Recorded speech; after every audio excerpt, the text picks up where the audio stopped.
Even a dim star, hanging in the heavens where no one turns their gaze, is still a star. There were ruins all around, and it was as if something was moving in them. Suddenly a hand appeared from there, and following her out came the guy who is the main character. It was obvious he was having a hard time, but he wasn't going to give up. It's as if that star still wishes to shine and keeps the light in his heart. It was already evening a little earlier in the day, though the streets were quite crowded. The protagonist stared at the sword for a long time. He was amazed at how beautiful he was. Just then a woman's voice sounded. The girl noted that she knew he'd be sticking around. The hero paid attention to her and realized that it was Zamina. But the interlocutor told Vlad that lately he had become quite loose. The guy asked not to be annoyed. It was one of his few breaks right now. Zamina objected. Isn't that why they're doing the rumors? The protagonist was surprised and asked what only rumors were. The interlocutor glanced around, and after making sure no one heard about ours, then asked if he could still hear voices when he was holding something like a stick. Vlad didn't answer anything, and, judging by the reaction, the girl understood everything. She noted how he had sinned in his past life. It turns out that even the lightning struck him when there was not a cloud in the sky. It was not a simple lightning, but a black one. Let him sit in the store for now. They say the new bishop reacts violently to the omens. He used to be an inquisitor. If he finds out about the boy, he'll send him to the stake. Vlad was indignant, wondering why she was telling him that. Zamina didn't understand why he was reacting that way. She was worried about him. People saw him get struck by lightning. He's had enough of the idle whispering around him.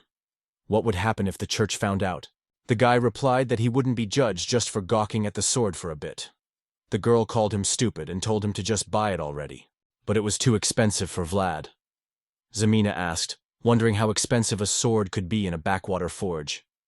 Perhaps he wanted her to buy it. The hero was reluctant to say at first, and then replied that it was 5 gold pieces. The interviewee called it crazy. What other 5 gold pieces for a stupid piece of metal with that money she could do a lot with? Vlad confirmed that he understood her. With that kind of money, one could really have a lot of fun and do nothing. These conversations were heard by a man nearby. He immediately got angry and asked what other dumb piece of metal. They're just bloody brats. Get them out of his sight now. These guns aren't for slum kids. Zamina, not startled, and asked who it was for then. Since it's for sale in the slums, only the people here can buy it. Maybe that old man is just out of his mind. The blacksmith was angry at being called an old man. He asked if the assholes had never heard of manners. The girl didn't understand why he suddenly made a fuss and forged a sword that only knights used. Perhaps he wanted attention before his death. The old man called the girl a bitch and said it was true he didn't have much time left on this earth. Let her clean up her own store. Keep washing plates, you little sassy bitch. Zamina was indignant as well, asking if he was really telling her that. She'd been a grown-up girl for a long time. Vlad tried to stop her, telling her to finish, and they were leaving. The girl kept yelling that she hadn't said anything wrong, and the old man kept saying that she was pouncing. He called me a stupid bitch again. She never starved herself, and now she's getting cocky. She can't even imagine how much food he gave away back then. The man was really pissed off by the situation. Suddenly something caught his attention. It was a kid's footprints, and he obviously came here a long time ago, 'cause the ground's all trampled. The blacksmith didn't want to mess around and only wanted to think about how to make a living. I think what he meant to say about this kid is that there's no place for him here. Dreams will only get harder with them. He knows well a child can never get out of the slums, so he's only gonna sell this weapon to whoever can get out of here. Can't have his last job rusting away in a place like this. It's the same as his. These two bring light to places like this. The settlement of Soara is the center of the northern economy. It is also the backbone of the entire northern region, thanks to the strength of the Basid family. Such is the grandeur that there is bound to be a shadow that is hidden by the light. This is the slum where all filth and ugliness are gathered. One of the local establishments was quite noisy as usual. What kind of big man drags a girl around and calls her a bitch? Because she was trying to trick him. The girl didn't realize what she had done. The bully yelled that he'd been a mercenary for 20 years, and she was trying to sell him fake medicine. Suddenly a guy showed up and said, "There's not a day of peace of mind." The man called him the candlestick maker and declared that he was just in time. Let him call the lady immediately. Vlad replied that in order to meet the lady, one would have to pay in gold coins, not silver coins. The interlocutor is clearly undressed, shouted, so they want gold with such a vision of that business. Let it mean the advice of his mother if there is no mistress. The hero didn't answer anything, only coldly, continuing to stare at him. Then the thug shouted, "What other candle measuring time? This one is just a divorce. She'll play it faster than he can do anything." Vlad was disappointed, asking how he was going to even enjoy a 5-minute session. Let him better go to his wife's, since he didn't have any money. These words from the accomplice infuriated him even more. The character called it noisy and offered to check it out if he didn't believe it. So pointed to the clock and said they would now see if the candle would burn through those 5 minutes. If that doesn't happen, he can do whatever he wants with that woman. The man didn't understand why he should even listen to him, some rogue. Vlad was persistent after all. He had suggested he check it out. But if it ran for exactly 5 minutes, he'd beat him to the punch too. The look with which he looked at his interlocutor alerted the man very much. So he didn't realize what was wrong with this kid's gaze. It was like he was bossing him around. The hero, in turn, calmly sat down and, lighting a candle, declared that now they would find out who the trickster was here. The thug is wary at that point. The candle began to burn slowly. The girl being dragged by that man also froze in anticipation. Like a lot of people on the first floor who were just having a drink, the hero didn't take his eyes off the candle, and it wasn't long before it was extinguished. The former mercenary immediately glanced at his watch. He wondered what time it was. Next, he only heard the fellow address him as a gentleman. After that, the stick and hit him in the face. The impact was so powerful that even blood rushed to the sides. Vlad noted as he spoke exactly 5 minutes had passed. So he continued beating the man, and eventually kicked him, after which he found himself in a room of some kind. Following him, Vlad came in as well, closing the door behind him. Next, he glared angrily at the bulky man and said he was a dead man. The man was startled by his gaze and asked him to stop. The hero wasn't going to do that. This one pressed to beat him, talking about how he was the one who tricked them. It's unclear how a mercenary could be such a test. Soon he wondered if perhaps he should call his mother, as the man had said. But how unfortunate it was that he was an orphan after all. The beating went on for a long time. The man was screaming, and Vlad told him to shut his mouth. And so the next day came. Over a meal, the hero informed him. It seems that someone messed up the candle, because 5 minutes clearly hadn't passed. Since he heard no response, he asked his interlocutor if he was even listening to him. After all, he's telling Jorge that someone has gotten into their business. The man continued to eat, and the girl asked in horror who dared to do this. Who dared to trespass on her priceless candles. Vlad advised that this needs to be looked into. Mistress shouted that it was self. Let him find them. The guy didn't understand how he could do that. The woman added that she already had a suspect. Surprised, the hero wondered but who it was. The lady smiled and said it was just a little joke. I wanted to cheat on those pensions and get more money.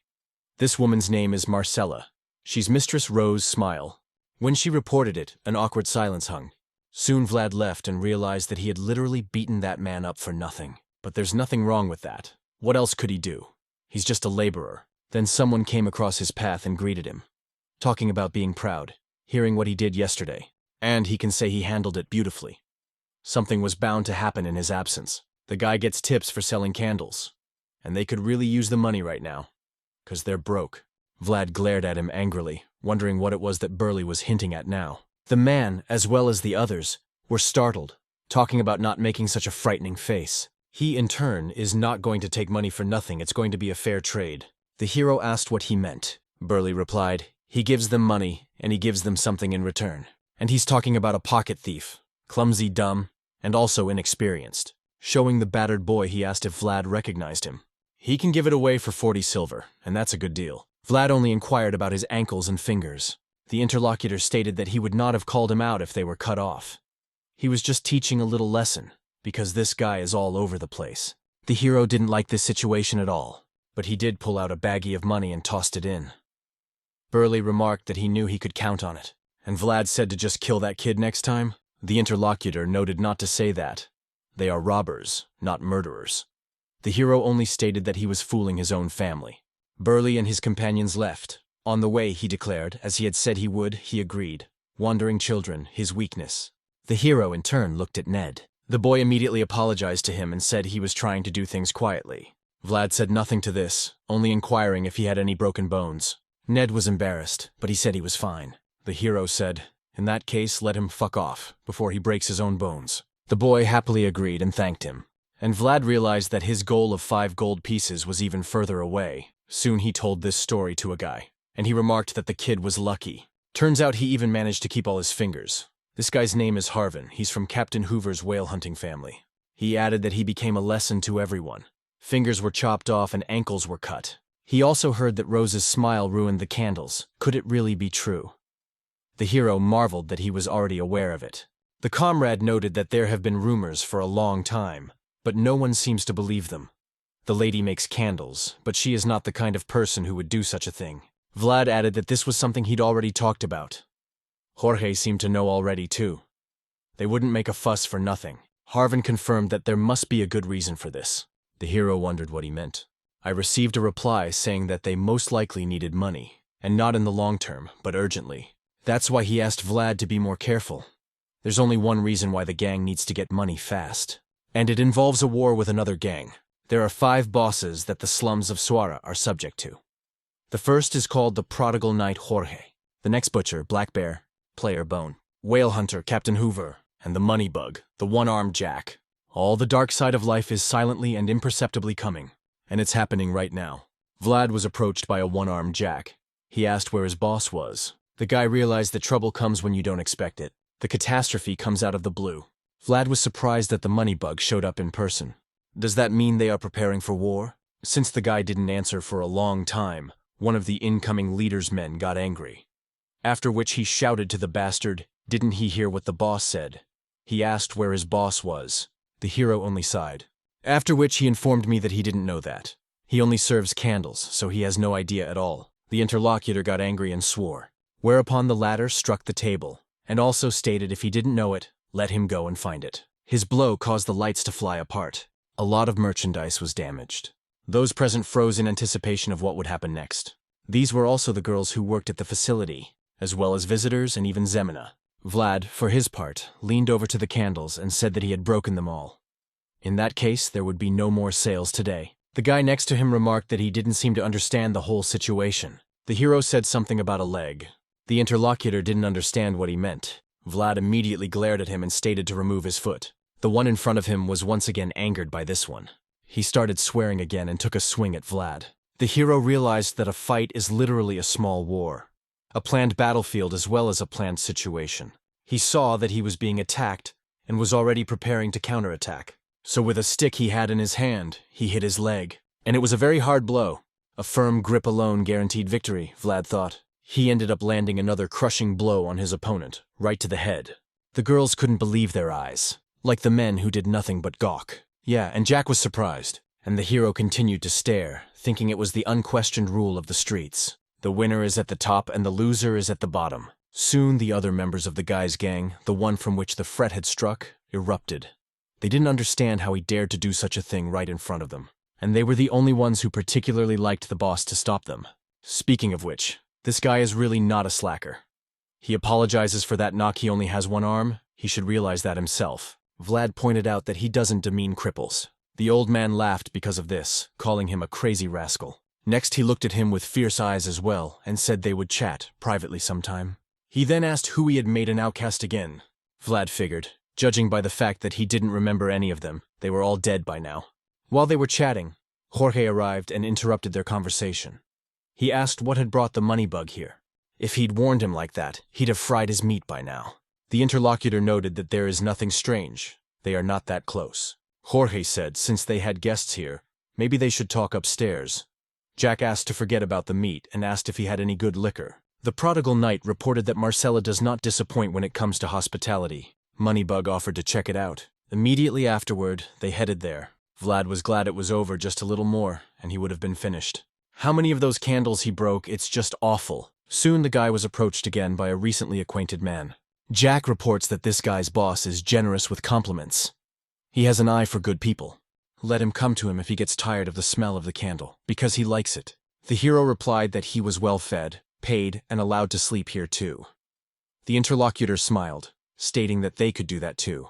Then tossed the guy's gold coin saying what kind of candles it was. Vlad was surprised to see her in his arms. That's why he said it was too much. One-armed Jack replied, let him work for him and he will give the same as much as he wants. They don't call him the moneybug for nothing. Afterward, the man stated to Jorge that it had been delicious, but they were on their way out. Vlad thought the man looked pleased, which meant the negotiations must have gone well. Suddenly, Zamina turned to him, and she said his name was Jorge. Naturally, the guy went to meet him. Upon arrival, Vlad was a bit surprised. A blade lay in front of him. The leader stated that he wanted to give it to him later, but the situation was backfiring. That's why let the guy keep it on him at all times. It was clear to the protagonist by the atmosphere in the room. Everyone was really out of sorts, and even the fun-loving people who drank all the time were sad. It turned out that Jorge's negotiations with one-armed Jack were a disaster. Jorge told the guy not to sell any more candles from now on. The hero inquired, but what should he do? Perhaps collect money or patrol the area. The leader stated that he had received information that Jack had brought in people from the outside. Apparently they are mercenaries who used to be knights. Vlad wondered if people like him. Jorge sadly confirmed this. One-armed Jack has a huge number of subordinates. But even so, the former knight Jorge will be a difficult obstacle for him. After all, a herd catcher cannot overpower a wolf, but if he hired a swordsman with knight-level skills, the balance of power shifts dramatically. The boss confirmed that they are at a disadvantage. That was why he needed Vlad. The boy was surprised, asking what he meant. The man replied that it wouldn't be long before he got his first assignment. Harvin is an invalid with no fingers who is unable to walk. Thanks to his sharp mind, he learned language and math. So now he works under Captain Hoover. Watching this guy, the hero realized that only by working hard on himself you can succeed. And so when he was practicing his gun control, the same voice came to him again, who reported that he needed to reduce his elbow flexion angle. Vlad didn't like that this happened every time he practiced. A month ago, after being struck by black lightning, he started hearing someone's voice. The whisper of the devil that came every time he held something in the shape of a sword. Now you have to buy holy water along with the sword, I guess. The hero decided he would just ignore it. They say the more you respond, the more it can pick on you. So we need to get it together right now. And of course, try your best. You have to pull yourself together and concentrate your strength. After that, it is necessary to make a strike. Before he did so, the voice in his head added for him to still reduce the angle. Vlad threw a punch after all. As he did so, he felt a different sensation altogether. Before he was just waving, but now it's the other way around. It was more like the path of the sword now. The hero couldn't figure out what it was that had just been in his head. It was night outside and the ground, illuminated only by the moon. Under this moonlight, the man was wiping the blade that was completely bloody. He also said that experience could not deceive him. The winter wind is really very cold indeed, and that chills you to the bone. Suddenly he heard some noise. He noted that he sounds convincing, but that one is either dumb or deliberately dumb. So headed towards the place where he heard the noise. And when he got closer, he declared that he didn't even know who it was, but let him come out because he was already here. It turned out to be Vlad asking if he was Stanga.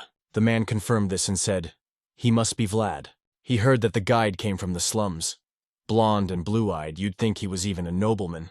The guy held out the letter and said it was from the boss. Stang familiarized himself with it, and learned that a hostile gang had hired a mercenary who used to be a knight. That's why they need his help then. Next, Vlad said he would be his guide. They should arrive at night in 2 days. After that, he turned around and prepared to hit the road. But the man sighed, saying that he didn't know if he should follow such a dumbass. The hero stated that he was sure he had memorized the whole path.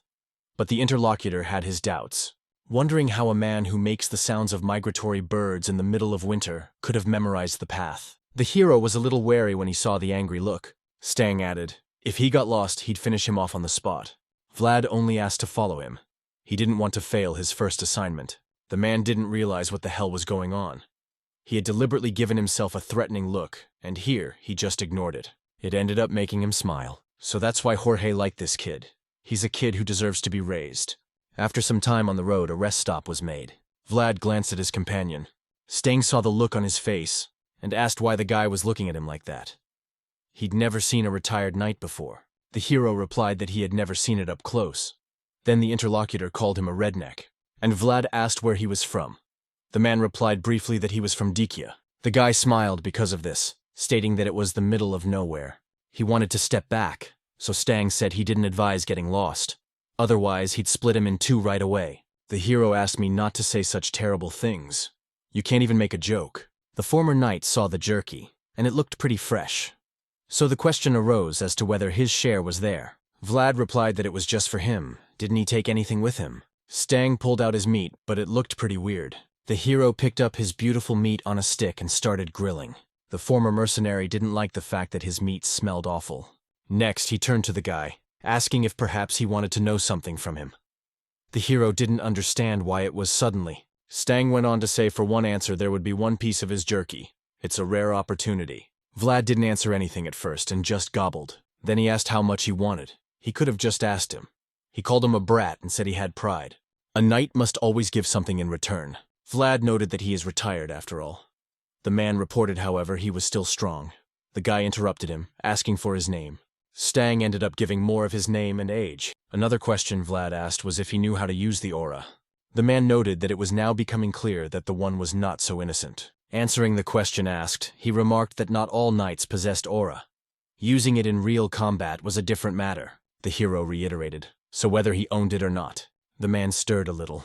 It all became immediately clear to Vlad, so he suggested that he take all the meat. Stang looked at him, and then they locked gazes. Whereupon the man began to rise and said that the knight should only give something of equal value. But sometimes you have to cheer yourself up. He's been munching on nothing but jerky for the last few days. The main character was Anticipation.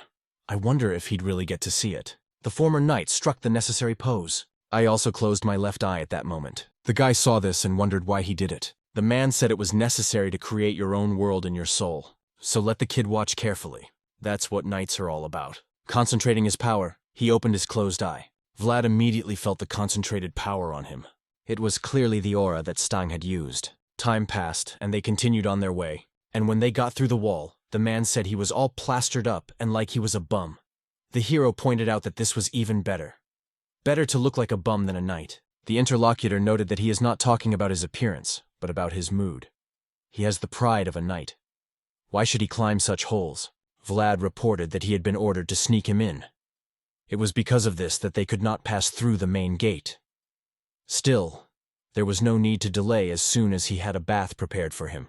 After this conversation, they continued on their way again. Stang noted that it was eerily quiet. The boy attributed it to the fact that it was nighttime. What they saw next was something that shocked both of them.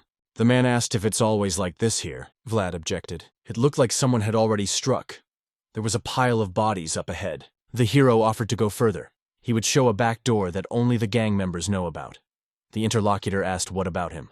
The guy said he would leave through the main gate. For now, it would be better to divert their attention. So they would see each other later. Soon he arrived at the door, which was all bloody. It gave him a bad feeling. And when he went inside, he saw even more commotion. He was also met by the leader, who said that he had arrived safely, so he was good.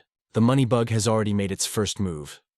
As expected, the one with money is on a whole other level. Seeing the wounds on the man's body, the hero asked if he was okay. Jorge noted that it had been a long time since he'd fought someone at the level of a knight, so it had even hit him a couple times.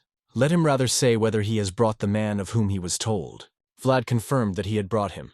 The main gate was being watched, so he told about the back door, and that one would be coming soon enough. It was great for the boss. Tomorrow they're gonna attack the money hand, and put an end to all of this. By the way, what about the man? Is he okay or not? Vlad said he was even perfectly fine. He seemed like a good man to him. Stanga is characterized by generosity. He's also quite agile. Jorge asked if that one had lost weight. He thinks you'll live a long time. You have to take care of yourself. The hero has confirmed it's the aura-wielding knight. I'm sure they will win tomorrow. Suddenly the boss wondered what he had just said. And the hero noticed, I think he's already here. The man was indeed on his way up. The boss asked if Vlad was sure it was an aura. He said that it was true that he had seen it with his own eyes. The leader immediately grabbed his weapon and asked to hide behind it. Because Stang doesn't possess aura, Vlad became wary and asked what he was saying. At the same time, the room was entered by a man who had not been told.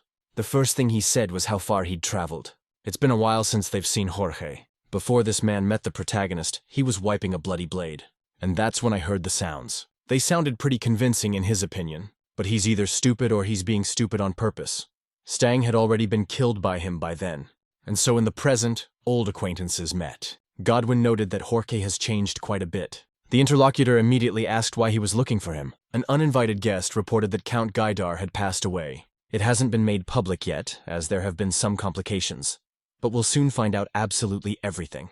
After these words, the acquaintances met each other's gazes. Godwin's glass was overflowing, and he raised a toast to their wretched earl. Jorge, this made him very angry, and he went into a rage. So calling the interlocutor a scoundrel, he rushed to the attack. Only the man wanted to attack the intruder as he said something, and dodged a furious lunge from the owner of this establishment. Everyone was pretty much surprised, and Godwin, who managed to dodge, said he wanted to drink to their new Count Hadar Sigismund. Jorge didn't stop trying to attack and rushed forward again. This time their blades came together in a duel. Jorge's onslaught was really strong, But his opponent didn't give up. He noted that he had received the Count's first orders, and it said that the night deserter Jorge must be returned immediately. The boss of the establishment in question shouted that Sigmund was not his vassal. Godwin replied that the Count doesn't even expect him to dutifully return. He wouldn't even hope for that, though. It was already chaos everywhere, and it was getting even more so. The fight between the two men was getting more and more fierce. They were advancing on each other, dodging and attacking. Jorge was the main attacker, and his enemy was defending himself. The hero tried to protect Marcella and said it was dangerous here, so they should run away. While a serious fight was going on inside, they ran away, and went indoors where it was safer. There, Vlad was approached by Burley and asked what was going on inside. The hero yelled for him to hurry up and call everyone over here. Before he could even say that, the man literally flew out of the place they had come from. Vlad couldn't believe his eyes. Jorge's condition was dire. The subordinates couldn't believe this could happen. Following the leader, the one who had sent him flying also appeared. He pointed out that Jorge is making some pretty stupid decisions as usual. Bosa's body immediately fell from the second floor. The boys were horrified, not realizing what had happened. Fortunately, Jorge was still alive and coughing. And while he tried to rise, his enemy continued to stand at the top. He only watched what was happening without taking action. Suddenly a blade flew towards him. Naturally, thanks to his skills and instincts, the man easily fended him off. And then he saw that blade thrown by Vlad. Their gazes converged on each other. After which, Godwin simply jumped down. The hero realized it was dangerous, so shouted for Jorge to dodge. But it was very hard on the man. He could barely get up. Once again, he was attacked by his opponent. He even managed to dodge. Subsequently, Jorge found himself a few meters away from Godwin. The intruder asked why that day he just didn't follow orders. The man replied that he is a human being. He doesn't take bullshit orders like that. Godwin, he objected, is a knight after all. Jorge, those words made him angry. Subordinates had already arrived to his defense. Godwin realized that it would be more difficult now. That's why he said it was a long night. Now he just wants to rest. At this time, the protagonist fled from the second floor. Suddenly, something below caught his eye. Godwin stood in the same pose as he showed how he used his own aura. Vlad realized this was really bad, so he tried to stop him. He yelled for the man not to do it. But at that point, it was too late. Literally everyone present had an aura mark on them, and even Jorge was amazed by this power. Godwin finished his preparations and began to execute the plan. Thus, by the very marks, he began to cut the space. Vlad watched in horror at what was happening, and the light that was emanating from it. This light literally filled every floor of the building where the people were. And all that's left behind is ruins. The protagonist was conscious, but started coughing due to the dust that had risen. It was incomprehensible to him what had just happened. When he lifted his head forward, he couldn't believe his eyes. His comrades had been killed. The guy realized it was horrible. Godwin was still in the room, just like Jorge. Vlad noticed him and tried to address him. But what he saw next was just awful to him. Jorge was the first person to reach out to the boy rolling around in the dirt in the back alley. And he was the first to recognize this boy. This is the strongest the hero has ever seen. And so, in the blue light of the moon, the boy's world was brutally shattered. After all, Jorge's head was already in Godwin's hands. The guy was furious, realizing what had happened, so grabbed his weapon and rushed forward. The voice in his head this moment informed him to stop. But the hero didn't listen to him and tried to attack the enemy.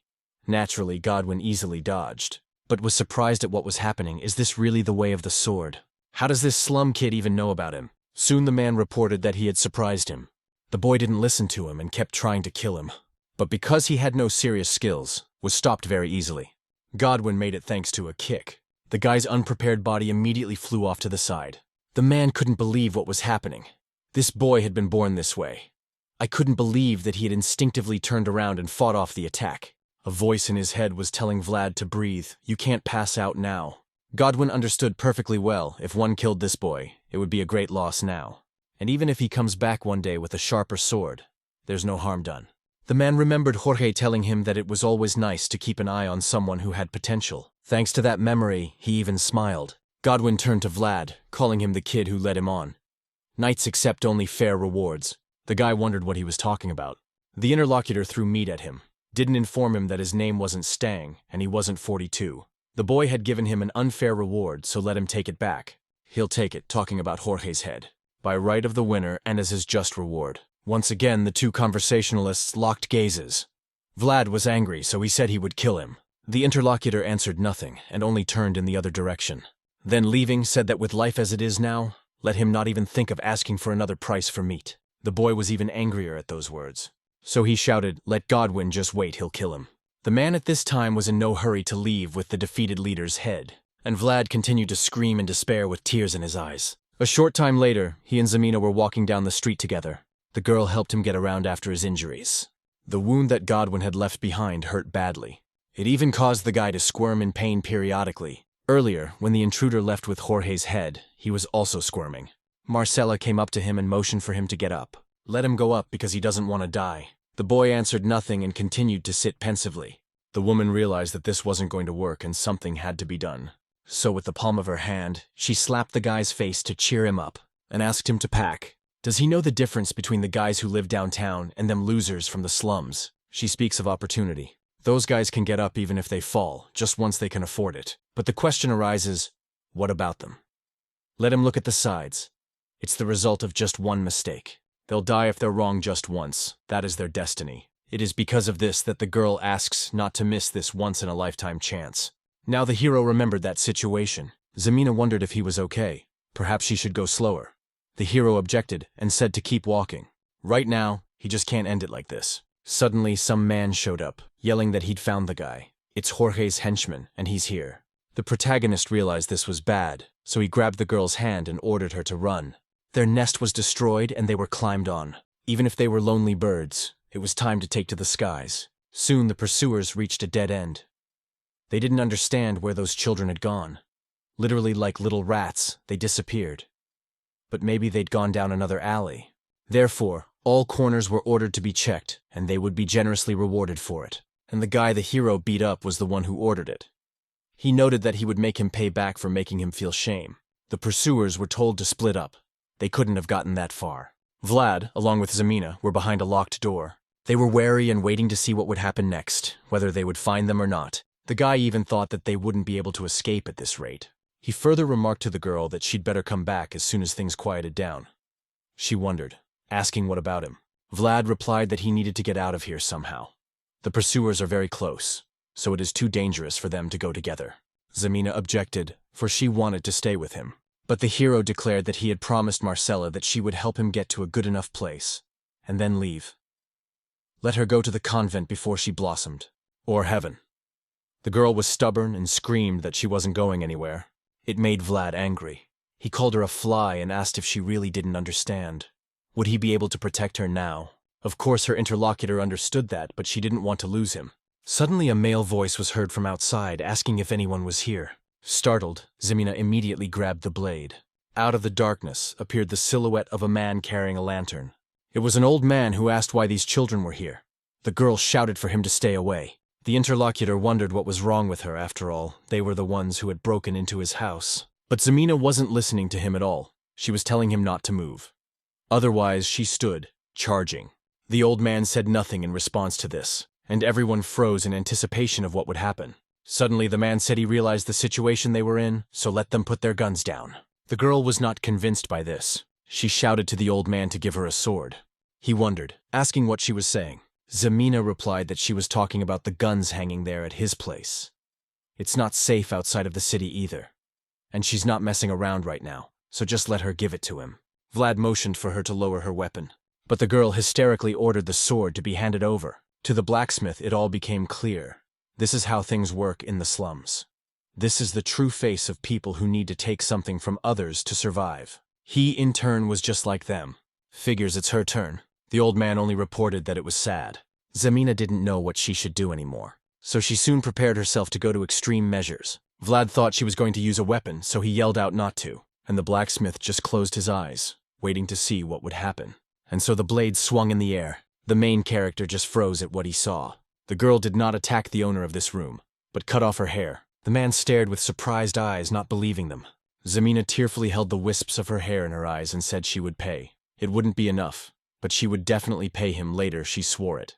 So she literally begged the old man to give that sword to Vlad. Her hair fell to the ground and everyone froze. This situation was as hard on the man as it was on the children. Suddenly he asked the guy if he understood correctly that he was leaving. The hero confirmed it. The man realized only one thing he couldn't do, even though he had dreamed of it all his life. But he's sure this guy can do it. He hasn't even spread his wings yet. The old man sighed. Still, these youths gave him trouble. Next, he asked to follow him. A wagon rolled down the road during the posture of the reduced road. It was the old man who was dragging her, and Zamina was cloaked along with him. She noted that it was the stench that was killing her. The man stated for her to keep pushing, it was the only way, but soon someone approached him from the outside. It turned out to be the men who had been following Vlad. They asked what he was doing here so late at night. The blacksmith didn't realize if they had been here all the time too. One of the guys noticed his load and asked if he couldn't be dumping trash at this late hour. Suddenly, the old man shouted that they bastards had blocked all the alleys with their worthless battle. His blacksmith is about to burst from all the garbage he can't throw away. The interlocutor was annoyed by this, but something caught his attention even more. He wondered who it was in the back. Wasn't he working alone all this time? The blacksmith noted that he was already too tired to work alone, so he gave this man bread to work for him. Or else his interlocutor wants to push this cart himself. The brigand decided to check the identity of the man after all. He ordered him not to move unless he wanted something cut off, after which he swung his sword several times, destroying the hood. The blacksmith froze in anticipation of what was about to happen. Zamina appeared from under the hood, noting that it was hard to make a living. The bandit realized it was clearly her guy they were looking for, so said it was okay to pass. The old man asked him what he was looking at. The interlocutor noted that Jorge's boys were blonde. They had found his body. The blacksmith asked if they could now pass through. The bandit said there was something else they had to be sure of, so sent one of the guys to check out the cart. Zamina, along with the old man, became wary. The outlaw said it wasn't here to check the cart. That's why you have to go to him. The old man wondered if they had to go somewhere else now. That's too bad, because now they can't go anywhere else. The guy who was ordered to inspect the cart noted that there really was a pile. Soon something caught his attention. It was Zamina who was staring at him intently. The guy also glanced at her and she averted her gaze. And then he asked me not to hate him. It's just his job. And literally immediately stuck the spear he was holding into a pile of trash. The old man and the girl were frightened, and the one who stuck the spear in was focused. Suddenly he reported that he heard Harvin let a boat down the river. Everyone went there. They think there's a reason this idiot did that. Let Vlad remember that. After saying that, he pulled out his spears, and then shouted for all to hear that it was okay. Let them pass. The blacksmith gradually began to pull the wagon, and the one who checked her last said his brother owed Vlad 40 silver. The main character remembered the boy he had helped. He was very grateful to Othar for helping him. Soon the blacksmith, along with his wagon, arrived at the appointed place. It was good that they finally made it. This is where they take the trash out of the city. Zamina tearfully said goodbye to Vlad. He remarked that he should be able to cope at all, and so the trash began to gradually roll downhill. And along with him, Vlad was falling in the same place. Doing this, the blacksmith thought that the star that guy was holding in his hand was something he had only dreamed of. Old man. And it was the very reason for the girl's tears. This small, bright star ended up in the trash heap. After a while, it was a bright moonlit night. The blade sanctified with the light that exuded from the fire, and he was scrutinized by Vlad. Suddenly, he turned to the voice and asked if he could hear it. Next, he heard a reply. So I wondered who he was, but he heard back that he didn't know that. Vlad was surprised, for he knew so much about swords, but he did not know who he was. The interlocutor did not answer. When the guy reported that he thought it was for the best even. He's going to help the voice, so let the voice help him. It will help him get his memories back, so let it be his sword. Vlad doesn't care, even if he is on the side of evil, for he is no longer afraid, remembering the countenance of his enemy, and he's not afraid that he's nothing. Eventually the voice agreed, and said he would tell him all about his sword. A camp was set up in the snowy mountainous terrain, and it belonged to an aristocratic family. The aristocrat was just arranging the pieces on the map. He noted that things are going too easy. This is the second son of the Basid family, Joseph Basid. The reflection kept him on his toes. Suddenly, the subordinate turned to the young master and said that he had just returned. The boy was glad Jaeger was already here. The man remarked that the gentleman seemed troubled by something. I wonder what he's thinking. Joseph said, the thing is, it's all too easy. The subordinate stated that the subjugation of the monster was going smoothly. The casualties are small, and they were all mercenaries. The aristocrat asked, but aren't deserters considered unimportant missing? Barring unforeseen circumstances and desertions, everyone would question his ability to command her. Says the guy about his father as well as his vassals. And of course, Rudiger is his older brother from another mother. Jaeger answered nothing to this. At this rate, Joseph thought, complete destruction was inevitable. If he could not become the next earl, his brother's actions would be obvious. Their Basid family, famous for their army. History is proof of that. After all, his father and his brother fought to gain this title. The Lord reported that he was short on swordsmen, not counting Jaeger, of course. The interlocutor told the young master that he had another report. Joseph asked to speak. He was told there was one suspicious soldier. The master asked if it was his brother's spy. Jaeger objected, for that was not the point at all. He would realize it when he saw it. The goblin's body was all shredded. After the aristocrat saw it, he grimaced and said that it was horrible. But was it really done by a child who was just learning to swing a sword? Jaeger asked, looking at the others. Joseph did so and added that it was all sad, too. If you look at them, they are all literally the same. Although a few of them were looking a little better by now. There was a bit of a surprise. All the tracks are the same, but these ones are different. Joseph turned to his subordinate asking if it was the same person who had done this. It turns out that he killed all of these huge numbers of monsters. The swordsman confirmed it. These are the creatures that were sent just yesterday. But the ones he saw were killed a month ago. The aristocrat thought it was simply impossible. Could it really be in just a month? So he asked in surprise. Hunting in the woods in turn continued. The blood of the monsters, as well as their dead bodies, fell to the ground. It was another massacre between humans as well as goblins. The mercenaries were ordered to close formation so the monsters wouldn't escape. One of the guys even noted that he could finally see where they end up. So the suggestion is to immediately finish them all off. Suddenly, she saw the concerned face of her partners, and it was because there was already a huge monster standing near this guy. The guy wanted to ask what happened, but he didn't have time, for the creatures immediately attacked him with their club, and that blow had simply devastating power. So there wasn't even a chance that the guy who was attacked survived. The mercenaries were confused, and the monster growled and prepared to attack next. The men grouped together as he rushed toward them. The monster struck the first blow, and with it alone, killed several people. People are discouraged. Didn't understand what was going on, where this bridge came from, because he's insane. It turns out that he got through the 5th unit, so we have to retreat. Just as they were about to do so, a man on horseback appeared. He wondered what these people are doing. Let them attack him. Do they really think they are going to get money for doing this? The mercenaries replied that they had not heard of hobgoblins among them. She had to call in other mercenaries or fight herself. The man pulled out his blade and called them bastards. But suddenly the body of one of the people flew right towards him. Well, of course, that bloodthirsty monster did it. The old man realized this was bad. He froze in place, unsure of what to do, and at that moment, the guy had already arrived. He slowly made his way through the people who were afraid and headed towards the monster. The mercenaries called him the Praying Ryman. It was Vlad who had indicated that he would take care of the creature. He grabbed his weapon and rushed to the attack. The creature didn't expect the man to attack it so brazenly. The hero concentrated fully before striking, after which he swung his blade and made a cut. The guy saw that unfortunately the cut was shallow. Naturally, the monster immediately counterattacked him. Vlad used the skill of evasion, so was able to get the right distance for myself. At the same time, he was angry that he had failed again. The voice scolded him, calling him an idiot. He couldn't do it even after the man had explained it to him. Vlad thought he would be a genius if he could perform it after being told what to do. He simply took a detour. The hobgoblin attacked again. The hero dodged, assessing the situation further, and the monster attacked him time after time. And he was already pissed off when the guy came back once again. So he decided to put literally all of his efforts into the next strike. And so after him, as before, rose up a column of dust. But when the dust cleared, it turned out that there was no one at the epicenter of the impact. This time, the heroes were about to chop him up for sure. That's why he was behind the monster's back. And in the next instant, he attacked, striking a critical blow. Joseph found out about this praying Arximan, so he asked his subordinate to gather more information about this guy.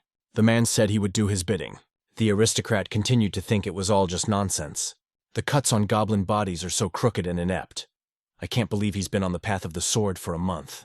But Joseph was happy about it, since he thought this guy was a genius. Soon the mercenaries were collecting the loot, and there was only trash. They thought there would be something good here because of the goblins. One of the guys shrieked to the captain that he did a great job this time. Voth informed him that this one had stopped talking and was busy collecting corpses. The interlocutor noted that he had already finished.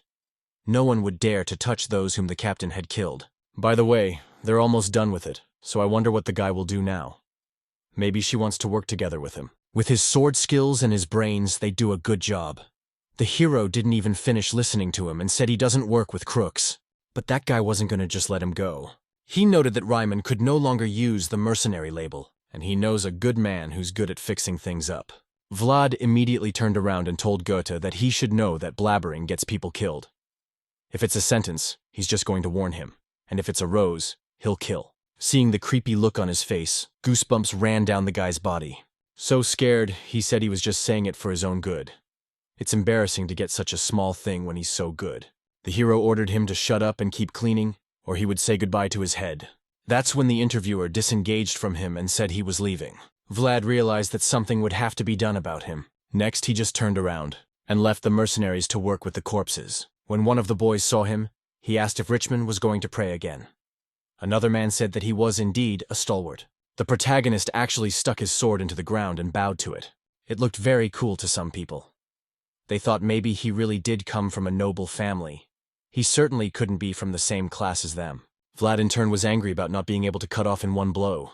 The voice called him an idiot. He told him that the principle of one hit, one kill was all about surprise. The boy wondered what that even meant. In response, he heard that he needs to understand that when he raises his sword, his opponent does a zhu, and then he does a bam. Vlad asked, well, how should he understand it? But the interlocutor did not understand what is unclear here. He says, let him do bam, when he does not do bang. These words of the guy were simply stumped, and the other mercenaries who admired him tried to replicate his pose. After a while, all the mercenaries were in the camp. There was a bowl of food right in front of the entrance. He reluctantly scooped in his food with his spoon and didn't realize what kind of meat it was, if it was meat at all. Sitting next to him was Goethe. He informed me that he didn't know what it was. It was free, so who cares? It's hard to find a place where the customer will provide food. The others pointed out that they are the basis of food after all. Even though this food is oversalted even, it's better than nothing. Vlad stood up and said if they liked it, let them enjoy it for now. The others wondered if the captain was going to the priest again. Some even considered starting to pray too, but he would obviously never be like the captain. Indeed, the hero was heading where they thought he was going. The priest met Ryman and greeted him. The boy responded by greeting Father Andreas as well. Asked if he had a good night's rest. The man replied that everything was as usual. I heard he prayed last night too. He must have been very cold, Vlad asked. But how could he freeze while he was praising God? He was actually practicing, in his mind, a bloody whoosh and bam. The old man was amused by this, and said that the fellow was more of a priest than he was. Suddenly, a boy arrived and informed the priest that the food was ready. The man thanked Jean, and he said that he was going to attend the breakfast.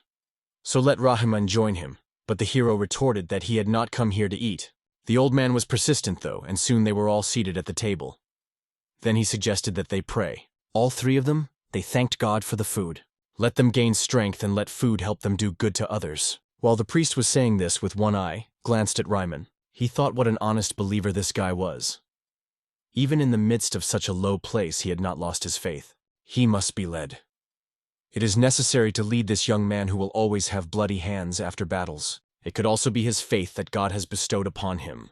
Next, Andreas asked the boy to eat. Method agreed to thank him for it. There was rare white bread on the table as well as soup. This food was clearly in Vlad's bite. Suddenly, the priest said something about the guy's sword wielding. He had heard a lot about this art, but it seems Sir Joseph had heard a lot about it too. Sir, Jaeger came to see him 2 days ago to ask about the lad. The hero was surprised and asked what of it. The priest reported that he recommended him. He said he'd like to see him grow up. The Basid family is a famous family of the north. If he can work for them, he will be in a better environment. Ryman has a point. Soon, the heroes were performing a ritual of prayer and said it was no good. Had been too suspicious lately, he supposed. The voice noted that they had no choice. His art of wielding a sword could only be learned through life experience. Perhaps being too close to the priest was more of a problem. But Vlad reported that he had to make sure. The interlocutor asked then, if speaking on the subject, whether he had made sure that the one was not an evil being. The hero reported, it is said, that he is a respected man with great divine power, which is enough to have the title of bishop. Since he didn't notice anything strange around him, he supposes. Now he's sure. Either way, they should probably run away now. The voice noted, perhaps she wouldn't turn a blind eye to his fake identity because of his skills. The guy said they would still find out he killed a mercenary who was stealing. He'll be charged with murder and identity fraud. The interlocutor called him a rather dangerous man. But the hero noted that he was his accomplice. The voice stated, in that case thinking it would be better to run away. A statement of self-defense would only help if there were witnesses. Vlad noted then he won't escape tonight. If they take Goethe and escape, they can get a fake tag. The companion reported that this could become a difficulty. Next, he noted that right now there was someone approaching them, and it was an advanced knight. The protagonist immediately became wary and assumed a fighting stance. It was Jaeger. Since OK didn't know the man, he mistook him for an enemy. The man was a little surprised at this reaction. It turns out this guy had sensed his presence. He was even better than expected. Next, Jaeger said that Sir Joseph wished to see him. Vlad realized that he should have agreed right away without hesitation. Everything would be bad if he didn't behave properly, so he reported that he was honored, and thought about what stone-faced people say is undoubtedly the best skill of card games. The swordsman asked if he knew the man was coming. The boy replied that he had heard it from his father. He didn't think he would come so soon, though. To Jaeger, the situation was interesting. Such a young guy was not scared of him at all. Next, he simply offered to go along with him. The protagonist stood still for a while, and wondered if he should try to escape right now. The voice told him not to even try. A knight of his level will kill him before he moves a couple steps away. Vlad realized that this was a bad thing, which meant he had no other choice right now. So he agreed and headed for Joseph's tent. The aristocrat noted, at last he had arrived, it was nice to meet him. The boy bowed, indicating that he was honored to meet the lord. Joseph asked if something was bothering him at work. Vlad said that everyone was grateful for his attention to them. The interlocutor noted, thanks to his light complexion and blue eyes, he thought that this guy was the son of some fallen noble family. It turns out that he said his name was Ryman. The hero confirmed it. Joseph immediately closed the book and informed him that he should have said that earlier. Jaeger also didn't stand still but slapped the guy hard. The aristocrat went on to say that he just hates liars, after which he called him Vlad from Shaura. Realizing the whole situation, the boy asked if they really knew about everything. Joseph, he pointed out, had not confirmed that his mother was an unmarried woman. But they had found nothing on his father, so the question arises as to whether he doesn't know him. Vlad said it was very funny to ask him about his father. Jaeger immediately kicked him in the leg, and made the guy bow again. With a stern look and an equally stern voice, he said not to forget manners. Joseph reported that this is not necessary. It's funny. He could kill an entire mercenary squad. They already know why he escaped from Shawara, where he learned fencing. The protagonist didn't want to answer that. The aristocrat added that there was too much lurking behind his eyes. Vlad felt the man at his back grab his sword. So I realized that right now, I needed to act. So reported that he had a teacher. He came and disappeared like lightning. Joseph was interested in this. Vlad went on to say that he hadn't revealed his name. This man said to no one, and never to reveal the man's secret to anyone. Spoken like a guy with confidence. This confidence was noticed by Joseph. He said that he understood everything and apologized for the rough treatment. The guy couldn't understand if it really worked. The aristocrat added, perhaps he doesn't know, but he's in a tight spot right now. And so he has suggestions. Wouldn't want Vlad from Shawara to accidentally go higher. Speeches about power, freedom, survival, and also chivalry. He talks about it. He's Joseph Basid looking to hold on to it. A little while later there was sparring going on between Vlad as well as Jaeger. Onlookers noted that the guy is holding up pretty well, although he is being fought with incomplete strength. I wonder if he's going to be Sir Jaeger's apprentice. His skills are clearly outstanding. Lucky because that means he has a bright future ahead of him.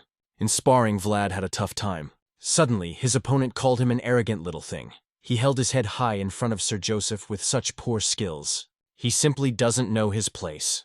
At that moment, the hero realized that this man was on a completely different level. If he reflected the blow behind him, a follow-up would immediately follow. This man was too strong to block against him. In that case, something else needs to be done. For that, the guy concentrated and deflected the blow. After which, he gradually began to release his weapon while holding his enemy's weapon.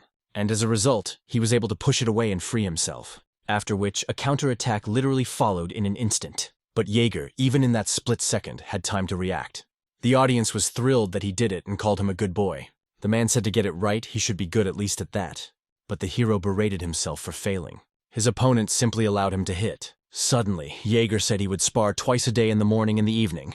That's where they'll end the morning's battle. Let him not get too relaxed. The man's gone. The hero thought he didn't care at all. He didn't even give advice. The voice remarked that it was wonderful swordsmanship. He beat back all of his surface movements mercilessly. People learn when they are beaten. Vlad was outraged. Everywhere he looked, there was no one on his side. After a while, Joseph received the report. So he asked what the subordinate thought of this guy after seeing him live. The knight noted that he could be used.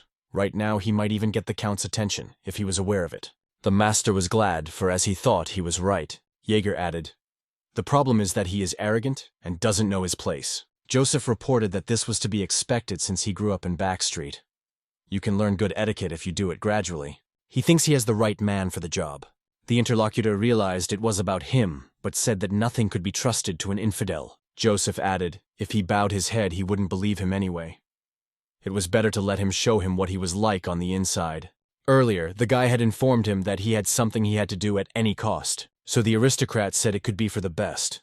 A relationship in which both parties need something from each other can do well. Jaeger stated if that's what he thinks, then okay. Joseph added that this guy is not a wolf either. It seems like he's arrogant, and that he can't be trusted, and that he's a narcissist. But it is necessary to try, to take your time. It takes time to build a huge cage, big enough for the wolf to confuse it with freedom. After a while, Goethe stood there shivering with cold.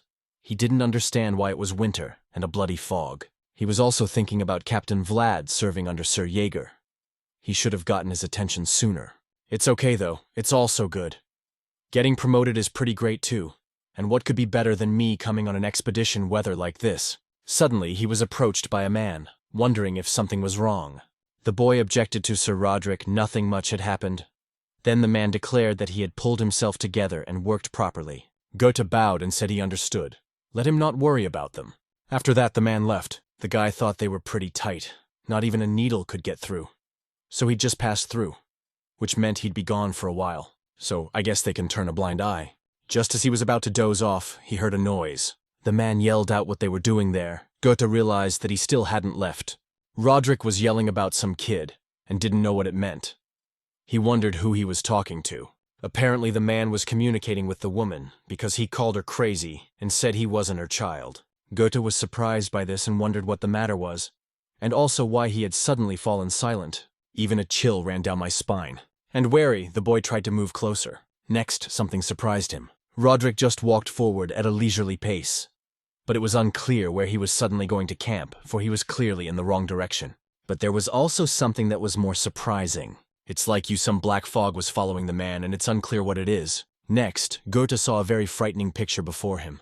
After a while, the main character complained of pain in his body. He asked the voices. Perhaps he would take it easier. Toth noted that this was a good opportunity for him. A lot of people would like to train with the huntsman. That's how valuable he is as a knight. Vlad said it was more like he just wanted to beat him up. The interlocutor noted that this does not only make the Sparrowen better, because they need motivation after all. The hero was getting a little frustrated with it. Suddenly he heard the shouting of the guy who called him captain. The one was literally begging for him to look at him. Vlad saw that it was Goethe. The first thing he asked was when he was back. He didn't think the expeditionary force was already here. The interlocutor was frightened and told the captain that he was going to run away from here today. Vlad asked in surprise what he was yapping about. Goethe asked him not to forget. He had come only out of good intentions. They should meet later and have some fun. The hero still didn't understand what all this nonsense was.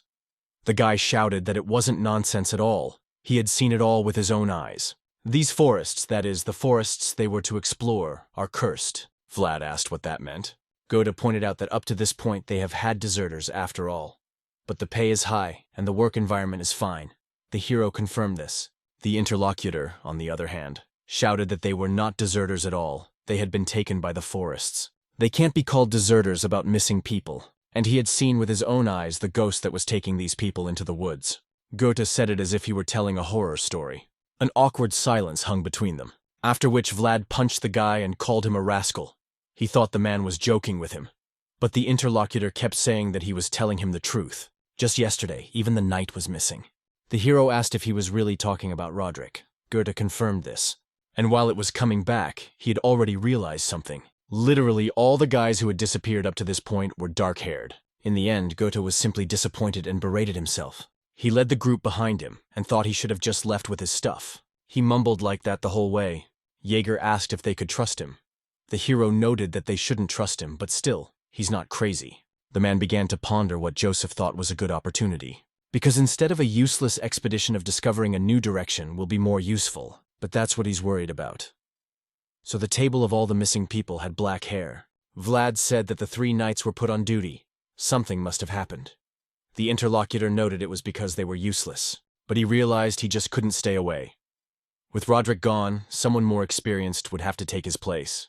And so Gota reported that the expeditionary forces camp was already right there. They were met by a fellow who said his name was Iran. He was Sir Roderick's subordinate. Jaeger asked, meaning they had searched the woods and there was no sign of him. The boy confirmed it. Even former mercenary hunters guided them, but they couldn't find a single trace.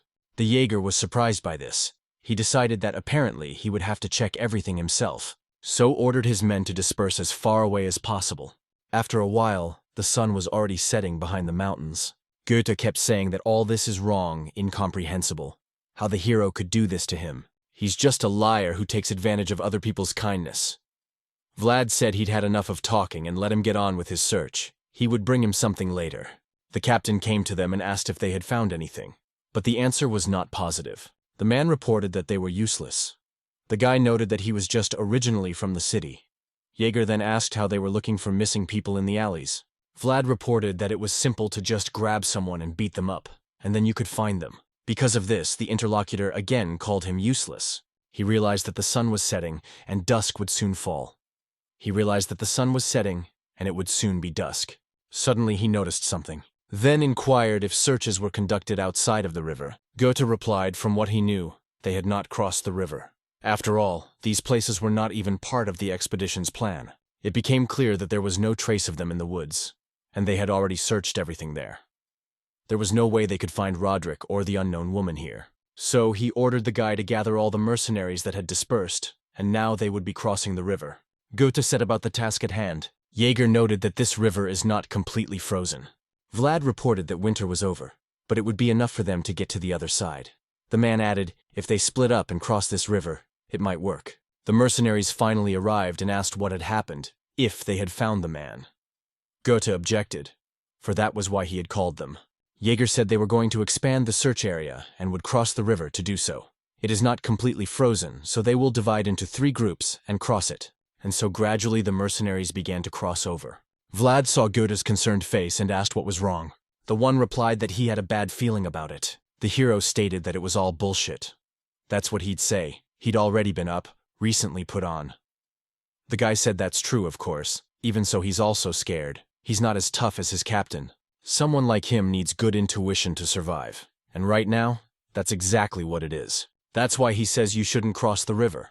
Vlad said he didn't know about intuition, but he was sure about the rest. If Goethe escapes, he'll die in agony, so the only witness flees the scene.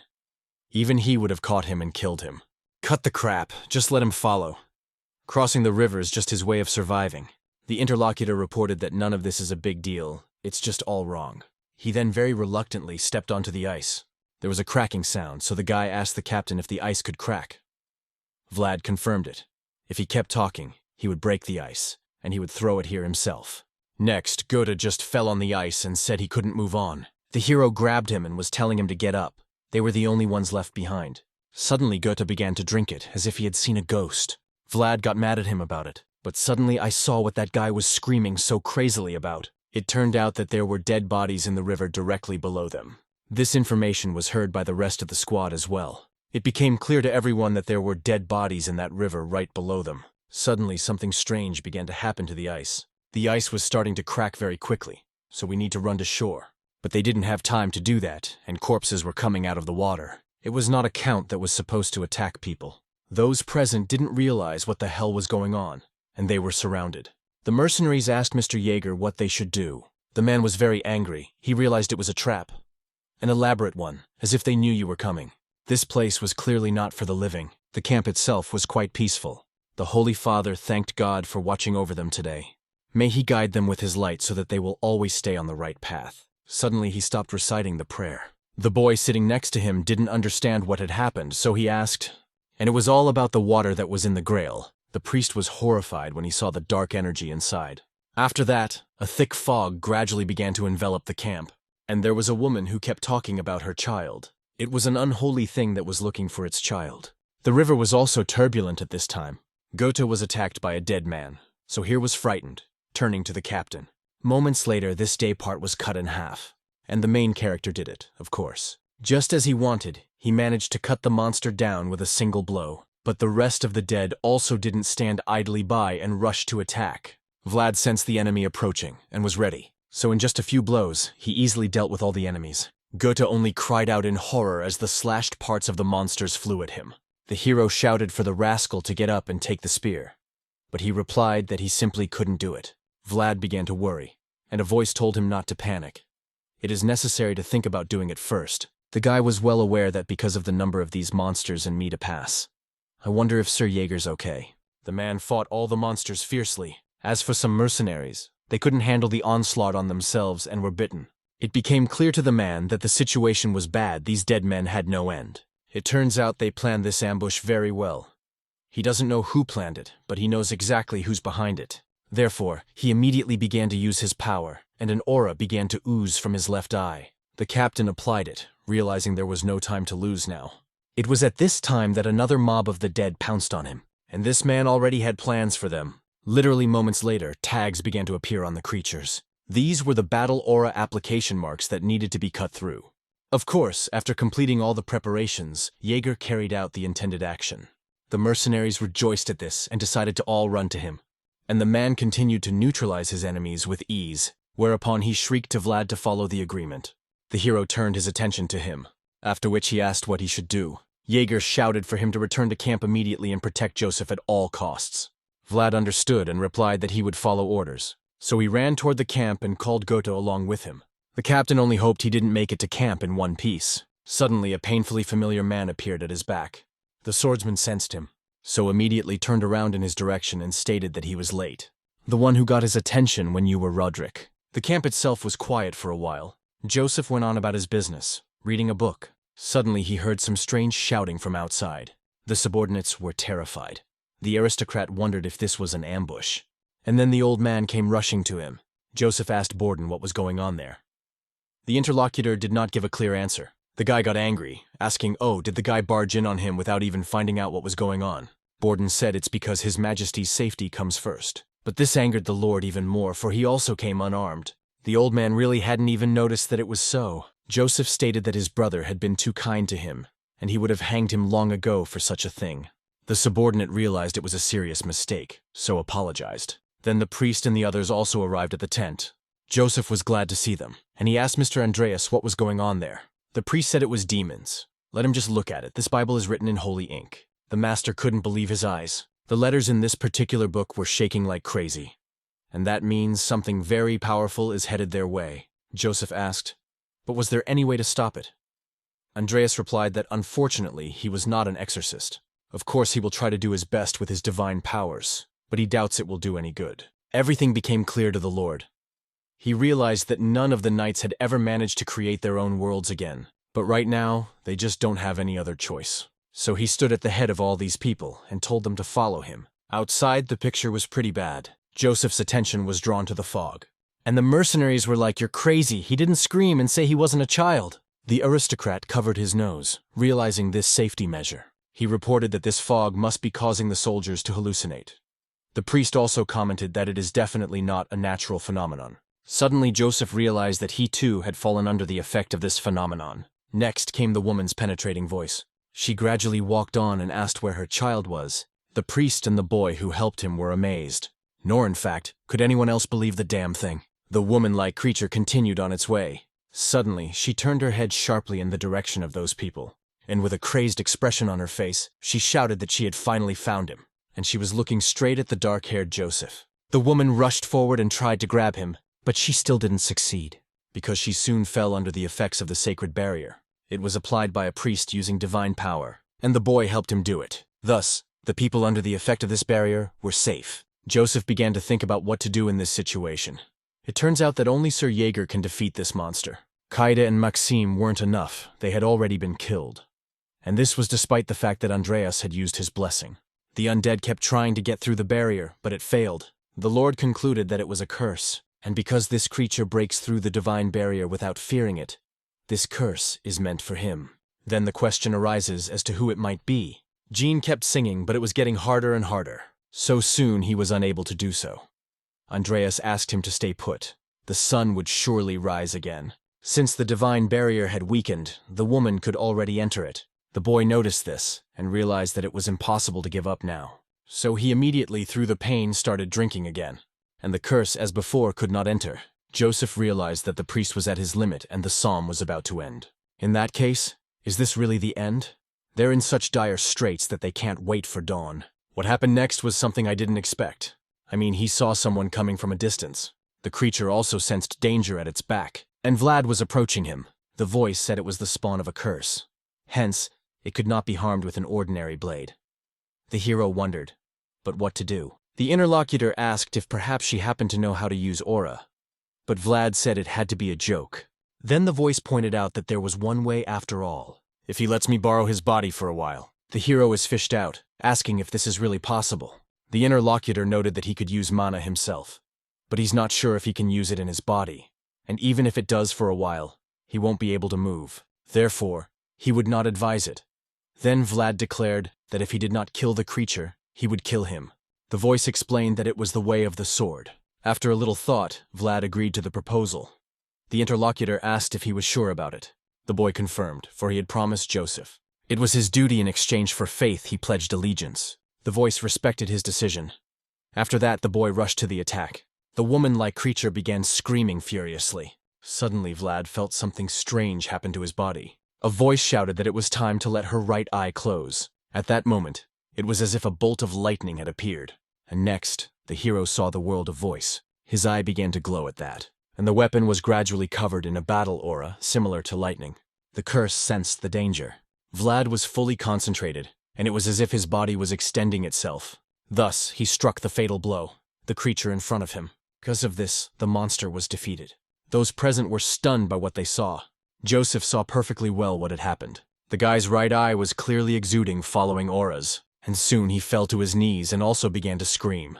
Joseph was worried about him, and the guy fell afterward, touching his head to the ground. The aristocrat only realized that this one definitely had traces of aura.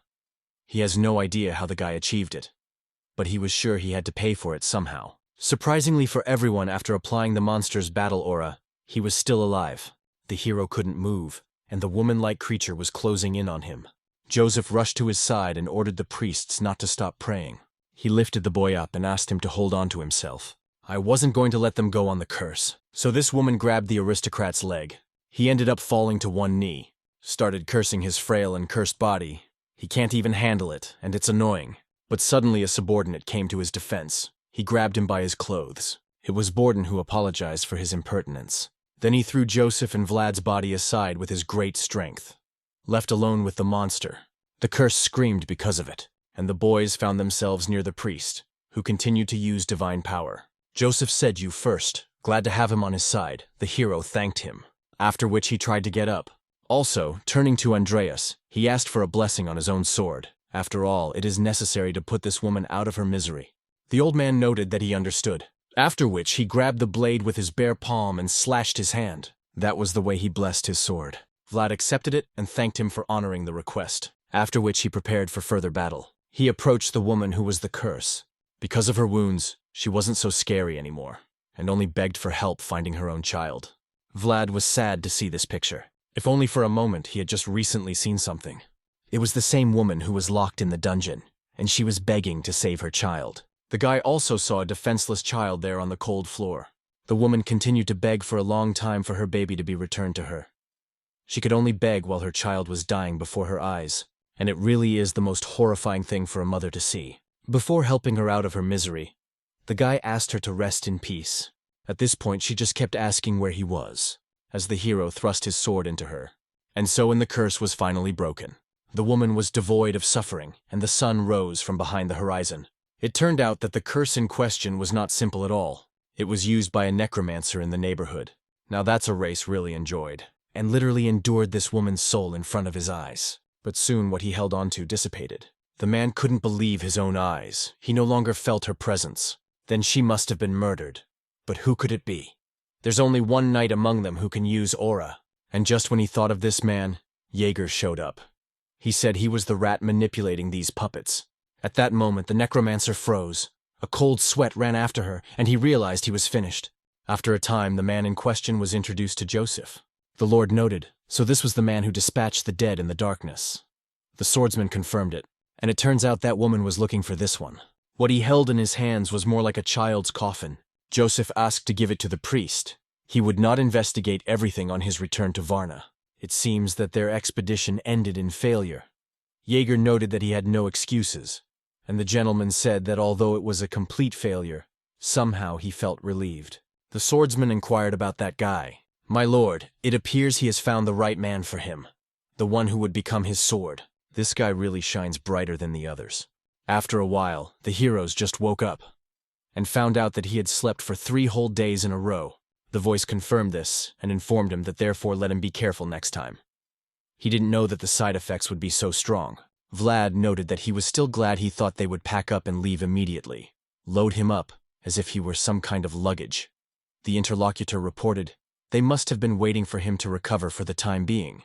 It seems that Joseph was really very worried about him.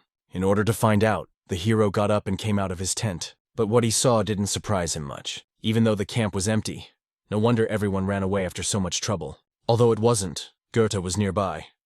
He was glad the captain was awake. He had no idea how worried he was about him. The hero asked in surprise, wondering if it was serious. The guy who ran away first came back again. Smiling, the interlocutor said he did. The same promised a bonus on his return. He carried it to the camp, and even risked his life returning here with Sir Knight. Let him not forget that. Vlad agreed and promised to tell them about him. Goethe noted that Sir Jaeger told him to report to him when he regained consciousness. And Sir Joseph is in his tent, so he thinks it's worth going to see him. Guy said make of it, and wished him luck. But the interlocutors once again reminded him not to forget to say in it. The hero was no longer happy about such a clingy guy. Next, as he had said, he headed for Joseph's tent. There the aristocrat poured wine into a glass and asked the lad if he could drink. Vlad confirmed this, and said that he had once even worked in a brothel, although he had never drunk such expensive wine. The gentleman remarked that it was a drink for aristocrats. First, he wished he could thank him, because he could just run away. This surprised the guy after all. They were a contract, wasn't it? Joseph confirmed this. He pledged to swear faith, not allegiance. It was clear, even though it was a contract in words, he had honored its terms, so he just couldn't afford to lose someone like that. There's definitely a need to make him his own subordinate, so I told him it was his turn to fulfill the terms of the contract. He should be rewarded for his actions. Thus, Joseph wants to officially invite him into the Basid family. Time passed, and they all ended up in the Basid district in the settlement of Varna. Jaeger reported that he had followed orders and dispatched all the mercenaries. The aristocrat said that it was excellent, and suggested to stay here for a few days. After all, he had to report on the results of the expedition. The swordsman noticed Vlad looking around incessantly, so he asked if it was his first time in Varna.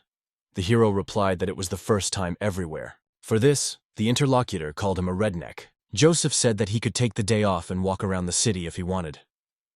Vlad thanked him for that. Jaeger ordered not to get lost and for dinner, have him return to the city council building. The boy said he would comply. And when they left, he thought he'd had enough of them. At this time, a voice in his head declared that Joseph and Jaeger were crazy about him. The hero replied that they were so. Someday they would strangle him out of great love. Without considering it, since they were paid well for the expedition, they should go and eat something delicious. I wonder what this town is famous for. Suddenly someone grabbed his arm. It turned out to be a boy serving a priest. The boy asked how he could help him, and the latter informed him that the priest would like to invite him if he was available. Vlad was a little surprised, but still followed the boy. There he noted that the temple in front of them was huge. Even Sora's church is not as huge, Jean said, though the capital of Basid and Strum's religious center is here in Varna. Vlad he asked to wait inside for the priest to come soon. After that, the hero went inside. There he was even more surprised. The altar, not only was it huge, but it was also very beautiful and shimmered with gold. The hero only now thought that he had been called a praying Ryman after all. But he never actually prayed, and for some reason right now he felt guilty about it. Andreas finally arrived. He apologized for keeping him waiting. Vlad replied that there was nothing wrong with that. He was grateful that he had been invited. The priest smiled, saying no thanks. Then he held out something and asked me to take it. The guy didn't understand what it was. Then Andreas revealed that it was his personalized card. Sir Joseph probably prepared it for him too. But the cards are usually given out in church, since the blessing of the Lord is given everywhere. The information on this map even more surprised the guy. After all, he had Andreas the priest as his guarantor. The man asked him to feel free to stop by in their time of need. He will be his surety from then on. The hero deep down was glad, but surprised at the same time. He's a backwater kid like him who didn't even have a birth certificate. And it turns out that he was able to get a bail bondsman and put his name in that big world. As of this moment, he is no longer Vlad of the slums and Vlad of Swara. The county of Basid consists of 12 minor and 3 major clans. The center of logistics is Swara, the religious center of Varna. All of this Joseph was telling the zone hero. And right in front of them is the capital city of Sutram. After a while, Jaeger informed the boys that they were now guests of Mr. Joseph. Let them keep in mind that any foolish act would affect his reputation. No need to run around like rednecks. Let them sit still. The boys agreed. Then the man noted that the rumors would soon bring snacks. And there was something else he wanted to say. The boys froze in anticipation. Jaeger turned around and said, "Let them wait and eat nothing. If they eat like the barbarians, it will only spread bad rumors about them." Vlad objected to him, but his interlocutor interrupted him and told him to be quiet and not to eat anything. Next, the boys went inside the room. Goethe was amazed at the scale of such a reception room. The Count's family is really cool. The hero remarked that he knew it. Suddenly, they were approached by a man who remarked that he had never met them before. It's a shame, of course, and he wanted to be quiet here. And so this man finally came out from behind the curtain and showed himself. The hero immediately turned his attention to him. It was a man with dark hair who inquired who they were. To Vlad, he seemed quite familiar, but the aura was on an entirely different level, like he could cut a man in half with one look. The first to introduce himself was Goethe, and said that they had accompanied Mr. Joseph on the expedition. The interlocutor interrupted him, after which he shifted his gaze to Vlad. The guy also had to introduce himself. The man pretended to be surprised and said it was the first time he had heard him. At that, he realized he was worth looking at. This guy has eyes that are full of bloody rage, and he doesn't hide it one bit. It's like he's so confident even in front of him. Joseph seems to have gotten his hands on a very useful guy. He likes him too. Next, he reached into his pocket and pulled something out of there, wondering if the boys would like to nibble on some peanuts. Vlad appreciated the suggestion and reported that they had been told not to eat anything. The man was surprised and asked what he meant. The main character just repeated the same thing again. Goethe was horrified to think that his commander was crazy. How he could refuse high-ranking people like that is incomprehensible. That was Vlad and Sora's first act in the Basid house. He refused the peanuts offered to him by Rudiger, the Count's eldest son. The man reported that it was very tasty. Joseph was communicating with his father about Vlad at the time. The Count noted that it was clear to him. They didn't have anything special, except for Jaeger, who had been brought by Joseph's mother. If he can raise him to be as good a knight as anyone in their family, he will reward him. The son said thanks for that. The Count realized that the sword was not his youngest son's strong point, but let him not forget that he is Basid. The guy replied that he understood that. The man then asked if his health was better. The son responded as usual. Now the Count was clear, and he informed him that he could leave. Joseph said goodbye and asked him to rest too. And after that, he turned around and walked away. The Count only watched his son walk away. After that, he said that he should be given some medicine. The old man next to him noted that he would definitely be glad, as well as Mrs. Oksana. His Highness has confirmed it. She is very caring towards her son. He also wondered what Ragmus thought of Joseph's report. The interlocutor stated that it should be taken seriously, because strange things started happening one after another. The Count also confirmed that it was necessary to find out who was behind this, and how dare they do such a thing on his land. Ragmus added that there was a report from Varna after all. And this is a really interesting combination of the rising dead as well as curses. They believe it's the work of either a great dark mage or a couple of weaker ones, the Count said. And if there are more, it could be a whole group, or it could be an organization. The interlocutor confirmed this. His Highness added that it doesn't make any difference either way, because the House of Basid must remain steadfast. They are willing to do whatever is necessary to get rid of those who dare to stand in their way. So he hoped the subordinates with the others would find them soon. It's about those who threatened his son and created havoc in his land. It was night or what, when Joseph returned. He noted that the report had taken longer than he had expected. So he asked if they had waited long. Goethe was the first to reply that it had not been a problem. The gentleman asked about his name. The boy confirmed that his name was Goethe. Joseph added that he could rest, and they would talk about his reward tomorrow. And the servants would show him his bedroom. The lad was not happy about this. The logician had been sitting hungry all day. He had seen the expectations. Still, he agreed, after which he left. Next, the gentleman suggested that Vlad talk. It turns out that he saved his life and also decided to dedicate his sword to him. So he asked if that was the case. The hero confirmed it. Joseph added, he also said that he has a mission, and he understands it as that he must be free. Vlad confirmed this as well. The Lord said that in that case it was a contradiction, for he wanted to be free. He also said he would visit him with his sword. This needs to be clarified. I wonder what exactly he wants to do with his freedom. If he told him that, he would consider whether he could give it to him. Vlad immediately thought about his final goal, and began to speak of a knight resembling blue moonlight. This is Godwin from Gaidar, and asked if his master knew him. After a while, it all came to light. Joseph thought he was just a useful guy, and he has such an unusual story. So the Godwin of Gaidar is the unknown who destroyed the smiles of the rose. Contribution noted that he would never forget him. He killed his savior and also destroyed the world he lived in. So, it's true. And in doing so, he can't help but admire him. In the end, Joseph said he couldn't help him. He was beyond his influence. The hero said it, so it is. He thought he expected something like this. After all, Joseph is only the Count's son. But he was still grateful to him for telling him the truth. Next, he wanted to say something else. The master suggested a change of terms. He offers him a 7-year contract. Vlad was surprised by this. The interlocutor stated, it must be, he did not know. But the latter put aside his honor as an aristocrat. Let it be understood that it took a great deal of determination. The hero realized he wasn't too knowledgeable.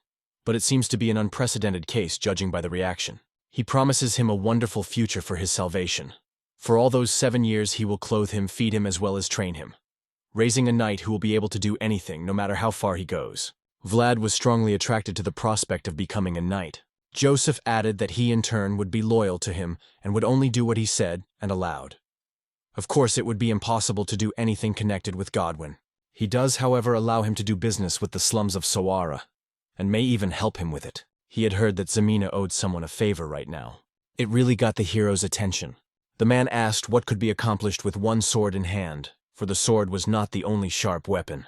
He in turn has his own, so wondering what Vlad will do now. After a while, looking out the window, Joseph said that the one aspired to great things. Jaeger didn't understand why the Lord held on to the fact that he had a lot to offer. He could find as many useful fellows as he wanted, couldn't he? Aristocrat said that maybe that's the case with everyone. They have potential, but whether something will work out is an entirely different question. The swordsman had a question, meaning the Lord hoped the man would live up to his expectations. Joseph was absolutely certain of this. He clearly saw it with his own eyes. To Jaeger, this guy was not only unpredictable, but also extremely naughty, which means he's not going to be easy to deal with. The Lord noted that he had a swordsman to do just that. 7 years is a long time, and that's enough time to bind, placate, and subdue him. The subordinate noted that he would then continue all efforts. Joseph requested that this be done. The more difficult it is to deal with, the better the outcome will be. He thought that one was just a useful wolf cub, but it turns out it's actually a wolf chasing the moon. Soon Jaeger showed the room to Vlad and told him that it would belong to him. It was a private room for one. The hero rejoiced, for it looked beautiful. The floor is clean and there is also a bedright palace. It was a surprise to his interlocutor, and he had forgotten that he was from the slums. The warriors usually come from good families, and it's hard for them to adjust. But he'll do well if he doesn't screw up. The character said, for example, not to take peanuts from Mr. Rudiger. Jaeger started hitting the guy hard on the back and said it's no big deal. He always listens to him carefully anyway. As soon as he eats, have him come to the training ground. They will fight twice a day in the morning and evening, just as they did on the expedition. Just as he was about to leave the room, he saw someone. It was Mistress Oksana, who greeted Jaeger as her loyal knight. The man said quietly, "Ladu." Who is she? Joseph's mother. Let him greet her respectfully, according to the rules of etiquette, as he had been taught. Next, the two of them greeted Lady Oksana. She wished them a good morning. Afterward, looking at Vlad, she asked if it was him. The man confirmed Mr. Joseph, and he was personally invited. The woman understood and began to look at the guy with an appraising gaze. The hero also glanced at her spitefully. She had the look of a real powerful ruler. Vlad immediately lowered his head and was embarrassed when he met her eyes. Then the Countess thanked him, for it was he who had saved her son. The protagonist only noted that he was just doing his duty. The interviewee added that she should reward him. He had done something more than he imagines. The guy wanted to thank her. But suddenly she touched his hair and said it had a beautiful color. It really suited his blue eyes. He has very broad shoulders for such a thin man. He needs to put on weight to look better. The woman will send him some clothes very soon. Vlad immediately thanked her. You could see the pleasure on the Countess's face. Next, she turned around and motioned for Sir Jaeger to continue. The man wished her a good day. It was only when she was gone that Vlad was able to exhale. The interlocutor asked what was wrong with him, if he had always been like this, and why he was so scared of it. The character noted that he had never socialized with girls, so it was difficult for him. Jaeger noted that for the first time it was even not bad. To be honest, even he found it hard to talk to Lady Oksana. After these words, he suggested that we go out to eat, and the hero agreed. And it wasn't long before Vlad found himself in the dining room. One of the guys let out his spit, and spit right into the food bowl, and that bowl was Vlad's. The person who did it smiled and asked what now. He mistook it for a trash can by accident. The others who were gathered here immediately burst into laughter. The protagonist did nothing in response to this. All he did was get that spit out of his bowl. Then he just threw it outside, and began to eat quietly, thinking about the fact that everything had happened sooner than he had expected. The person who did this to him didn't understand what was wrong with this guy, why he was so calm. The hero remembered Jaeger's words about keeping in mind that now every action he took reflected on Joseph's reputation. So the lad wondered how he could beat him if it would affect the Lord. That bully was pissed off. So he walked away, thinking that they finally had a chance to laugh at someone. Suddenly Vlad asked him his name. The interlocutor interjected that he had told such a one. The hero looked at him with a penetrating stare, and once more came out as his name was called. It even sent a chill down his spine. And he didn't understand what that incredible aura was. So a little wary, he said his name was Sovanin. Vlad said he would remember that and left. The Count coaxed a stroll through the neighborhood of the estate. Then something caught his attention. It was a training ground. The man noted that his knights appeared to be practicing, so he offered to observe the process.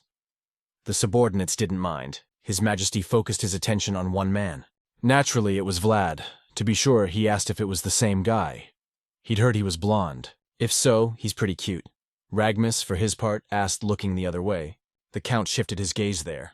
There was also someone watching the practice from that spot. The man reported this Jaeger. The first time is always restless. He suggests it's best to observe what Vlad is capable of. Soon, sparring between him as well as one other person began to take place. Their bout was quite so fast and distinguished by their techniques. The opponent who confronted the hero had a hard time. It seemed to the Count that this duel was ferocious. Vlad's opponent is much taller than him, but it's slippery. There is something about him, though, and that is commendable. Though clumsy, he tries his best to use what he has learned. The teacher was telling the kid to remember that.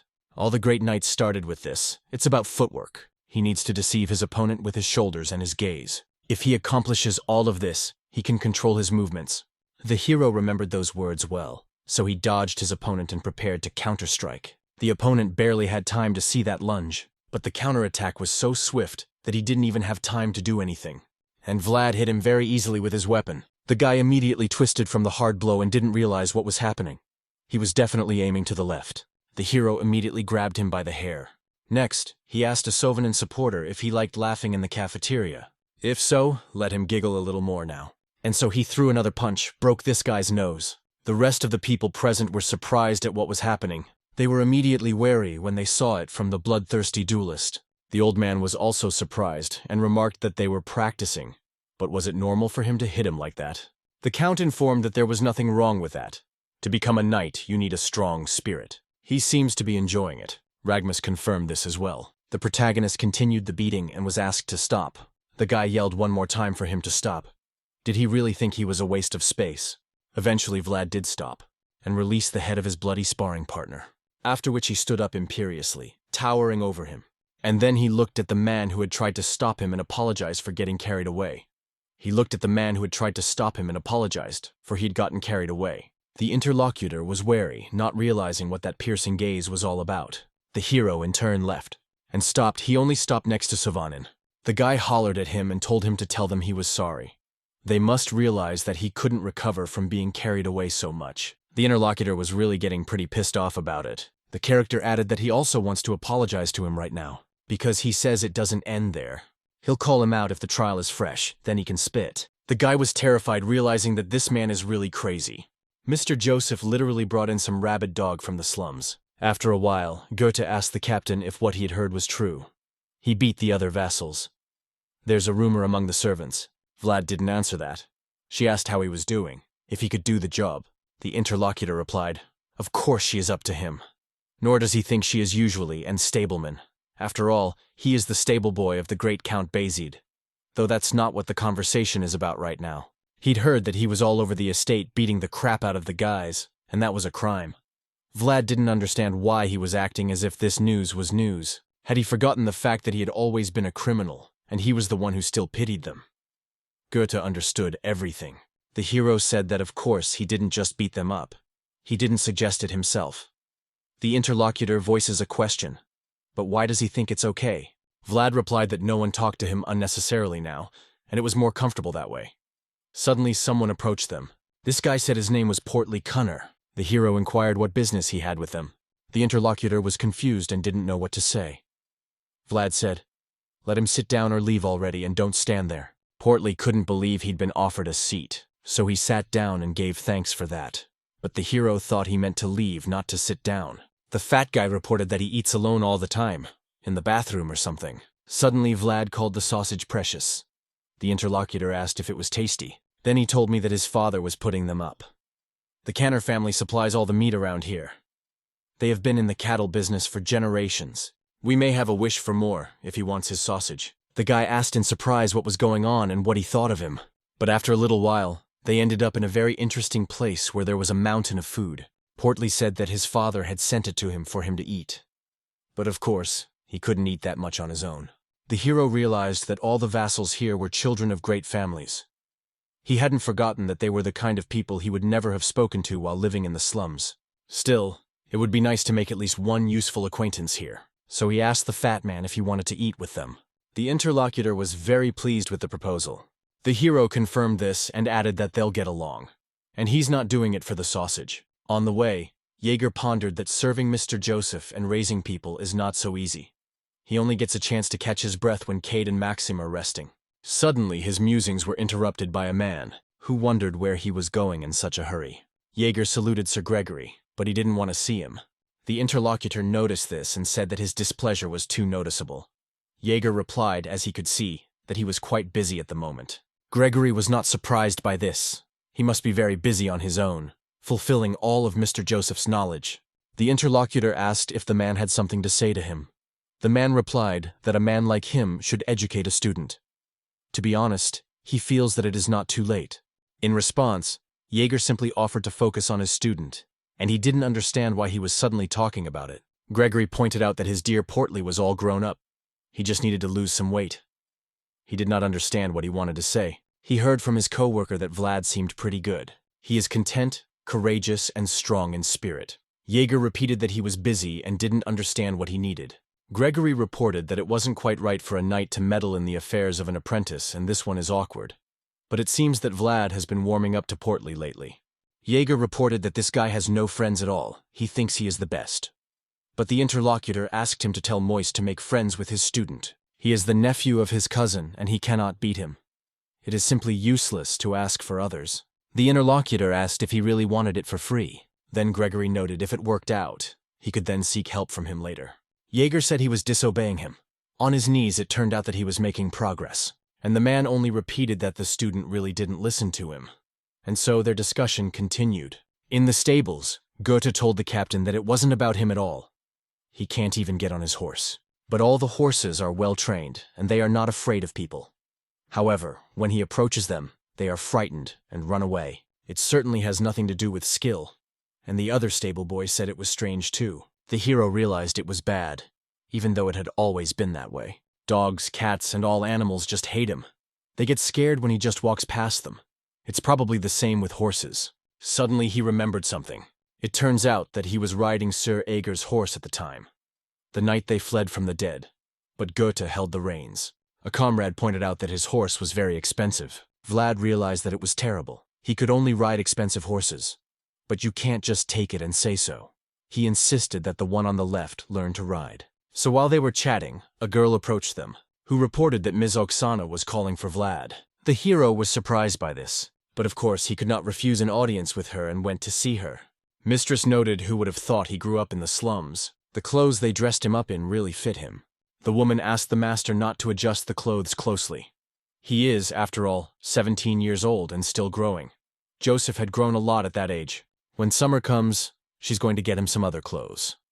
After all, wearing clothes according to the season is necessary to keep fit. As usual, the hero was embarrassed. He was thanked by Ms. Oksana for being so kind. The lady noted that he had saved her son's life, and it was she who should thank him. Of course, she apologizes for calling him out when he was busy working out, so she can go. The hero thanked her again. After which he left her room. It was the only place he could finally relax, and he didn't understand why it was so hard to talk to her. And it was also interesting how much the clothes that were given to him and dressed him up in them stood up. It's so comfortable. It's like it doesn't even belong to him. But in essence, it's true. It's both his and not. Vlad just can't get used to it. He has tried so hard to get into the Basid family, but he still doesn't feel part of it. It's like putting on weight and the flesh clings to the soul. As he walked down the hallway from the window, he noticed something. There was a cluster of people downstairs on the training ground, and someone was being beaten up. Whoever was doing this was screaming how the damn pig could forget these sensations. Is he only having fun because they let him quietly, and here to live? So he really likes his new friend that much. It turns out the dirty bastards are bunching up. From the window, Vlad could see perfectly well that it was Portly who was being beaten. It became clear that everything is the same everywhere. There are those who live and have a great time, and those who just can't live peacefully. At the end of the day, they're just assholes who prey on those weaker than them. Next thing you know, the guy thought he'd probably wear his old clothes for the day. After a little while, night fell. Vlad knocked on the door. Portly inquired who it was. The hero said it was him. Only then did the owner of the room open the door. The guy saw everything with his own eyes. Portly was indeed very badly beaten. He wondered what Vlad was doing here so late. The hero noted that he needed something from him. Pointing inside the room, he asked for this to be given to him. The guy asked if he was really talking about Jamin, so even though it was free, but he appreciated it so much. Vlad confirmed that he wanted it exactly. Portly was sad. Even though they weren't friends, he hoped they would at least smile at each other in a friendly way when they met. Vlad also seems to think that he can only drink blood out of it, but guys don't care anymore. Still, it's better than being alone. That's why he brought the Jamin. Vlad told the guy not to think it's unfair, because he only charges a fair fee. Portly didn't know what he meant. The hero added that a familiar knight had told him something similar. A knight takes only what is rightfully his. And now he was standing in front of Portly's assailants. He noted that it was 14 against 1. Even when he was in the slums, it never came to this. The interlocutor shouted for him to shut his mouth, let them see how long he lasted. Vlad informed them that in that case, let them come over soon. He had come all this way for them, and shouldn't they do the same? It really pissed my opponent off a lot. So he rushed to the attack and ordered the others to do the same. Vlad was very glad that he had changed, and informed me that blood would be spilled tonight. That's what happened a few moments later. The guys who were first hit by Vlad were beaten, and the rest of us are already more wary of what's going on. But someone shouted that there was no need for him to retreat. They couldn't be defeated. It was necessary to block him from the side and surround him. The guy who was the local leader was shocked. When they fought, he was clearly different. What was the point of something like this then? 2 months ago, this lousy guy had barely held a sword in his hands. He shouted that you, his comrades, did not retreat. Let them remember that he will kill anyone who retreats. And while he was talking about it, the hero was already beside him, looked at him and said he dares to say that. But in reality, he probably didn't even kill anyone. His opponent got angry, called him a cretin, and lunged at him. But Vlad dodged that lunge very easily, after which he prepared to counterattack, thinking that during the expedition he had been doing his best to strike single blows. Surprisingly, the enemy even had time to react, so the fight continued. The voice in my head told me that the results of training with Jaeger were showing up. He is driving the trap he has prepared for his opponents. Soon the opponent was no longer able to keep up with Vlad's attacks, so he started missing some pretty hard hits, one after another. Heroes at this point seemed like he had it all figured out. This is his gap and his space. All of this can be called its own flow. And so the enemy was already beaten from his feet. He wanted to complain about his leg, but at that moment, the hero was ready to finish him off. The guy got really scared, realizing what was about to happen.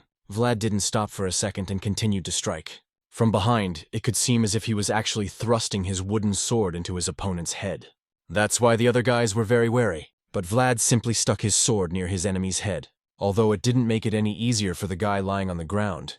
He was shaking all over with fear. The hero once again glared angrily at him and told him to never look him in the eye again. He also told him not to mess with the chubby guy. The boy wondered if this was all serious. It sounded like he was seriously trying to kill him. Vlad noted that his Jamin really worked out. Then he turned to the others and asked who would be next. Let them finish what they had started. The guys only looked at him fearfully, and no one was going to fight any further. Then Vlad informed them that if they didn't go themselves, he would. After saying that, the guy began to gradually and leisurely approach them. The enemies who were only recently going to beat him up were already trembling with fear. The bottom line is that they have a huge desire to avoid. There was someone watching from the sidelines. It was Earl who remarked that it was just gorgeous. A short time later, the monthly meeting of the knights was held. Though not on purpose, those who supported Rudiger stood on one side, and opposite were those who were on Joseph's side. Of course, there were also those who remained neutral. Captain Anatalis of the Knight Order has reported that they had changed the duty schedule to prepare for the absence of Rudiger and the knights, who would soon be going on a mission. Next on the agenda is the distribution of sacred items sent by the church. The Count watched carefully and realized that the atmosphere had changed dramatically. Rudiger's supporters are embittered and seem ready to tear up. And across from them is Joseph's side. In any case, he should be glad. After all, the knights on Joseph's side had been suppressed all along. Jaeger turned his attention to His Majesty. The smile on his face he clearly hadn't expected to see, so was really amazed. After a while, the captain of the Order of Knights stated that this concludes their meeting. He asked all knights to pay attention to their duties. After these words, everyone simply dispersed. Suddenly, one of the men angrily told Jaeger he had brought a rabid dog, who don't even know who they can and can't bite. That's what biography means. The man had lost his fucking mind over it, making the others even angrier. One of them remarked that they should not quarrel now and it was better to leave. It was his student. Gregory laughed about it. They really are all seething with anger. The interlocutor asked what he meant.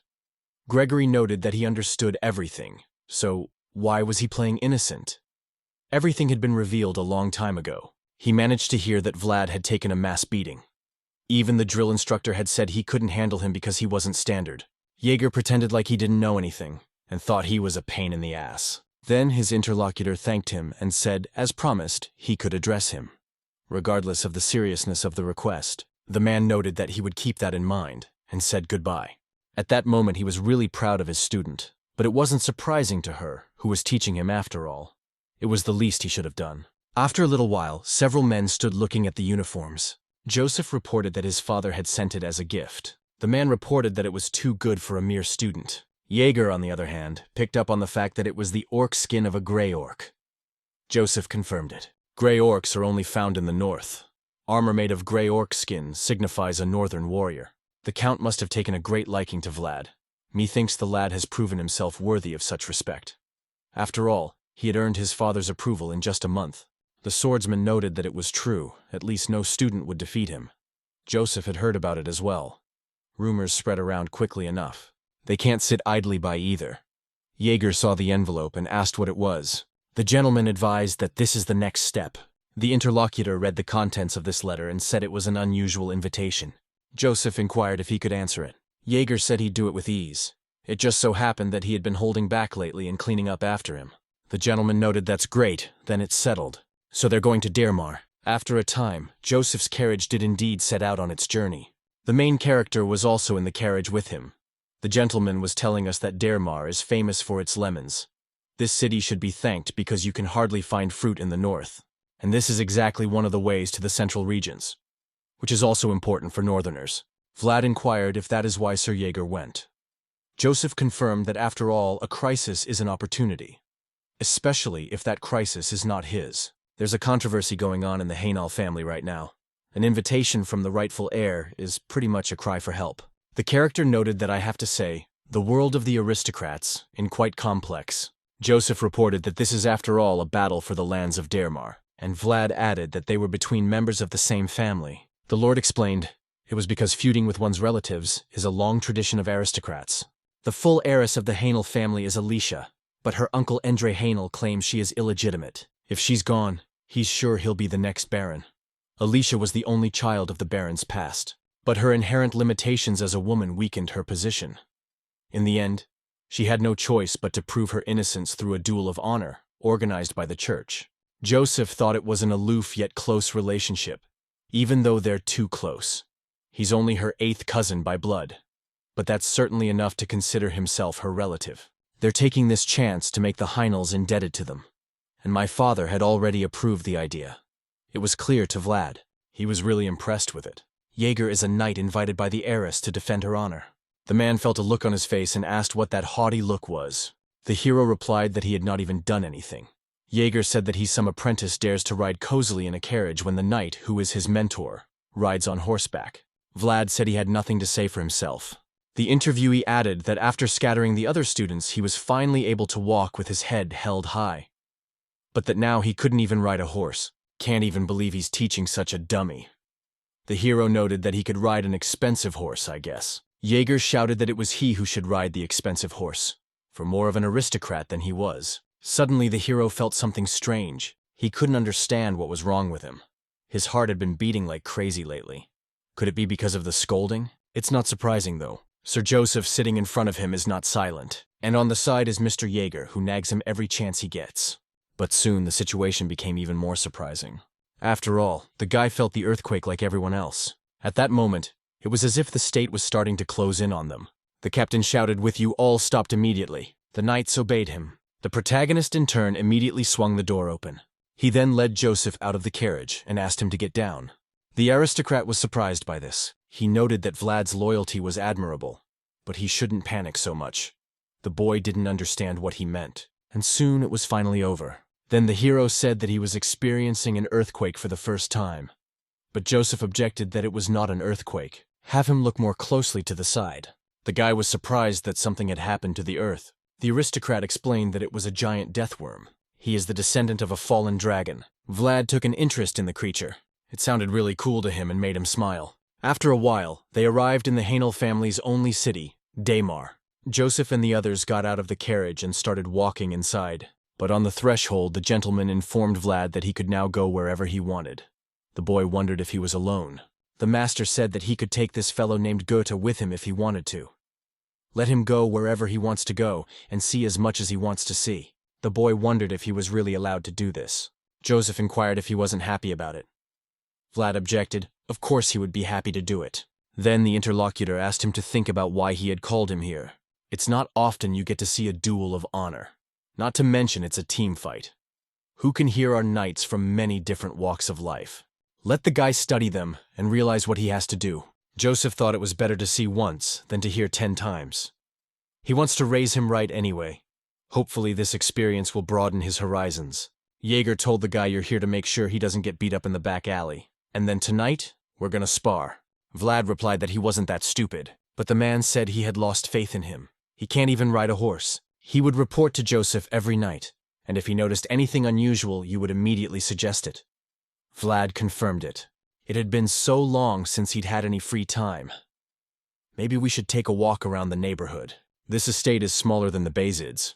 It looks old. Doesn't anyone keep an eye on it? As he remembers, the place is famous for lemons, but it doesn't look like they have any money. Suddenly the guy's arms started moving on their own, and the voice reported that he seemed to remember being here. And he recognizes it by that tree on the hill. Vlad realized he needed to find a place and pray for the first time in a long time. They agreed that the voice would give him the sword, and let the voice give him the memories. They had been talking all this time, and it was time to give it all back. After a while, the long-awaited meeting took place. Alicia was truly grateful that Joseph had come all this way. The boy replied that it was no big deal. In a time of crisis for the rightful heir, he had to respond. The call of the blood was more important than anything else. The girl sat on the throne, half of her face in shadow and most of her body illuminated by the moon. Joseph reported that the count and part-time father had already given permission. The decision was up to her. It was evident that the girl was nervous, but she said that she had already made up her mind. "It will be as she wishes, Count." Of course, that would be the case if the diner seems to be after her. Joseph asked her not to worry about that, because the sword of Basid always promises victory. Soon it was evening outside. A subordinate informed the lord that she should not be underestimated. Her temperament for a ruler is noticeable. It may seem like a risk, but she is holding up well. It seemed to Joseph, too. She was in control for the last one. And yet, either way, their plan remains the same. All that's left are memories. Maybe that's why people are so obsessed with leaving traces. Because if you look at the scars left behind, memories of that day will come back. The hero said he wished he could do something like that for his mom, too. It looks like this grave has been completely neglected. Next, he tried to wipe it down a bit. After all, greeting the landlords is commonplace. The voice noted that he didn't say anything. Vlad asked, looking into his heart, because he hadn't even gone to see the knights he had come to see. The voice thanked him. After which the hero, as usual, got down on his knee and began to pray. He's been doing this for a while, back until the spirit of that man appeared at his back. The voice informed him that something was coming back to him. It seems like the tree was smaller back then, but when it was, it's like he was here with someone. Suddenly some memories came back to him. The creature seems to be watching them and recognizes him. The hero inquired what he meant, and the interlocutor asked if he could borrow his body for a while. Vlad agreed to the request for a short while, after which I prepared myself to do it. And just like before, a blue aura began to emanate from his eye. It seemed to spill out of his eye gradually, and then there was a flashback. Vlad asked in surprise what it was. Right in front of him, the face of a large white snake seemed to appear.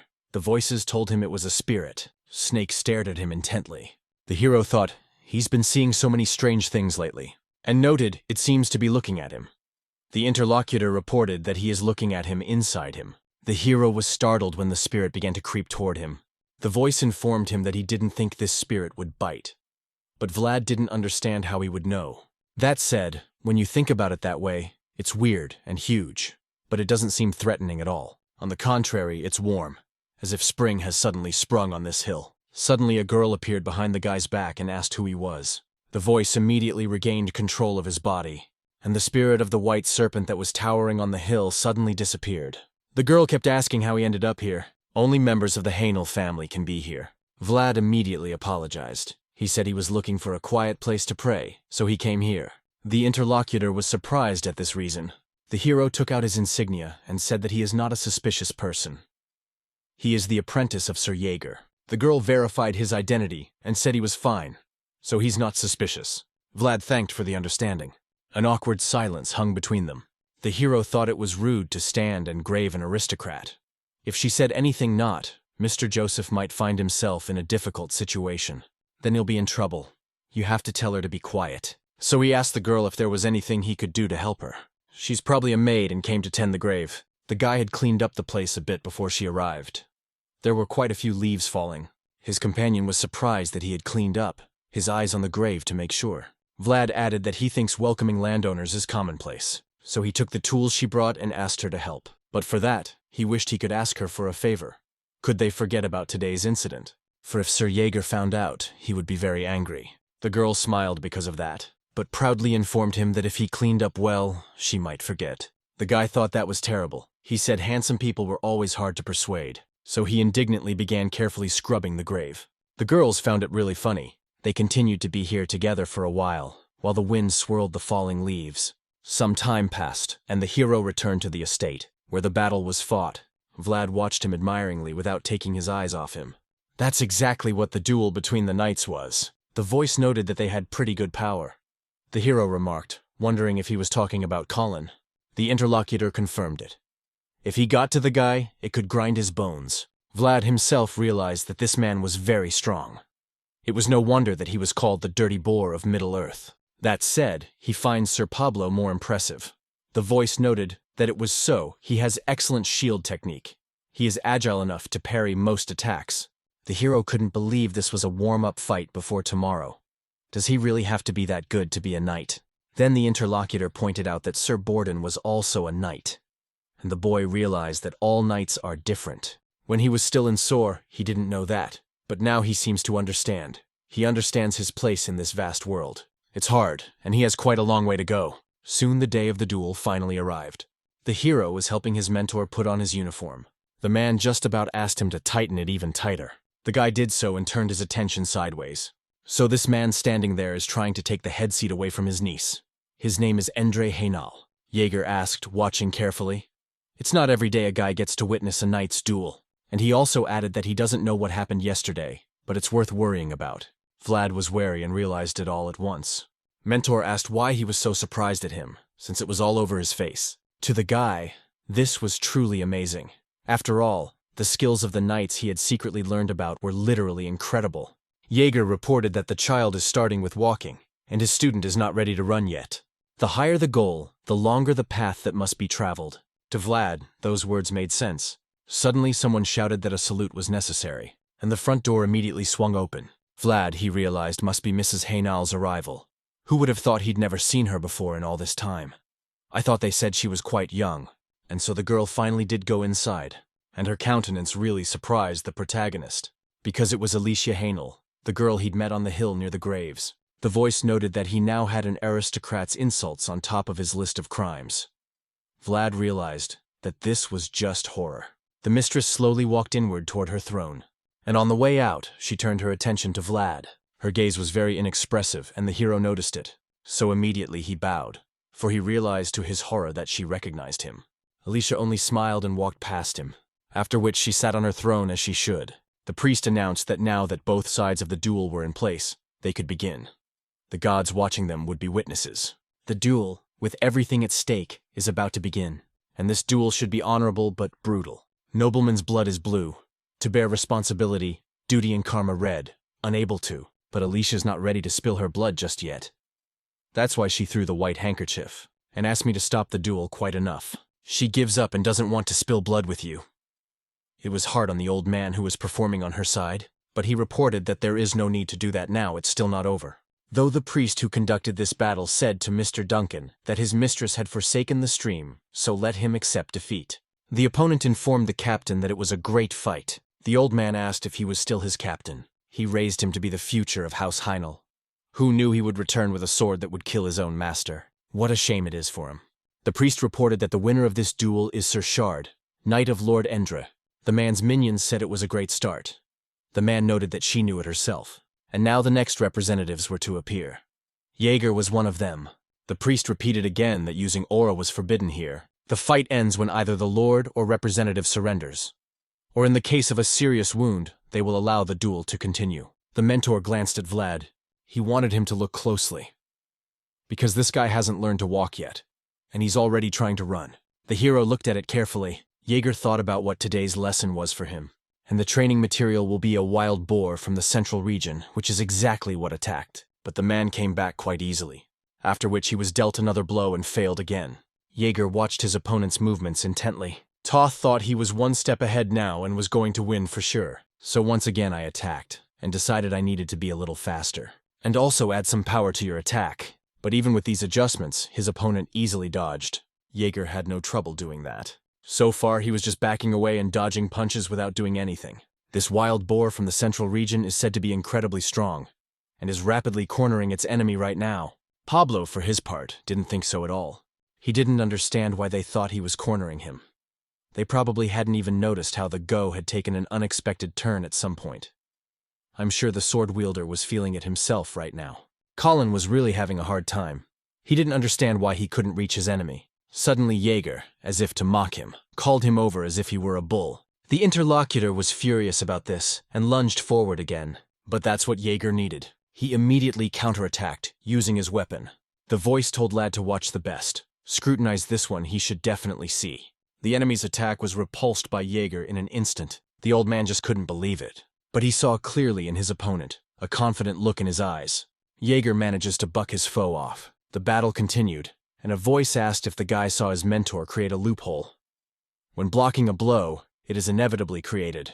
This is exactly what is called a counterattack technique. Vlad realized that it meant counterattack, a technique of following up an attack through the loophole created by blocking the first one. After a while, the blades were let down. Colin was already kneeling in front of his opponent.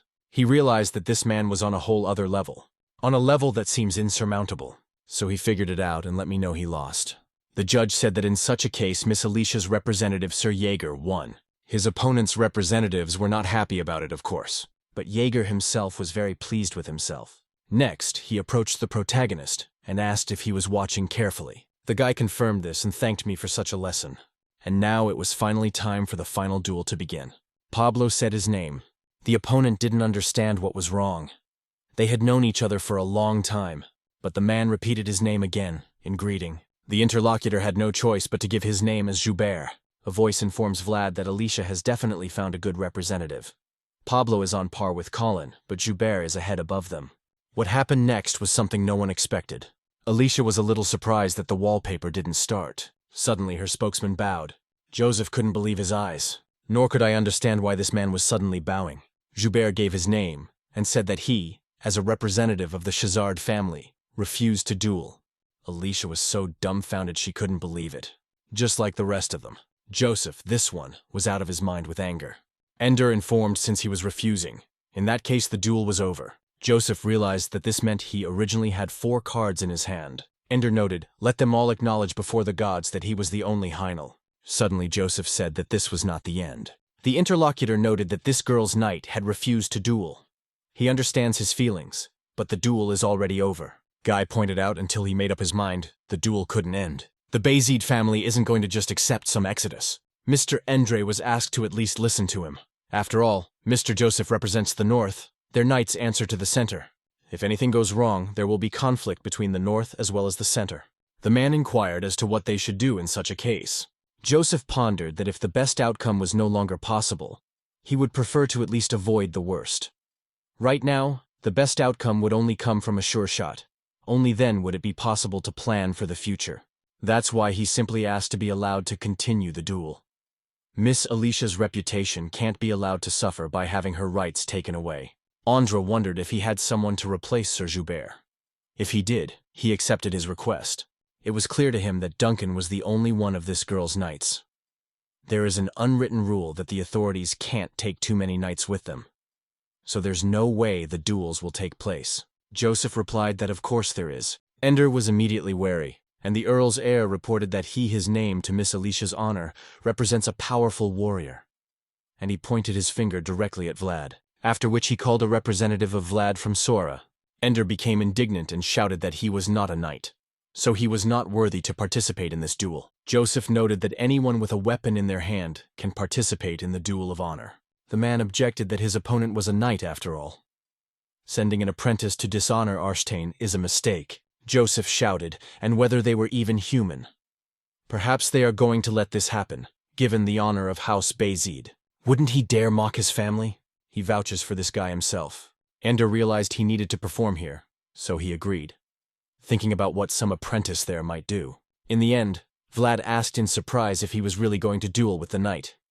Jaeger confirmed it. Then the hero asked the next question, if he would die by accident. Mentor said that if it came to that, he would intervene right away. Vlad remarked on whether it wouldn't be bad anymore if it sang like that. The interlocutor didn't answer anything. The hero wondered why he was silent. He didn't like that. Then Joseph came up to him and also addressed him, and then simply walked over to him and hugged him. The hero was embarrassed and informed the Lord that you shouldn't have done that. The master whispered to make it last only 10 minutes. He already had a plan from the beginning, so he's already given the order to Vorden. He just needs to win, and me a lot of time. Vlad asked, but would that amount of time be enough? The interlocutor noted that it would be more than enough. Now the heroes understood everything and reported that he would try to last this time. Lastly, Joseph asked him to be careful. Vlad replied that he would try to do so, after which he headed towards Miss Alicia and bowed to her. The girl nodded approvingly, which signified that she approved of this duel. And so the opponents were already standing opposite each other. The hero immediately introduced himself, as he is supposed to at the beginning of a duel. The man, in turn, just looked at him, after which he threw his shield to the ground, and said this guy wasn't worthy of hearing his name. The moment an unworthy brat like him showed up here, this duel was no longer a duel of honor. Vlad realized at that moment that he really hated the word dignified. It's not clear why people are always grabbing beautiful shiny things. Of course, perhaps it came from an unworthy place. But he's not going to just give up. So he doesn't understand what it is that makes him so inferior and what makes him so different. The interlocutor was a little confused but said that the standards of the Basid family had dropped a lot. It made Vlad angry. Pablo drew his sword and indicated that he could ignore the rules of the duel. Let him fight to the best of his ability. He's going to nip it in the bud. The hero immediately concentrated on the fight. He threw himself into the attack, for today the lad was worthy to shine. Of course, her opponent blocked it very easily, and saw that the guy's blade was literally shaking. That's why further on, he dismissed it from him. Vlad was worthy of the connection, because for the first time in his life, he had raised the sword not for himself, but for someone else. When Vlad attacked, the voice of the head spoke, aiming left, and somewhere defensive. Habit is a really scary thing. Those in attendance noted that this guy is pretty fast. He seems to be really challenging. The duel continued, and the hero continued his onslaught. Pablo realized that this guy was a natural. He had rage in him, and that rage is similar to that of a hungry wolf. So the man remarked that it was excellent that he had a good spirit. But it's not that simple, and the guy felt it. The knight immediately made his attack. He thought he could defeat him with just one lunge, so noted that Vlad wasn't quite up to it yet. The guy defended himself, but that punch put him on one knee. It was really very hard for him to defend himself. It was as if he were being stoned. Pablo prepared to strike next and asked if the guy was done with his tricks. Vlad defended himself again, but it was getting harder and harder for him. Even had to involve another hand in blocking that hardest blow. Then the voice informed him not to block, but to step on. Let him try to parry in some way. Of course Vlad tried to do that, but his opponent delivered another crushing blow. The guy's defense could not withstand the force of this attack, and the body flew off to the side, after which he banged his back pretty hard against the wall behind him. Pablo stopped, after which he began to leisurely approach the guy. He literally towered over him and stared haughtily, at the same time reported that it was impressive. It's still early for him, though, because he's still a child who isn't worthy of resisting him. What a shame they had to meet here after all. Let him find it later. Pablo was about to deliver a devastating blow. The voice in his head told the boy that he had done a good job, because he thought that was the end of it. But the glad man handled this attack and parried the blow. Jaeger was about to intervene in this battle and was shocked to see what had happened, as in fact do the opponent's representatives. Alicia couldn't believe this young boy had done such a thing either. Pablo couldn't believe it was a counterattack technique. Vlad literally repeated what his teacher had done not too long ago. Some people present couldn't understand how this was possible. Some simple weapon carries was able to stop the knight's sword. Ender reported that it was just a simple coincidence. Let them look at him. He can't even understand his own sword. Pablo heard what they were saying and thought what other coincidence there could be. It's too unusual after all. Even he who had crossed swords with him found it hard to accept. Suddenly Vlad's attention is drawn to him, asking him something. It was as if he was rejecting something inarticulately and wanted to find an answer. The man wondered if he had lost consciousness and was talking some kind of nonsense. But he saw that his opponent's eyes were open, which meant he was conscious. So I realized it's not bullshit at all. He was probably just immersed in his own memories. In the end, that's really what happened. He's a boy with no license, even catching shiny things. All he wanted was to be capable and have opportunities. He really dreamed of having some rights. He also had another dream. The guy always wanted to go to that sparkling place. Immersed in the memories, the hero shouted out that he wanted to be there too. And so his flower was almost blooming at that moment. It was a beautiful and never-before-seen flower. And so the weapons of the duelists crossed each other once more. Ender as well as his subordinates couldn't understand what was going on. Vlad held up his weapon and his hands were bloody. Jaeger thought about the fact that he had shown this move to him, not so that he would repeat it. He just wanted him to focus on the basics. But what he saw in front of him was simply amazing. For some reason, his student was already able to fulfill it. Pablo realized that the sharpness on the tip of the boy's sword was gone. In its place was a firm resolve. It was really entertaining for him, and it was getting more and more interesting where that determination was directed. Vlad continued to clutch his weapon with all his might. In the midst of the battle, Pablo picked up on this. It was amazing to him that this guy's sword was howling. In that case, is he really going to blossom right now?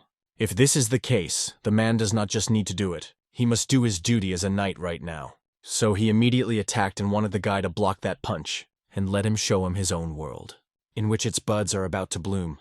Not realizing what was going on, Ender wondered what it was. Vlad's blade that moment began to gradually eliminate the aura. The knights were stunned to see what was happening.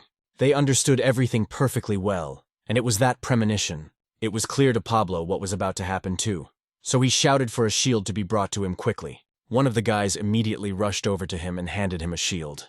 The man took it and prepared himself for what was about to happen. He even blocked the guy's punch with his shield. Then, in all seriousness, he stood in a fighting stance and called his name, as a knight should.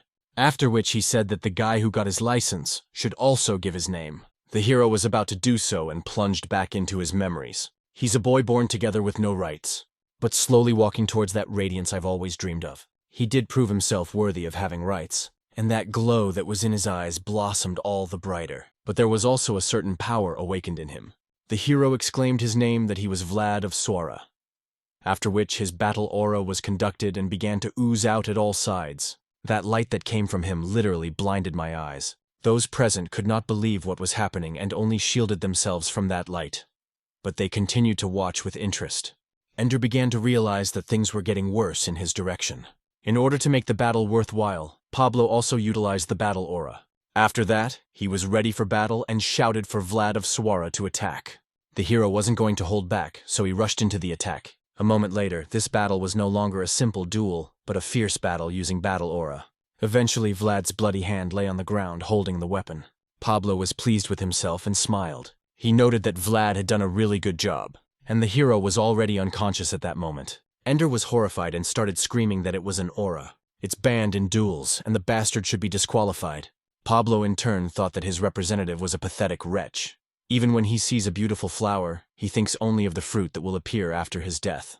Jaeger, along with Joseph, approached him. They thanked him for doing his duty as a knight. The man noted that he had done what he had to do. It was indeed an honor for him. Joseph then turned to the master priest, asking if they had seen the aura. That one promptly confirmed it. The interlocutor asked, then what stood above the sacred rules of dueling, or the code of the master swordsman? The priest was amazed.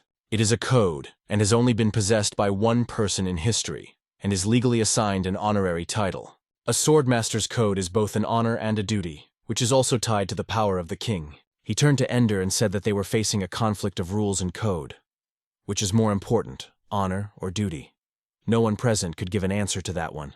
He feels that what happened should be reported to that diocese and to the royal palace, and until they get a definite answer, the announcement of the duel's result will be postponed.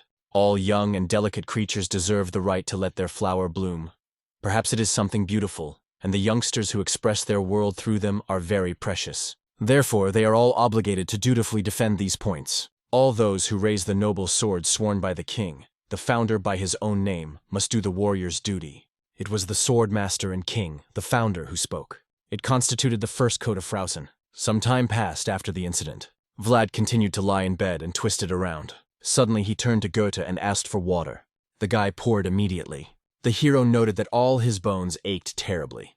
At that moment, he was finally given water, but the voice sounded very familiar. Surprisingly for Vlad, it turned out to be Mr. Joseph.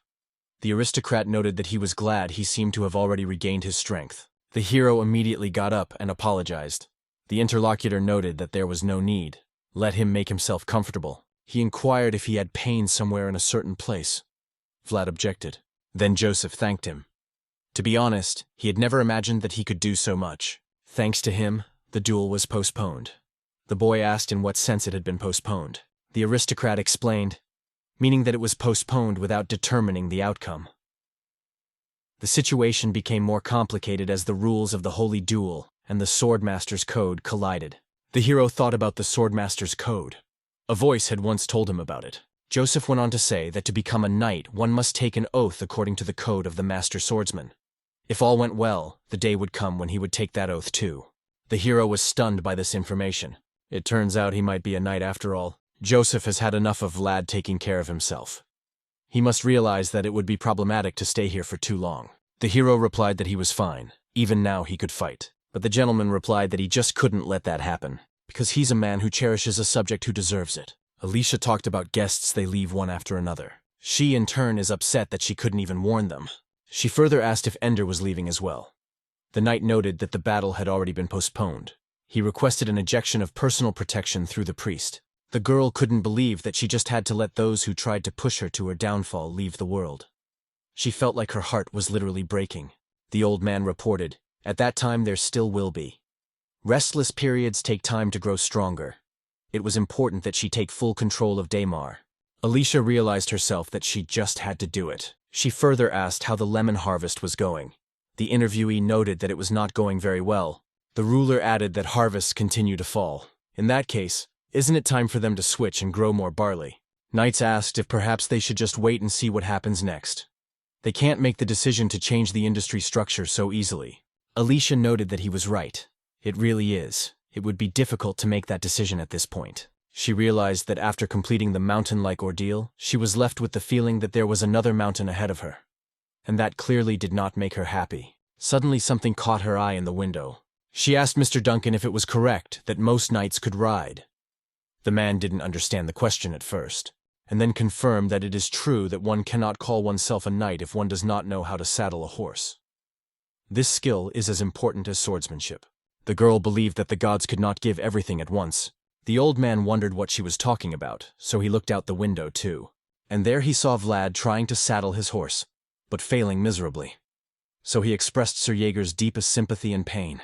The guy just went down as usual.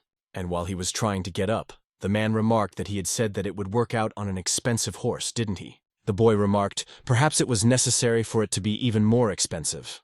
And at that moment his teacher had already swung his arm, after which he punched the guy and told him to think better before saying anything. Vlad added that he was definitely able to ride her last time, although it was Gota who had ridden her. The one just happened to be nearby and said it was true, he was definitely climbing it. The man realized what it all meant, really.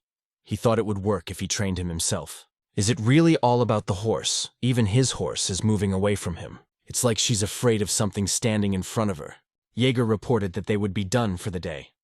The boy asked if they would study tomorrow, but he was told that tomorrow's class would also be skipped. Vlad didn't like it. He didn't realize then when he would learn to ride a horse. Mentor reported that it will not be postponed for the time being. The boy had heard those words too many times since coming here. The man asked if there was something he was not satisfied with. The hero confirmed it. Jaeger sighed and said that such a thing couldn't be solved quickly, so offered to think about it once he got back to Sturmu, and he still has work to do today. Gota didn't understand why the horses hated the guy more and more. Vlad wondered what would happen if the more expensive horses didn't work out as well. The interlocutor asked how about riding a cow. She would definitely be dumber than a horse. The hero added as he continued his bluster. Let him think better before saying anything. Gota was indignant for this one, for he repeated Jaeger's recent words. Then let him continue to ride in the carriage. I'm sure his mentor would love that. And he, in turn, will leave. Here comes this prominent gentleman in the stable. The character kept posting about what his own problem was. The voice noted, wondering if it might be the fact that he was moving too fast. Animals are better at sensing that. Vlad asked what he should do then, and in reply, he heard that it was necessary to control his impulses. This is one way of controlling his inner world. If he could freely use the aura, he could control the momentum as well. But the guy couldn't even consciously draw it out. The aura itself is weak. The interlocutor noted, it's normal that it takes training and skill to start using it in battles. Let him remember Jaeger's words and don't run until he learns to walk. Vlad sighed and said he agreed. It is said that they will return to Sturmu after the farewell ceremony is over, so perhaps he should stop by one last time at the place they were at recently. Joubert walked down the corridor, pondering that he had failed the task. But he's sure the Lord will understand once they hear about the whole situation. You can't blame the sea for the waves. It was an accident after all, but the more he thinks about it, the more ridiculous he finds the situation. It was just some lowly vassal, wasn't it? All of a sudden he stopped, and something made him do it. The man noted that it was a rather aggressive greeting. And near his neck at that moment was Jaeger's blade. Joubert noted that it shouldn't have gotten that far. The interlocutor noted that it can't be helped. It seemed to him that it should have gone in that way. Joubert wondered how long he had been waiting. Doesn't he have anything else to do? Jaeger replied that it was his day off. The interviewer then asked if I thought it was a waste of a weekend. Jaeger explained the need to take care of pending business over the weekend. Joubert understood that he was disappointed, but he also had no choice. The interlocutor said that this coincidence had put him off. There was no choice. The trader touched the blade and said he was sorry. They have the same job, and he should at least realize that. And at that moment, he had already applied the battle aura. Jaeger asked, well, what can you do if the master says to bark, he barks? And so the two battle auras collided with each other. But soon Joubert stopped using it. He thinks such a warning will be enough. Others call them swordfish, but that's not really true.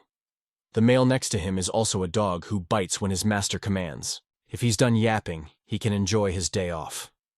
The slightest bloodshed will be considered a declaration of war against the Shazar family. Before he could even say that, he was hit hard in the face. Jaeger wasn't going to restrain himself, those words only made him angrier. The interlocutor immediately fell to the floor. Jaeger stated that his lord is a good man, so a little bite wouldn't hurt. Joubert noted that in that case he is a lucky man. The question arises as to whether this is enough. The man should have continued his attack and said that it wouldn't be enough in the slightest. His opponent felt a lot of pain after that punch, so there was nothing left to do but curl up on the ground and cough. Jaeger reported since they have the same job, he is sure the latter can understand him. Joubert looked up and said that actually that should be enough. His interlocutor only hoped that they would meet again. Here he would not be able to make him pay the full price for mocking his lord. Joubert figured they would meet sooner or later after all. The empire is slowly falling apart at a time like this. People are uniting out of choice. After saying that, he turned around and was about to leave. The last thing he said was that they would see each other again. The man realized that this was indeed the case. Such a time was coming. The very time when the sword will be needed more than ever. Outside, the sun was already slowly starting to set. Vlad headed up that very hill. He noted that she turned out to be an old friend. Let him try the voice to talk to her. The interlocutor noted that he couldn't, to be honest, believe it. The snake recognized him. And he was shocked too. Hero asked to make it quick. He won't look and leaves before he meets up with Ms. Alicia. By the way, they really shouldn't be here. In that case, we should get started. As usual, an aura began to emanate from his left eye, and just a moment later, that same white serpent appeared in front of him. Vlad was even wary, for he hadn't expected to see him so soon. He asked the voice if it was definitely his friend. He hoped so. The serpent will slowly begin to approach him. He was literally enveloping the guy's body. The hero hoped that he was glad to see him, and that greeting. The creature appeared across from him and watched him intently. After that, it seemed as if it was a white snake smiling. I wondered why it was suddenly behaving like that. The voice merely asked us not to try to understand the spirits. They are another form of this world. Obviously, the weak soul of a mortal cannot understand all that the world encompasses. After all the actions, the serpent opened its mouth and headed upwards. And in the place where the grass had just started, suddenly there was, "What's your energy?" It was thinning out all over the area and illuminating these places. The guy was really surprised when she saw this one. He was really warm. But something else caught his attention even more. The voice was also startled. The wind had not expected to see a forgotten enigma here. He reported that this is the blessing of the spirit. Some time passed after the incident. Alicia remarked that it was a shame to see them off like this. She wished she could give them a big banquet. Joseph replied that her attention would already be enough for them. Now it was time to mend the crack in the Hajnal family. The girl thanked him for it, and the interlocutor and his subordinates bowed and said they were leaving. Suddenly, Alicia's knight asked for a moment. He informed their vassal Vlad of Shora to come out. The guy showed up, not realizing what was going on. Joseph sent him ahead, so Vlad had no choice but to agree. Jaeger noted they must have prepared a ceremony. Mr. noted that this is exactly what it looks like, although he asked for a modest farewell ceremony. The knight asked the lad to kneel, and he did. Then the lady informed him that she was truly grateful to him. His life she would certainly not be here now. He defended their honor and shone a light on a duel tainted by fraud. No amount of gratitude can make up for that. So she held something out to him, and declared that though he was a knight, she would like to entrust her name to him, to a man with honor and more than a knight. Joseph knew it would happen. She really is a smart woman. She wants to prove her relationship with Basid by getting a mutual prospect like Vlad, and shows gratitude, while at the same time taking advantage of the moment. The hero saw the thing and thought that it was definitely very expensive. Shouldn't he just accept it? He remembered Jaeger saying if knowing something gives him something, he should accept it. It's a proper courtesy. Last time he refused peanuts, he got a good beating. Again, he didn't want to get kicked in the ass, so he decided to accept. And he thanked Mrs. Alicia. Those present were amazed at this turn of events. Joseph noted that he hadn't even thought about it. He grew up in Backstreet and knows nothing about the world, the nobility. Suddenly the knight pointed out to the lad that this is not how it is done. There are two ways of design can pass on his handkerchief, which symbolizes her honor. Hang it on his horse from his sword or passed it from hand to hand. One way denotes honor, but the second one shows love. The girl was embarrassed when the guy did what he did, but Vlad didn't know the custom, didn't understand why she was suddenly embarrassed. Those present froze in anticipation of what would happen next, and the hero looked at his men in bewilderment. He further added that he would definitely make good use of it, and he didn't understand what was wrong with the others. Soon they were on their way back, and Joseph noted that he hadn't been this worried in a long time. It was his fault too, of course. Figures the local traveling minstrels won't have to worry about their earnings for a while. Vlad continued to apologize. Jaeger barked out that from now on, whenever he needed to take in, know anything and let him look at him. The hero noted that he would remember this one. The gentleman added that in any case and congratulated him. He is now a man of the honor of knowing and high rank of Lady Alicia. So in this way he rose to the rank of honorary knight. Vlad was surprised, asking if he was an honorary knight. Joseph noted that this was not all in places that knew her name. He would be treated as a knight. The hero really couldn't believe that he was now a knight. The aristocrat added, of course, all of this is limited to Daymar. Since she had only recently become a baron, it became clear to Vlad why he was not called a knight, but an honorary knight now. If that's the case, it actually makes sense. He can't become a knight so easily. Joseph noticed that the guy got it because of a mistake, but he better not lose it. It's not just a handkerchief, but it is Alicia's honor. Vlad asked what would happen if he lost it. The interlocutor replied that he would have to take responsibility. because such a thing happened only because he accepted the handkerchief with 2 hands. The boy could see in his eyes that it meant something was going to happen that Mr. Joseph couldn't handle. That's why he said he'd never lose him. The aristocrat continued to speak. It all ended absurdly. But thanks to him, he wouldn't need it anymore. Vlad wondered if it was a promissory note. Joseph confirmed that it was. It's a certificate that says Alicia borrowed 10,000 gold pieces. It became clear that this was quite a large sum. It was a way to keep her soldiers safe in case they would lose in a duel. If she lost her status, she would definitely surrender. It was the only way to save her from Ender. Of course, he didn't actually borrow the money. Hero asked, but why did they bring Miss Alicia? Losing a duel means losing the right to succeed. The aristocrat told me that the cause is like a spark of ashes. One sure breath of wind is enough to chew it up. If Alicia is at the mercy of Basid, Ender will feel the pressure. Vlad realized everything by thinking about it. Now to know lives in search of an excuse. Suddenly he heard something thanks to his sensitive hearing. Joseph saw his worried face and asked if something was wrong. Vlad explained that he had heard something from the forest to the west. Indeed, rising dust showed on the horizon, and it was rising because there was a troop on horseback. The protagonist was wary of what he saw. After all, that unfamiliar troop had rushed straight for their caravan. Vlad shouted that they were bandits and immediately grabbed his weapon. But Joseph stopped him immediately, and he asked me to take it easy. He had prepared for this before the duel even began. Soon that troop on horseback which had arrived knelt down before the Lord. Their leader told Mr. Joseph that they were too late in trying to get a fair price. The gentleman asked if that was it. He ended up asking him for another. Still, it's a good job, so it can go up. The interlocutor did rise and shifted his gaze to the other man, and he looked at Vlad, asking if this was the vassal who had received Alicia's honor. Joseph confirmed this and said he could bow down to him later. Vlad's gaze and that of the man converged on each other, and this warrior was clearly not an easy one. The aura the hero sensed from him was different from the other knights, conditioned by the smell of danger that reeked of backstreet. Right now, Vlad's instincts are literally telling him that he better not mess around with this guy. Joseph asked the man if it was going back to Sturma, if he would go with them, but the interlocutor noted that they needed to return a little earlier. The aristocrat noted that he was sorry, but grateful for the help. The man replied that he was simply being true to his duty as a hidden sword Basid. The hero was interested in this hidden sword. He didn't realize who these people were. And what's that other black bag that's completely bloody? Joseph turned his attention to the boy, and there he saw surprise. So he asked if he was curious about what it was. Vlad was confused at first, but then said he was a little curious. The Lord replied that the world is there, the nobles. This world is a very cold world indeed. It's also equally brutal, and naturally relentless. Soon Ender's head was clearly visible from the bag. Count Basid noted that a group of wanderers were crossing the Sturm. So he asked if they should be welcomed. The old man noted that it was more like they didn't want it. They said they would just quietly look at the dragon's footprints and leave.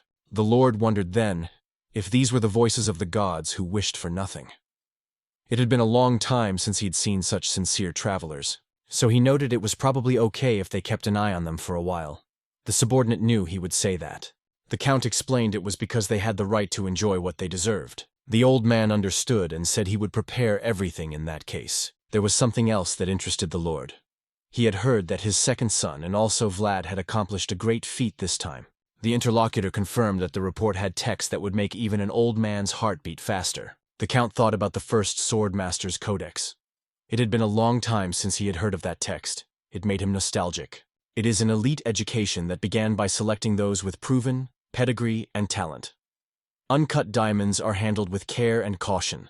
Therefore, such extreme situations where one would need to turn to the first code were rare. In their day, it was quite rare for a night attack to be cherished. The old man noted that he liked it if he was there. The Count reported that he wasn't the only one who would have liked it. I'm sure some people would like it too. Basid's golden generation comes to mind. At this rate, the old men would be coming in with treats for the newcomers. The interlocutor was sure that Mr. Joseph would like that. The man thought about the fact that he was panting, and so thought he had given up. But he crawled in the mud and found a shiny thing there. That's why it's different. He probably has a lot to think about. Because after all, he can only choose one of his sons. The knight's dining room was not quiet at all. Everyone was discussing the fact that Vlad was returning after the mission. Someone heard that he fought a duel with a knight. And even to the surprise of these people, he created his own world. Those guys Vlad was fighting were disgusted to hear this. It's ridiculous, and there's no way that this rootless backstreet bum would apply aura. And so the front door to the dining room swung open. It was just as well he was hungry, for he was very hungry. He didn't even remember how long it had been since he'd been here a month or more. The atmosphere inside seemed really strange to him. Some people were sitting peacefully with their heads down and some were standing, whether they were from a high-status or low-status family. Whether their status gap was large or small was no longer important, because the kids' street fight was over, and it happened thanks to the appearance of one single person who entered the other world. Vlad was gobbling and getting angry at the same time. As he eats, it all starts to irritate him. Portly, sitting next to him, thought it would be like this for some time to come. Everyone knows roughly what happened at Dairmar. Hero noted that rumors spread quickly. The comrade asked what he was going to do during his vacation. Vlad looked at him in surprise. Portly, he realized, he probably didn't know. They get it twice a year. All followers have been given a vacation this week. The hero wondered if he had too. He's not raised by a noble family, and he has nowhere to go anyway. A comrade got excited about the idea. Asked if he wanted to go to his house. His father said he wanted to formally invite him. He'd never brought friends to his house before. Vlad wondered if he'd ever done that before. Portilli started telling that in his house, the serving of food to the guests is properly organized. They provide unlimited fresh roasted meat. By the way, didn't Vlad say he was looking for a horse for himself? He'd already told him what their family was doing, I guess. They can get a horse from anywhere in the area.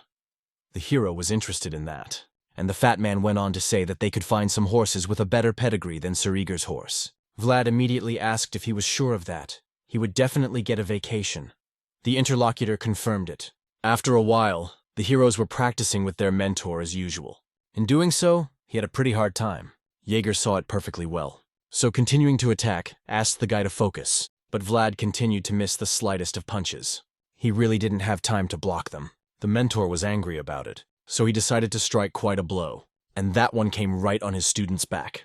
The hero immediately fell to the ground after the pain he felt. Jaeger was sure he was telling him not to do something he wasn't even capable of doing. Does he really think he's become something after his duel with the knight in Dairmar? Perhaps his words had become funny enough for him to ignore them. Vlad turned his attention to him, and I saw the look in his eyes. After that, I was a little confused. He went on to point out that it's not like that, and he apologizes. The man added, if he forces himself to do it, don't come here. And if he thinks he can do it without it, then don't come to him. That would be the end of their training today. That's why he can leave. Vlad obeyed his orders and left. Jaeger thought about the fact that the student results he had achieved and accumulated were brilliant, and he was proud of that. But they are still not polished like sand on a seashore. He is still weak enough to be swept away by a huge wave at any moment. And it's all really dangerous. The voice was telling the guy to focus on the base. And he'd be pissed at him too. Vlad noted that all he wanted to do was repeat himself. The interlocutor then explained that not all knights could use aura. But that doesn't mean that the level of knights who can't use aura is low. The aura only provides an opportunity to rise higher. Let him not forget that he has not so long held the sword in his hands.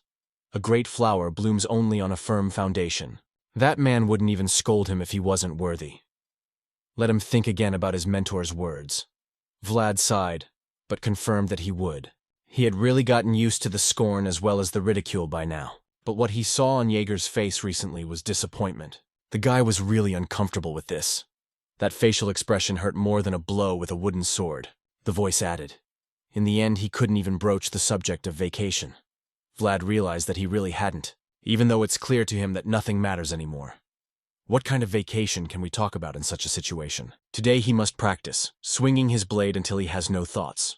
So he went outside to do just that, and there he continued to practice his gun skills. Vlad was literally putting all of his strength into hitting the void. So there were indeed footprints left on the ground after them. But of course such training and very exhausting. A voice informed him that he had to call it a day.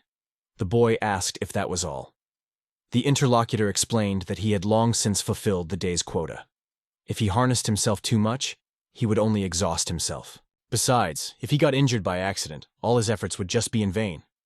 The boy realized this was true, so he agreed. And he looked straight up into the sky. It was to where the night sky was illuminated by a bright moon. Vlad realized that it was all true. He had only recently gained something brilliant. Jaeger was watching him at the time. The man wondered what his student was doing so late at night. Next he saw that the man had his gaze directed somewhere, and realized that the student was attracted to the moon. which means he is the wolf that chases the moon. It has been very turbulent in Trinova County. There were burning buildings all around, and the screams of people everywhere. Blood even flooded the throne room where the ruler sat, and dead warriors were scattered throughout the corridors. And suddenly someone remarked that they were wondering if the man was alone. It turns out he was doing his last duty. He gradually made his way towards the wounded warrior. Toth noticed the man and noted that he had finally made it all the way through, and he was talking to the very Godwin the protagonist was looking for. Wounded said the saying, "The Lord's name comes first, and his own honor comes second. It does not mean to blindly follow orders." The knights, formerly Count Gaidar, were not like that, Godwin reported, which is why they all died.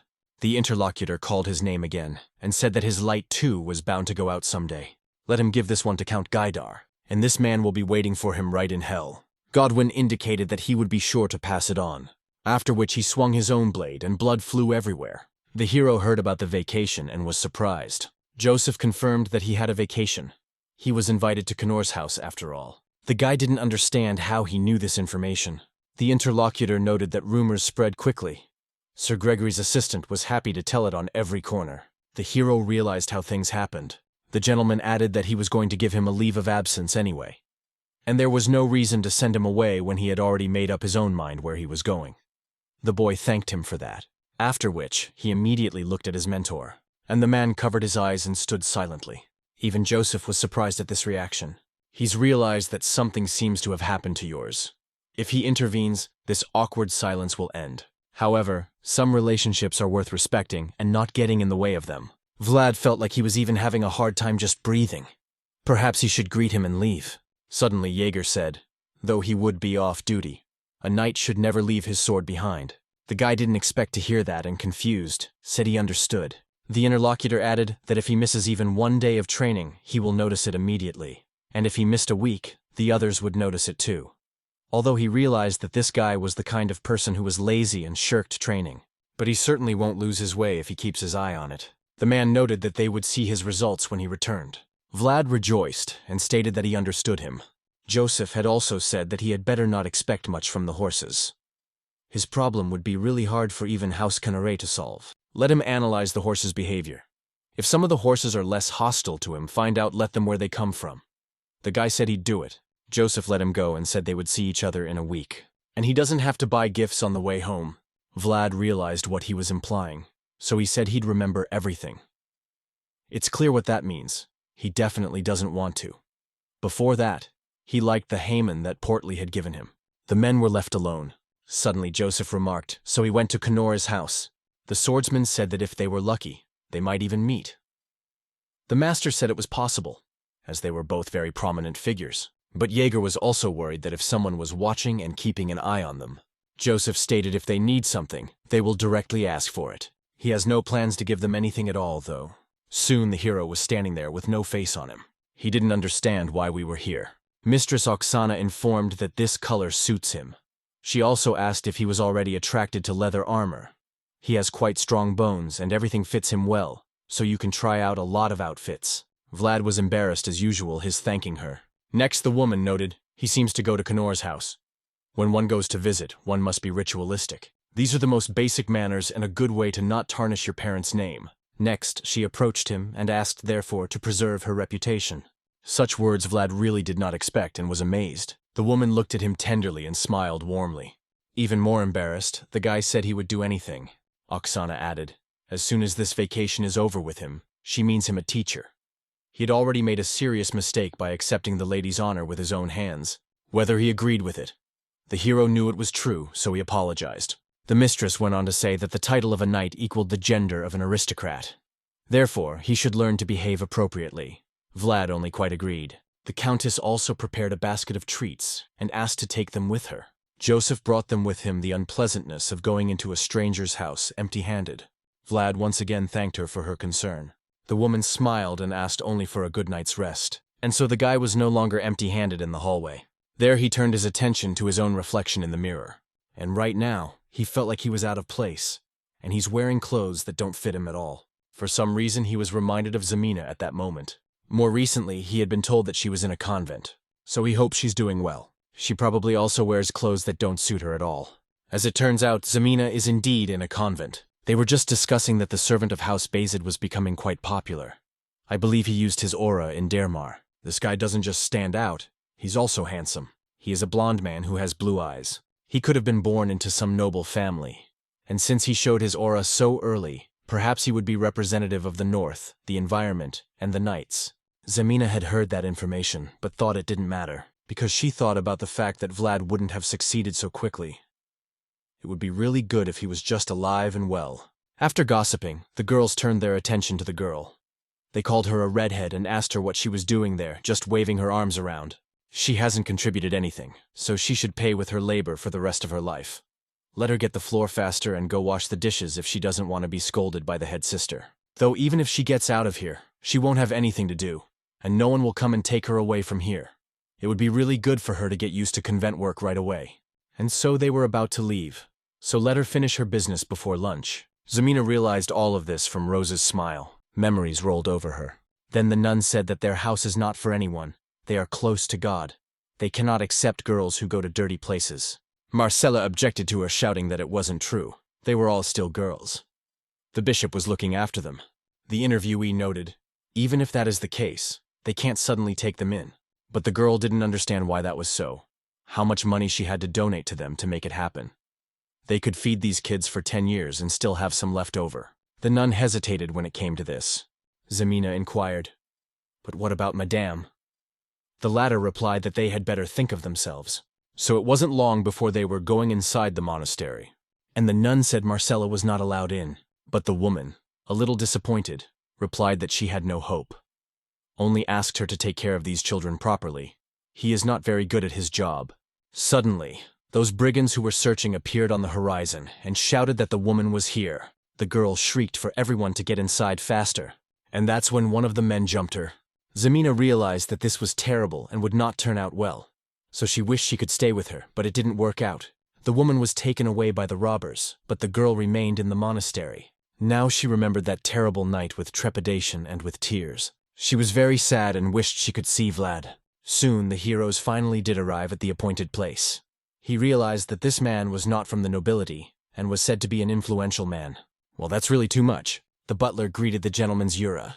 Portly was very much pleased to see him, so rushed over to him. It had been a long time since they had seen each other, so the boy missed him a lot. The old man remarked that it was true. It had been a very long time. He was glad that the master had returned. The boy asked how his father was surviving. The interlocutor noted that he was now with guests who had arrived unexpectedly. If they don't mind, we can look around their pasture for now. It's the pride of their home.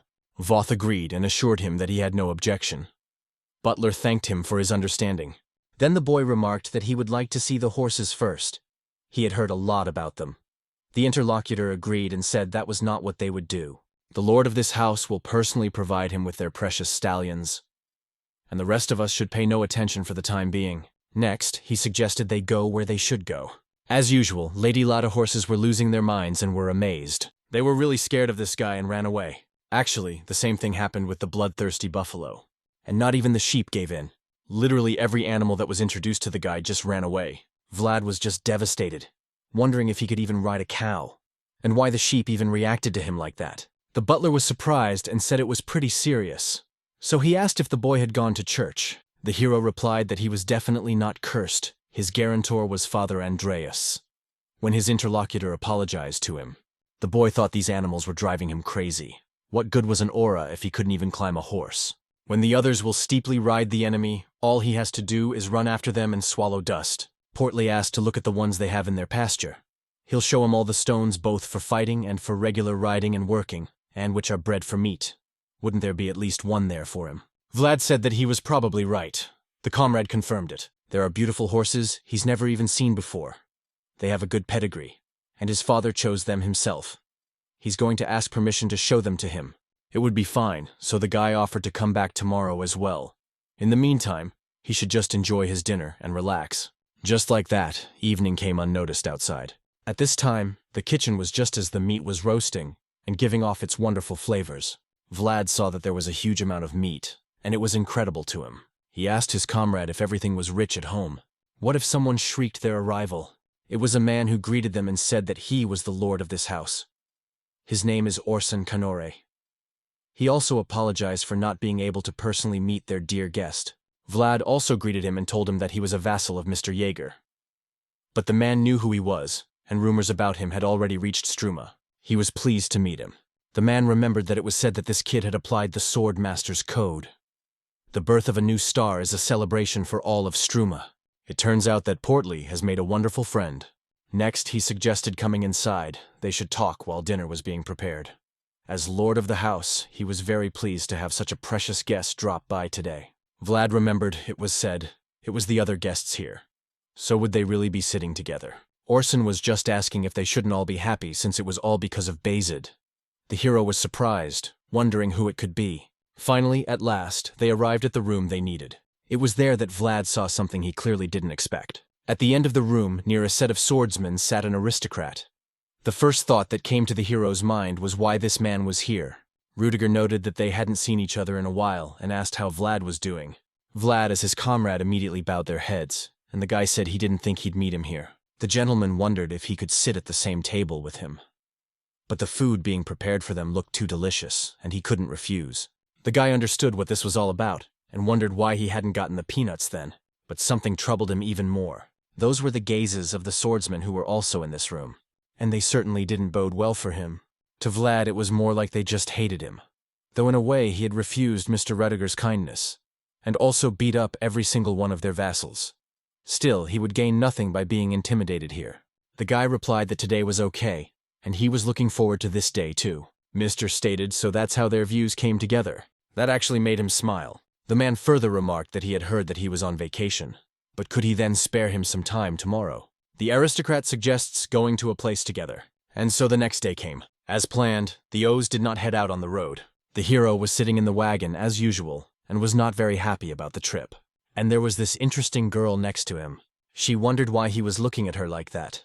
Had he never seen an animal like before? Her name is Dorothy, an animaloid of the Ruga race. Vlad reported that there is a first time for everything. The girl confirmed it, for it would be strange if he knew them. She had heard the one from Sawara's Nook. But how did he then become a vassal of the Basid? The hero didn't understand what the big deal was, especially when compared to the fact that Rudiger-san's mage is beast-like. Dorothy, it was a little infuriating, and soon she wondered if he had really applied the aura. In that case, why can't he ride? Even that fat guy over there knows how to do it. Vlad replied again that all sorts of things happen in life. The girl was recoiling, even if it's still like this. There's something wrong here. The hero was tired of it, wondering if she was tired of nagging. It's all because his vacation is taking place here. But the guy doesn't understand why it is they suddenly went hunting. Dorothy wondered if he was listening to her at all. Vlad obviously didn't want to talk to her anymore, so he ended up asking if all beastmen were so chatty, or maybe just all mages. She said that it was some kind of discrimination based on race, or it smacked of discrimination because of the type of work. Then Rudiger asked me not to push him so hard. Bringing him here was hard enough as it was, but the girl noted that every time he cast a glance at her, he looked like he was constipated.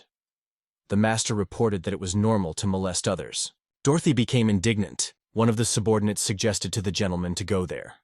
The one replied that it looked good. The area is open, so it will be possible to see what is around. Portly stated, it looks like they will be hunting from here, though it didn't look to Vlad like they were planning to hunt. I mean, they're not even out of the cage yet. Suddenly Rudiger was asked to look over there.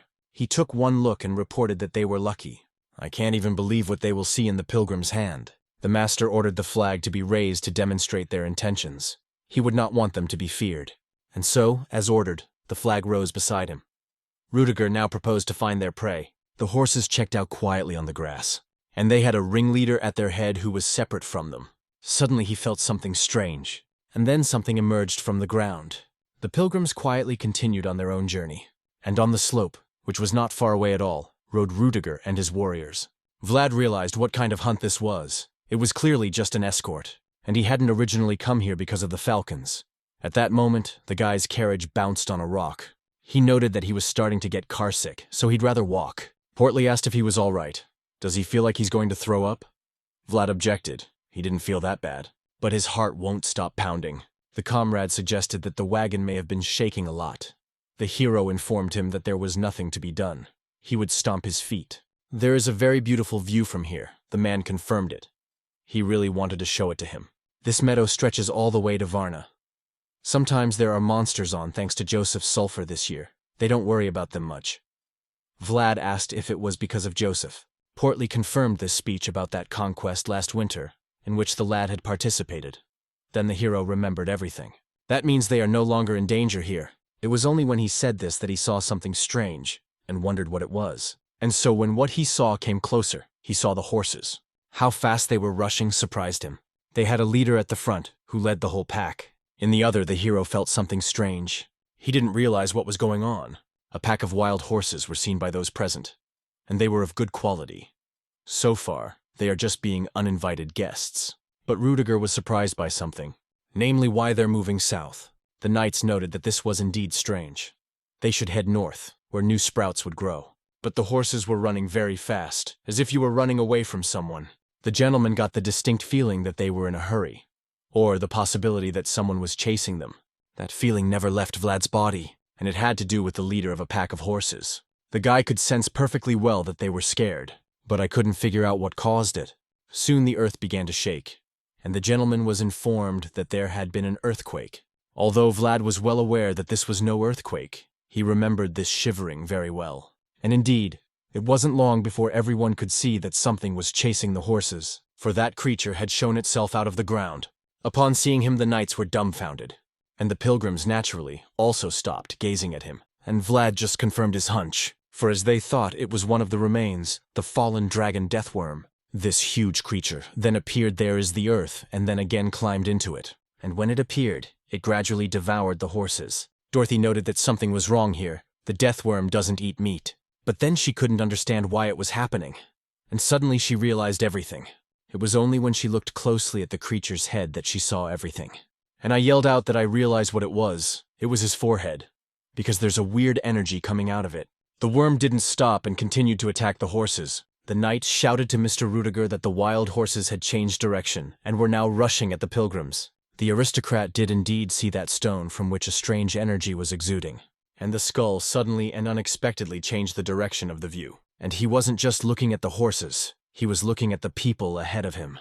The knights realized in horror that the skull of death was stalking them now as well. The lord asked the enchantress what the monster was reacting to. Dorothy reported that they have no ears or eyes. Therefore, they only respond to vibrations underground. Rudiger yelled for them all to get together and find a way to engage him on themselves. The girl shouted that she understood. The aristocrat asked the lad to take Dorothy to the high ground and protect her, and have them signal him as soon as they find a way to distract the monster. Vlad obeyed him. Rudiger raised his sword and shouted, no one caring that there was something incomprehensible in front of them. It's all about being where they are needed and doing what is necessary. Right now, it's their duty to fulfill the mission they received from the Count. That's why they were ordered to protect the pilgrims. Soon, all the knights rushed after their master towards the monster. Rudiger realized that this was out of line, and the situation was too weird. And that means only one thing. There's a man behind it all. Whoever it is, he's a brave man. And he dares to do such a thing in the lands of the Basid. The hero, along with the others, was on the mountain as ordered. There were magic vials scattered everywhere. Dorothy was taking these vials apart and looking for vibrations. But she couldn't remember what color they were or what engraving they had. Vlad was interested, not understanding what this was about. The voice in his head informed them that there was some mystery in front of them, and it complemented the Trinity along with the divinity as well as the aura. The boy realized that this beast-like girl didn't just become Sir Rudiger's mage for nothing. Suddenly some kind of power behind the guys' backs. It shocked them, and they didn't realize what it was. This firepower was targeted at the deathworm. Portly shouted out that it was Rudiger's son and his battle aura. For Vlad, it was just unbelievable. This man is on a whole other level. The voice informed him that it was superficial, he had failed to prepare himself properly, and the man himself was well aware that his attack had failed. He wondered if this creature wanted to say he was the toughest dragon. Although there is a valid one, shifted her attention to him and attacked. The aristocrat realized he should run away from there immediately, so he did, and the worm plunged back into the ground to make another attack. The subjects asked the gentleman if he was all right, and he shouted for them to keep their guard up.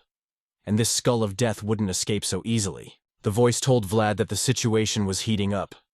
It didn't matter how strong a warrior was if his opponent was underground. Rudiger's orders were to find the worm immediately. He must be nearby, but he himself couldn't figure out where the creature might be. Suddenly one of the knights asked to pay attention there. These are pilgrims being attacked by the creature. This worm of death is coming right at them. The Lord rushed forward and told the others to chase after him as well. Seeing the tension of the situation, Vlad shouted to Dorothy that they needed to get to work quickly. But what he saw next to him surprised him. The girl was using her tail to draw on a sheet of paper. Then the hero remarked, "Does she really think this is a good time to play games?" The enchantress became indignant, asking what he was talking about. She wasn't playing at all. It's a special method the beast-like ones use. She was almost done without his admonition. When it was ready, she turned to Portly and told him to give it to Mr. Rudiger. And in order to apply this, the paper must be lost, or it must be cut. The guy was surprised. I asked him if he's really talking about him. The interlocutor shouted that this spell was taking all her strength and she couldn't talk for long. That blonde man just can't ride, so who will do it if not him? The voice remarked to the lad, even if he could ride a horse, he'd still be late. Under the ground, the skull of death moves faster than on the surface. The Rudiger Knights can't keep up with it at all. Vlad realized that the only option left then. Therefore, he snatched the very same magic paper from his hands. He realized that they had the only hope. Dorothy was horrified, asking what it was he was doing. "There's almost a cliff ahead, and he's going to jump." Vlad's only thought at that moment was that Mr. Rudiger was now opposing Mr. Joseph for the position of head of the family. Moreover, his knights are Basid's elite. Therefore, it's not necessary for someone like him to do something about it. But that animal that led the horses behind him won't get out of the guy's head. So she remembers vividly that very feeling. When a huge world destroys his own home and there's nothing he can do about it. Vlad, those memories made him wildly angry. A voice shouted for him to focus and shift all his strength to his feet. Just saying that was all it said as the boy stumbled over a rock. Already at that moment, he realized that this was not going to end well for him. And like a bird that can't fly yet, he began to fall to the ground. Naturally, he was melded below by the rocks he was banging against, and the sensations were quite painful. And the voice realized that it was necessary to salvage the situation somehow. His so shouted to the guy to group up. Vlad did so, and although not painless, he still landed on the ground. But after that, he didn't move for a while. And soon he even tried to get up, so Portly was glad. Dorothy couldn't understand how this happened, why he was unharmed after falling from such a height. Vlad and himself stood up, not expecting to be normal. Thought the words were a couple of bones. Next, he felt something strange. The horse he'd mentioned earlier was not far away. And she wants to shaft your energy coming from the guy, who was sitting near the slope and literally glowing. The horse was attracted to this power. The voice explained to Lad that it was a blessing without the blessing of the snakes. He really would have died. Vlad thought it was cool. And then the interlocutor suggested that we do it again sometime. Of course, the hero was sure that they would still have that opportunity. And now they needed to run there. Soon he was finally able to see those pilgrims after all. And there was someone who caught his attention the hardest. Therefore, Vlad immediately stopped. And I remembered the priest Andreas. He was one of those pilgrims fleeing from the worm of death. But is he really the one leading the pilgrimage party? Where's Mr. Rudiger? He'd better get here fast. But the boy saw that his squad was very far away. And most likely the deathworm would get to them before they did. And if things continue like this, the priests will be in danger. The voice informed them that coincidences sometimes come to them in the guise of fate, forcing them to make unexpected decisions. The creature was already quite close and was before showing itself from the ground. Vlad realized that he had to act, because there was no time for doubts. So he tossed up the magic leaf, and then with one swing of his weapon he cut him open. And if he decided to do something, he should not hesitate. That was his opinion. At that moment, he was really focused, and just a few moments later, a magic circle appeared near him, which illuminated everything with a bright light, and also put a seal on the guy's weapon as well. The hero realized that it was apparently some kind of magic, an enhancement. That was why he made the decision to attack the deathworm. And to do so, he thrust his sword deep into the ground. At first, nothing happened at all, but soon there was literally energy exuding in all directions. A voice shouted that it still wasn't enough. Let the guy raise the vibration enough for him to acknowledge his world. Vlad immediately concentrated and tried to commit, and fortunately, he was able to do so. The hero wanted those remains of the fallen dragon to pay attention to him. The deathworm really felt him. The power the guy exuded was simply immense, and he couldn't help but notice it. That's why I headed in his direction with all speed, and soon the body of the huge creature showed the source of the earth. Rudiger froze after seeing everything that was happening. Dorothy, as well as Portly, were also confused. But not Vlad. He was fully focused and preparing to use his power. After all, that huge monster was already literally right in front of him. The creature, without thinking for a second, attacked. Vlad had to step back for the danger to pass. The voice informed him not to bother fighting him and to go back. His world isn't deep enough yet to fight this. Let him just hold him up, and that weapon will be enough. Vlad looked at the approaching knights and said he knew it, but were they still not ready? While he was distracted, Worm decided to seize the moment. But Vlad had successfully spotted this attack. The monster plunged into the ground again with tremendous force. Fortunately, the hero managed to dodge and was not hit. Still, he didn't like it, for the creature had gone underground again. Thoughts began to swirl in my head as to where this monster was. Probably left, right, or somewhere else. He's hoping he's not going after the pilgrims right now. Suddenly, he felt the ground begin to shake even more violently than before, and it turned out to be in the epicenter of where the worm was going to come from. Realizing what was going to happen next, the voice shouted, "With you." He scurried away. It became clear to the guy that it was too late. Rudiger from the outside looked like he had devoured Vlad. And because of this, the man was simply terrified. Soon, he saw the creature head for the ground as if not realizing. And it all really did seem strange. Suddenly, a silhouette appeared from the dust that rose up. The master could not believe his eyes, for he looked at the horse. And right on top of her sat Vlad. The guy himself couldn't believe it was happening. He was sitting on a horse and riding, the voice asked, looking at her forehead through her world. Vlad did, of course, and saw something strange. The interlocutor reported that it is a spirit. This horse contains the blood of a unicorn. The lad was actually overjoyed that this horse was not afraid of him, and he could ride it safely, so was excited about this short trip like a kid would be, cutting through the space and air in front of him. The character said it was unbelievable and continued to enjoy it. Rudiger finally arrived and addressed him. He asked if he was all right. The boy replied that he was fine. The aristocrat noticed that there was an inscription on his sword, so he lunged at the monster without even thinking. He's really willing to sacrifice himself for the rest of us. This young apprentice entered the battle with the attitude of a swordmaster. Rudiger reported that it was a good and brave decision. He had done his duty better than all the knights who were here. Vlad was a little surprised, but thanked for the warm words. The man asked what he thought of it if he could lead it. The pilgrims will be saved if they slay the deathworm. They need to make that decision now. Vlad was confused and said that the remains of the grazing dragon were in front of them. Rudiger reported that he can handle it. Afterward, their confident gazes converged on each other. The Lord added that the lad has Dorothy's spell and also a great horse. He should be able to distract that thing, Vlad thought.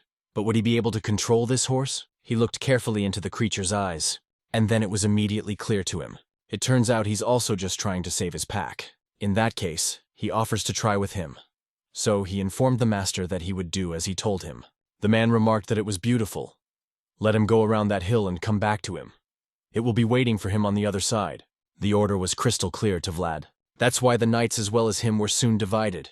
On the hero's journey, he saw the service heading for him, and it was just as perfect without even needing to draw any extra attention. So he made the horse run even faster. The knights nearby saw everything. They didn't understand how he was galloping so fast. They're both just incredible. Soon a voice asked the boy to lower his sword. He must let his energy flow through the vibration of the engraving. The guy did what he was asked to do. Then his battle aura began to ooze out even stronger. Along with himself, it was as if he was dragging a stream of energy, attracting unnecessary attention.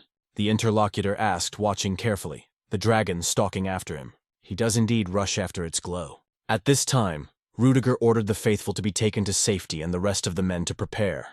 And it wasn't long before Vlad appeared on the horizon. Of course, he was not alone, but accompanied by the deathworm that was after him. The Lord was glad they were finally here. After that, he got into the required posture and began to accumulate power, and that blazing fire that embodied his energy began to gradually manifest. It was so strong that it seemed like boiling magma. The protagonist was not far away now, therefore he could clearly see what was ahead, and there really was an amazing picture there. The voice noted that this man had expanded his world in a second. Only knights who can look deep inside themselves can do that. Rudiger Basid has become much stronger than anyone thought possible. He's truly terrifying. This man could easily set Vlad's world on fire. At this time, the huge creature was already very close by, but soon his instincts showed their side, and this huge through death just stopped, watching the man who was in the distance. The voice noted that it was bad the dragon remains felt threatened by the Rudiger world. Vlad realized that this was really bad. Nothing would work at this rate, and his world was too weak to get his attention again. The horse also began to move strangely at that moment. The hero inquired as to what she was doing. And then she started galloping off in an unknown direction, after which she ran around in circles. The hero was terrified because they were too close to that monster. The horse had been trying with all his might to get attention the whole time. Suddenly Vlad felt something strange. The spirit he was riding on appeared to have a horn. The voice reported that the boy's peace and the white serpent's blessing resonated with this horse. Now, a long-forgotten mystery is resurfacing in the world's memory. After what happened, the skull of death turned its attention to them. The power these two exuded was truly colossal. The monster made some strange sound. The hero realized he was now focused on them, so shouted to the horse to rush forward. The horse with the horn and the silent knight joined forces, and they single-handedly became one. And in the deep darkness of the night sky, a white star finally appears. Vlad was rushing, of course, into a deliberately prepared trap. Rudiger, all this time without ceasing, continued to meditate, building up his strength. The voice stated that it was still small, this man's world was still gaining momentum, and sooner or later he would switch back to another target. The hero himself felt that he was already at his limit. He simply couldn't squeeze any more aura out of himself. Yet he kept running, for he had no other choice. It wasn't long before he was joined by other knights. They were telling the guy calling him a recruit not to give up. These men also took advantage of their fighting energy, and that only signed more interest in their squad. The monster was completely focused on them, and now they had plenty of power. The knight shouted to the newcomer to keep moving and just rush towards Mr. Rudiger. The hero noted that he would do so, and he kept getting closer and closer to the aristocrat, who was only increasing the momentum of his own strength. And when I was near him, I shouted his name. Rudiger immediately opened his eyes. He reported that everything was fine. Now it was finally his turn to fight. The first thing he reported was that the monster was in Basid territory, and people like him just shouldn't cause problems here. Only the man raised his sword, becoming a fighting stance as a whirlwind of fire rose into the sky. The man shouted for him to get out of his sight.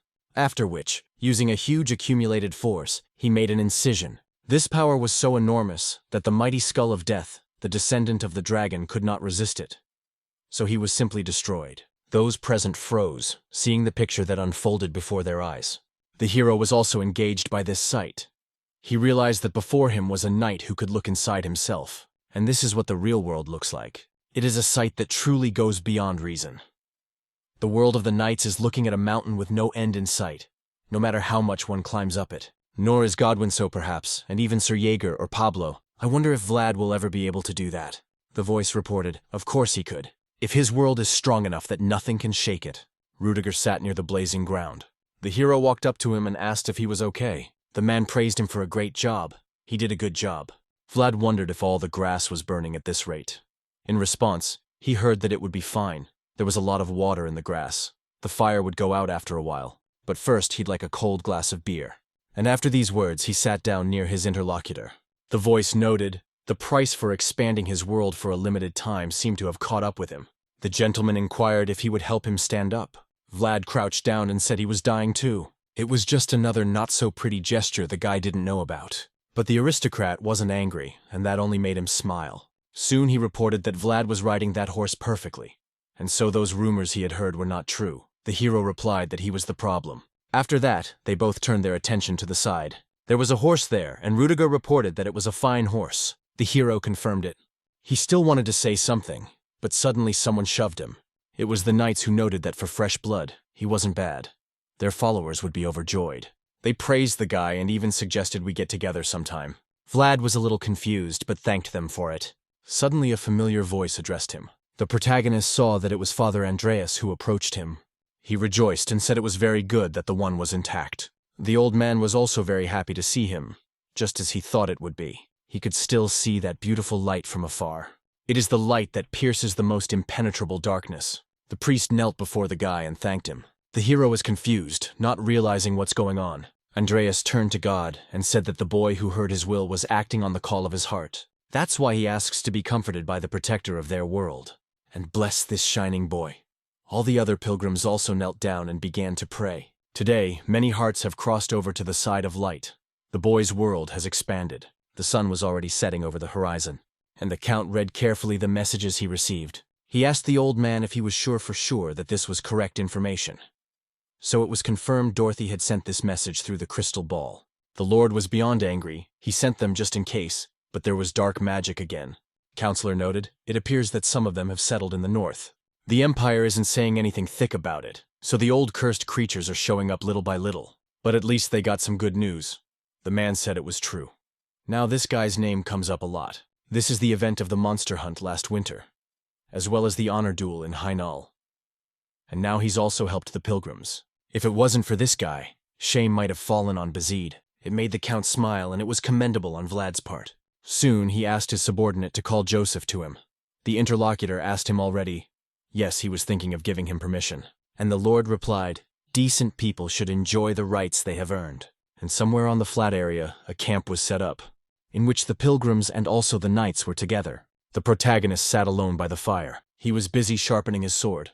You could tell by the blade that it was all scratched up and not in the best condition. The guy reflected on the fact that his weapon had also been through a lot. Suddenly he was approached by Rudiger, who asked why he was sad here alone. Vlad turned his attention to him. The aristocrat also asked where the fat man was. The boy replied that Dorothy had taken him away. She asked him to do something. Then Rudiger inquired about the priest Andreas, and he was told that he prayed with the monks. The master realized that everyone was really busy, and further pointing to a bottle of alcohol, he asked if the person he was talking to wanted a drink. The guy started to say that he was cleaning his sword. The interlocutor noted that, again, he is telling him no. He didn't take the nuts from him or help him into the grounds. If you think of it that way, every time he reached out to him, he refused him. Could it have been Joseph who put him up to it? Vlad immediately picked up the bottle and informed him that it wasn't. Seeing her, he asked if it was whiskey. The man proudly announced that it was the alcohol of the nobility. Then it became clear to the hero that Joseph and also this man are definitely brothers. They have different characters to bite, one and the same. Next, while the guy was drinking, Rudiger turned his attention to his weapon. He indicated that the guy would need to look in on the sword when he returned. Vlad said he stopped by the family's blacksmith shop a few days ago. He was told that the hilt needed to be removed. The interlocutor didn't understand why the perfect hilt would be removed. The hero told the blacksmith he was told it was too careless, connected to the sword. If he does not find the creator of the sword, your hilt will have to be torn off with everything. Rudiger noted, it turns out that the dream is as reckless as its owner. The guy said that's why he said no. He simply doesn't want to lose any part of that sword. After all, it's connected to so many of his memories. Aristocracy understood and said, even so, it is still necessary to fix it. It already looks unstable. The hero has confirmed this, so he will need to find whoever forged this sword. The man asked, but where the man was located. Vlad replied that he was Soare. In Rudiger's opinion, it wasn't surprising. Vlada, after all, is always yelling about him and Soares. The aristocrat thought it was rather interesting. The name of the settlement is called Shining, and Vlad is from there. So it's an apt nickname. This guy really shined the brightest today, so that's why the brother was busy in solving cases everywhere. The man asked if he would get it fixed soon. If one hopes desperately for it, sooner or later someone will recognize it. Vlad was surprised, not understanding what his interlocutor was talking about. Rudiger clapped him on the shoulder, after which he explained that he meant that he had done a good job since he had survived up to this point. Next he left, and only asked to go to bed early. They would go straight to Sturmu tomorrow morning. Vlad gave him a glance. Then he turned his attention to his sword and thought he was right. One day he would fix it. Warm thoughts of his past surfaced in his mind. This is how lonely the area continued to sit by the fire, until his recent companion showed up on the mountain. It was the same horse that was now looking at the lad. There was a radiant energy emanating from Vlad that drew him in. Somewhere around this time on the county estate, the countess was embroidering. It was a tree that looked more like a family crest. Oksana noted that should probably be enough. Then she asked the maid if she thought it looked like the Hainal family coat of arms. The maid confirmed this and said that it was identical to the drawing in the book. Madame noted, in which case she should move on to the next crest. The maid immediately flipped the page and showed him, but the countess informed her that she did not need to show it to her. It is vividly engraved in her mind. Speaking of which, it's the first time she's ever made it. When they were little, they had only seen their mom make it. The interviewee inquired, but doesn't that make it even more valuable? The lady replied that of course she does. After all, it is a tradition that people have now forgotten. But those knights who are raised with such a value in their day are unworthy to raise that banner. Unworthy to raise the banner that belongs only to them and no one else. The next day, as agreed, the Rudiger warriors moved on. Along the way, one of the men said it was an amazing view. Never seen anything like it before. He can't believe people and horses are running together. The gentleman confirmed that he was right. It's very rare for that to happen. This may be the first and last time. Next, he shifted his gaze to Vlad, and thought that in this brief encounter, they were special to each other. The main character was also looking closely at that horse, and he was well aware that it was time for them to split up. He has a job to do after all, and this horse as well has a duty as the leader of his pack. And so the horse reached a certain point and then stopped. And the next thing you know, you're up on your haunches, making a sound. Vlad realized this very moment. They could only be together with him up to that certain point. So it was time for them to say goodbye. Father Andreas was riding in the carriage with the boy. He asked not to be sad because of what he had to address. Vlad noted that he had said it simply for the sake of saying it. But his look clearly said it wasn't. This made the priest smile. People have a hard time telling the truth. Their life is a series of meetings as well as partings. Parting will bring a tear to one's eye, while meetings will bring a smile. Even for him, the experience was incredible. I wonder when they will meet again. The depth of communication is not only determined by the amount of time shared. Vlad smiled and thought those words were true. One day they will surely see each other again. It was very overcast outside, which just about captures the Count's perfectly somber mood. He learned the information that the Earl of Ravnoma had fallen. Counselor confirmed it. They just got breaking news. The Lord himself realized that the West's actions had indeed been strange all along. But who would have thought it would end up like this? So he wondered if Count Gaidar's house had such power. Apparently, the houses of the West have formed an alliance with Gaidar at the center. It seems that even Ravnum, the ruler of the West, lost, as the opponent had more people, the Count asked. But how come the royal family did nothing? The interlocutor replied that they could not find anything about the affairs of the center. Everything became clear to the man. The North is unique and stronger than any other region, since it was free from the influence of the royal family, and the center thanks to the indestructible wall. But also, news of the misfortunes of other areas hardly ever reached the North. He can't believe that the Count of the region could lose so easily. This man was not from an ordinary family, and their family were the protectors of the treaty. The rules and traditions of the past have lost all meaning. For now, the power is in other hands. The gentleman noted that these are turbulent times. The interlocutor confirmed this. No matter how weak an empire is, it has to where it draws the line.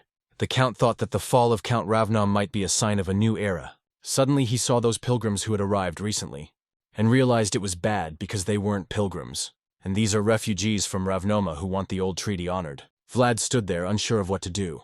Saving the pilgrim was the right thing to do, but he helped Mr. Rudiger. Mr. Joseph will definitely not be happy, and because of that, Sir Jaeger might beat him to a pulp. But there was nothing he could do anyway. So he knocked on the door and announced that he had arrived, and the master allowed him to enter, and noted that the guy was back a day early. Vlad said it was true. It had happened. Joseph noted that he had heard everything, and asked if the boy was hurt. He replied that he was fine. The aristocrat said that was good, but that he had better take care of himself. The hero obeyed the order and said he would. But he wondered if everything was all right. He looks the same as he usually does, though it soon became clear that this was not the case. He's finished, and he's furious. Suddenly Joseph said he knew nothing about Sawara's Nook. He had heard that conflicts between different gangs ended after one of them fell or surrendered. So he wondered if that was true. Vlad couldn't understand why he was the one asking suddenly about it, but he confirmed it. The aristocrat added that the lad had said he couldn't even send letters. And the hero asked what kind of letter he was talking about. Joseph explained that he was talking about his beloved's letter to the monastery. Vlad said she wasn't his lover, she was his friend. But it didn't matter to the Lord. He had known about his situation all along. He talks about how he couldn't share the news with the people of Sawara because he was afraid of hurting someone because of it. He, in turn, would also like to be courteous. But solving this problem takes time and effort. A man named One-Eyed Jack was valuable in his own way. Vlad thought that was probably true. The moneybugs must have made connections with Sawara's high-ranking people using huge sums of money. Joseph noted that the guy had done a pretty good job and proved his worth to him. So since he had worked so hard for him, he should repay him in some way, as he had promised. The hero didn't understand what it was about. The aristocrat approached the flag and said that it was a flag that represented the honor of man. In his grandfather's time, people walked around with flags like this. The Lord thought he couldn't possess him all his life. That's why he hired a knight to bear him. And now he looked at Vlad, who would gladly take it with both hands. Joseph said the guy deserves to carry his own flag, and the Basid family will be the guarantor of his value. As he had promised that day, the Basid family would give him all their help. He is a person who has been named Lady Alicia and is a vassal of the Basid Vlad family. Well, let him raise his head under his own flag. Let him carry it and go to his hometown. The Lord added that he should go and slay the worthless men who bind him hand and foot, and let him find true freedom and then return to him. Joseph said this with a bright, kind smile, and Jaeger simply remained silent, lowering his gaze. Vlad was really touched by what had happened. He had an unadorned sword that the girl and the old man had given him, as well as an identification card certified by the priest, a handkerchief bearing the name of the noble Lady Alicia, and even a flag with the family crest on it. This will become the boy's roots. He achieved all of this on his own, with tears in his eyes, and the hero got down on his knee and said he would do as he commanded, my lord. The pilgrims finally arrived at the count's house. The man looked at what they had brought with them, and noted what it means to prove an agreement. Father Andreas confirmed it. Inside is a fragment of a dragon, and it's not a simple fragment, but a fragment of the first perfect dragon, the one that was slain by the founding king. The gentleman was interested in that. Olds apologized and said the Equality House family was the only one in the West that could protect the treaty. The Count understood that perfectly well. He's going to give them their own knights. He's going to help them move and protect their treaty as safely as possible. Let them stay there as guests until everything is ready. The interlocutor thanked him. The priests covered the fragment with a cloth and began to carry it away. Also, Gon and Father Andreas left the Count along with his subordinate alone. His Majesty the Count looked uneasy. The ward asked not to worry. They didn't have a choice either. The man noted that it knows from the West's point of view, their only protector would be the ruler of the North, and that's Iron Duke Timur Baranov. He was well aware that there was nothing to be done here, but that awareness would not take the weight off his shoulders. While he was thinking about this, he turned his attention to the window, and there he saw something amazing. So he said that he had not seen this flag for a long time. The old man did not understand what he was talking about, and then he himself went to the window to see what had happened and realized everything. He noted that a considerable amount of time has passed. The master added that he might as well get some rest before he left. The counselor found it hard to control himself. The count thought it was true he couldn't sit idle either. The knight who is his own master is the standard bearer. Well, may Vlad return to his hometown soon, and there he will do his duty. As time passed, nothing had changed in Sor, and perhaps it had gotten even worse. The brothels that used to be there have closed, and new ones have opened. A very large crowd of men had gathered near one of them. They were not angry and asked the girl when she would come out. She could not be seen through the small door, and the girl was sitting and putting on makeup. Of course, she didn't feel like going out to these men to entertain them all. And the girl everyone coveted was Marcella. The woman sitting next to her shrieked that they were like pigs wanting a partner. If she was ready, let her come out to them already. She needs to serve as many men as possible to pay off her debt. The girl immediately looked at her, and their gazes converged on each other, whereupon the old woman came closer and took hold of her face. She said they'll see how long she can act so confident. They have plenty of time. The girl will still be here, even when her body starts to rot. It only made Marcella smile. She wished Madame long from life. The interlocutor was pissed off by this, she thought petulantly. She hadn't changed from the way she had been treated. Madame shouted for her to hurry up and get ready and get out, and Marcella was finally done. She was in too good a position for someone who was just selling her body. Still, it was incredible. She chose her own destiny, even if it is an excuse for her self-destruction. At last the men in the audience saw her coming out. They were hungry for her body and coveted her. The crowd began to cheer as if you were a goddess appearing in front of them. Madame wondered that moment. She asked if they had waited so long. If men want to taste the honey, the black rose of Sora, let them show their gold. They immediately started fiddling with money, interrupting each other. Someone asked if they could pay all together. They don't want to pay 3 gold pieces. The old woman called them stupid. She didn't think it would work, although to her it was all just delightful. This wilted flower is great for bringing gold. It slowly sucks every last drop out of her. Suddenly someone shouted out that she was willing to pay as much as 4 gold coins. Madame remarked that it was finally a decent price. But if they have that kind of money, some were already confused whether to raise the flyer or not. After all, with 5 gold pieces they could party for a month. The old woman already wanted to give Marcella to the man who paid 4 gold pieces. But suddenly someone announced that he was ready to pay 100 gold pieces, which dumbfounded all the men. And Madame couldn't believe that amount of money. Everyone immediately turned their attention in the direction of the voice. The woman interjected, wondering what he was talking about, and she heard again that the very same man was willing to pay 100 gold pieces. A shiver ran through Marcella's body. She even grabbed her hand to try and calm herself down. The sound reminded her of that fateful night, and he looked like he'd ruined her nest. The girl remembers that awful sound very well. Just then, a stranger appeared in the doorway. Madame asked if the gentleman had said 100 gold pieces. The guy in the cloak nodded his head, and began to slowly approach the bar. The people present were dumbfounded and didn't realize who he was. He really has a serious aura. The stranger inquired if he could order here. The manageress appreciated that all his clothes were expensive. Even if he acted out, he could easily pay 10 gold pieces. So she immediately offered a menu. But the interlocutor pointed out that she was not needed, and reported that even after he left here, he still missed them. So he ordered a fried sausage with black pudding, and of course, fried white wheat bread. Marcella recognized the voice immediately, and the guy took off his hood, and he added that he would take George's usual order. The girl was dumbfounded. This golden color did not come from dirty desires, this color that George had brought home. And a color she had bought herself. The color the boy had that day. And so Vlad announced that he was back. It was a really shiny gold color. Marcella couldn't believe her eyes, so she cried. Those present froze in anticipation in what was happening, and the hero continued to stare joyfully at the interlocutor. Soon the joy was gone from her face, and she remembered everything that was going on.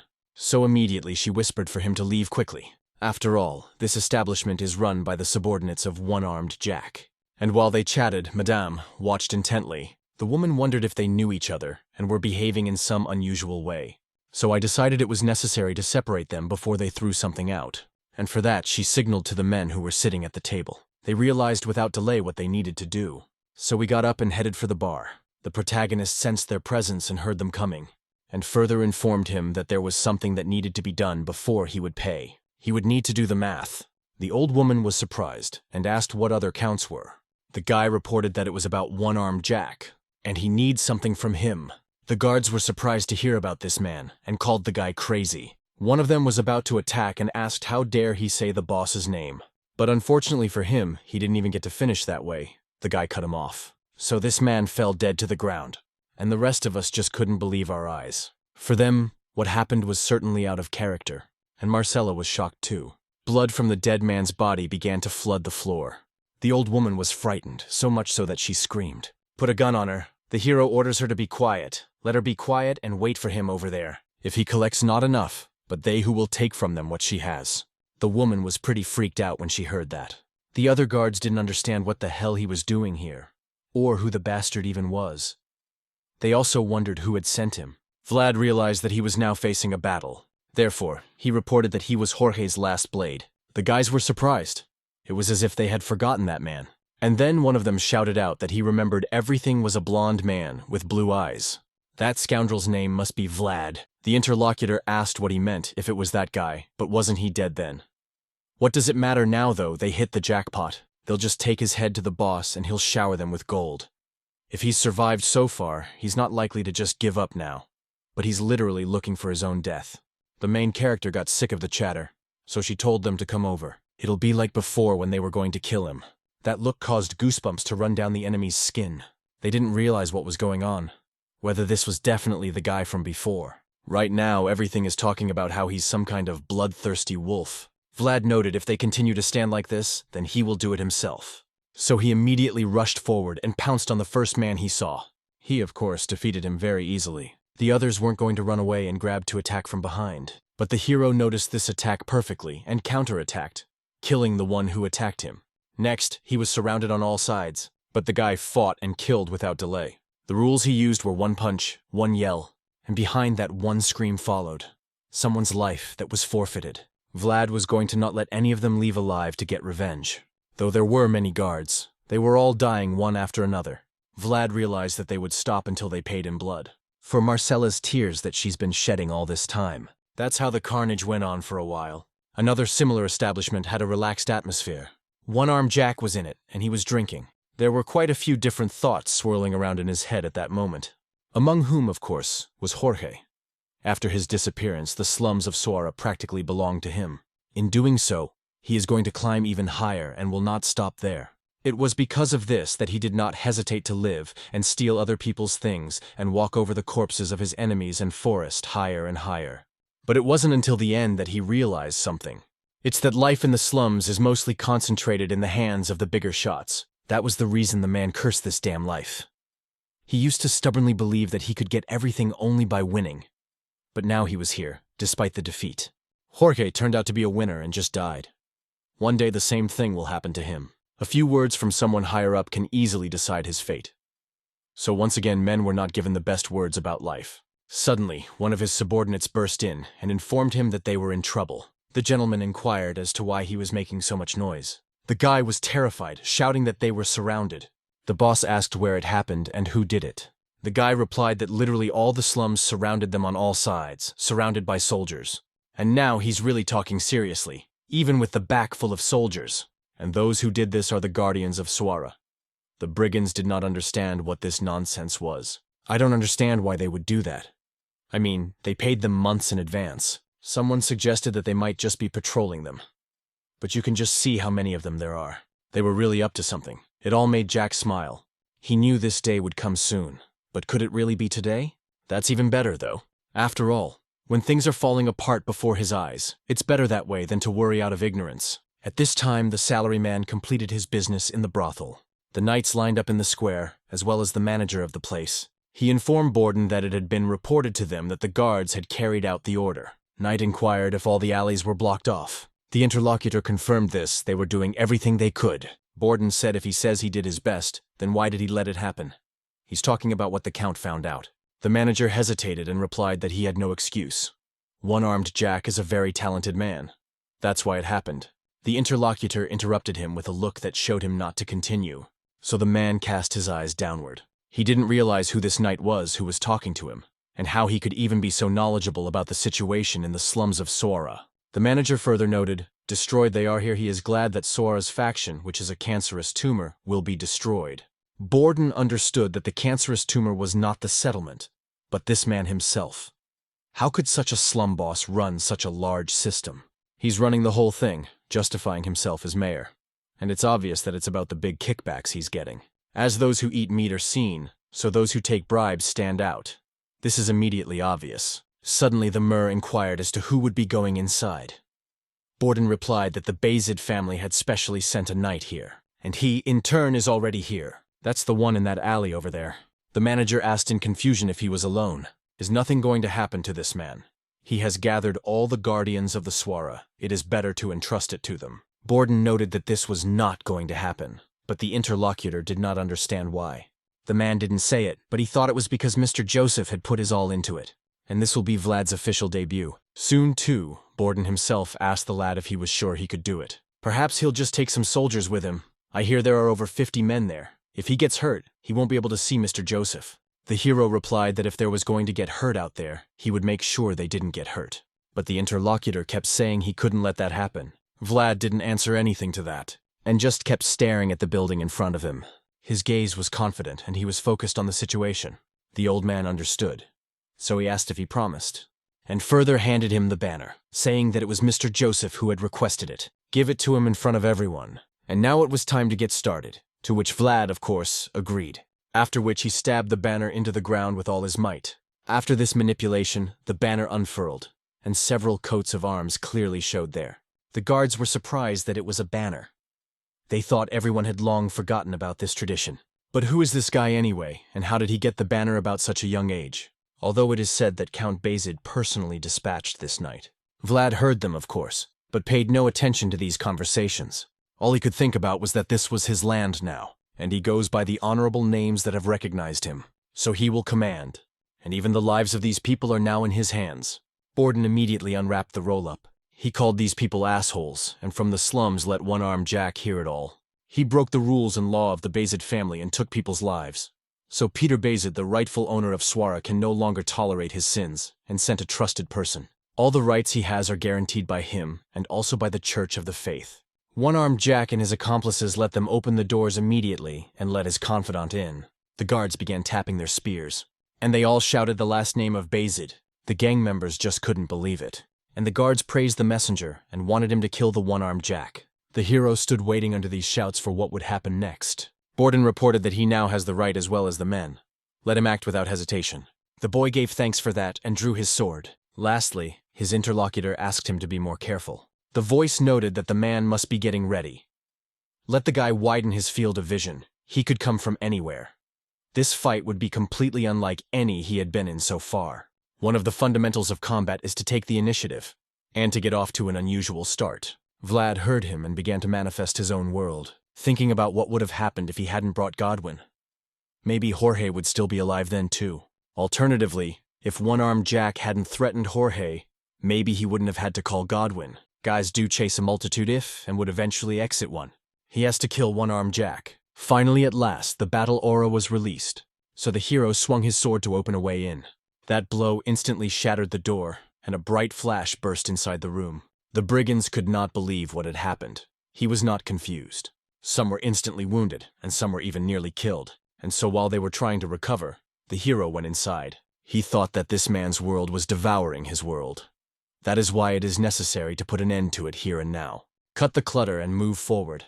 When the guy came inside, he introduced himself and said that Vlad was from Suara. He's the authorized trustee and legal avenger, and he came here to put an end to the feud. So he raised his weapon up and shouted the name of one-armed Jack, letting him know he was back.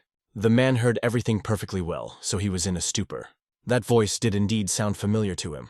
That's why he rose from his chair without delay. And of course, he started laughing. Thinking about what that kid meant, Vlad came to his senses. It's that rising star. The brigands were not standing still, and they were ordered to attack the guy. So they all rushed to the attack. Vlad was prepared for this, for he suspected that he would be attacked immediately. Therefore, he also rushed to attack them. His enemies were really surprised by his strength. After all, the protagonist was very easy on his victims. Of course, just like before, the guy was tried to be attacked from the back. But thanks to his honed skills, he killed such people very easily. And in this way and that way, heads flew off their shoulders. The rest of the surviving bandits were no longer so eager to fight. They wondered if this was the same Vlad. Someone from the back shouted for the rest of them to stand still and surround him. So of course people started doing it. And while they got closer, stayed in the same spot. The man asked what they were all up to. Let them all attack together as soon as they were ready. But no one was in a hurry to attack, realizing that he was incredibly skilled with his sword. They would be killed if they attacked recklessly. No one wanted to go first, so they thought to get someone to go that way. Suddenly the hero said they shouldn't think about it that way, because he's gonna chop them all to pieces. At that moment, he used his world and battle aura skill, so in this way marked all the people present, after which he was ready to deliver the decisive blow, and of course accomplished the intended plan. Thanks to this, a multitude of players were wiped out in just one lunge, and there were only corpses around, as well as blood. The rest of us saw this picture in horror, and didn't understand how they could set it up. Suddenly, someone brought a metal net and yelled to drop it on him. Already a moment later, that net was flying straight at Vlad. Well, of course, he dodged her with ease. But it was not alone, and there were several such nets. Already in despair, someone shouted for something to be thrown at him. He can't be allowed to pass so easily. And why the hell is he even so fast? Soon the guy declined under cover. Those who were up there noted that he was hiding behind the pillars. Let them attack him, for they cannot get him from here. And someone shouted that it was a waste of time. Let them block the stairs, because then he wouldn't be able to get through. The upper floor was ordered to prepare as soon as he came out, have them immediately throw daggers. Vlad was annoyed by these pains in the ass, too dangerous to go through them head on. And those people will be the ones pushing him around, saying that if he believes in himself, let him fit. The guy was faced with the question of what to do. He can't keep using his aura. Suddenly the rope that held the structure up caught his eye, and he remembered what Zamina always complained about. The curtains are too heavy and difficult to walk through. The brigands didn't realize that he was the one who had the world there. The guy in turn cut the rope, and the mechanism began to work. And he, of course, grabbed it and headed straight up. It was thus possible to reach upwards without any danger to oneself. Those present, who had just been assured of their safety, were discouraged. After all, the guy right now was already on their floor. Because of this, they shrieked in horror that it just flew up. The first floor needs to move. Vlad was actually surprised. Was this really all they could do? They are scoundrels, and so much so that he rushed without delay to attack them. Of course, the brigands weren't going to surrender, so they were ordered to take him. But their offense, like everyone else's, was a failure. So the man who first came forward to fight was killed in an instant, and after him all the others also fell by Vlad's sword. The hero felt that the blade of his sword was incredible and sharp. The movement of those he fights, on the other hand, is incredibly stupid. Because of their stupidity, they are paying with their own lives. It turns out Sir Jaeger's wooden sword is even more dangerous. At that point, the guy was already really tired, but out of the corner of his eye he was able to see the danger approaching him. It was an arrow from which he successfully returned. It turned out to be attacked by several archers from the other side. They were ordered to shoot. They would let him get to the stairs. The archers unhesitatingly understood this assignment. It was only because of his speed that the guy was able to get away, and he realized that his first order of business now was to deal with these enemies. That's why he accelerated as fast as he could, and immediately jumped up to fly to the other side.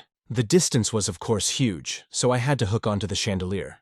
And already because of that, he was a few moments away from his enemies. At close range, he dealt with them in just one blow. The survivors couldn't believe what had happened. The character noted that this turmoil was tiring him out as well. If they weren't expecting him, he was going to come to them himself. But before that, the guy decided to take a breather and drank some water from the kettle. After that, he asked what now, whether he should go to them again.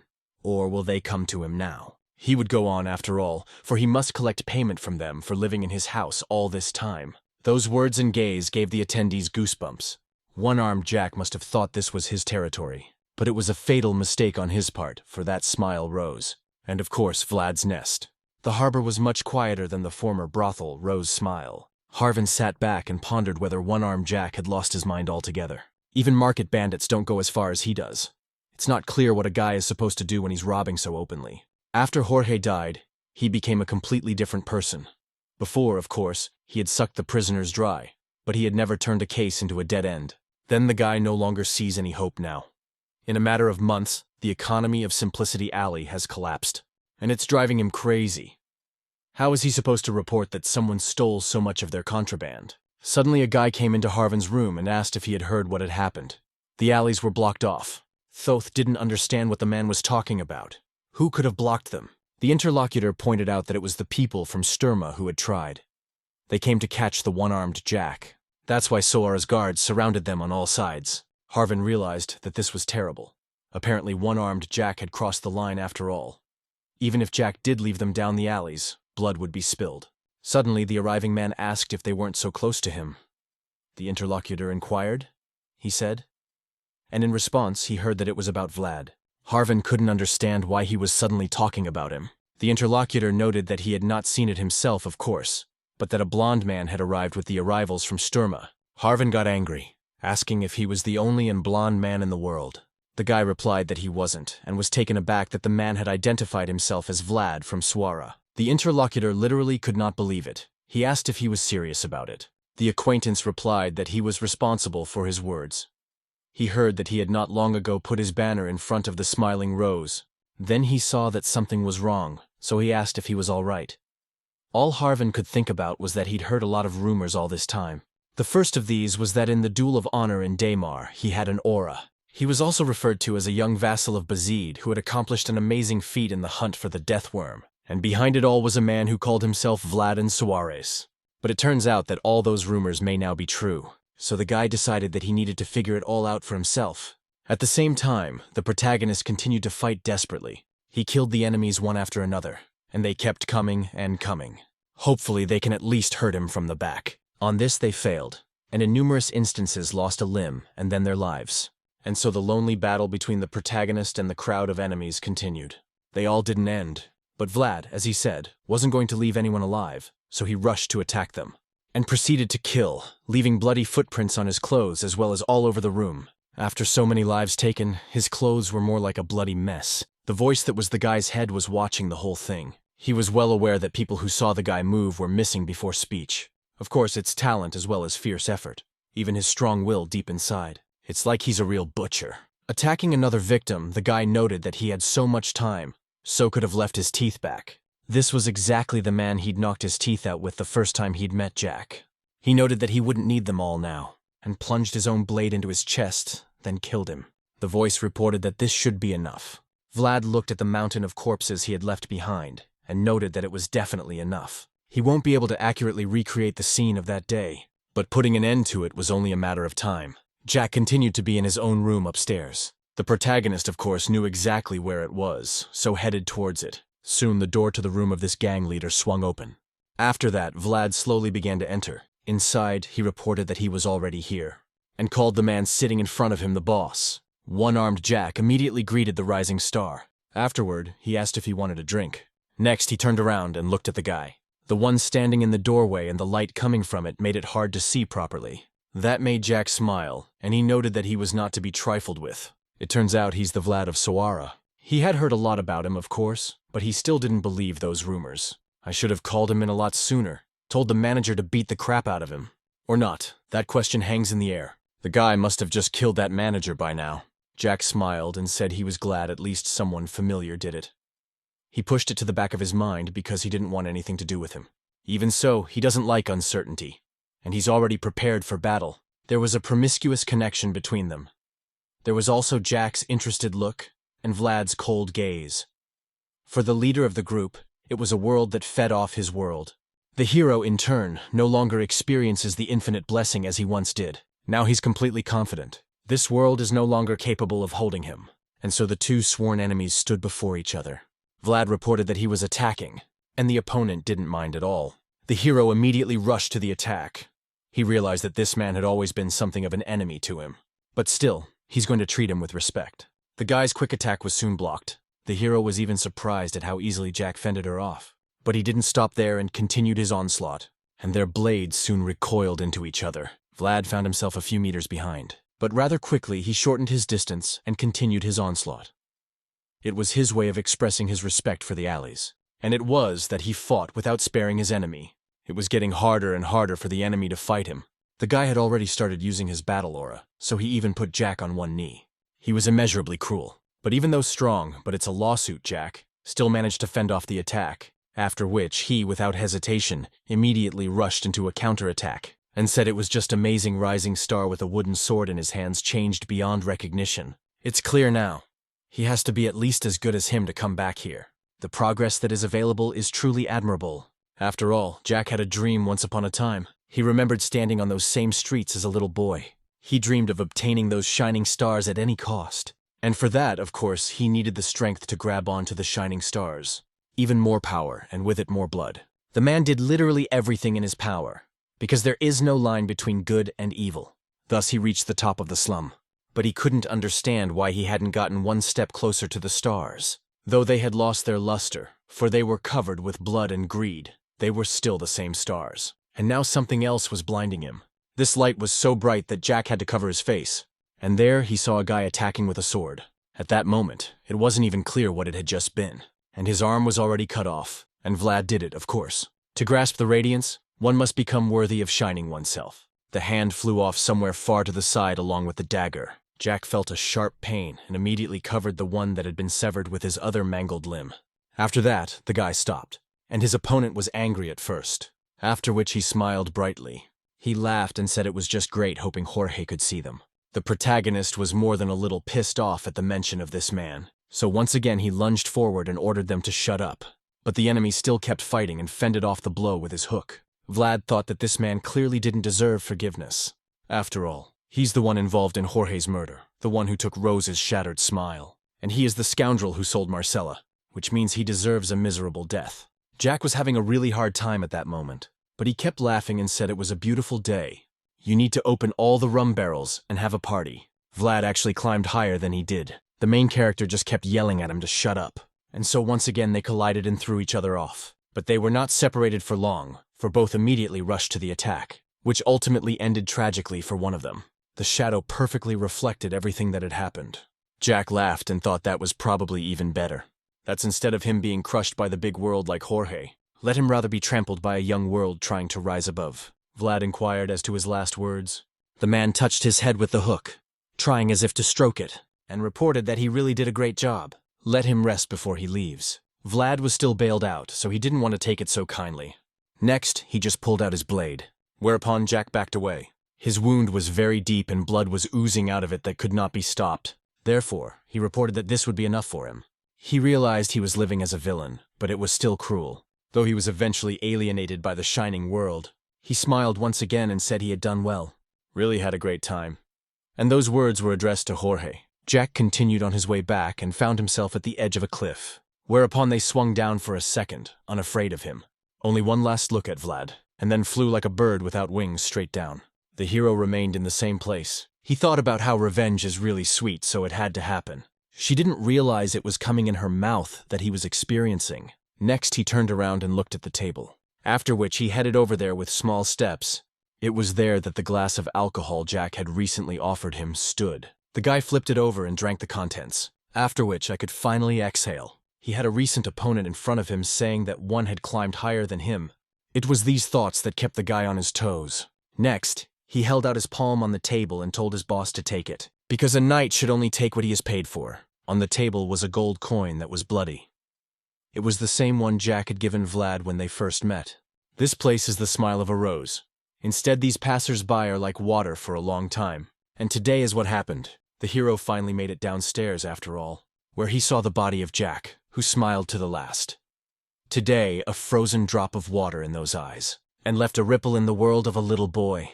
Borden, along with the knights, continued to surrender outside. He felt an ominous silence and didn't realize what was going on inside. And then finally there was a silhouette coming out from inside. The one who came out was, of course, Vlad.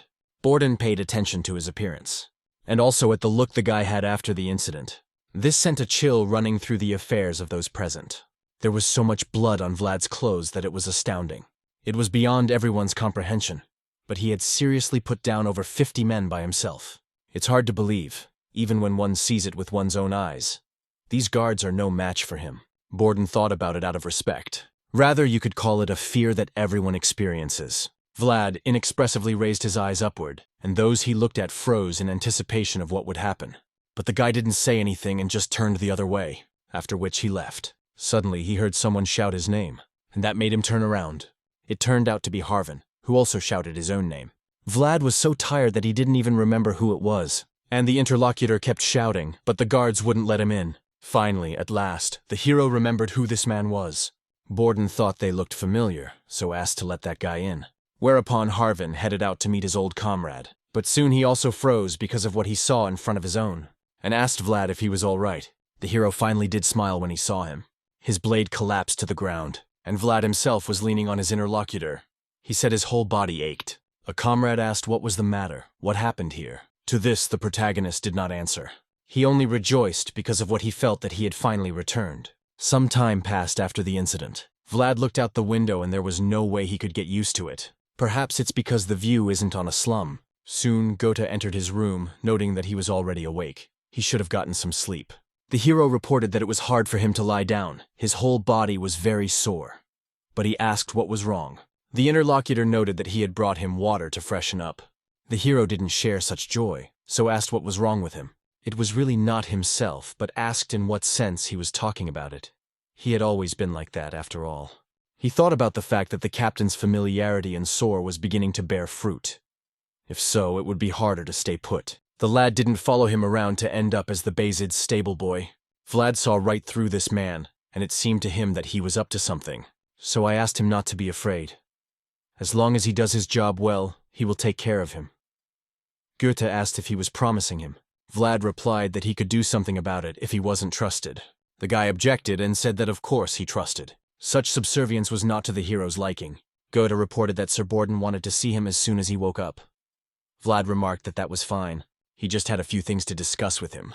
After a while, there were plenty of treats on the table. Seeing their characters wasn't exactly rad. If you eat it all, you might as well die. Borden continued, eating, and said he would rather die if he didn't eat it. Then he asked to see the documents. We need to look at all of them, but there's just no end to them. The shadows of one-armed Jack reached even into the deepest parts of the slums. It was clear to Vlad. He'd been born here, raised here, and ruled here. The interlocutor noted that it would really take time to pull out all those roots. By the way, I wonder what the guy plans to do. He needs to deal with the fallout, but his job here is essentially over. The guy says he doesn't know that. Borden said that until Mr. Joseph arrives, he is officially on reserve.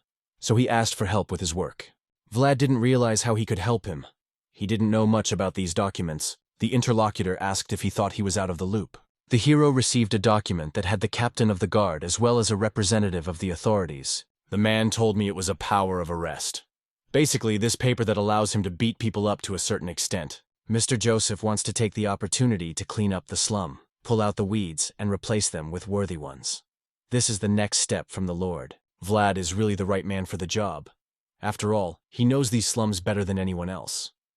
The boy noted that it made sense. Borden added that he doesn't necessarily have to start right away. Let him rest for now and meet up with old friends. Maybe bring a girlfriend, of course. The guy kept saying that he'd been saying for a long time that she was just his girlfriend. The interlocutor noted that he remembered visiting the monastery. He thought they would give him permission immediately, but they were asked to wait a couple of days. As soon as there was some news, he would let him know. Vlad understood everything and thanked him for it. At the same time, he thought that this man was more attentive than he had expected. He didn't even have to ask him for it. Suddenly he remembered that there was something else he wanted to talk about. So asked the remaining minions of One-Armed Jack is in jail. The interviewee confirmed they were the ones who arrested everyone and they were all over the place. Then Vlad asked if he could go there. Borden didn't understand if he really wanted to go to prison and why he should. The hero added that he had some things he needed to figure out. Perhaps, of course, they won't be there, but then he'll search all the slums if he has to. The guy ends up in jail and is informed that Jack's henchmen are on the far side. The hero thanked for the information and went there. The prisoners saw the man and began to whisper at him. They called it Jorge's dagger. But it can't be that he really trusted her face to Basid. But otherwise, why else would he come here? That can only mean one thing. He came here to find all the attackers of the Rose Smile and get revenge on them for it. And so Vlad found himself standing near some people's cell. They were terrified, and fear swept over them after they saw him. So horror began to creep to the far side of the chamber. It was no surprise to Vlad. He noted that this is where they all are. They have it so dark here, it's hard to see squatters. The one who sat farthest away noticed a familiar voice. The hero turned to him and asked him to give him 40 silver pieces, and after that, he would let him out. This was the same guy who helped him escape from here, and his name is Otar. Vlad smiled and said he could also give on credit. Othar had a dark skin color that was shunned even in the slums, and Vlad was the first person to approach him. It has not lost its light even behind mountains of garbage. Some more time passed, went to the monastery. A few nuns were looking out the window at him, and when you saw that he had finally arrived, you cracked a smile. Vlad arrived by carriage, and quite a few people came out to meet him. The girls remarked that he was a wonderful and very handsome guy, blonde hair and blue eyes. It was true what they said. He was definitely a vassal of Basid. But didn't they say a knight was coming today? I wonder if he's already a knight. That's probably true, because there are rumors. And then why else would the principal escort him like that? You should also look at the people following him. The local dignitaries wouldn't be dragging around a mere vassal like that. The girls were sure he'd left a lot of money just to get closer to the Basids. No wonder the principal bought so much wine. While the girls stood and chatted near the window and Zamina continued to wash the dishes. Suddenly another nun arrived at their room. She got angry, convincing the girls by the window who weren't working, and asked why they weren't wasting their time. Hadn't they heard that an important guest was arriving today? They immediately bowed and said it would be ready soon. The woman ordered them to move, for the service was about to begin. And when she left, that girl immediately turned to the redhead. They blamed her for what had happened, for they were told off because she was idle. Zamina responded with a simple apology, but they kept telling her, she had heard, to hurry up. They were on their way out, and she could come when she was done. The girl agreed, and her interlocutor left, because they wanted to be in the front row. The principal said they had a special guest arriving today, and he came from the Basid family. Also, Father Andreas vouched for this guy. The girls were confused and couldn't believe that Father Andreas had personally vouched for him. Besides, he is backed by the majestic Count family. This guy seems like a literal fairy tale knight. The protagonist in turn, he looked into the faces of the girls and searched for his girlfriend. The nuns enjoyed looking at him, and they even whispered that he looked at them. Vlad realized he couldn't see Zamina even though he had asked to gather all the nuns. The principal soon suggested prayer. The hero didn't want to do it, but he had nothing else to do. That's why he immediately crouched down on one knee. And he began to pray, as he had always done. The girls were stunned at this sight. Zamina, for her part, was in a hurry to serve. Thanks to his clear hearing, the hero heard also who were approaching. He smiled, for he realized who it was. The girl swung the door open and was glad the service wasn't over yet. So she went in and got in the back row. Literally immediately when this happened, the hero looked at her. He turned his attention to Zamina's body because her head, illuminated by the sun, and there was nothing to see. But when the guy saw her, he got angry. The nun saw his emotion and asked if something was wrong. Hero reported that she was too thin and didn't realize if they were even feeding her. The principal and the others were wary, not sure what she was talking about. The guy felt bad that he couldn't even do what he wanted to do. Eventually, he stepped away from the altar and headed towards his girlfriend. The rest of us couldn't understand what was happening now. Vlad's face was soon clearly visible to Zamine. She immediately wondered if it was Vlad, though she soon remembered his face and dismissed the thought, talking about himself about how it just can't be him. Suddenly, a guy turns to me. She asked what happened. Vlad saw before him not that cheerful girl, but a haggard maid. Her hands as well as her clothes were all stained, and it was evident that she was working hard. And it poured out of the guy, so he crouched down beside her, asking what it was. If she's an idiot. The nuns were horrified when it happened. Did they really know each other? The hero asks if that means they don't feed her and they also don't wash her clothes. The realization was slowly rolling in on Zamina. She was even more attentive, looking at the face of the guy in front of her. Then her body began to shake involuntarily. With a trembling hand, she immediately reached for his head and touched the white hair she had known since she was a child. The hero kept telling her to answer and see a tear drop on his clothes. So he immediately lifted his head up, and I saw a crying friend who was sobbing like a child. Seeing this was very sad for him. But he gathered his strength and immediately got up. Stating that she's had enough of crying, he suggests we get out of here. So he said it was time for them to go home.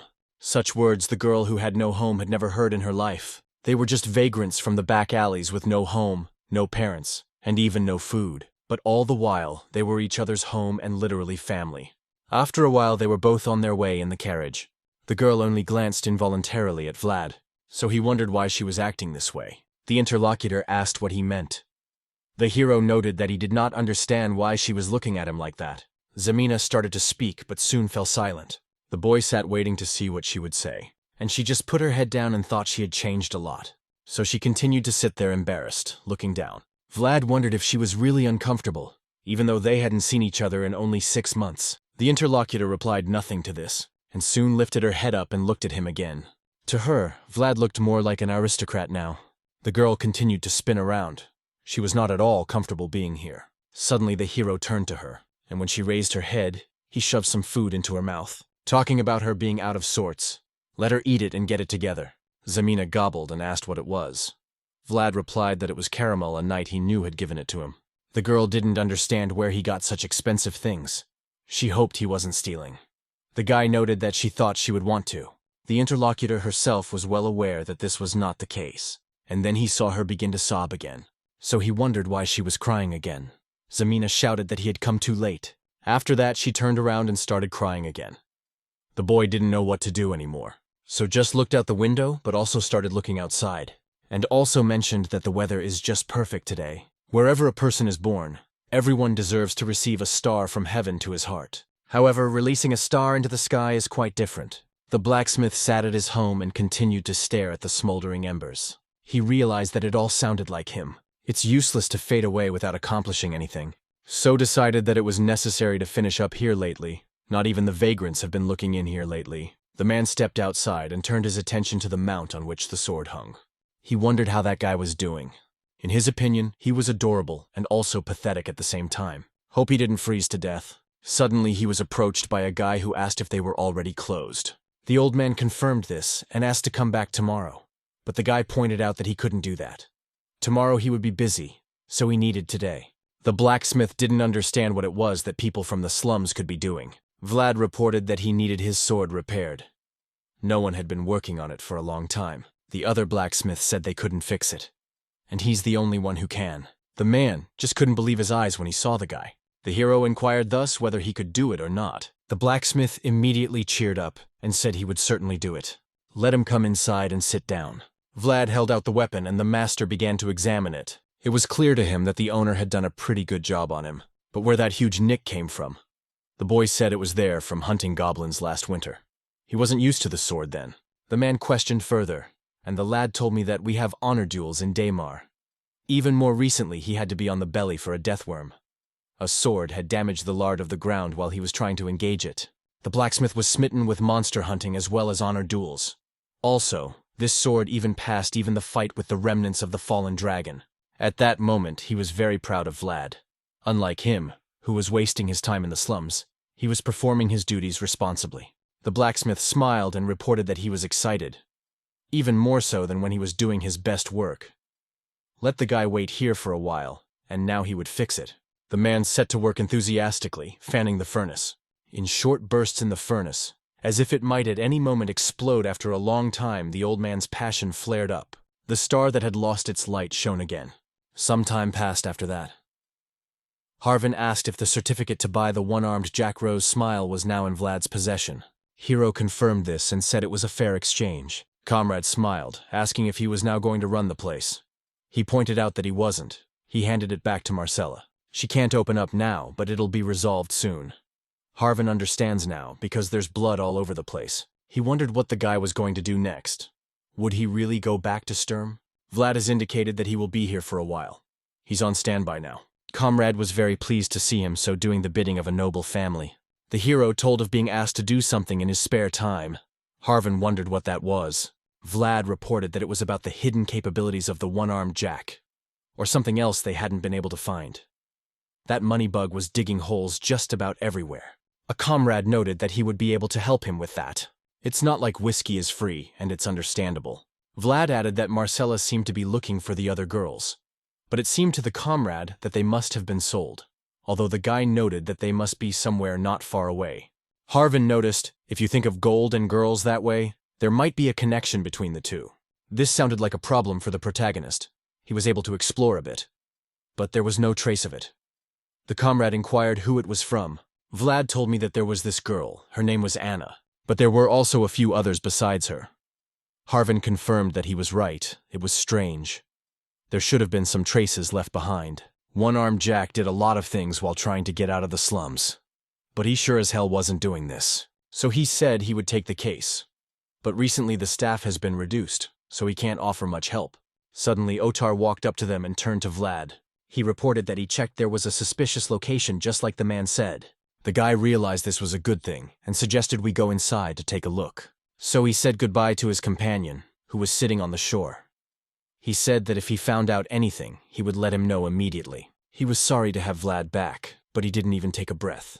And so the lad went to the necessary establishment. Otar waited outside while he spoke to the necessary person, in whose hands was a note, and he familiarized himself with the contents, after which he inquired as to what kind of people they were. Vlad reported that he thought they might have seen them. Butcher didn't see what good it would do to look for them at his place. It wasn't like they were selling human meat. The cold hero looked at him and asked if that was the case. The interlocutor made no reply and said he was very busy and they had been suffering nonsense since morning. Let them go, if that is all. After that, the man went on with his work, cutting the meat into large chunks. Vlad didn't leave and wondered if there had always been a butcher shop here. 6 months ago, he was sure there definitely hadn't been one. The butcher said to ask the Black Bear about it. He has permission to do so. The hero remembered that this was one of the 5 chapters of the Slum. Pig Butcher Black Bear. Apparently he wants to scare them by mentioning that name, but that's pretty pathetic of him. So Vlad said to ask him, but this situation is really quite fascinating. I wonder how the man knew it was people who were written on the sheet. It made the butcher wary. The protagonist added, when he shows the slum man the note, he gets angry at first. After all, learning to count is not easy. Apparently, the man did not know how things worked here, because he was a stranger. Instead of human meat, he's probably selling people, isn't he? The interlocutor immediately stiffened. He was well aware of the situation, and that he had no other choice. That's why he immediately turned around and tried to attack the inquisitive guy. But thanks to his instincts, OK easily dodged that lunge. The butcher in turn got angry and asked who they were and where they had come from. The guy said that's what he wanted to ask him.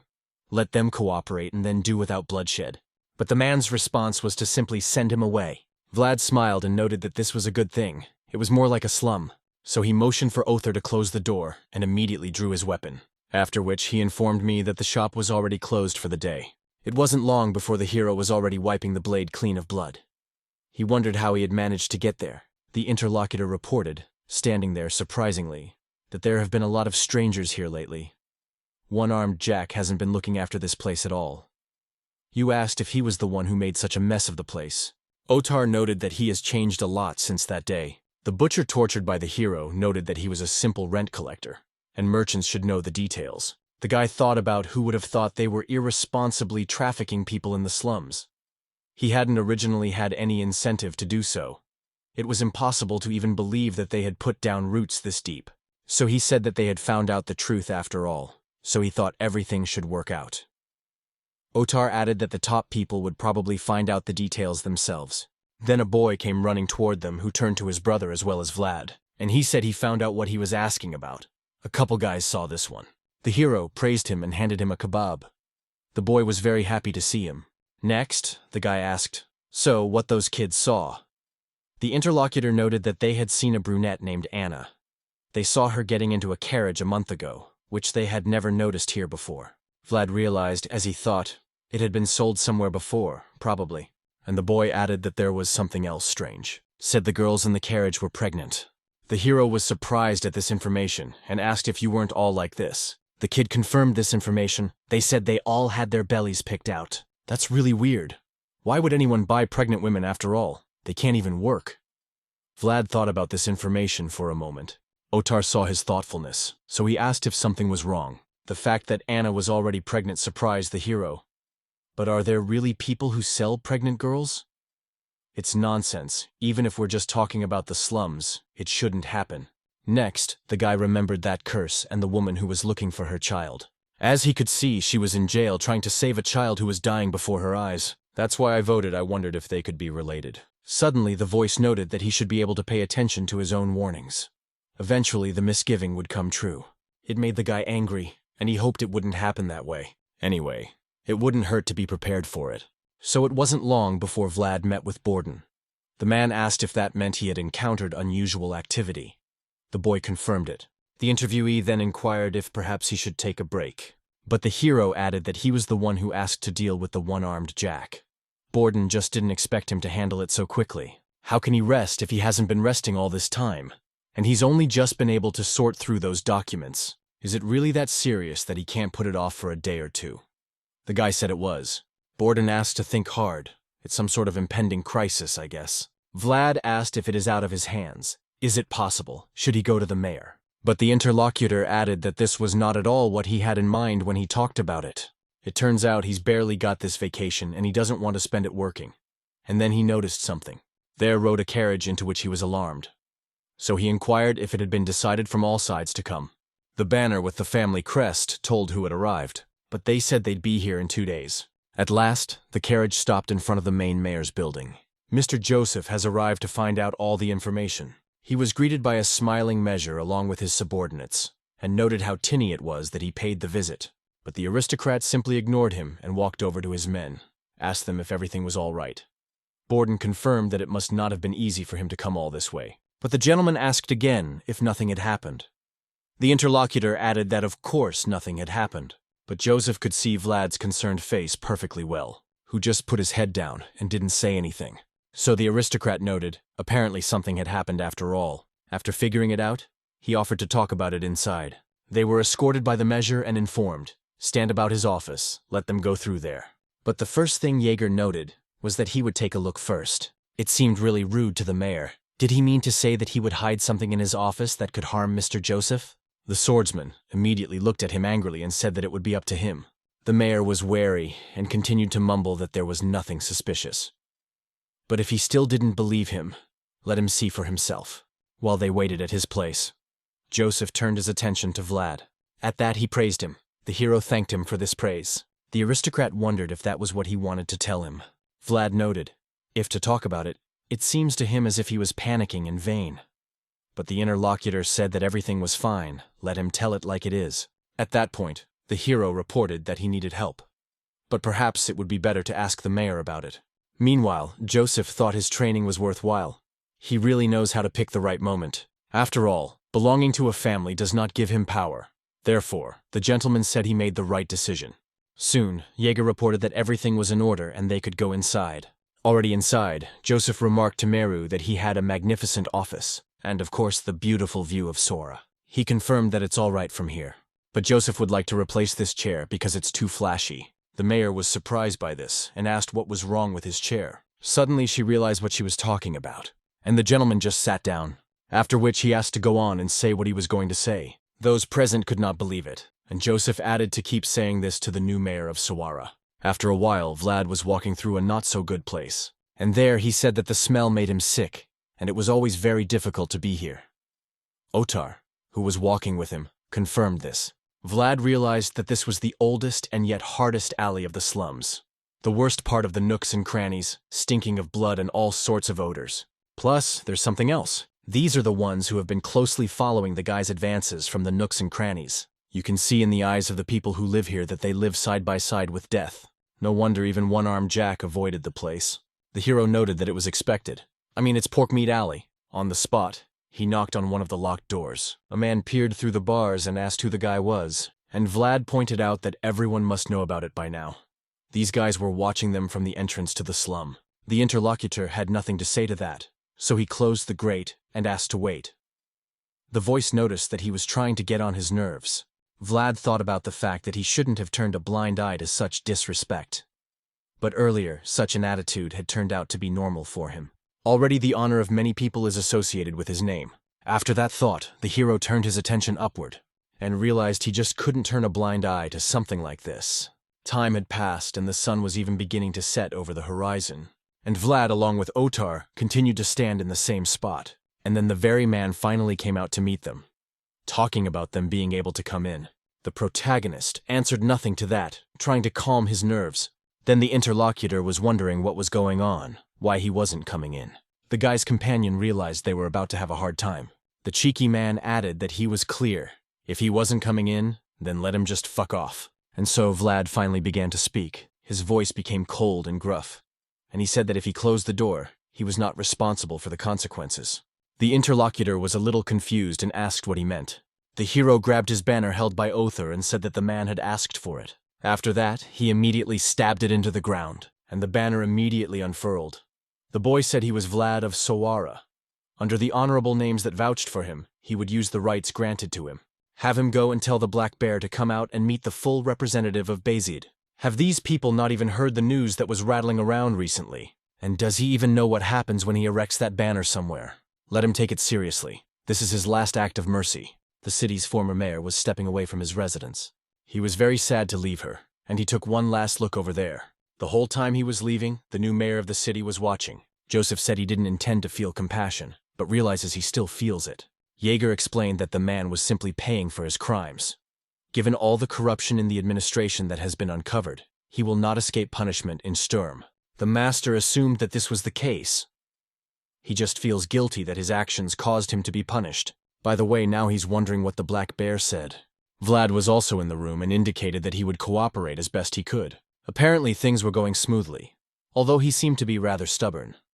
I guess their shared past helped them find common ground, though the Lord thought he doubted it. After all, he does run the neighborhood after all. It must be difficult for him to act in an unfamiliar situation, but he did an excellent job. The man still does not give up his intention to educate this guy, not a simple swordsman, but a refined knight. Therefore, he reported that he understood everything and praised the hero. That's how Joseph's loyal troops lined up. It was 5 elite knights, including Jaeger. There was also 1 magician present, 10 members of the administration, as well as loyal elite soldiers, and of course, the apprentice Vlad. They are loyal vassals of the Lord, bound to him by the same fate. If he becomes the next head of the family, they too will be higher in rank. And if he loses in the struggle for the post of the head of the family, they will lose with him. For everyone here, Sawara is the cornerstone. Therefore, the man said that from now on he would work to ensure that this settlement was well managed. He will try, but he will have to focus on something else for a while. Joseph realized that he was not yet ready to face the darkness that permeated every corner of Sawara. It was impossible to be ready for everything, though. If so far he has only struggled, now it is only necessary to move forward, because this could be his last chance. The gentleman further stated that he therefore entrusted this task to Sir Gregory. Let this one select the men to carry out this investigation. The interlocutor bowed and thanked him for entrusting him with such an important matter. Joseph knew that this was a knight who even at home maintained neutrality, so he would not be blinded by their brotherly conflict, nor would he spoil anything. While it's not exactly his man, he's best suited for the task. Gregory turned and said that because of the nature of the assignment, they would often have to track someone down. So he would like to work with Sir Cade, who is excellent at tracking. Next, he turned and looked at Vlad, talking about also counting on a rising star. The weather was very cloudy and gloomy in the barony of Ofutman in Moshium, which literally epitomized the mood that was within the barony. The man, along with the woman, were standing near the boy's bed, which was very hard on him because he was sick. His parents were very worried about him, but there was nothing they could do. The Baron inquired of the woman standing next to him if it would definitely save him. She smiled and of course confirmed it. The man continued to watch his own son suffer. It was really hard for him to make this decision, but he said he relied on her. He'll pay whatever it takes to save his son. The interlocutor literally soared and asked not to be alarmed, so, God just can't see everything. She immediately used her own magic at that moment, which was dark magic, and she said that's the reason why she exists. The newly formed squad also went to fulfill the tasks. Looking at the weather, Gregory noted that it was just nasty today. Vlad confirmed this and said that they almost made it. But the interlocutor added, "It's okay. Not everything in life goes according to plan." Next, he opened the slushie, which contained alcohol, and noted that a little bit wouldn't hurt today, since it's quite chilly. He also asked if the guy wanted a drink. Vlad turned around and replied that he would go and get some kindling. Gregory said that the brushwood was wet, and the fire would be impossible to start. But the guy stood his ground and said it was still worth a try. Then the man said that this guy is just like his teacher. You can see Sir Jaeger's pupil from afar. Soon, Vlad was already starting to gather kindling. Looking at the drenched branches, he realized it was useless. He wouldn't get the thread wet then. Suddenly, Cade came up to him and said that these branches should fit. They're hollow inside. The hero thanked him for it and said he would take it to him. The interlocutor handed over the branches and immediately froze. It was obvious she wanted to say something, but started mumbling. Noticed he didn't get a chance to say that on the way over. But he's grateful for the one time they were just a little bit away from death. Vlad smiled and stated that he was just doing his job. Let him not worry so much about it. He also wondered how he was feeling. Cade reported that everything was fine thanks to him. At the time, he thought he was going to have to cut the limb off. Gregory came up to them and reported that he now realized that he had chosen the right people. Many would refuse such a job simply because they are knights. Both boys immediately thought of Sir Borden.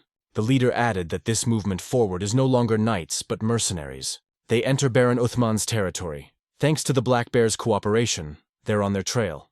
But they don't have any hard evidence. They are still in the north, but it is no longer Basid territory. So they can no longer get the support of Mr. Joseph. Their job is to keep themselves undetected and search the village in question. So he asked if the task was clear. The subordinates confirmed that it was. Gregory noted that in such a case you can go. You have to save your own strength. The hero only lastly turned his attention to the settlement. He remembered the same sorrowful cry they had heard last winter, and he hoped he wouldn't hear him again. Soon on horseback they had almost reached the necessary place. Gregory was really worried. He could sense that an ambush was waiting for them here. Goethe was also with them. He was carrying Vlad. He also noted that he had a bad feeling that no one was around. The hero suggested that it might be too soon. Cade noticed that he could see an inn up ahead. The leader reported that this was good and suggested going there. The man who met them was surprised from visitors at such a time. Gregory said that it had rained yesterday and they had not been able to get to the village in time. So he asked if he could ask them for a bowl of soup each. The landlord noticed that they must be mercenaries. It's chaos here in the fall, so we can't take anyone in. Knight added that they just wanted to stop for a couple days because of the weather. Is he really serious about chasing them away? And they'll be having lunch at his place as well. Vlad smiled sweetly at the girl who came out to join them. To him, she seemed like a little Zamina as a child. The little girl was embarrassed about it. Suddenly a voice addressed the boy. He had to step back a bit to interact with him. In a whisper, he inquired what had happened. It didn't sound like him to say that. The interlocutor noted that apparently this is still the case. He's going to lend the guy his own worlds, let him take a look at the girl. And so the power was transferred to the guy. Of course, he used her right away. And he saw some dark, sinister force coming from the cross that hung around the girl's neck. That really made the guy wonder. The voice told me it was nothing but a curse. Children are pure and innocent, but they are sacrificed first. The protagonist has seen this happen many times. Adults stole from children. The children had no choice but to die. Either they'll starve to death from freezing cold, or realize from exhaustion while they search for the parents who left them. This year, the guy's got it all figured out for himself. That he would never become someone like them. And they're definitely not going to live like you're an adult. He swore an oath, and a word must be kept, and knights are protectors. And now we see this kid. He remembered everything. Just because he needs to protect the baby, the voice took him to a building that looked like a church. And informed him that this place looked like, here's a price gouging, pendant energy. Vlad realized the need to go inside and reported it. After which, he continued on his way forward. Inside, he asked his interlocutor if he saw anything suspicious. He replied that there was nothing special, and there really wasn't anything special there so far. But suddenly he wondered if it was such a strange feeling that something was wrong here, and then a voice announced that someone was coming. Vlad was wary, for he realized that he must not be thought to be looking for something. It was necessary to behave as naturally as possible, so in order to avert suspicion from himself, he crouched down on one knee and began to pray as usual. A man approached him and noted that he was apparently not from around here. The hero turned around to him and said that he had arrived here yesterday. Turns out he was spoken to by a priest who noted that he heard that, so he's one of the mercenaries. The guy apologized for coming so unexpectedly. Suddenly he saw the book the priest was holding in his hands. Only then did it become clear to the hero why he thought there was clearly something wrong here. Literally, from the very entrance to the village, he had not seen a single normal cross. and the cross on the book the priest was holding was upside down. The interlocutor was surprised that the boy was suddenly quiet. The Lord's arms are always and everywhere open. The voice at that informed the guy that he couldn't see anything even now. The Holy Father apologized for interrupting the mercenary's prayer. Vlad noted that there was nothing wrong. He felt even better now after his permission. He's going to pray, after which he's just going to leave. The priest told me that this is a home for all seekers of God, so he could stay here as long as he wanted. Vlad thought about the fact that the girl's clone was pointing exactly here. There was no doubt that there was something strange about this village, and though his interlocutor smiles kindly at him, he doesn't trust him. You just can't let your guard down now. The kid ended up thanking his father for his. He noted that he was also going to pray for him. May the plague raging here not overtake him. The hero was horrified when he heard of the plague, and the interlocutor corrected his glasses and also added that he would pray for their children. Vlad approached a local resident and told him about it, but the old man asked who had told him that. The guy said it was the priest while he was praying in church. The resident stated, as long as the priest himself said so, then okay. The hero added that they should just stay in this village for a couple days. But the news of the plague is worrying, although the interlocutor stated that there was no need to worry about it. This plague only kills children. Vlad was surprised, so he asked how it was that she could only kill children. But the old man pointed out why he should know, having heard that it rages in more of Baron Utman's villages. It's more likely that it's just God being angry in a horrible way, but as it is, the hero merely thanked him for the information and left. His thoughts led him to the fact that women were disappearing in Sor, and children were dying here. Literally, a whole host of ominous signs. Thinking back to that little girl, the hero realized it wasn't the plague. But unfortunately, he has no proof. Then perhaps he should go back to Swara and borrow a shrine. But the voice told him that a foreign shrine would be of no use. He thinks it's a curse created by a skilled black magician. Only an experienced priest can detect it. In that case, Vlad couldn't understand how they had pulled off something so large-scale. The interlocutor didn't have even the slightest idea. The guy was really sorry. They had a lot of guesses but no proof. Suddenly he heard a child's voice saying that it was the church that gave them. This caught his attention, and he peered out from around the corner. Some unknown man was there. He had a cross in his hands, and the girl said that the priest had given them to all her friends. The cross, in turn, was upside down. The man who held it in his hands said nothing and continued to stare at the thing. And immediately afterward, he returned the cross to the girl. After that, he leisurely moved on. Vlad found the man rather suspicious. If he was lucky, however, he would be able to gather evidence. The voice asked him to be careful. It seems that this is not an easy man to deal with. But the hero assured him that he would be all right. He was a thief and a robber, but also a pickpocket for longer. The interlocutor noted that this is not something to be proud of. Throughout the day, he continued to watch that strange man. The one walked through the village, almost without stopping. It seemed to the protagonist as if he was being lured to the outskirts of the village. Then the voice informed the guy. Apparently the man understood everything. It became clear to Vlad himself that he was right, so he decided that he could not follow that stranger any further. He realized what the man looked like, and he must go back and report to Sir Gregory. The interlocutor was clearly unsure about this. It didn't look like a stranger was going to let him go that easily. Suddenly he noticed that he was getting closer. The man actually drew his weapon and rushed to attack. The hero immediately gathered himself and grabbed his own weapon. Their blades immediately collided with each other. The guy was thrown off, so he didn't realize what was going on. The enemy continued to attack, and a voice tried to tell the guy where to move. Thanks to him, Vlad was able to dodge those quick attacks. Soon they were already a short distance apart. They had literally just crossed their swords, and Vlad had already gotten the all-clear. The man he is fighting is clearly a knight. The stranger stood still and turned his attention downward. The weapon he held in his hands began to vibrate for some reason. The protagonist at this time kept looking at him constantly, thinking about the fact that he can't figure out if he's a former knight or a current one. In that case, he decided that action was necessary, and attempted to use his own battle aura. His opponent didn't take his eyes off him either, and realized what was going on. So literally the second he saw the danger, he rushed to the attack. Vlad, for his part, managed to create his world in a few moments. He was thinking of the death blow he could make right now. This blow should be unexpected, and he has only one chance to make it, only the moment an opponent falls into his trap. As he attempted to do so, the blade straightened, and the hood of the enemy was cut open. But no temples at all, much less deadly ones he had managed to create.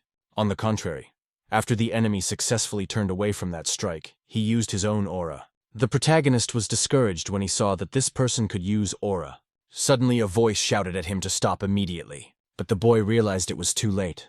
The two battle auras clashed with each other, reflecting the fighting potential and determination of their owners.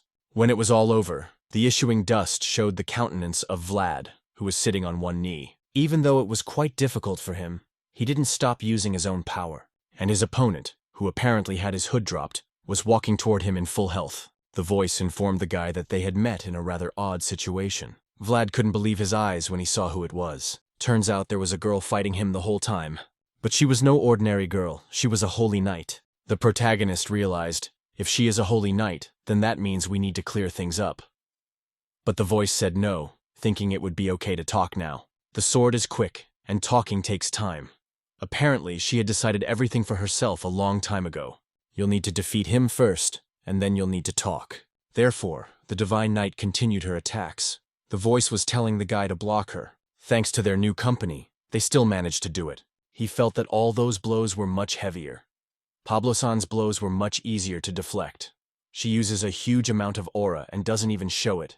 The interlocutor pointed out to the guy that it's called a blessing. She doesn't need to create her own world because the word of God is already in her possession. And so the girl once again attacked with her immense strength. Vlad thought that if that's the way it is, it's just not fair. He just can't believe she has that kind of power. Just accepted the will of God. But because he sees it now, it's not that simple. While the blessing gives a strong advantage, the Holy Knight opens up strongly. The guy had picked up on this, and when she attacked once more, he prepared himself and decided that right now it was necessary to fight back. That's why before he was to be attacked, he counterattacked himself. This was something the Holy Knight clearly didn't expect. The guy's blade didn't block her attack, but swiftly headed towards her head. And just when the sharper sword was already a few centimeters away from his head, the guy thought he had hit it. But it was a false thought, because the girl dodged. Vlad just couldn't believe what had happened, and was even confused. A voice shouted for him to focus immediately and find his balance again. The protagonist tried to do this, but it was long too late. After all, his opponent rapidly shortened the distance and tried to throw him. Despite the guy's best attempts to twist away, he failed, and soon found himself with his head on the floor. It hit his body pretty hard and it hurt a lot. So she lost concentration for a while and dropped her weapon. When he came to his senses and tried to get up, there was already a blade near his neck. The girl fighting him was in complete control of the situation now. Vlad was really confused and didn't understand what it was. How she had even managed to do what he had seen a second ago. That's when the voice told me that it was called armor magic. It was a unique technique of the Holy Knights that used plates of armor to change the trajectory of a sword. The guy now only had thoughts of blessings that strengthened the enemy and armor magic. It seemed like it was just some kind of cheating. And after everything that had happened, there wasn't even a drop of sweat on her face. She opened up like that on purpose so that he would attack. The guy thought it was funny that this girl was just playing with him. Suddenly, after so much time of silence, she inquired as to who he was. Vlad raised his hands and said that he was from Sawara and had come here to investigate. This the interlocutor was interested in, and it wasn't long before they moved to a quieter place. The girl introduced herself and said her name was Justia, from the northern diocese of San Racino. Apparently, she had been destined by heaven to meet a knight from Sawara. She was contacted Say, who agreed with the statement. He offered to sit down, and also to talk about everything. The interviewee agreed to this. She ended up starting her story by investigating a strange occurrence. At first she thought it might be some kind of plague, but after all it turned out to be a curse. She, in turn, found traces of something very ancient. The man hesitated, saying curse, for there is a church here. It appears that sinful things should not run rampant here. But it seemed to Justia that the church was the source of the curse. Those present were alerted to this, and a voice remarked to Vlada that she was savvy. Gregory was also horrified. Apparently things are more serious than they thought, he thought. To think that a holy knight following the will of God would hold the church at fault. But this place, unfortunately, is out of the jurisdiction of the Basids. Things are rapidly moving beyond his power and capabilities. Seeing this reaction, the girl understood everything. Suddenly she asked that her favor be passed on to the new mayor of Sawara. The mayor's campaign using information they couldn't get, and handling the situation was lauded. Gregory thought, she's demanding they don't dig deeper. Probably not even demanding, just taking care of them. Everything about the dark magic of this area of the church. They simply have no reason to investigate further. So the man said he was clear, and everyone fell silent, realizing that the situation had come to a standstill. The hero thought about the line that had been drawn. in the face of the property of power and responsibility. After a while, he sat pensively thinking that they would not find Anna. And that's when the little girl came up to the guy. She wondered if they were leaving. Vlad confirmed it, saying that they would be leaving soon. The little girl didn't understand why. The guy replied that their work was over. But the girl noted that in this world, their work would never be finished. The hero, of course, was surprised at these words. But this snotty girl suddenly got right to the point. He soon inquired if she had any friends, and then why she was here all the time. She answered, hidden away because her dad told her not to go out. Vlad thought that was actually reasonable. There was definitely something abnormal going on around here.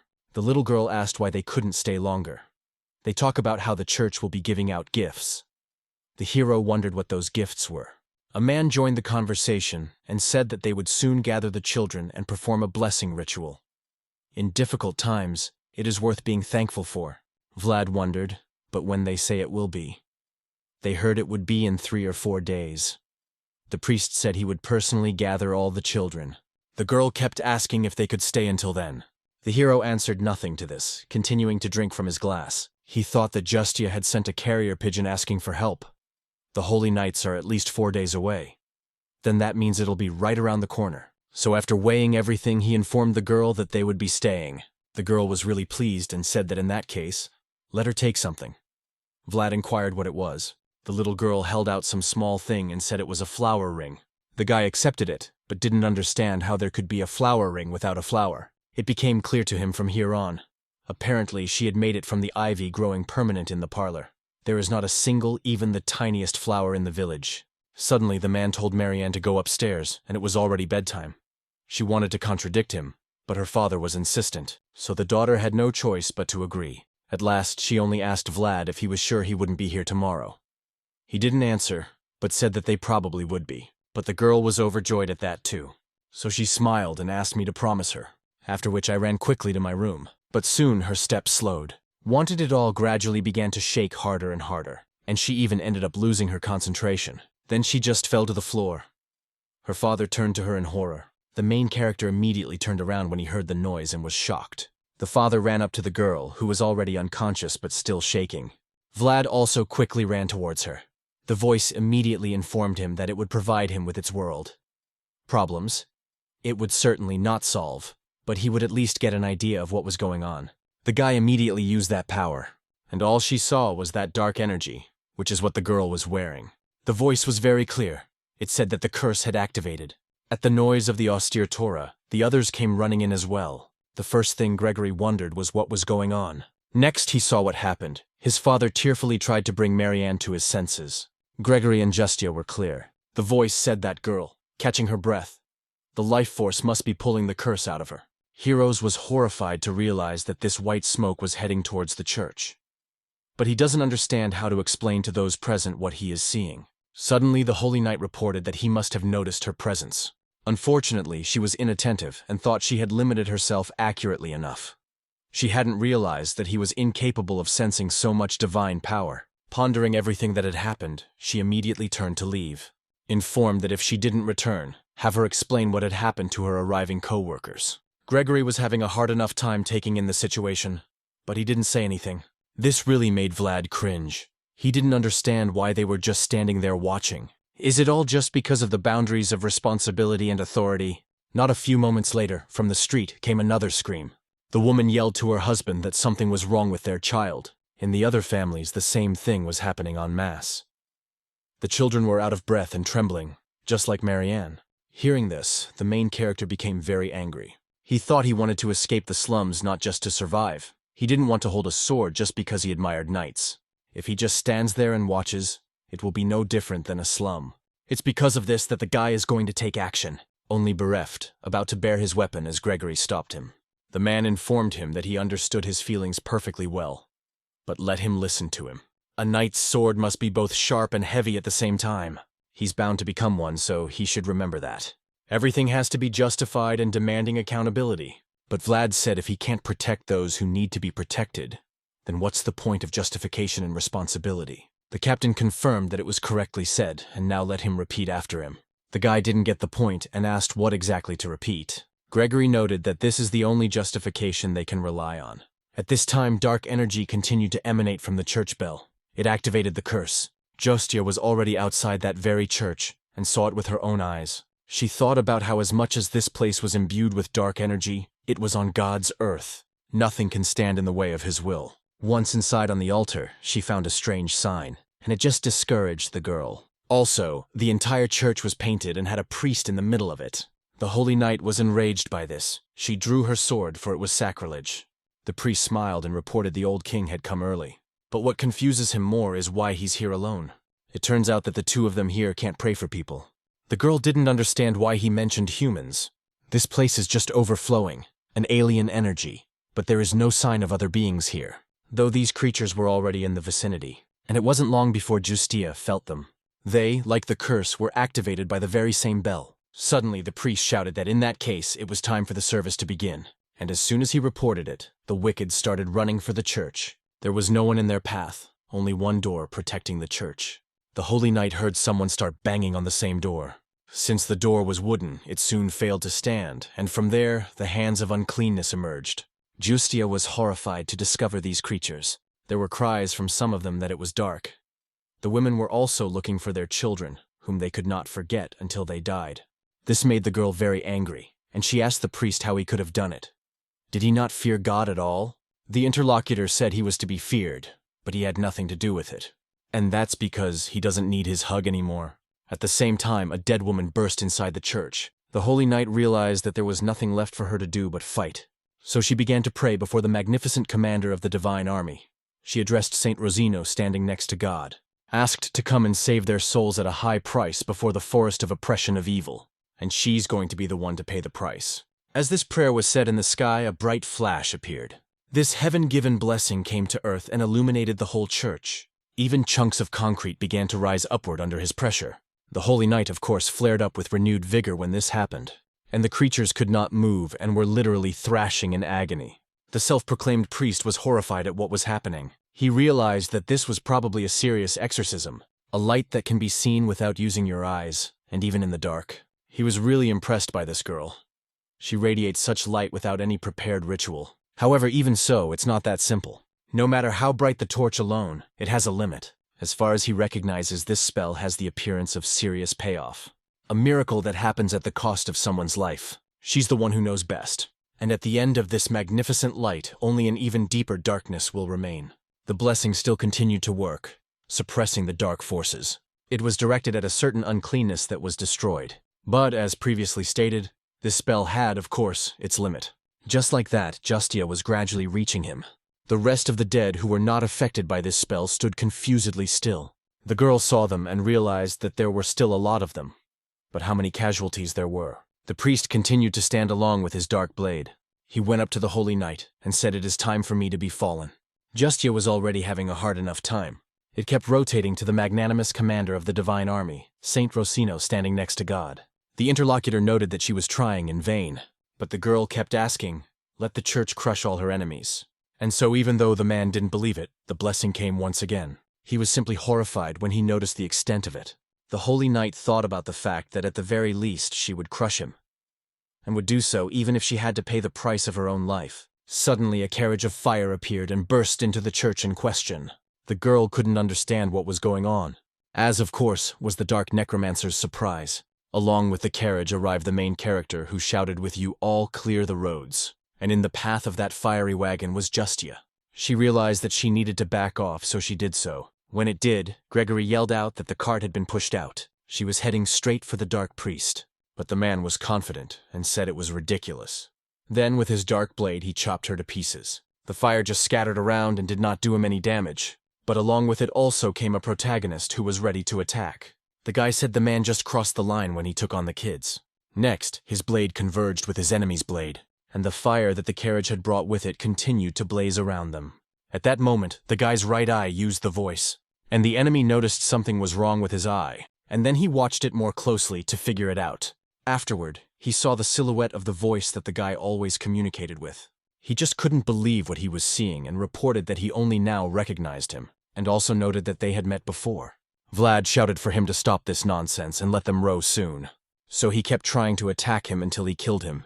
Gregory, along with a subordinate, came running to the Holy Knight. He asked if she was all right, and the girl only asked if they realized that it was dangerous for them to be here. The man reported that they simply had no choice. The children were dying. But he can't figure out what's going on here. Justia informed me that it was necessary to climb the bell tower. It is the source of the curse. Gregory reported that he understood. He thought they didn't have time to clear a path. It was necessary to split up, even if it meant taking risks.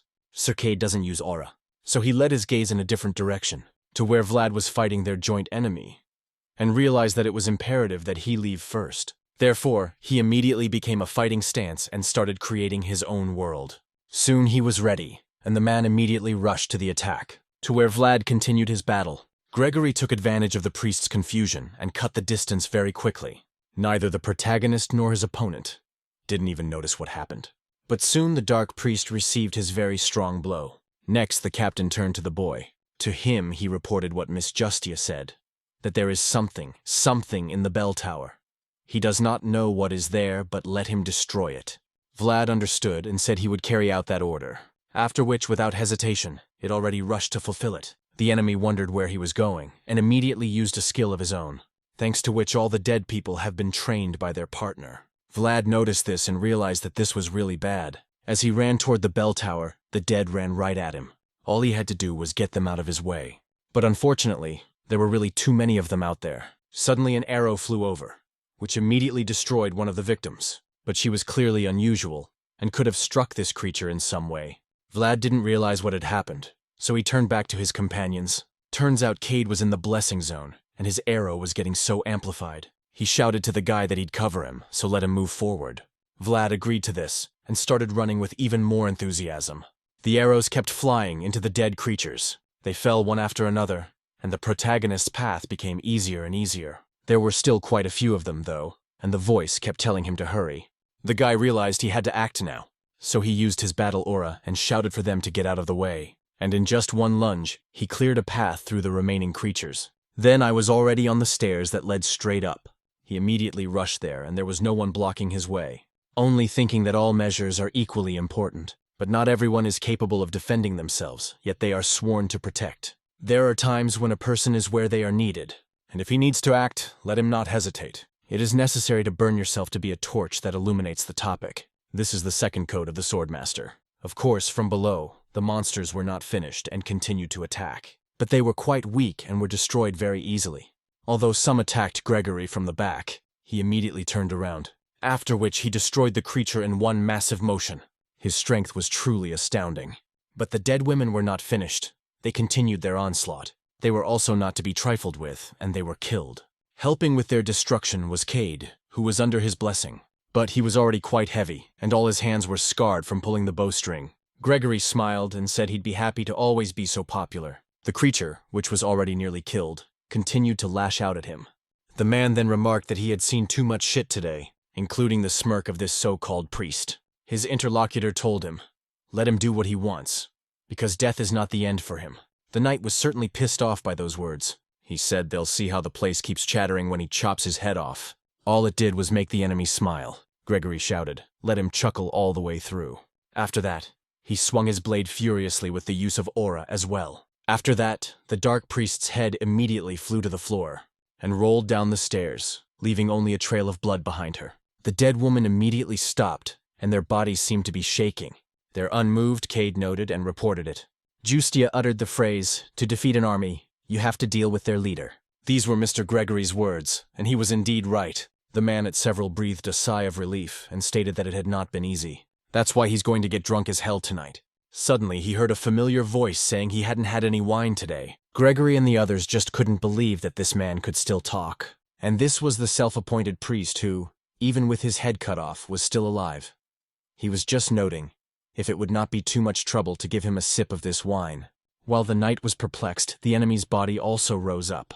Cade noticed this and turned the man in charge's attention back to him. That man's body, if you could call it that, was standing there. And moments later, a blue flame appeared in place of his head, more like soul energy. The holy knight took note of it and realized it was a headless knight, which means this creature is called Dullahan. The protagonist in the meantime continued on his way up. Finally, he found himself near the bell that was powering the curse with its energy. The voice informed that it was the curse of a noble dark mage as well. Have the boy break the spell with a single swing with all his might. The guy understood and immediately concentrated. He was gaining strength of his own measure while using his battle aura. And while he was doing that, the creature below also attacked. The voice sensed his approach and immediately shouted for Vlad to run away.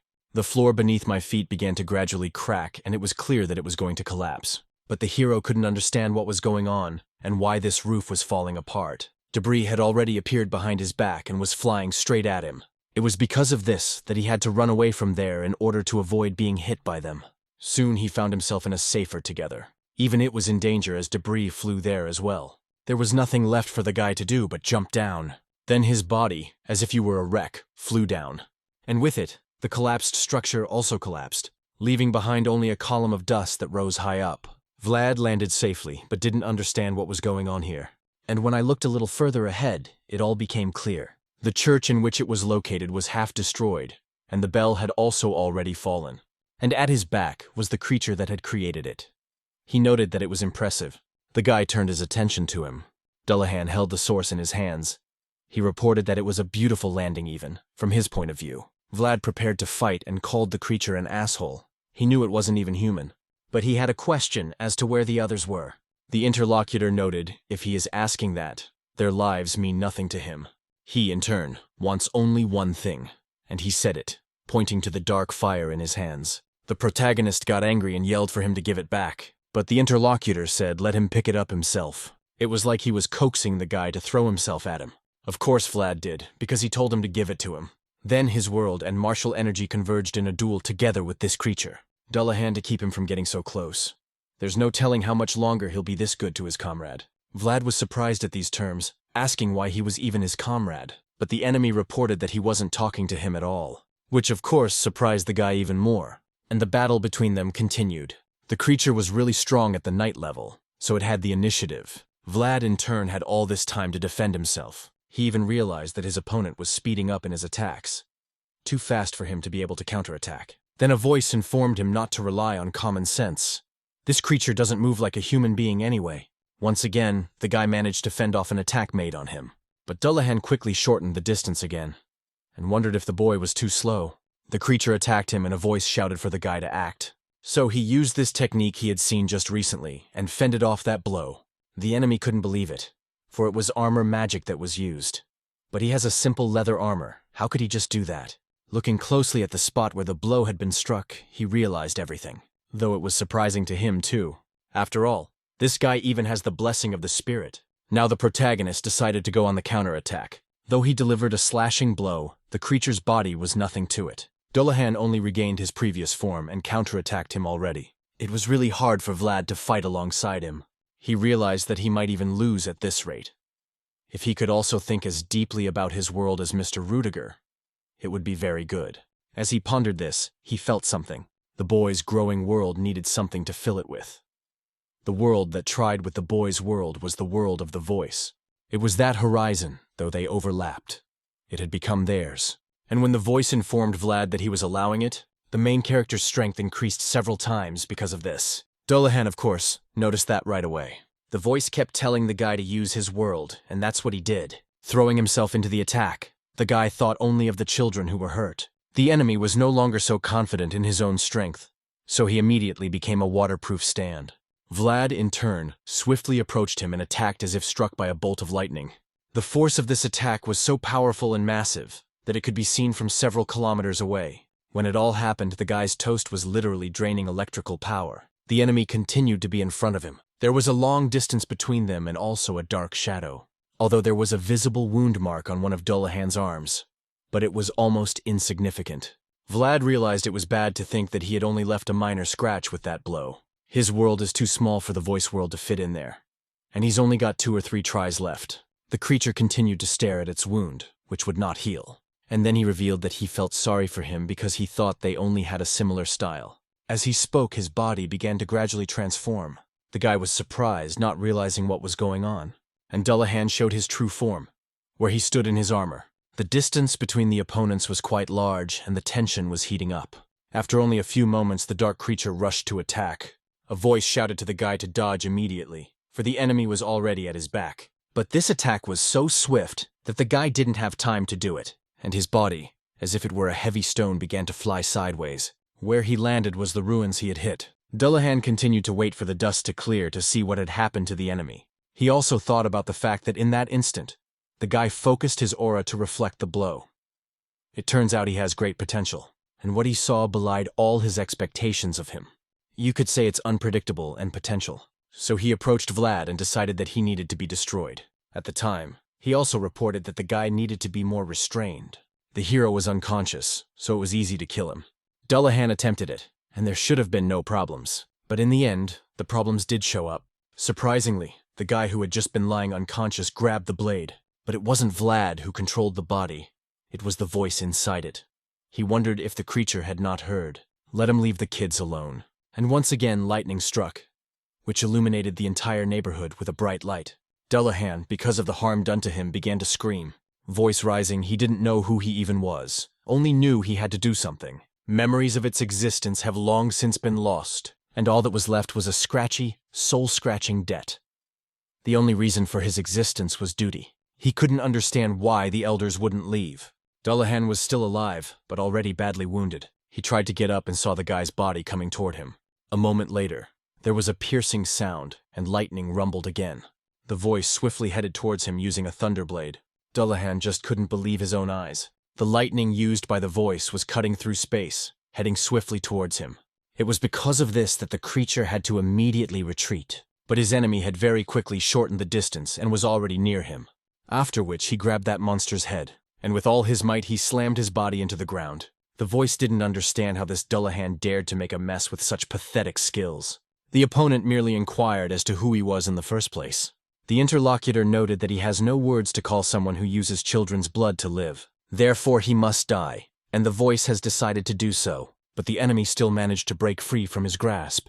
Even though he had quite a few selves, he was already in the building. Continuing to ponder the fact that this is all just nonsense, a strange feeling stiffened his body. Was he really scared? The voice slowly turned in his direction, and then Dullahan all felt him clearly standing there afraid. A wild beast with its ferocious fangs is literally coming towards him, and it is coming to devour him completely. Again the flash that signaled that voice rushed forward. The enemy realized that he had disappeared, which meant that he would soon appear somewhere nearby. But no such thing happened. There were lightning strikes all around him. Dullahan was confused and looking around trying to find him. Perhaps his opponent would appear on the left or perhaps on the right.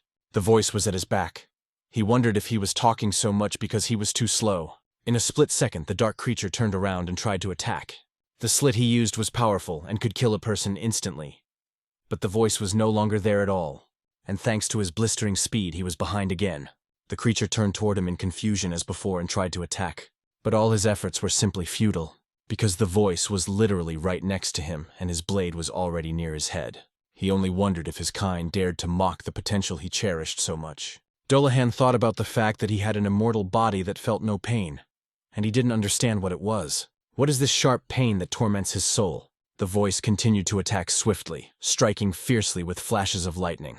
The enemy was not happy about it, and was already on the ground. It was getting harder and harder, and I wondered how such a thing was even possible. The voice leisurely approached him and thrust the blade straight into his shoulder. This made Dullahan feel even more pain, and he began to scream. The voice only coldly ordered him to give what he needed, but the enemy wasn't going to do it, so the man shouted for him to give it back now, and swung his fist at him. This was followed by another very hard blow that exposed Dullahan's condition to a more critical one, and these attacks did not stop, but continued stronger and stronger. Bright lightning flashed all around, indicating the persistence of the voice. Soon he had his hands clutched to the armor that was on the creature's chest, and in just one powerful move he blew that armor to smithereens. And in doing so, he made Dullahan scream even harder. But it was evident that he had found what he needed. It was that clot of dark energy that fueled all curses. The voice reached a hand toward him and tried to pull him out of his chest, talking about the creature now going back to hell.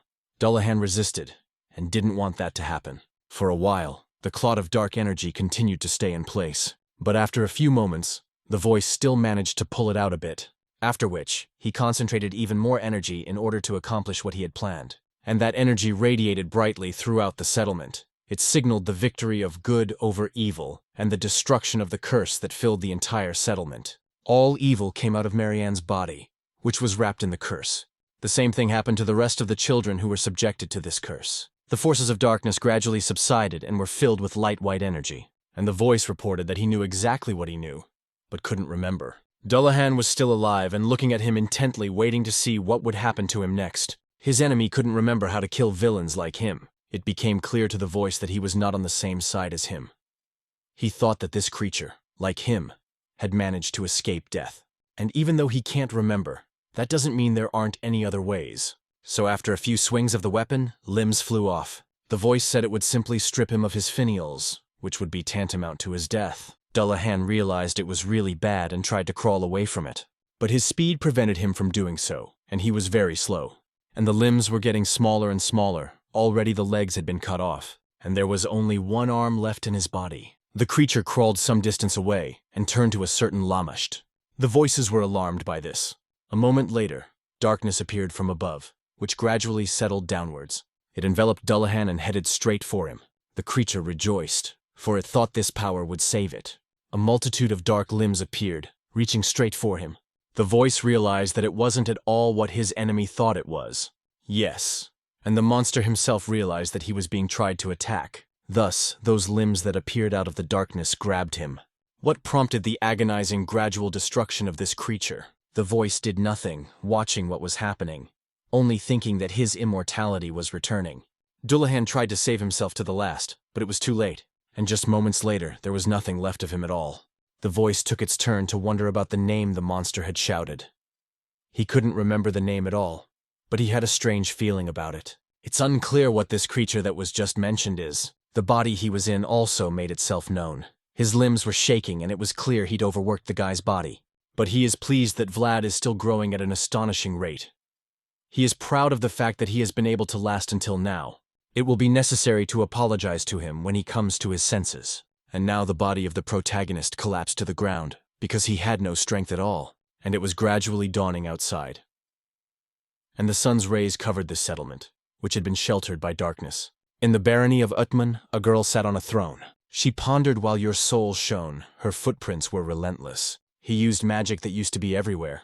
It means that traces of the past are manifesting.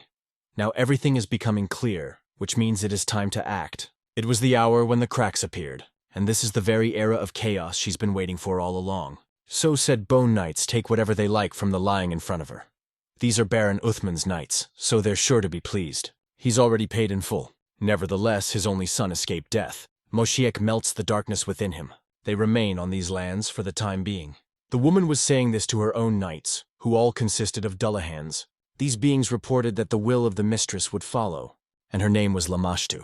After a little while, the streets of the settlement were fairly quiet. The protagonist woke up, and the first thing he asked was if he had slept for 3 days. Goethe replied that it was true, let him rejoice that the battle was over.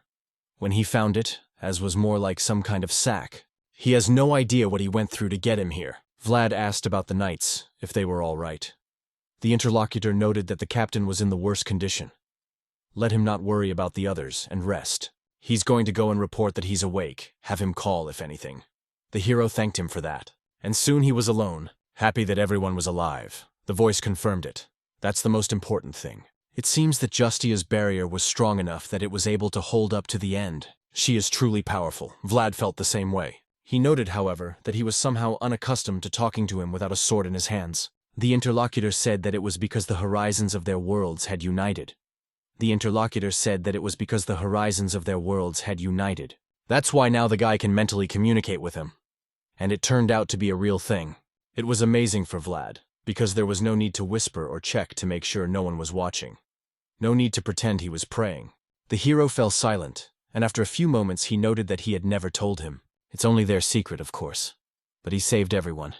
Not just her and the knights, but also the children. So the guy is very grateful to him for that. He didn't answer anything, which embarrassed Vlad even more, and further informed me that he did a great job too.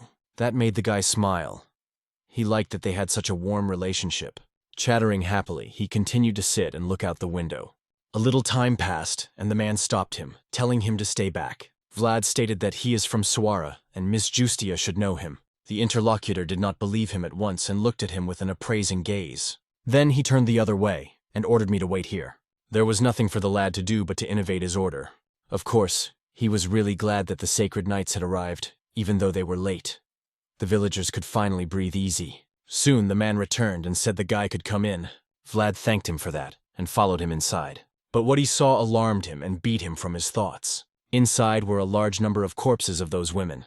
The guy realized that there was chaos all around, so he didn't even notice that there were so many victims.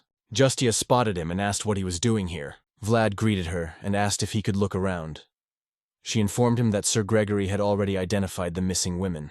The hero reported that he's not here on this case. He's here on a personal one. The interlocutor thought about it. Then she said that there might be remnants of the curse here. Let him come to her later for a blessing. Vlad realized that she had given him permission, so he thanked her. He then headed over to the victims and began to lift the capes, examining them more closely. For a long time he couldn't find the woman he had been looking for all along. And soon a familiar hair caught his eye and he approached her. The guy didn't want this victim to turn out to be her at all. But there was nothing he could do. He hoped he wouldn't find her here, but alas, it brought back memories of that conversation. When he told the girl that she had a black eye and asked her to rest for a couple of days. But she said it was nothing. Nothing was broken. The hero was worried about her, but said he was just doing what he had to do. Let her take this and rub her eye. She replied with a smile that this is what kind of bribe it is. And next time she'll be counting on him too. Already Vlad had come to the conclusion that life was a very nasty thing. He wondered if Anna thought so he asked that she not take any risks in the next life. May she be born into a good family and be loved. In parting, he apologized for not being around. In the settlement itself, the tent city of the Holy Knights was set up. Vlad was communicating along with Justia. She received information that their enemy had been sucked into a black hole that had suddenly appeared. The protagonist confirmed this, but the woman asked for more details. The guy replied that was all he could say. He was too busy fighting. Still, it was pretty hard to deal with his punches. The voice said he did a great job, sounding believable, because he blended the truth as well as the lies flawlessly. Vlad said he worked with easily accessible women after all, and his tongue fed him. So he knows how to be convincing. The rest of the tracks were just disasters because they showed how powerless the resistance was. But in the end, nothing important was ever realized. Suddenly the guy reported, it seems, that creature shrieked a name in the wake. Justia wondered what kind of name it was. Vlad hesitated and said they remembered him. He was passing out then. It was the bass that was coming into him. The interlocutor asked to wait.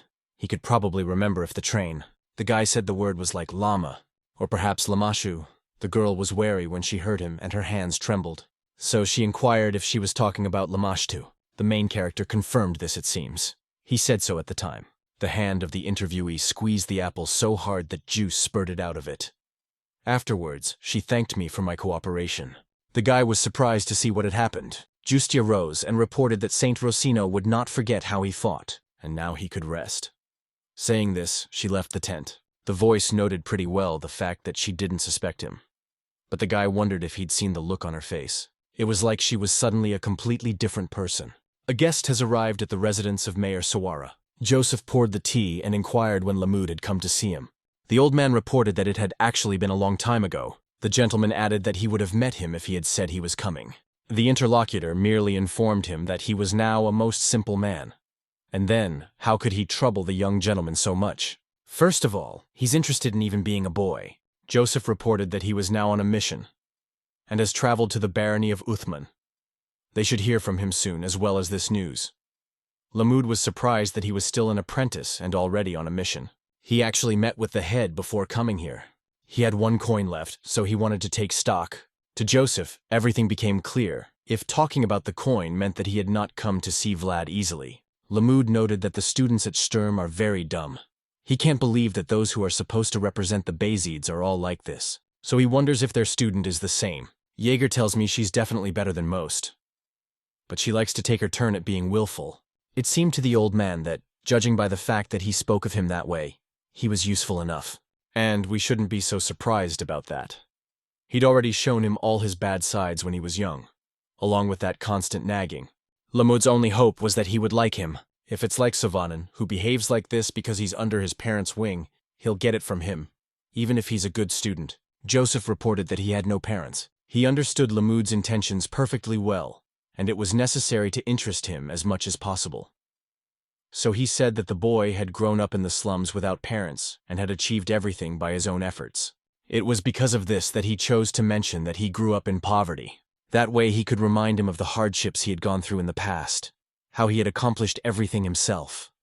The old man was surprised, and the gentleman added that Vlad had no need of money, but hoped he could teach him something. Lamud sighed and reported that he didn't like the young people of today, but since Joseph is personally asking for it, he'll take a closer look at it. People lined up in the affected settlements to say goodbye. Justia bowed and informed them that they were like San Rosino and would not forget their bravery. Gregory hoped they'd put in a good word for them. Still, their measure wasn't picky. The girl replied that she could not lie in the report, but would try to take Mr. Gregory's opinion into account. The interlocutor hesitated and said that then it would be better not to mention them at all. Talking to him, Justia turned her attention to another guy. It was Vlad who was twisting, I know. She was surprised and asked if he had his own banner. The man noted that after all this time, the Basids have found someone to look after. They treat him very well. The Holy Knights thought that here are the traces of a fierce battle. This is a student who had the guts to fight Dullahan. This alone shows that he has the potential to become an outstanding individual. In the end, when you say informed that they are leaving because they have to go, Justia said goodbye to them and informed them that she would pray that Saint San Rosino would bless them. Only then did the troop led by Gregory set off. Vlad also remembered to say goodbye to everyone. The fog cleared and the picture of the table and influential. The captain reported that there was always a lot of light here, and it's all because of him. The protagonist felt a strong sense of relief. Instead of being buried in the gloomy hairpins of Swara, Anna would prefer a sunny village, so the boy hoped that she would find warmth here. The journey was quite long, and soon night fell. Naturally, the wanderers made camp and rested by the fire. While everyone slept, Vlad sank into reflection. He realized that this was a complete defeat. If it hadn't been for the voice, he would have obviously died. The same thing happened to him as it did to Jorge and Anna.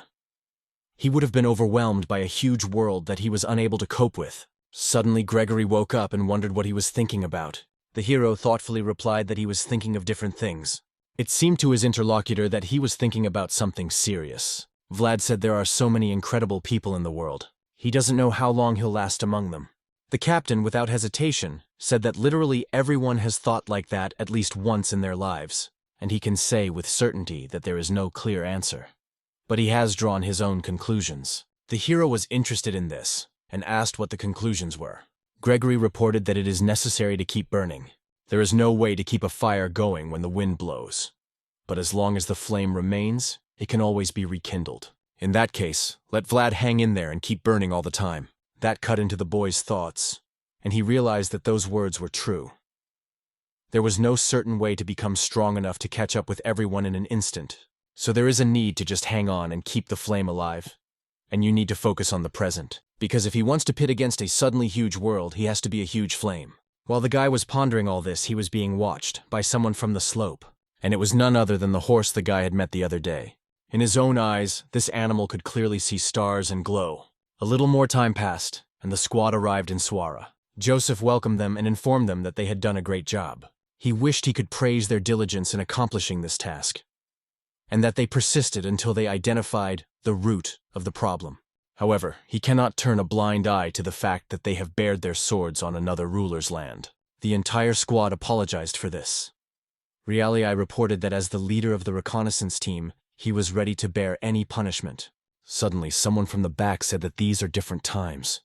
How can you be so careless in a foreign land? To all of this, they knew full well the dangers. That's why he thinks it's even worse. The main characters saw an old man and didn't realize who it was. He has a rather unusual aura. Joseph confirmed the words he had spoken recently. They struck a painful blow at a difficult time. The empire begins to disintegrate, and since the imperial family is incapable of running the empire, all the problems begin to surface one by one. All the small major territorial wars going on in every region. There's no guarantee that then, no won't happen up north.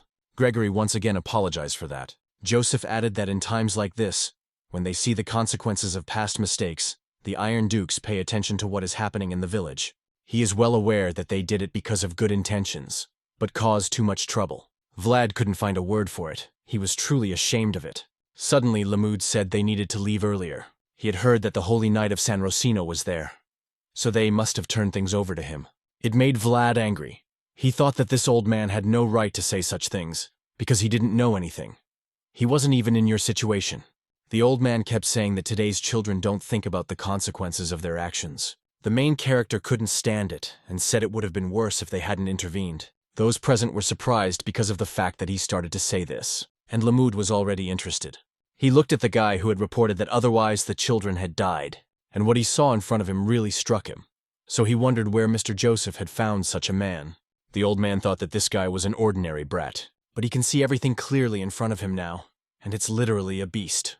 Vlad reported that Sir Gregory has done for the children and everything possible. The San Rosinos saw what they were doing and said their actions deserve praise, not rebuke. The boy still wanted to say something, but Mr. Joseph informed him that that was enough. I've had enough of testing his patience. The hero, as well as everyone present, became wary because of this. The master looked at him angrily because of what had happened. The guy saw the look on his face and apologized for saying all that. Then Joseph shifted his gaze to the old man. Lamud stood still with his head down. Seeing this, Joseph tiredly made it all clear. He then turned to Sir Gregory and hoped he understood that the second rule of the Swordmaster was a very subtle thing. The man noted that he understood that. It had been their oversight. Ambiguous things overlapped. The gentleman said, before Baron Uthman personally made the complaint, they should express their gratitude to him. Sir Gregory is therefore suspended from service for a certain period of time. The main character just couldn't believe it, and Joseph went on to say that during this time they would not receive wages, and would not be able to enjoy the rights granted to them by the Basids. Knightcade would also be punished in the same way. The offenders accepted this punishment without any reproach. Next, Mr. Joseph turned to Vlad. Together they shared a glance. The aristocrat thought he had treated him well, fed and clothed him, but apparently he never managed to tame it. Joseph said that he was sorry that he allowed himself to talk to him without permission and thus upset him. Although he was thinking at that moment whether to be angry because he was ashamed. But that's clearly not the case, because he's angry because he's frustrated. And so he announced that the guy is also being suspended indefinitely. Reflection led him to something that was too bad. He should have been harder on him. He also dumbfounded Vlad by telling him not to try in front of him until he called him himself. Pretty soon it was over, and the guy was walking toward the lonely hallway, reflecting on the fact that he had rather mixed feelings right now. Who would have thought he would see that look again? And soon he met Lamud on his way. He said he was a mere apprentice, but he did succeed in upsetting the Lord. That's interesting, and that means his name is Vlad. The protagonist looked up and just looked at him. Then the old man asked to look at himself. He is silent, even when the older man addresses him. Methinks he was never taught etiquette. It really pissed the guy off. He thought he had been trained by his mistress after all, who looked at him in a motherly way. So he put his hand on his chest and said that was right, after which he bowed and confirmed that he was indeed Vlad, and also inquired if he could find out the name of his interlocutor. Lamud saw that very look in his eyes. Like right now, this guy is looking like he's asking for a name before starting a duel. The old man was really enjoying it, the old blood starting to stir in him again. He hadn't felt such energy in a long time. Next he said, so he wants to know what his name is. Unfortunately, he doesn't have anything to call him yet, but he banged his banner on the floor. The boy's attention was focused on the subject. He saw many crests, and Lamud said that he was the one who took the lowest path. But he has not yet done his duty. Some knights live to a ripe old age. After all, they can't get on the battlefield with honor. They have walked through terrible places in search of honor long lost along the way. It's just like the king founder who was a master swordsman. There was a discussion going on in the barony of Hainal. The old man reported that Count Gaidar had finally prepared a bridgehead leading northward. To put this situation more accurately, he had conquered the right region. After all, to get to the north, he would have to go through them. A worried Alicia asked if he was coming. The interviewee did not want to upset her, but informed her to be prepared. The girl couldn't even think that they would close the center here. The west was closed too, and before they could even think about it. She thinks it is necessary to write to Count Basid. He will surely help them because he has reasons and duties to do so. The knight confirmed this as soon as they passed Dermar, obviously, then headed to Basid County. Alicia was glad she had given him the handkerchief. The old man noted that there are still rumors about it. He is becoming a fine man. The girl noted that this time he seemed to have made some connections in San Rosino. It's always good to get close to the church. The knight was a little surprised at her being so proud of Vlad. The ruler was embarrassed because of this, and said that after all, she had relied on him. Her interlocutor simply couldn't disagree with her that it was the right thing to do. Her understanding of his actions made their spy network stronger. Soon they'll start saying that Dermar is famous not for lemons, but for spies. Alicia was a little confused and remarked, since their spy network had gotten stronger, they should increase their scouting radius. If they could detect suspicious activity in advance, it would buy them some time. Next, she went to the window and scrutinized her possessions. And she was still hoping that the looming threat would just pass them by. The old man in turn reflected on the fact that the world is changing rapidly. So rapidly that even he can see what's coming. But it's not a bad change. Like the fact that after the young man left, the flowers bloomed. It can bring hope as well as comfort. Vlad once again arrived at the smithy that was located in Soar. He noted that he'd met the old geezer. He'd hit him right there if he could. The blacksmith was a little surprised by this. He went on to ask what the guy was doing with the sword. It wasn't long since he had cleaned it. It was already damaged again. The hero noted that the headless guy was not an easy opponent.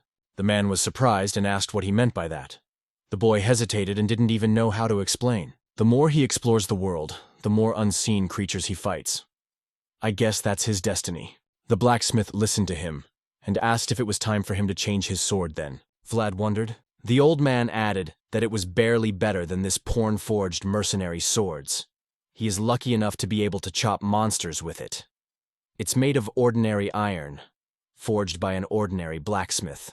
The character clearly continued to not understand what he was talking about. The blacksmith noted that by using a weapon that wasn't appropriate, he would break it someday. One day, a man arrived at his smithy and asked him to make a sword that could cut down a ghost. The blacksmith didn't even know what to say to that. Thinking he had misheard, he asked who was to be chopped. And so the man told the story, and added that some mercenary had asked him to do it last winter. He thought he was rambling, but he mentioned Vlad's name. He said something about Vlad from Swara chopping ghosts. After thinking about it, the hero realized, too, it could have been. They had met while hunting goblins, and he wanted to find out where his sword came from. Everything was clear to the interlocutor now. The guy was young, so he couldn't use aura, so he asked him what was special about this sword. He was actually relieved to hear those words. It meant that he was still alive. Truly, one wonders how he accomplished so much with such a simple sword. The hero wondered then what he meant by that. The man thought he would grow up facing many challenges along the way, but this sword will forever remain the same. If the sword breaks, it's not the only thing that will break. The blacksmith hoped his sword wouldn't burden him, and the sword itself wouldn't want that either. The interlocutor still didn't ask him to immediately change his sword, but at the same time let him think about it. Then the guy asked if he was taking special orders. The old man said it was his last job. Let it go to another blacksmith. Vlad was unfortunate to hear this, as he wanted the sword from him. The man continued to reflect on the fact that he sometimes feels like he has grown up very quickly. But they continue to act like a child at times. Young people are often really afraid to make a change.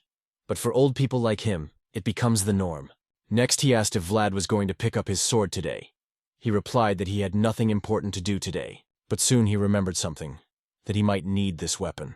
The interlocutor stated that in that case he would sharpen the blade. Walking over to the sharpening stone, he began to gradually sharpen his sword. He did it carefully to make sure it was very sharp and to remove any bumps and scratches. The protagonist only observed this fascinating process, and after a little while, he was already looking at his reflection in the polished blade. Speaking of which, it was as if he had a new blade. It seemed to have gotten even sharper than it had been before. He thanked the blacksmith and said that he would be counted on from now on. Vlad added that next time he would bring him some good meat for it. But the man didn't like it, because meat alone was definitely not good to eat. The guy laughed and informed him that he would then bring him some liquor as well. Now the interlocutor said that he would be looking forward to it. He also asked him to take care of himself. At this, they said goodbye and went their separate ways. The blacksmith saw the lad off with a glance, for he was greatly worried about him. Next, he broke out into a cough that was very violent. It didn't stop for quite some time, and it was clear that it was some kind of illness. The man said it was necessary to take a break, for the strength was quite gone. But before heading back to his house, he took one more look at the guy. What caught my eye is that he walks very confidently. Now he can easily get out of this quagmire. But that's basically what you'd expect. The hero continued to move through the dark nooks and crannies of Swara. And on the way, he saw and also felt the fact that someone was following him. This man kept his distance in order not to give away his identity. Vlad decided to get rid of him, so he turned into a nook, and the stranger followed him literally at his heels. Carefully approaching the corner, he peered out at it, seeing no one there. It turns out that the person who has been following the main characters is Lamud. To the old man, everything became clear, and it made him feel good. A pretty decent reason to get the Basid armor. Vlad was at his back and wondered why he was following him around. Lamud lapped up the act of playing dumb and asked what he was talking about. They were just on their way, after all. But the guy added that here has been following him since he left the city council building. It feels like he's been trying to piss him off since the first time they met. Such strong energy. The old man really liked it. And the guy still knows how to control himself, so the anger is even imperceptible. To top it all off, he's capable of more than he even realized. But there was something he couldn't quite understand, and he pondered about it. And as they met the hail, a thought ran through his mind. Did that damn brat rebel on purpose? Thinking it over, Lamud said, first of all, he shouldn't have done such a stupid thing. Had he really said something then? And the main character asked that if he didn't like something, let him say it directly. You shouldn't beat around the bush. It had been a long time since the old man had felt such a pure spirit and missed it because of that. It was nice to encounter such a thing again. The excitement that played out in him informed him that swords were better than words. Vlad thought it was a former Basid knight who had studied many styles.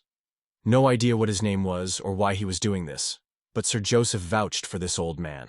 So he definitely has his reasons. The hero said then he would be the first. If it's a good reason, he'll just destroy it. And so, without pausing for a second, the guy rushed into the attack. That's when the opposing arms came together. The old man noted that the lad was indeed capable. Vlad didn't like the fact that he was being confronted by this man so easily.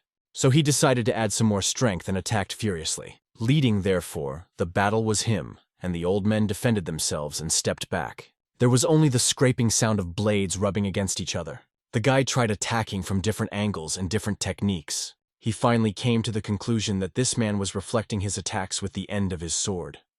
It was clearly not a coincidence. He had figured out all of his techniques after they exchanged a couple of blows.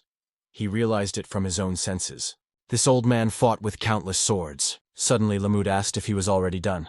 The hero replied that of course not. His opponent immediately sensed danger, so wary was he. Vlad used his world and battle aura.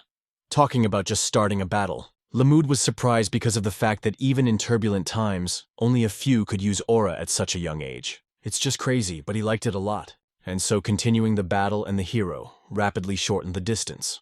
The blades came together again, creating sparks. The guy was attacking much harder and faster than he had before, but his opponent was dealing with it as well, so he decided to try different ways of attacking. But due to his experience, Lamud was quite adept at dodging them, talking about liking the guy's fervor coming from him. The protagonist says he wasn't going to be with him, and continued his actions. There was no way he was planning on letting him go. Maybe he didn't have as good a technique or as much experience. That said, he should be stronger because he's younger. Soon, due to the strong onslaught, his opponent's blade was already beginning to shake. Yes, and he himself was gradually being pushed back. I realized that the strength is no longer the same. Old man noted that time is very cruel. The hero announced that they would soon see how much longer he would smile. Suddenly the man said that he had won a good strategy, but in doing so, he chose the wrong opponent. And at that moment, he used his own battle aura.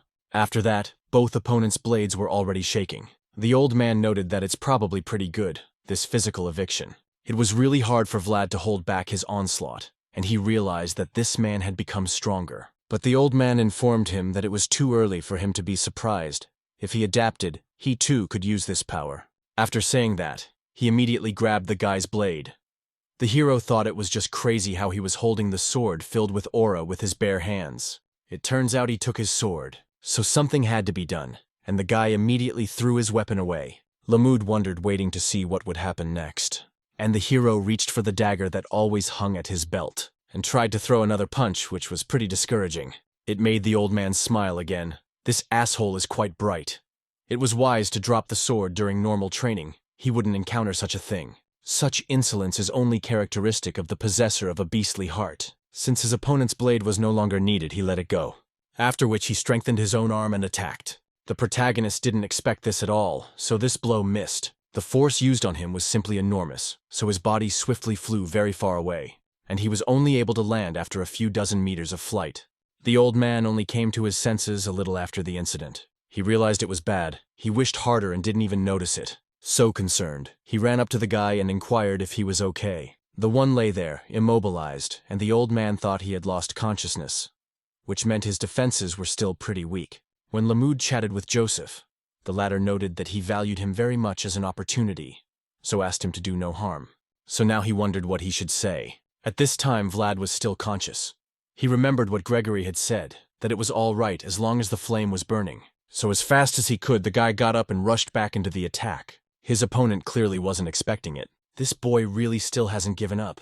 The hero swiftly shortened the distance and struck his forehead with all his might. And when he realized what had happened, he reported it as a scam, and immediately fell powerlessly to the ground. For his own defense, Lamud applied a battle aura and strengthened his forehead. He thought he might have gotten in big trouble for it, but he's happy about it. The kid's definitely talented. Which means he's definitely set. After a while, a conversation happened in Basid County. The counselor informs the master that Sir Lamud is in sore. It seems Vlad has taken an interest in him. The count realized this and continued to study the document in his hands.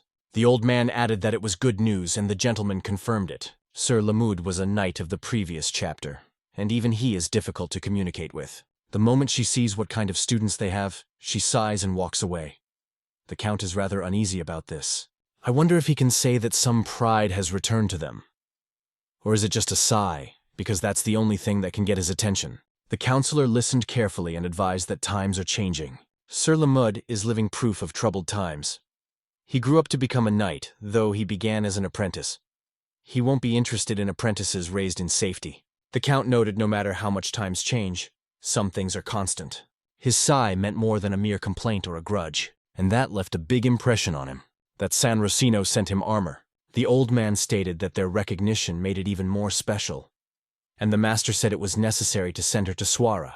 The count rejoiced that, fortunately, pride had not yet been lost either. The old traditions of the Basids were still being honored, and it's all thanks to one student.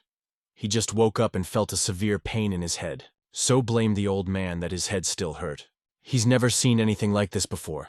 He can't believe he channeled the aura onto his body instead of the sword. The voice noted that there is much to learn from this man. Talents come in many forms. Vlad reported that in that case, apparently people respect him for his strength and skill. Suddenly his door swung open due to someone opening it with their foot. It was Zamina who saw that the boy was awake. She thought he was talking in his sleep. The hero asked her to knock, and before entering, the girl inquired, but it looked like she had her hands free to do so. Vlad also wondered why she was washing his clothes.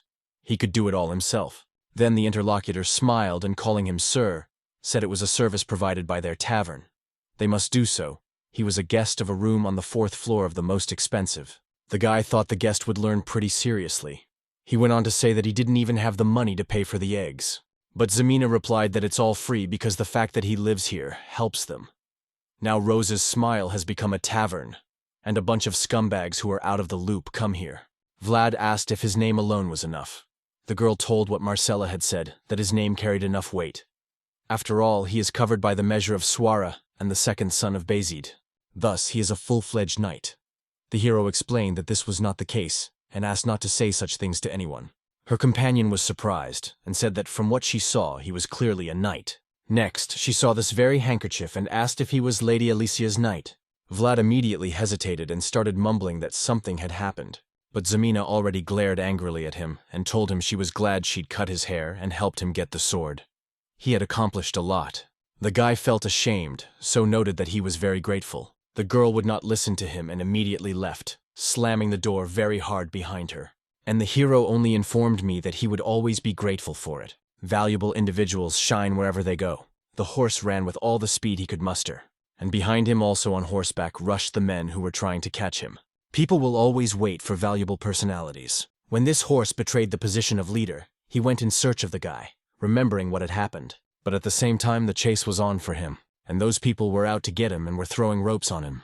So it was set up by those who dreamed of getting their hands on it, since you didn't try those who tried to catch it. But they failed. They weren't going to give up, though, so they were rushing after him so they wouldn't lose him. The place didn't have a guy as beautiful as the one who had ridden him then, so he has to go through it himself. There was also someone watching from the sidelines. It was a man along with his men, and he said they should catch him. At this time, a dinner was being held in Soar. Lamud noted that he had already apologized. He's going to give the guy something, so don't let him get mad. Vlad sighed and informed me that some things money couldn't buy. He really liked her a lot. The interlocutor knew that only promising students were given this armor. When he got it, he walked around with it in his arms for days. The hero then asked if he knew but still ruined her.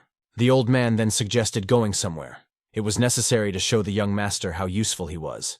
If he just hangs around, it will seem like he's causing trouble. The guy didn't answer anything. He thought it sounded pretty convincing. The voice also confirmed it. Joseph. Very inhospitable to the old man. Eventually, Vlad inquired how he could show his usefulness. Lamud informed him that he wanted him to do something. After that, they would report back. The hero had no way of knowing what he wanted. Then the old man asked with an interesting smile if he liked horses. And so a little time passed and their troop set out on their journey. Lamud rode with Vlad in the carriage, and Gota drove them as usual. The old man noted that there was a rumor of a black horse riding near Swara. But one day it disappeared, as if possessed by something. The coachman remarked that he had heard that rumor too. The guards call her Spirit Horse. He's telling the truth, and he has a bad feeling about her. What if she's related to the Headless Knight? I've heard that creature used to control women, the voice said. If there really is such a horse, it is possible that they are related. The hero was interested in that too. Next, he turned to the old man and asked if it was all right to just lie there like that. Lamud replied that as long as they were following the traders, there was nothing to do. But the hero inquired, "Shouldn't you at least look around?" The old man informed him that you were resting, that horse would find them on its own. The guy wondered, but why on earth would he find them? Lamud explained that this horse wasn't just fast, it was also behaving strangely. She watches the people in the wagons as well as the carts from afar. And as he can see, she knows exactly what she's doing that is clearly in plain horse. Vlad was really getting uneasy about this. If this horse was really being controlled by evil forces, then intelligence would come to Swara in search of traces. Lamud saw the boy's thoughtfulness and said he didn't know what he was thinking. But no matter how much he thinks, he can't do anything about it. He will realize when the time is right, what needs to happen will happen. The old man realized that first of all the horse wasn't that important. He just wanted to observe him during his search. If he liked him, he could teach him something. So the man asked how long ago he'd started using aura. Vlad thought about it and said it must have been 3 months, or maybe 4. Lamud noted, if such a small amount of time really happened, it's pretty quick. The hero began to wonder what he was saying about that. The old man continued that his progress in using the aura compared to the time limit was very small, but curiously enough, he still hadn't figured out his color. The boy didn't understand what it was all about. The interlocutor explained, the aura manifests in the heart. If he has not found its color, then his world is not yet defined. Vlad was so interested in this that he got close and asked what he should do with this light. The old man was a little surprised to see his interest. Afterward, he got up and asked if he had been told about the aura. He also wished the brat hadn't gotten so close to him. Vlad said that he had been told the basics, and now it was clear to Lamud. Surely the grumpy man had his own idea of his training. I shouldn't tell him too much. He informed the guy to show himself to the world and not to hide. Not understanding what he was talking about, Vlad questioned in what sense he was saying it. Lamud explained to create something that could unlock his inner world. The knights call this one the key. Did he see the aura of the knights? Did they only use aura? The guy hesitated and informed me that they used it in different ways. The interlocutor asked to think hard about whether they were doing something strange. The hero said he didn't know that. It was emergencies all the time. Suddenly he remembered a few battles, and an interesting thought came to him. That old man did turn out to be right. They had everyone doing a certain move. Sir Pablo put his sword to his shield. Gregory, in turn, moved his sword as well as his legs. Rudiger, on the other hand, snapped his fingers with sword in hand. He also remembered what his nemesis was doing. Now Lamud could clearly see the anger in the boy's face. So he thought he remembered something. This is the key, the tool and ritual that unlocks his world. Then the boy noted that he was just using it, acting on a hunch. But that's why the interlocutor said that he hadn't found his color yet. At the right time, Jaeger will tell him about it, but it wouldn't hurt to know in advance. It wasn't until he said it that he felt something, so he grabbed the guy and yelled for him to get down. That's the same thing, the voice reported. A few seconds later, an arrow flew near them and slammed into the carriage. Gota was startled, asking what was going on. Something flew right behind him. Lamud saw that it was an arrow, so it seemed to him that things were not going to go smoothly. So he shouted at the top of his voice that there was an ambush here. Let everyone be on guard. The knights looked at him in surprise, not understanding what he was talking about. Suddenly, in a split second, one of them was hit in the head by the same arrow. A terrible commotion started, and people didn't realize where it was being fired from. Suddenly, someone reported that something was in there. It was the bandits that lined the slope. The old man told Gota to let the horse go faster and let him hold on tight so it wouldn't run away. The boy said he would do his bidding. Vlad wondered if this was a bandit squad. The old man noticed that these were obviously not easy bandits to deal with. As best he could tell, they were barbarians. Their commander commanded, and the warriors immediately rushed to the attack, and a hail of arrows immediately flew towards the knights. They tried to defend themselves by using shields, but even those were pierced by arrows. These warriors were ordered to hold on, and also to hold the line. The barbarians used horses and gradually drew closer, but still continued to attack. Lamud noted that it was only natural that they attacked the mercenaries first. The merchants are in the rear, so they bought some time. Vlad didn't understand what the barbarians who lived beyond the northern border were doing here. The old man confirmed that it was rather strange. He had never seen them go that far. Just when I thought it was going to be a simple trip, it's a whole different story. So he asked the coachman to put on the horse's saddle. But he objected that it was a freight horse, and because of that, it doesn't run so well. But Lamud explained that they needed the horse to deal with these guys. And it is said that barbarians are born already riding. They are all exceptional riders regardless of their age as well as their gender, but instead, they don't wield a sword. That's with the exception of a few warriors. So let Vlad remember this well. In a battle with barbarians, it is necessary to deprive them of mobility. Suddenly, one of the barbarians caught their attention, asking them to listen to him carefully. They wouldn't want to kill these people. Let them just pay the toll and then they'll go away. A rumor began to circulate among the mercenaries about what other toll.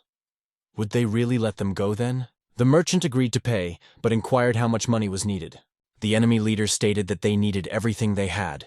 Instead, they could leave their lives behind. The merchant simply could not believe these words, for they meant the collapse of his business. And the barbarian also noted that if they dared to hide anything, it would become their toll for passage to the underworld. The merchant took a sober look at the situation and realized that there was no way they were going to win with that group of mercenaries they had paid a lot of money to. After all, they didn't expect to face bandits on horseback in Basid territory.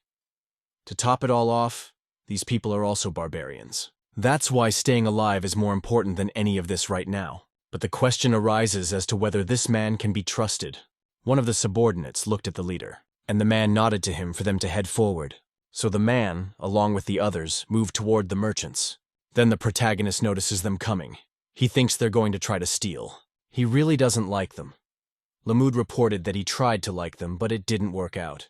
A small group is already approaching them, so have everyone get ready. Vlad can't ride, so he only has one chance. And so the group of barbarians was already not far from the humans. But suddenly the horses became wary and sensed something strange. It was a persistent sense of danger that came straight from Vlad, and they feared him very much. That's why they started to behave strangely, as if trying not to get close. The riders did not understand what had happened to the horses. They were very much frightened. They started to panic because they didn't understand what was going on. The hero realized that it was bad. Again, he was getting in the way of this energy or something. Lamud saddled his horse and shouted for them to get out. Along with him, the protagonist also rushed into the attack. The old man reflected on the fact that they had not reckoned on such a distance, and those do not get off their horses. But now it was their only chance. Barbara wondered who these two were, in general some old man as well as a brat. It is necessary to take them. So everyone rushed to attack in the same way. Then Lamud used his battle aurora and said they were idiots. Seeing the force used, the enemies became wary, but it was too late. They immediately fell by the sword of an old man who didn't realize who they thought he was. The others couldn't believe what had happened. It was definitely a battle aura. But then it was unclear what the knight was doing here. The leader of this group commanded that everyone turn their horses around and keep their distance. And at that moment he sensed danger rapidly approaching him. It was a blight that was at his back and was already trying to deliver a crushing blow. Before he did, he informed the scumbag that they weren't going anywhere. The barbarian managed to spot him, and it was discouraging, and no less insidious, for the lad blew his head off with one deft blow. A man who was nearby saw everything that happened. To Vlad, he was also an enemy, so he glared at him. Barbara thought that look was very scary, so he immediately turned around and tried to run out with all his speed. The old man, assessing, looked at the way Vlad easily decapitated the enemy, after which he asked him to move with him. The ambush was not successful. It was necessary to kill as many of their men as possible before they called for reinforcements. But even then, he was already in danger. Vlad noticed he was being attacked from above, so yelled out and let him know about it. The one who attacked turned out to be the man who was the leader of the barbarians. Thanks to his experience, Lamud had time to see him. After which, the two of them shared cold stares before fighting. The old man deftly, using his own weapon, blocked the enemy's blow. The two of them were having a hard time dealing with each other's onslaught. Lamud also didn't understand where the strongman had come from. For Varvar, this fight was also a surprising one. He noticed the exuding power from the weapon and realized it was a battle aura. In that case, is this man a knight? The old man realized that the man had recognized him, but he was surprised. He didn't retreat even when he saw his aura, so he couldn't be defeated with a single blow. That's why he yelled for Vlad to run away. The mercenary will be shunned at the first opportunity, so let him protect the people. The hero didn't want to leave him, so he tried to object. But Lamud shouted that he was without a horse. There was nothing to help him here, so let him run. Only then did the boy obey his order and rush to the side. When he got to the high ground, a barbarian on horseback was already bearing down on him. With his speed, he hoped to easily slay his enemy. But Vlad wasn't that simple. He defended himself, though it was difficult for him to do so. And he even managed to stand on his feet, even though it was difficult. The boy realized he was pretty hard. The blow was stronger even with the speed of the horse. Then a voice asked him to calm down and stand his ground. Vlad realized this was bad. If only he could settle, the horse would be better. Suddenly he heard the horse, and also felt its presence. The barbarians were a little perplexed, and not realizing what had happened. Had their comrades returned? Although it doesn't look like there could be more than one person there at all. Apparently there is only one horse in there. The protagonist in turn realized who it was, and it became clear to the barbarian that it was the same horse. It had eluded them, and now it had come on its own. This is the animal they nicknamed the Son of the Steppes. So everyone was ordered to gather and rush at her. This time they have to catch her. Then a multitude of rivers flew toward the animal, but none of them ever managed to hit the target, for the horse dodged very easily. She ended up just running through all the people, because she was heading exactly to one point. The barbarians were perplexed, and how he could slip away so easily, but there was no need to stop. We should rush after him. And when they did, the Son of the Steppes accelerated even more and began to pull away from them. Vlad in turn stepped to the top, raised his weapon and shouted for her to run to him. He showed with his entire appearance that he was there and also used a battle aura. It literally took the horse a moment to sense her. So immediately she stopped and turned her attention to the guy. After which she rushed to her side even faster than before. And while this was happening, the hero was trying to escape from his enemy, who had the advantage, and rushed after him on horseback, thinking he couldn't get anywhere. The distance between them was rapidly shrinking, and it seemed as if the irreparable was about to happen. But as they approached the critical point, they found themselves at the top, and Vlad just jumped. Even though this one was huge, he knew he had to do it. And the Son of the Steppes was almost at the place where he was to land. So thanks to him, the lad successfully saddled his horse and sped forward. The barbarian who pursued him was puzzled and thinking that it was simply impossible. The Son of the Steppes is, after all, the possessor of divine blood. And how could it even allow a man not of the steppes to ride himself? The protagonist. This moment felt just wonderful. He realized that it was the same feeling. That means he no longer has a need to hold back. Now he could run for as long as his soul desired. The barbarians, in turn, were ordered to rush after him, not to give the Son of the Steppes to this imperial brat. A lot of them have already lined up on the guy's existence. But that's what he needed. He was going to fight next, so he used his battle aura. And the power of the horse began to resonate with him after that. In the end, all the barbarians saw in front of them was this blinding light that discouraged them. Next thing you know, the hero just swept through and destroyed them all together. And it happened with just one swing of the sword. Opponents along the way were destroyed.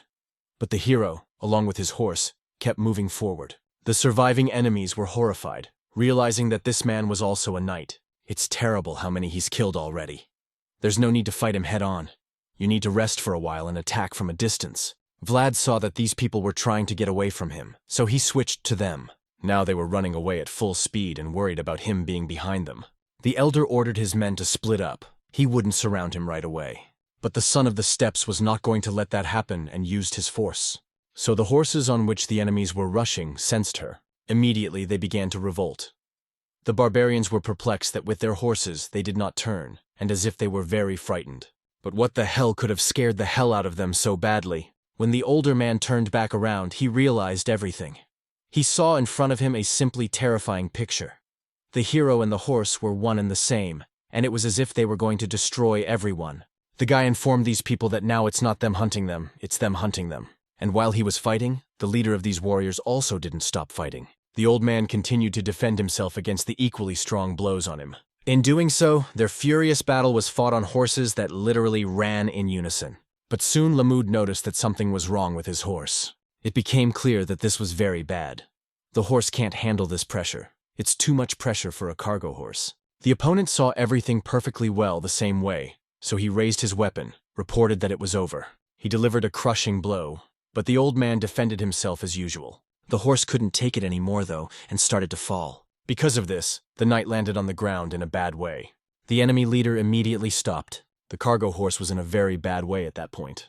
Even though the situation was serious, the old man smiled. He noted who would have thought anyone else could stir his blood. The opponent noted that she was pretty persistent, but now he's clearly finished. While they were fighting among themselves, a column of dust approached them, which signified that this horse. Lamud immediately noticed that he had just heard the sound of a barbarian bugle. It was issued by those wars that tried to escape from the protagonist. The old man was surprised that Vlad was chasing them, and on horseback, which apparently is not easy at all. The barbarian leader also noticed the horse the guy was sitting on and was simply enraged. He shifted his attention completely to him, lunging forward, not realizing how he dared to do this. The old man, of course, tried to stop him, but was not successful. The barbarian could not understand how this guy managed to do it. The son of the steppes even rejected him.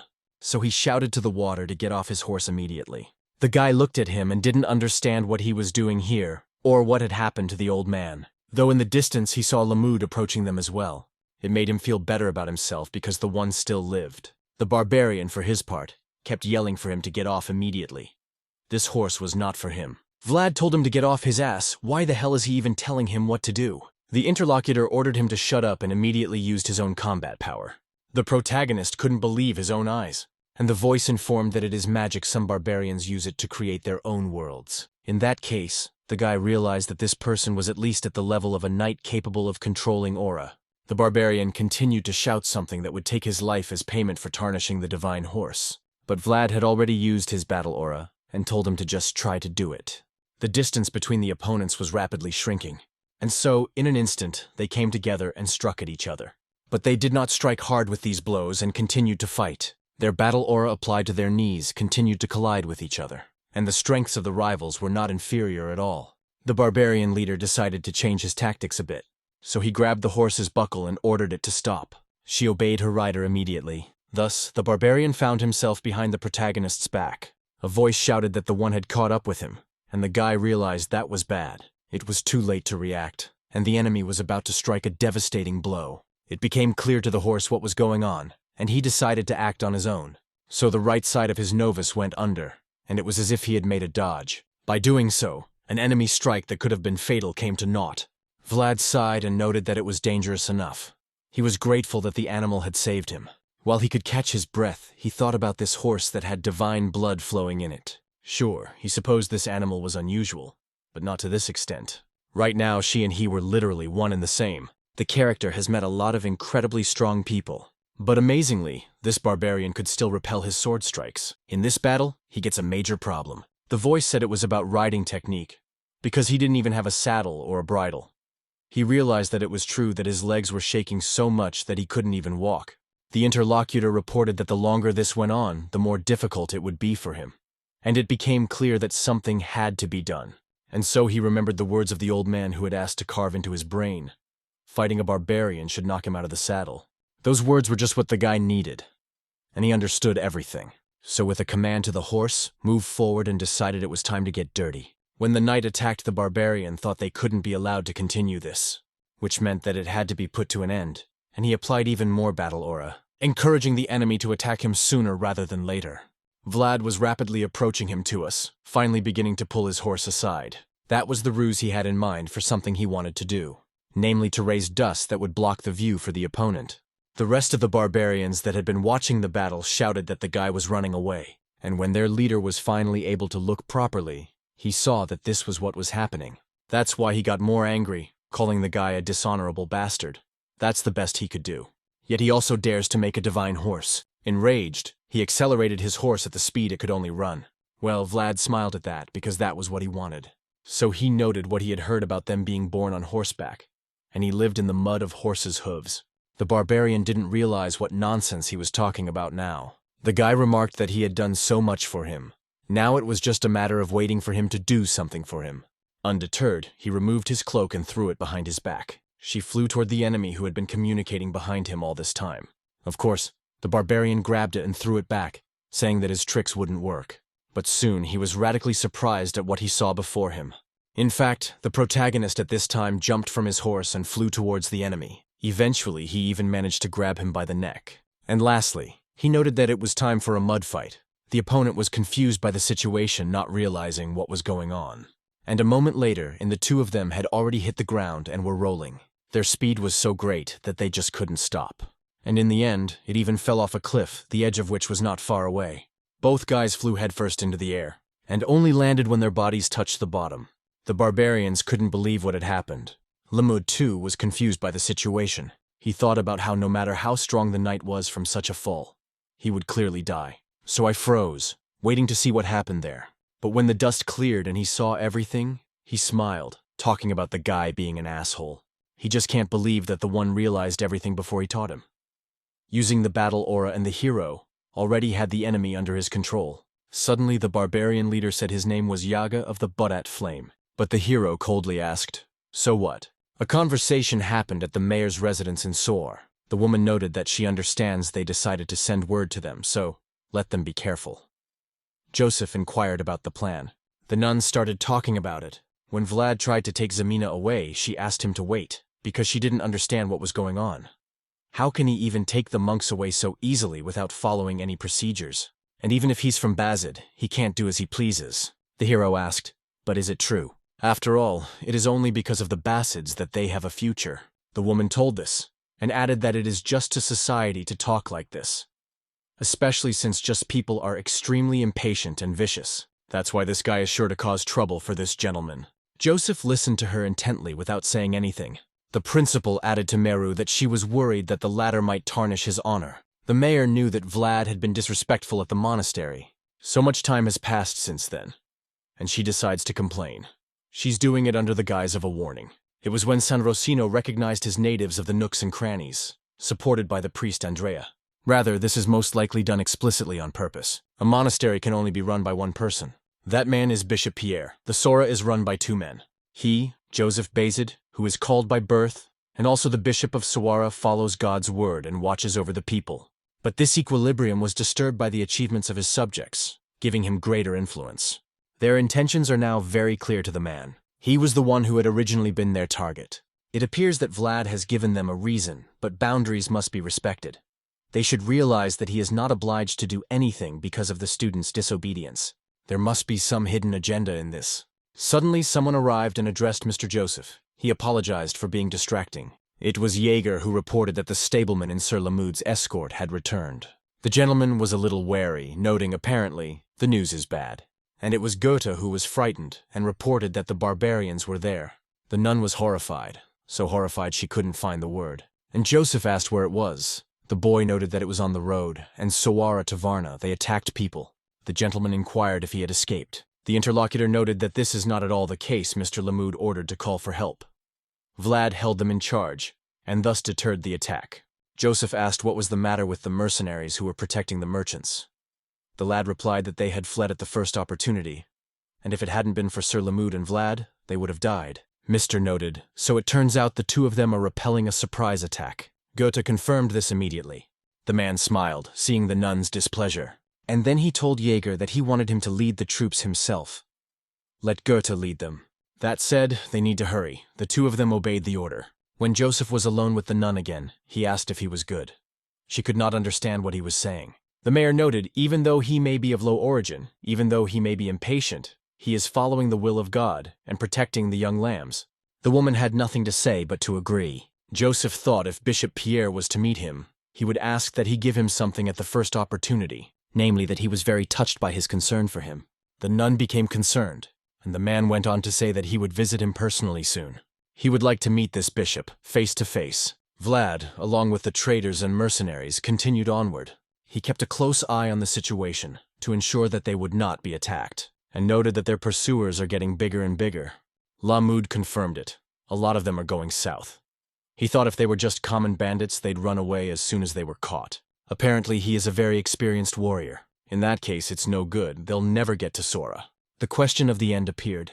Perhaps Goethe had not yet returned. Varvara seems confused. Perhaps something has happened. Suddenly there was some noise from the other side. Vlad saw what was going on there and noted that the guy was back. The old man also saw them soon after. Apparently he was worried for nothing.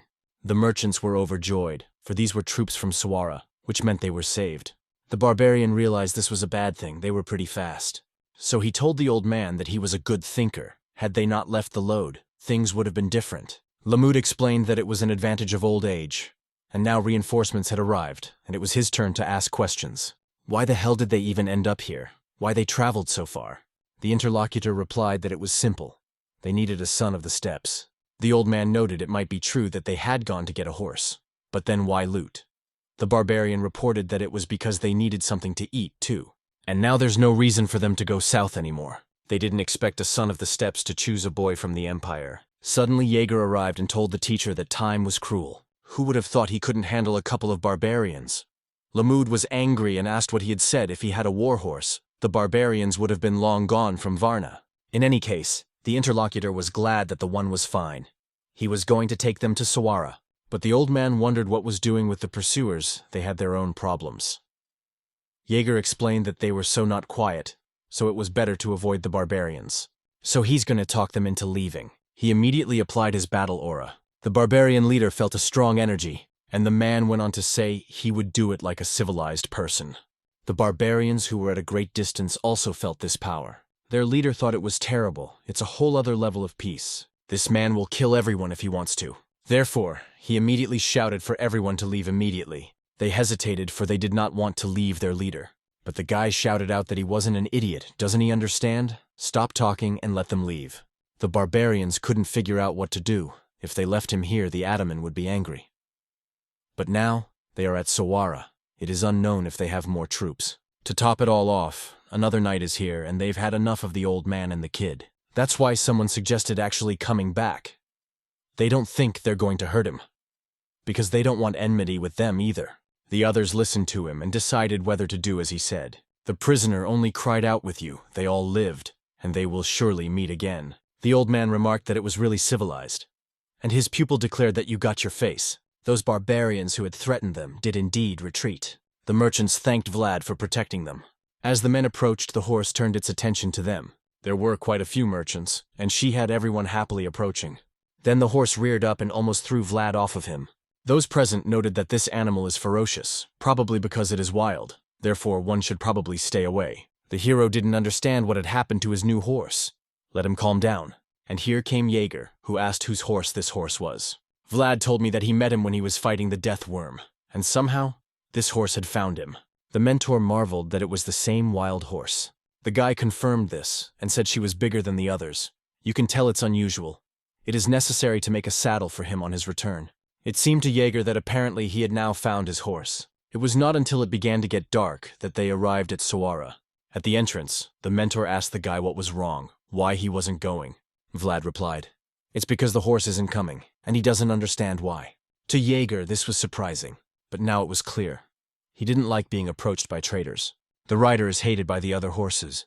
Horse hates people. It's really weird, and he'll never understand the guy. Apparently, he had met a similar creature. The hero ended up sitting outside by the fire with his horse, and the next day he met with Lamud, and was disappointed that his horse was proving to be very stubborn. The old man asked if the very thing had helped him. Vlad replied that it had only helped a little. Apparently, those barbarians were right after all. Speaking of which, this horse loves the color red. Wild horses gallop to where pink vines grow, because they have nothing to do in the frosty steppes. The pink vines open in response to the hot energy, a signal of survival. But it seems that this bouquet is still not enough. Lamud noted that such a thing doesn't know what he likes, so he will now easily find a solution. Vlad pondered. Apparently the more reds the better. The interlocutor suggested that it was possible. Surely the bigger the scale, the better. And already Vlad had made the assumption that it would be even better if it moved. Lamud didn't understand what he was talking about. After that, he and his boyfriend turned their attention to the balcony, and there Zamina was walking. It was clear to the old man, this girl was worthy to be called a rose, but whether Vlad would be against it didn't seem like they were close. The hero replied that she had been nagging since she was a child. Their relationship is beyond love as well as hate. Zamina, for her part, continued to be angry at Vlad and for what had happened recently. That's why she was saying that the waves had disappeared. The guy was surprised, for he hadn't even had a chance to say anything yet. The girl stated that she was working and asked not to be disturbed. Vlad only needed a moment of attention. Let her listen to him. Zamina informed her that in that case, let her talk to Lady Alicia and she was busy. The hero was persistent and said he needed her help. The girl immediately turned around and shouted that she was busy. Can't he see? Suddenly a bouquet of roses appeared right in front of her face. This confused her a bit, so she inquired as to what it was. Vlad informed her to take this one and help him. But Zamina reiterated what she had said recently to speak to Lady Alicia. The guy immediately contradicted her, and he said that only Lady Zamina could help her with that. Seeing him with a bouquet of flowers, the girl was even a little embarrassed. So I turned aside and, hesitating, wondered what had happened. Vlad tensed up, asking if it was hot too, why she suddenly blushed. But the interlocutor shouted to him only to shut up. Joseph arrived at the prison that was in Suara. Along with his personal knight, he was on his way there to speak to the prisoner, and so he finally made it to the cell he was sitting in. The first thing the man did was introduce himself. The barbarian also did so. He said his name was Aga of the Budat Flame. He needed to ask them something. Who would have thought the mayor himself would come in person? What an honor. Joseph only hoped that he had come here for a reason. Seeing him, Agwe thought he had seen many who tried to play it cool, but only a few succeeded. And this man is clearly one of them. Joseph stated that at first he thought it was some kind of traditional tribal ritual, but it is forbidden for them to catch wild horses. Thus, this situation is quite interesting. You can't touch other people's worlds to make them shine in your own way. That is why wild horses shine only by staying in the steppes. Apparently their tribe values principles, and they violated the principle and came to the Iron Duke's land at their own risk. In that case, I wonder what it was all for. Ag listened to him carefully and immediately stood up, thinking about it as I sat there. It's probably for the best. He is responsible for the future of the Budat tribe. The laws of the tribe he could break only to catch a son of the steppe, because they wanted the fastest animal of all. Suddenly he tried to get closer and shouted to these people. The chains held him back, of course, but he tried to get out. At that, he wondered what they had done, but soon he saw a blade in front of him. It was Jaeger who made it clear not to rage here. The gentleman inquired what he was talking about. Agwe was furious, wondering what they had done to drive the dragon to such a frenzy. Joseph couldn't believe those words. Had the dragon been furious all this time? The barbarian kept asking what they had done with the dragon parts. Joseph understood that parts of the dragon proof of West's oath had been given to the Iron Duke. But did that have something to do with it? Agu asked to bring the blonde man who had overpowered him here. The master asked why. The interlocutor replied, it was because he was the only one who could catch the fastest dragon son of the steppes. Apparently he didn't choose him easily either. Joseph said he would think about this request. The barbarian only asked to hurry up in this, thinking they would figure it out for themselves. The remnants of your dragon inherited the blood of the perfect dragon.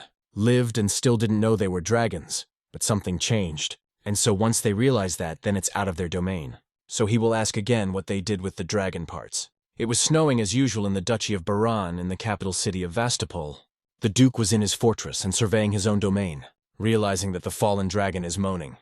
This man is the Iron Duke. His name is Timur Baranov. Suddenly this man was approached by a subordinate. He stated that it was about dragon parts. It was immediately clear to the gentleman.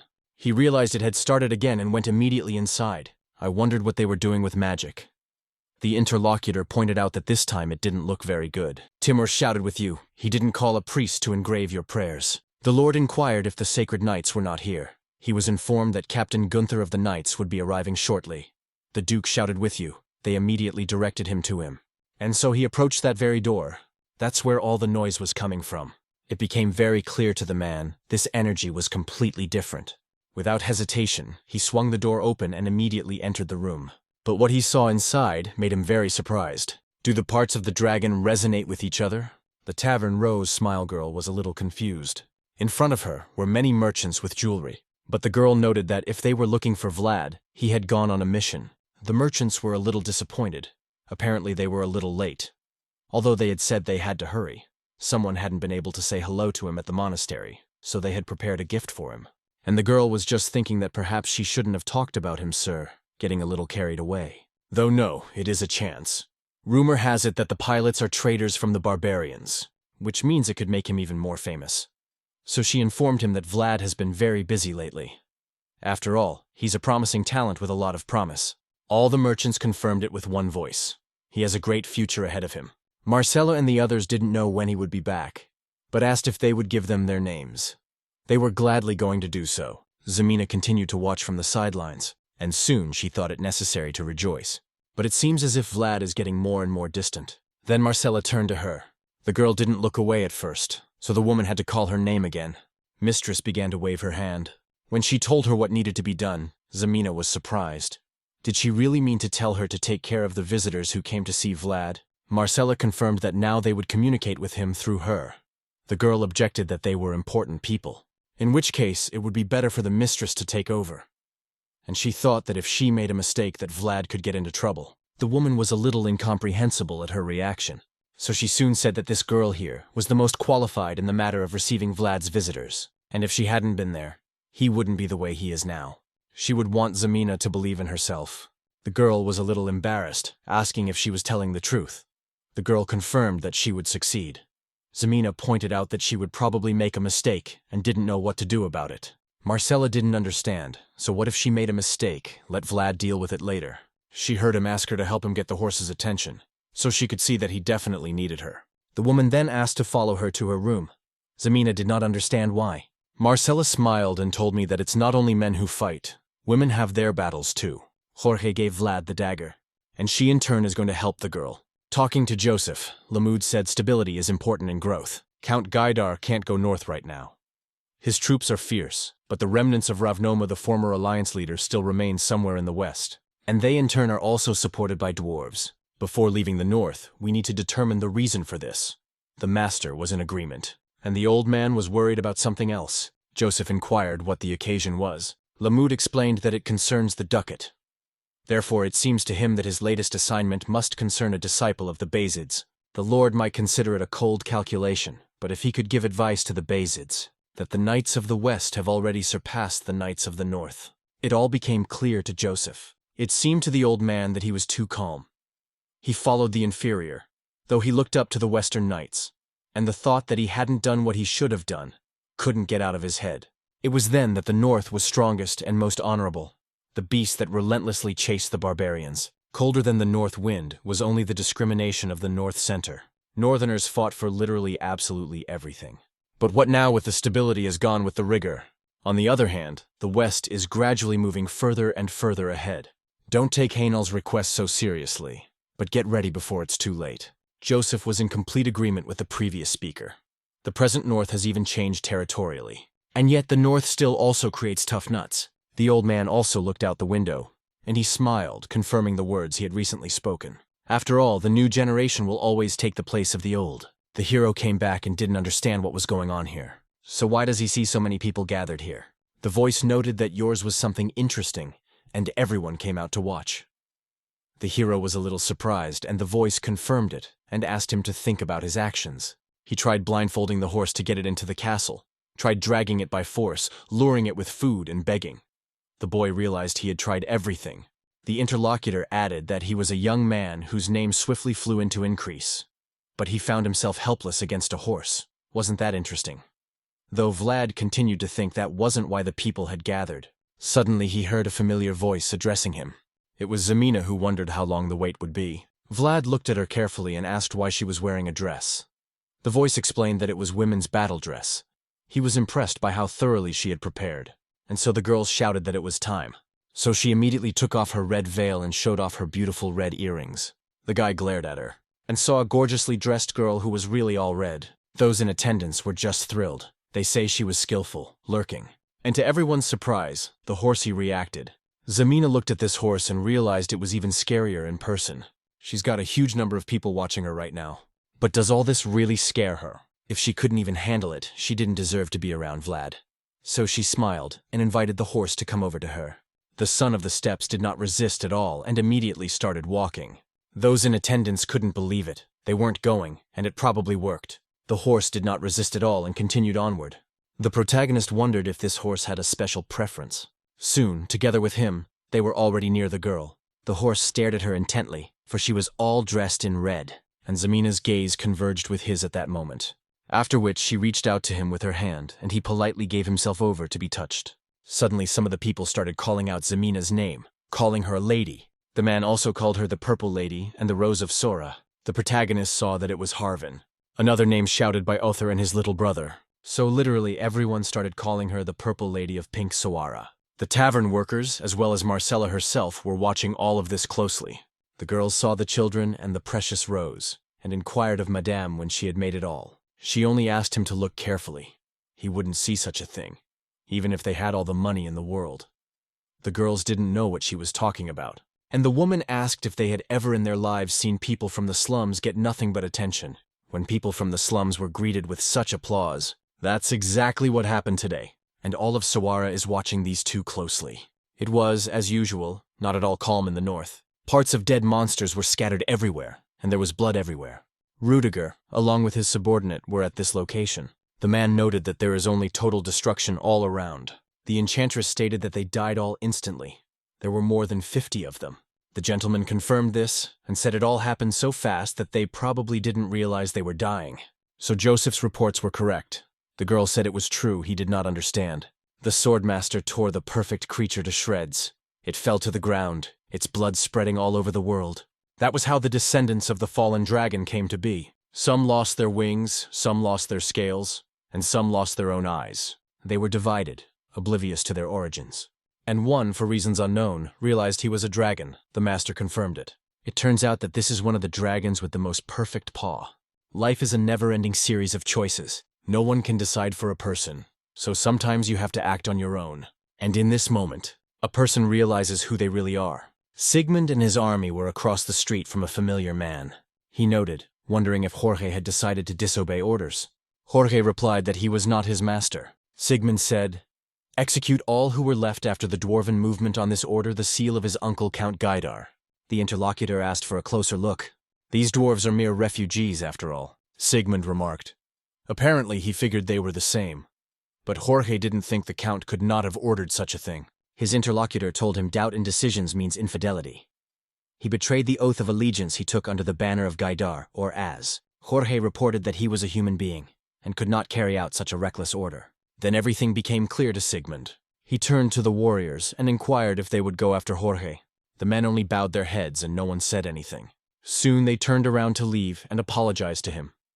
After all, no matter what the order was, one must not disobey the master. Thus, almost everyone left Jorge by himself, and there was only one person left. It was Godwin who stood pondering. Jorge also turned his attention to him, and informed him that it was okay, he could leave too. At last he did not glance at each other, and thus we said goodbye. Jorge had sent Godwin to a world where he would shine even brighter. That was exactly what the man was remembering now. And the people present at the meeting said that the people in the north should pay attention to the Knights of Iron Duke and Basid. They had information that Baron Uthman had been extremely suspicious lately. This is a list of the Knights of the Iron Duke and the Basid. Godwin familiarized himself with it. He was surprised that the list was the same as last year. It seemed to the interlocutor that they had failed to nurture a new generation. Apart from Rudiger's eldest son, there were no new knights. But the man asked not to jump to conclusions. With this statement, he gave a little wariness to those present, and he added that the weight of the Basid family cannot be assessed by the list alone. He was Gaidar's hidden sword, and they should have their own. Counselors apologized for this, and suddenly he said that he had heard that the Basids had a fellow countryman serving with them, and he was quite unique. Godwin wondered what his uniqueness was, but his interlocutor didn't know if he should tell him. The gentleman then declared that he should not hesitate to tell. The man said there were rumors that the Basids had a promising apprentice. Godwin wondered what his name was, and the interlocutor dumbfounded him by saying that his name was Vlad from Swara. The man went on to say that he first appeared in a duel of honor in Daymar, and they say he used an aura. The people present couldn't believe that the disciples were using aura. It was ridiculous after all. Apparently the Basids have failed to nurture a new generation and are spreading ridiculous rumors. That's probably true. Soon they'll say they even killed a dragon. Godwin, for his part, reflected that he remembered the name perfectly well. After a little reflection, he remembered also the countenance of that fearless boy, but decided it couldn't be. It did make him smile a little, though. It's amazing that he remembers his name as well as his face. But he was so radiant with potential that he wanted to take him with him. And he didn't even know he still lived, although the guy's condition was not good right now. He was saying he was about to die. Then the voice told him to stop whining and finish his meal. The boy told me that he had a class with Sir Jaeger in the morning. But during the day, aura training and body training with the old man. He's also expected to discuss the progress of his training in the evening. It's a terrible way to die. But the voice told him he had no idea how lucky he was. He needed to be grateful for being trained. Vlad knew that, so he obeyed with clenched teeth. Suddenly, Goethe arrived and inquired of the captain how he was doing. The hero wondered what he was doing with his things. He told him that Mr. Joseph had told him to live here now. Vlad couldn't understand why he was suddenly saying that to him. Goethe heard what he had made for his horse behind the house. If there is a horse, there must be a stableman as well. Vlad asked if he could handle him. He didn't understand what the big deal was, because he was the stable boy of the Basids. The guy only wished him luck, and if that's all he has to say, then let him go. He doesn't even have the energy to talk. But Goethe said there was more to it. He would also like to say that Sir Joseph had asked him to return. Here the hero cheered up and asked why. The interlocutor did not understand if there were any options. He probably just decided to take the punishment off him. Therefore, the protagonist immediately went to Sawara City Hall. But on arrival, he was not in the best of moods. He had believed Goethe after all. Although the room had a foreign atmosphere and lined with knights, there was also an old man on site, and the gentleman himself was apparently not sitting in the best of moods. Because of this, Vlad thought that he would definitely take punishment in this environment and not get off. Suddenly Joseph said, having created one of Baron Uthman's villages, they did not hear his orders and saved the children. Whether this statement is true or not, Vlad of course confirmed everything. The gentleman inquired if something like this happens. What would he do? Would still obey his orders. Then, together with Joseph, they locked gazes.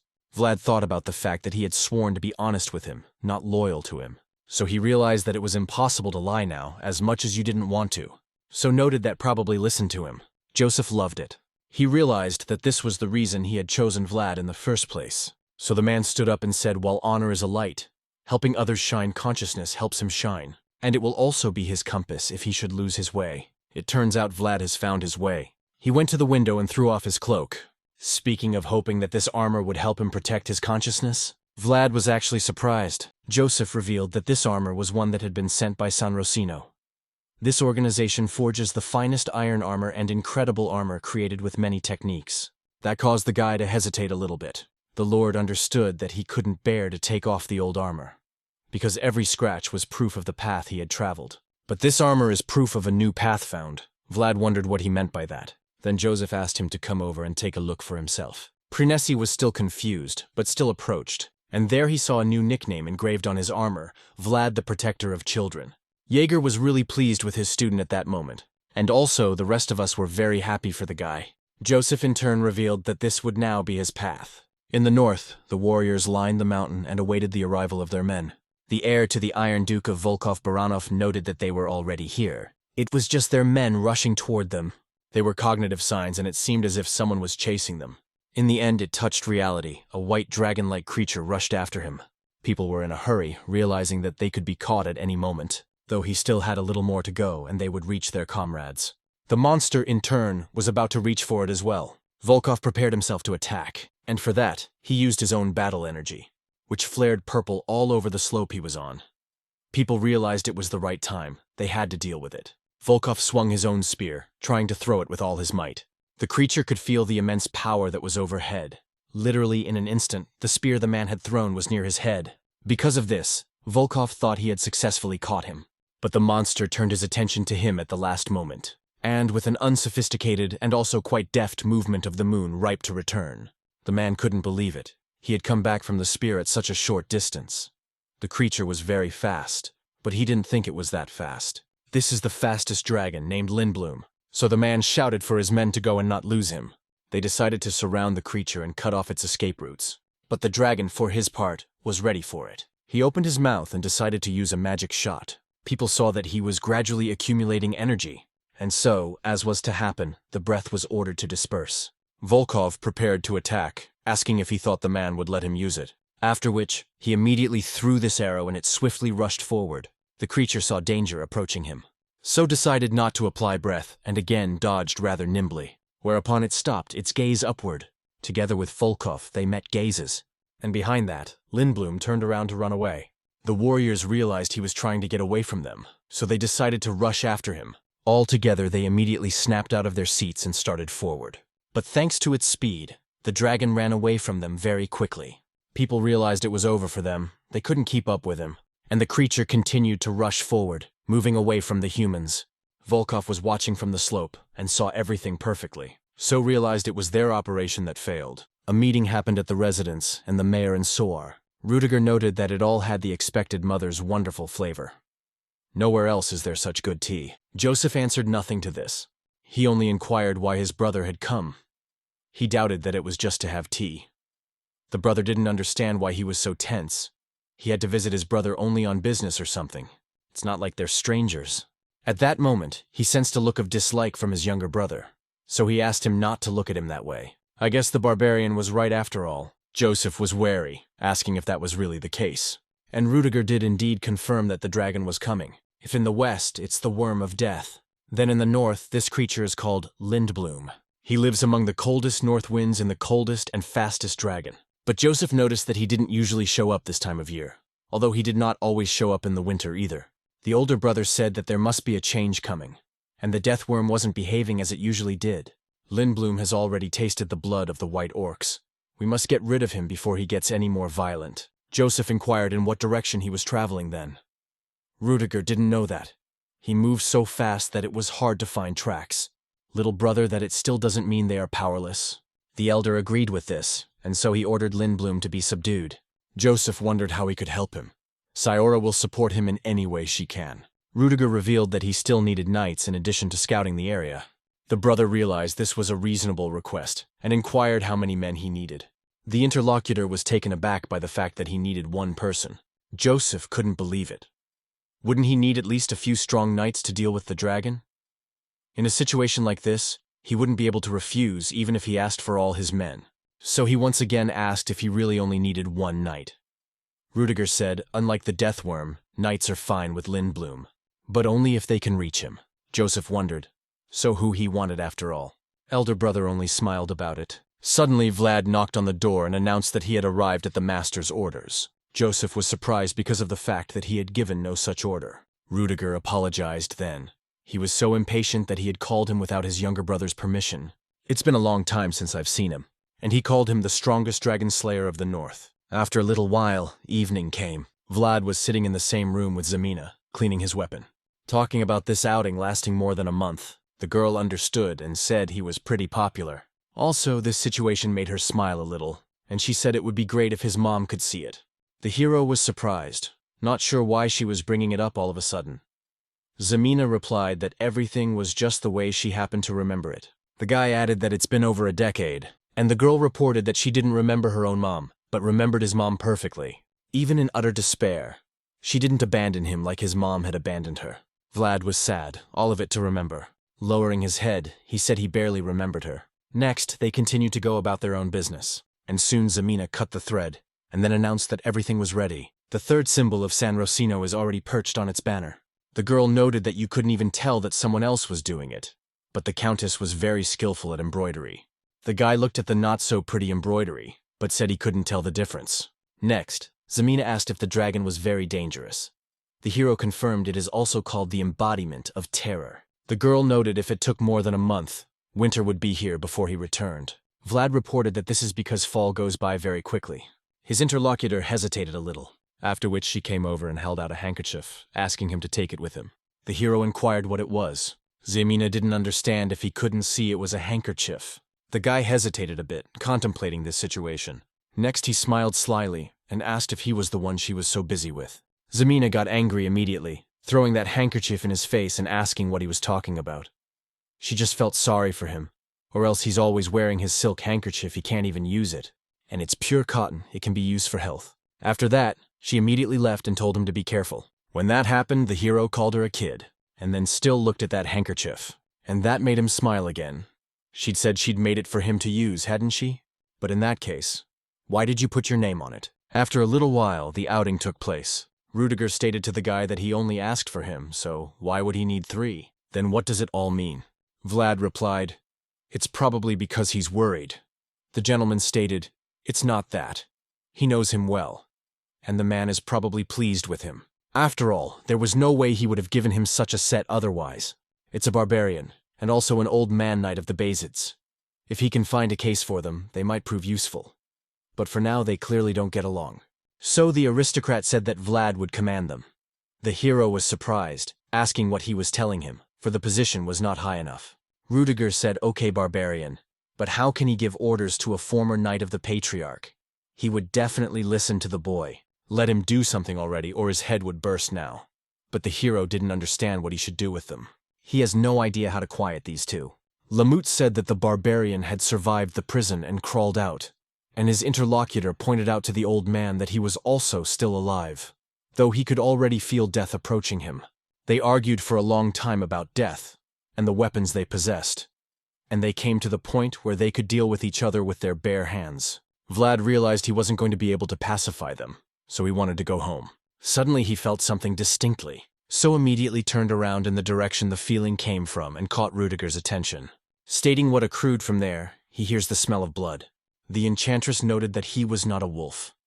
In that case, how could he smell in such a large field? But it was obvious that the guy wasn't lying, for he immediately changed in his face. The gentleman realized this man knew what he was doing, so he asked them to take them out. It wasn't long before they arrived at the place where the guy had smelled the odor. Rudiger reviewed everything and reported that it was understandable. "It appears that a riot has broken out here." He asked the barbarian if these were his men. Pod noted that they were from a neighboring tribe. They met from time to time. But they, in turn, had traveled far enough south. So his people did too. The old man remarked that it was all rather strange. After all, he can see sword wounds on fallen men. But it didn't happen at the hands of the Northmen. Rudiger agreed, for they had no reason to cause such a massacre. It has been a long time since the period of long resistance, which has been washed in blood again and again. That's why it now feels like they have an intruder. Looking for something new, but they continued on their way. The gentleman noted along the way that it was fortunate that they got there before the storm started. This is the northernmost enclosure of Basid County, and it is the fortress of Barenheim which lies ahead. Something strange immediately caught Vlad's eye, and he informed everyone that there were 2 flags hanging there. Rudiger looked at them and saw that it was true. In addition to the flag, Basid had another one hanging. The master became angry, not understanding what they were doing here. The hero didn't know whose flag it was, so he asked about it. The old man said that it was the flag of the Central. Vlad asked, "So that means I'm the center and the Centrals?" Lamud confirmed it. "It's the Knights of the Dragonblood Duke. That's why it's the crest of the Knight and Dragon Slayers." Soon Rudiger and his men entered the fortress. One of the guards said that the Dragon Slayers sent by the center of the Knights had arrived 2 days ago. The Lord inquired, but why they were here. In response, he heard information about what they had said to overpower Lindblom. It made the man angry that they had certainly sniffed it out quickly. That's why he went to the deputy, and without saying a word he explained everything to him with a look. The interlocutor in turn understood him perfectly well, so he said he would do it all immediately. And then he left his belongings and went to an unknown destination. Vlad wondered, but what kind of knights are such dragon slayers? Lamud said, just as the name says, they are knights trained to slay dragons. They, in turn, have been recognized by the emperor himself. And they are led by the Duke of Dragonblood, one of the nobles of Centralia. In general, by the laws of the empire, they are brought in on any dragon-related matters. The guy was surprised by this. It meant that strong knights had arrived here.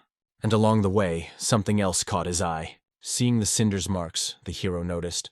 It seems there was a big fire here. Lamud explained that the fortress itself is like a lighthouse. Barenheim is also called the lighthouse of the Basids. Steal and be stolen. Stop a fortress burned to the ground. A huge wall for barbarians and monsters, but an unyielding fortress for Basid County. To think that they dared to raise their flag without slavery's permission. No wonder Rudiger is really pissed at them right now. The aristocrat walked to the exit door and immediately swung it open. Inside, the man announced that they had finally arrived. He's been waiting for them all this time. This man introduced himself, saying that his name is Mircea, captain of the Dragonblood Knights, and he is the eldest son of a Dragonblood duke and his first wife, and his last name is Dragulia now.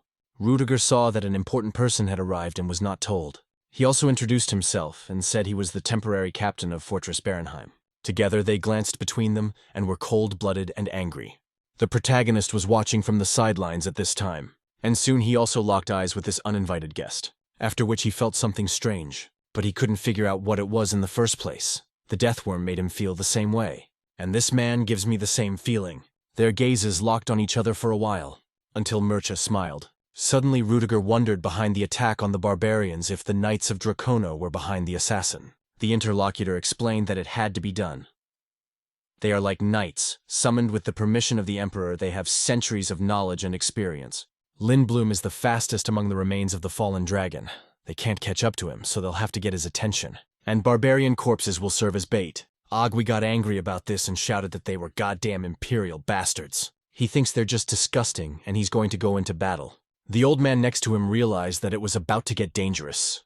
That's why he immediately ran up to him and grabbed his leg. With that, he forced him to fall to the ground and pinned him to the floor. The barbarian shouted for the old man to get out of his way, but Lamud said coldly that if he said another word, he would wring his neck. It was then that Agui realized that he really wasn't kidding. Then in a whisper, the man told him that he understood his displeasure. But strength lies in the mind. He needs to calm down. If he braves it, he'll die for nothing. This situation made Mercia smile. It seemed to him that Basid's son had raised an ill-mannered dog. Also the cat, for some reason, he turned his attention to her. He doesn't understand why they haven't tamed them. These low-born forget their place. Rudiger responded by saying that they are still where they should be. That means it's time for Captain Mercia to take his place as well. The Dragon Slayer Knights grabbed their weapons and prepared to defend their captain. Rudiger kept walking and used his own combat power. His battle aura was beyond comprehension, and it seemed as if he was walking on red-hot magma. The knights in front of him had already sensed the fear and were less persistent. So he walked completely calmly through them all, and was already quite close to their captain. And after a few more moments, Rudiger found himself face to face with the intruder, and asked who gave him permission to raise his flag here. The interlocutor noted that he made a request, but no one responded to him, so he told him to bring it up. The Earl's heir asked, but was allowed to be here. Mercia found it rather amusing, and he didn't think it was worth responding to. Everything here happens according to the law of Empire. The Dragon Slayer Knights have the right to utilize all the powers and capabilities of the Empire. But at that moment, he had already fallen backward and grabbed one step. Rudiger, of course, confirmed his words, and reported that everything is valid. However, this assumes they will ask the host for permission. Mercia inquired if that meant they would not cooperate. The gentleman objected and said he wanted to cooperate. However, the situation is that it is not that simple.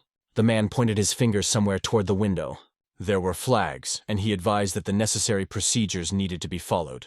The interlocutor also turned his attention to where he was pointing, and saw that the flag of their organization had been lowered down.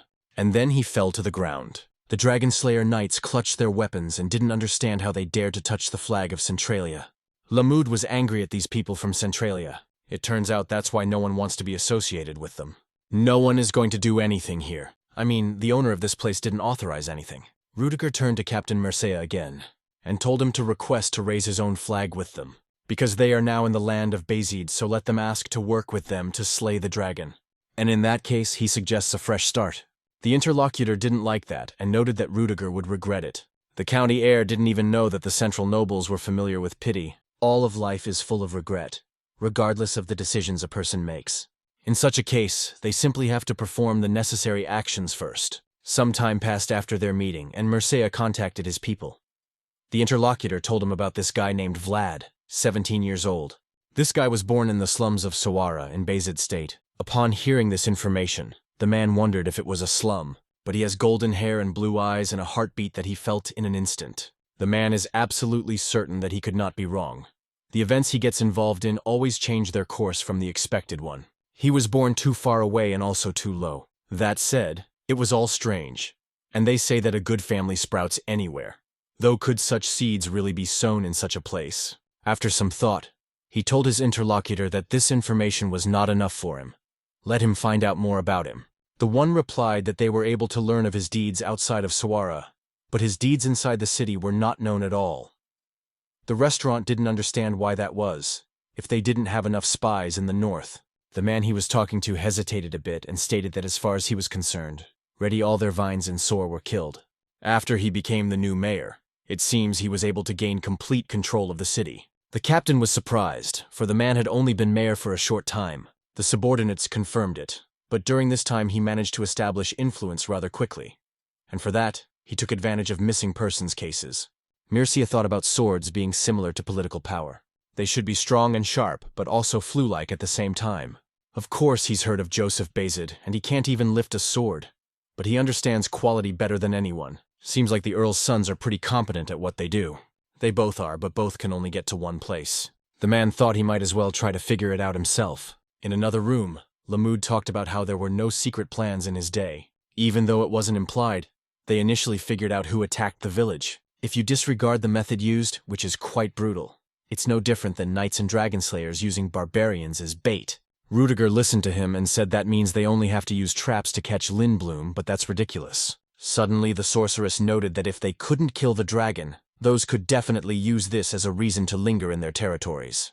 The captain realized that she was indeed right. If they let the Dragon Slayer Knights take away the opportunity to kill Lindblom, they would surely use it as an excuse to spread the Central's plans to the north. That is why he asked how long it would take to make a trap for Lindblom. The deputy replied that there are no cattle places in the area. One of the best options for that would be to work with the Portly House. In that case, the Lord realized that they would need at least half a month. Suddenly, the knight suggested, "How about we catch a bunch of barbarians?" After all, they could also steal the barbarians the knights caught. But the old man declared to them not to go crazy. The barbarians have caught the center man from Aga's flames. Did he really want to provoke him when he was already barely containing his own anger? Like it all or not, the Northerners as well as the barbarians have lived together for a long time.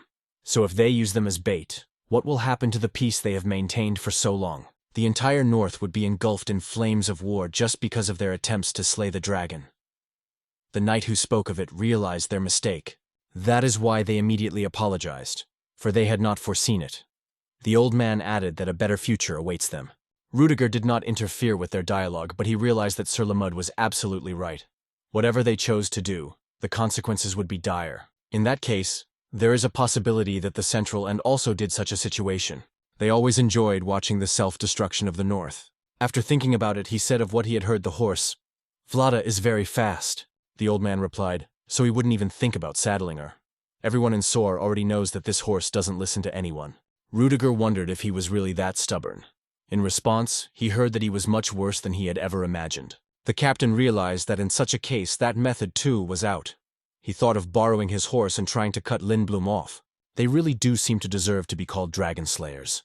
It annoyed him greatly, but their way of going out to the dragon was clear and honorable. Terrible! They really have to play by the rules of the center. If only they could find out the location of that dragon, everything would be fine. While he was pondering towards the room, one of the subordinates was already running towards the room.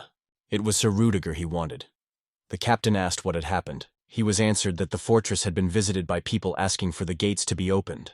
The man didn't want to meet any more authorities, so he asked bewilderedly who else was there. The subordinate replied that their flag has an iron gauntlet on it. It appears that the Iron Duke Knights of the House of Baran have arrived here.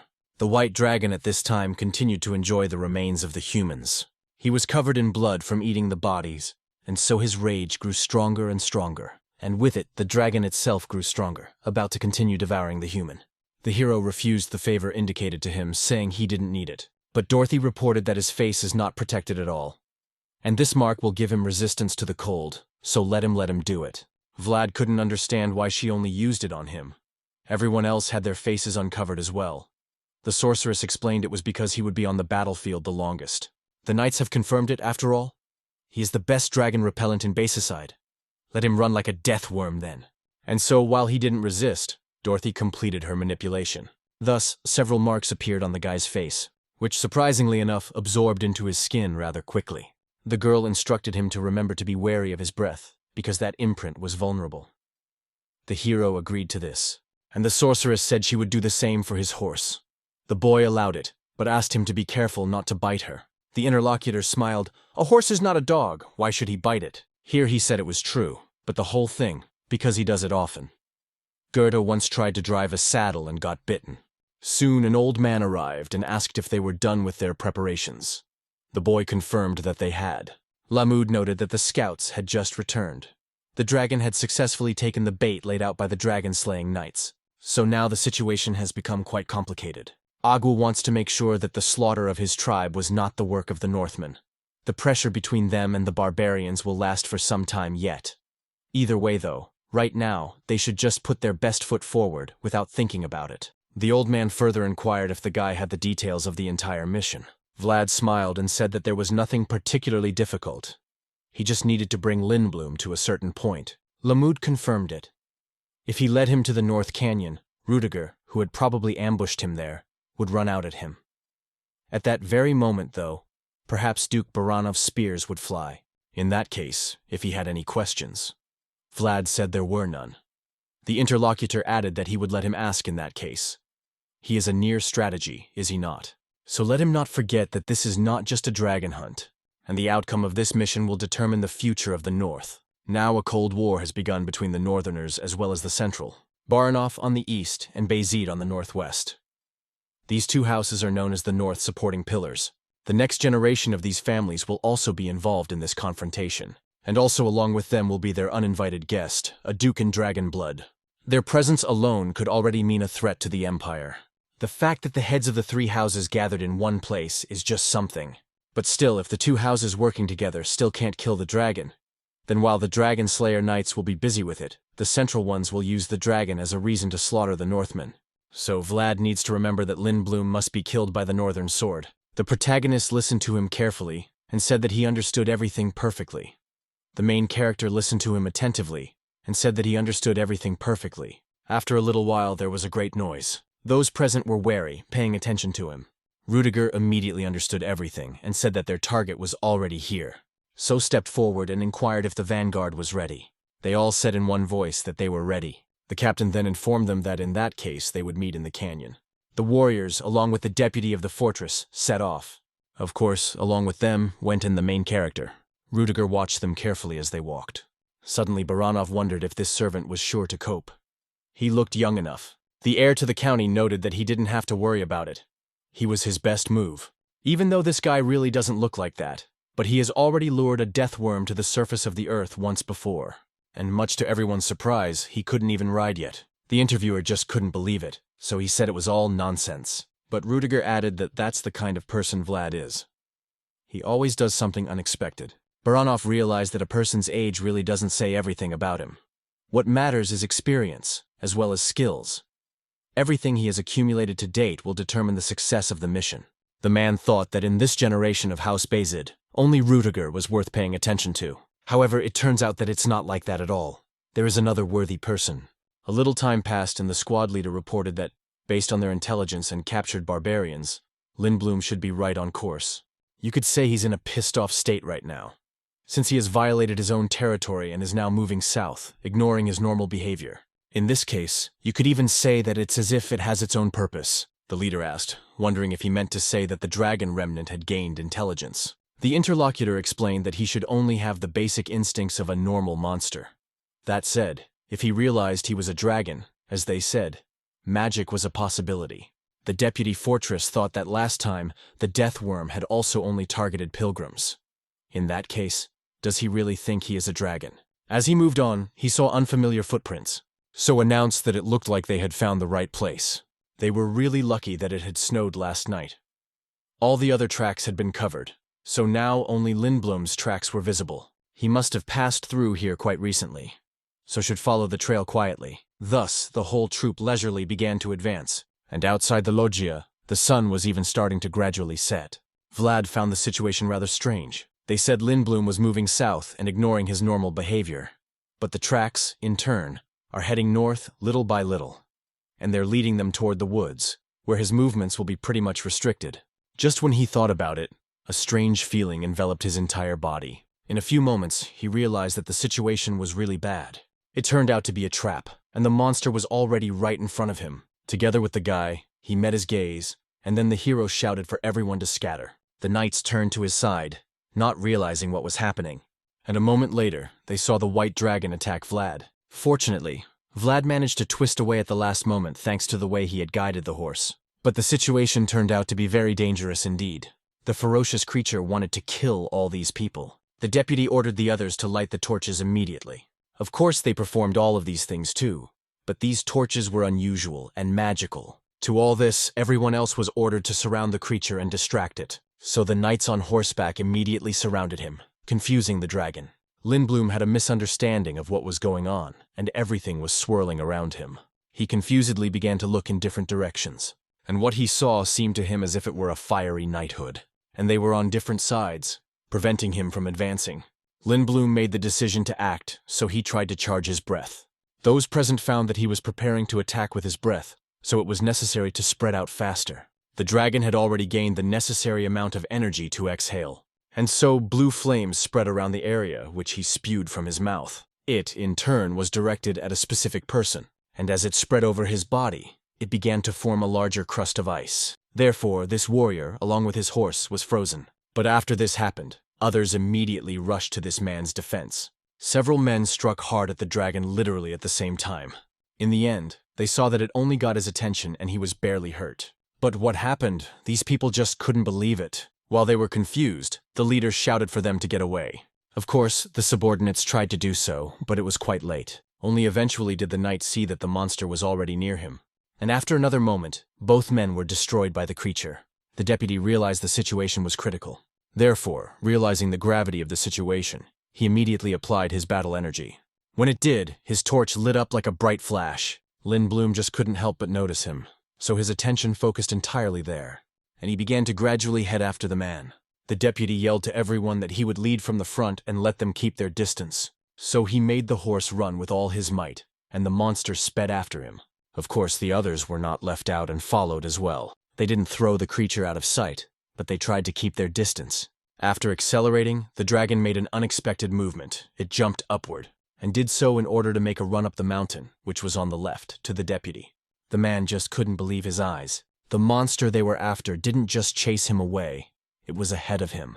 So he had nowhere else to run, for there was danger ahead. But Lindblom wasn't just going to stay there and used his breathing skill again. The leader saw the danger, so ordered his men to spread out. A stream of blue energy spread across the ground, creating large blocks of ice. Those present realized that he was using his breath on the ground. They couldn't understand why it happened, and the heroes figured it out and reacted. So commanded my horse to move the other way where there was no ice. He was a little surprised, for he realized it was bad. Didn't even expect him to target their horses. To the underlings, the captain informed them that their plan had failed, so have everyone scurry off. The men obeyed him and immediately dismounted their horses. It was now necessary to at least chop off one of his legs. While they were there, the dragon did nothing and watched them. The deputy fortress was already unsure of his plan, and that it was possible for them to cut off his leg. Suddenly, Lindblom took a sharp start and found himself a few meters away from his enemies. But after a moment he stopped, for he felt something from the outside. Those he tried to attack couldn't believe it. Vlad, who was off to the side, cut his hand and baited the creature. He said it was blood, which it was also waiting for. The white dragon certainly paid attention to him, and a trickle of blood began to appear in front of his eyes, which adorned his pupil in red, for he was enraged. It was the liquid that baited him and made him shiver, so he was roused. The protagonist was even surprised because he didn't expect it to be so overly effective. The voice, in turn, told him that he shouldn't have done it. Lindblom, after a few moments, was already beside the guy. But fortunately, Vlad managed to dodge and was not far from the deputy lock. It became clear to Tom what was going on, and he threw the torch down. The hero knew exactly what to do with him. Now he would be the anchor. The squad leader also shouted for him to run. The guy realized all this and sprinted forward. And along with him, the dragon began to move, of course. Along the way, Vlad started using his own world, which that same instant resonated with his animal world. The hero shouted for the horse to head forward and named it Noir. Not far from this place, there were two mountains that were separated by a gorge. One of them was a representative of the Baranov family. A bright flash appeared from the side of the hill, illuminating all ahead. The person observing the scene reported that it was them. Baranov asked how long they would be here. The interlocutor noted that they are right on course now. They should get here in about 5 minutes here. But soon those minutes quickly faded away, and there were only 3 left. And a moment later, just 2. Baranov couldn't believe it. And his interlocutors are dumbfounded by the fact that they are right in front of them already. The man realized this was bad, so he yelled for a signal shot to be lowered. The knight who had a bow in his possession did so. The arrow ended up near the protagonist, and as he realized it was a signal. That's why they'll soon be in the canyon. And already there should be Sir Rudiger, as well as his world. But suddenly a strange feeling enveloped the guy's body that restrained him. It was as if several thousand shocks of electricity had traveled through my body. And the same thing was happening to the horse. The voice asked what was the matter. The guy explained that it was about his heart. It felt like something was squeezing it. That's when the voice suggested it was a concealment spell. Vlad couldn't believe it. He didn't understand who could pronounce it at all, so looked up to see if there might be someone there. And in front of him, he actually saw the man who was doing all of this. It turned out to be a restraining spell, Captain Mercenaries said. The main character was terribly pissed off by this. Rudiger wondered, not realizing what was going on. Why the hell did the guy even stop before he got to them? In order to understand this situation, he looked carefully and saw that not only the guy, but even the white dragon was twitching. The monster gradually raised its head and began to stagger backward. The man realized this was bad, for the creature was retreating. Therefore, he immediately ordered the knights to go forward. They immediately obeyed his orders and fled. They were also ordered to surround him tightly and push him back toward the canyon. The others will also move, and he should not be given a chance to get away. Thus, several groups of knights were approaching these two. Lindblom immediately turned around and started running away. Rudiger shouted to Volkov to do something. He asked to keep it to himself, and had already thrown his spear at that moment, which promptly ended up near the monster, and he in turn successfully returned. But Baranov didn't stop and continued to launch attacks. The others watched carefully and didn't realize if it worked. It wasn't until a little while later that it became clear to everyone from beneath the rising snow that red eyes appeared. The creature they were fighting was still alive and was about to apply breath. Then Lemud shouted to his companions to spread out. The dragon's breath rapidly spread around the area. Once again, as before, it was directed at a specific person. The old man saw that Vlad one could be the victim of this creature, who continued to stay in the same spot, restrained by the enemy's spell. Polos tried to reach out to him, talking about getting him to come to his senses. The old man, he realized, had to be chosen, though not the second best. It's about the dignity of a serving knight. He rushed forward and became in the path of breath before the lad. Utilizing his own world, he noticed that in his old age, a cold wind was passing from between the joint. Rudiger and Volkov couldn't believe their eyes, and the rest of the knights froze, waiting to see what would happen. For the old man, it was an opportunity to take charge of the future. It wasn't long before the voice kept telling Vlad to pull himself together, and the guy at the same time felt nothing but cold. That frost penetrating him and enveloping him, as if receiving a net, which made him simply unable to move. He pulled himself out of the horrible places of the dark alley. But right now it's just not in my power to get out of this soft snow. He slowly began to fall to his knees as the voice tried to reach him. Suddenly he felt something strange. It was warm, but he didn't realize what it was. The interlocutor who had been talking to him the whole time said it was the world of the old man knight. The guy's conscience is responsible for the world he's been building his whole life. Now let him finally get his act together and break all these shackles. At last the lad heard him, and with a slow, trembling hand he swung over to his weapon. The effort was difficult for him, but he did it nonetheless. And in that moment, his world began to spread, spewing its power outward. The lad drew in his weapon to counter the restraining spell. After which, he directed his stream of martial energy straight into the sky. The enemy's spell this made shattered and gradually cracked. Mircea felt that something was wrong. He realized that the spell was collapsing. It turned out to be true and faith, really freed from the undue influence he needed. The dragon captain's eye even bled from his eye because of what happened. And this man realized that this guy was obviously not bad. Coming to his senses a little, Play turned to the old man who was protecting him, but the latter only stated that he continued to act. He had done his own duty, and now it was his turn to do it. The protagonist realized everything and immediately turned towards the monster, who relentlessly kept spewing out his own breath. And under his influence, the knights around him were starving. This made Vlad angry, so he commanded his horse to move forward, and Lemud only smiled one last time.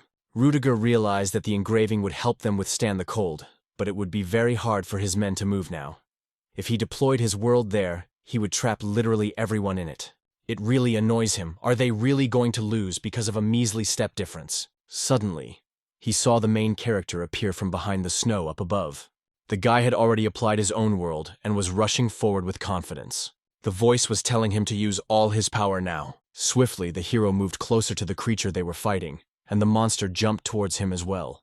A few moments later, there was a scuffle between them. After the incident, the hero felt that he was too heavy, but the voice paid attention to the fact that it was working. It hit that rogue's armor. In that case, let him not stop and attack further. That's what happened. Vlad, along with this island, met several times at tremendous speeds. They fought fiercely amongst themselves, delivering strong critical blows. And here came another attack, which Vlad had prepared carefully. This gift touched quite successfully, and he was even able to wound the creature. The guy saw this tactic working, so he thought he could catch him. But what he saw shocked him. It appeared that his sword had cracked and would not be able to hold. Even the wounded Lindblom kept moving. He rushed off to follow the guy, who was momentarily unfocused. Vlad noticed his attack, so he prepared to fight. But his weapon and the humiliation movement was so confident, and his hands were shaking, though he was able to strike the creature, but not as hard. The voice was monitoring the situation and didn't understand why he was procrastinating. "You can't stop your attacks." Lindblom immediately turned around and kept running, trying once again to kill his enemy. Just as he was about to do so, an arrow flew by him and sank in. It turned out to be a spear that Volkov had let loose. He shouted to the guy that he would cover him, so let him fight. After which, he continued to throw his own spears with tremendous force. Sensing the danger, the white dragon tried to dodge these attacks. He noticed that he was being attacked by the heights, and he wasn't in the best position right now. "So I made a decision to get away from here." It was announced that Lindblom was returning to the plains. Rudiger shouted to Vlad to keep moving forward. He was the only one who could keep up with him. The hero hesitated at that moment, and the voice told him that creatures that had reached their limit could only regenerate. Him, trying to push forward, and this sword that is past the point of stopping. They can't go on together forever. In which case, let him do what he has to do. Vlad really didn't want to say goodbye to that sword, but there was nothing to do. So he decided to proceed from the balcony team, running forward. At this time, the wolves weren't going to leave the monster alone. He kept throwing spears at it. Because of this, the creature was quite difficult to move around and had to constantly dodge. Along with this, the main character has been chasing him the whole time. The white dragon spotted him when he got very close and tried to attack, because of which he didn't have time to react, and the damage traveled through his body, making that bloodthirsty monster squeal. But the guy didn't stop there either, continuing to attack diligently. They were literally running on equal footing, but the monster was taking heavy damage. The hero was already wishing the man would finally stop. The creature's armor was gradually broken along with these blows. But the guy's sword was already in critical condition, though he continued to chase after the monster, calling it a hustling rascal. And it was even able to strike hard, making the monster's body bleed. Lindblom stopped because of these wounds. You could see that it was getting quite hard for him to move. Soon Volkov also made himself known. All this time he kept throwing spears without success, and now they finally reached their target. The spear that appeared out of nowhere crashed straight into his leg, essentially stiffening his movement even more. Volkov noted that it was his last spear, so now he can only rely on Vlad from Swara. The protagonist in turn did not hesitate at all and rushed towards the weakened monster. He only hoped it would be the final blow. In his opinion, this strike is really the last one. The boy began to remember the moments when he first picked up that sword, and what deeds he was able to pull off with him. So he was very grateful that he had helped him to get to where he was today. Using a large flow of his battle energy, he prepared on the spot a decisive strike. Since Lindblom could no longer move, he was in a bad position, and all he had to do now was defend himself with his breath. The protagonist was not for a second intimidated by this and how kept moving. The creature saw all the fury with which the lad started at him, rapidly shortening the distance. Vlad still landed a critical blow. Along with this cut, he drew a streak of blood that was draining from Lindblom's wounds. Those present just froze, seeing what had happened.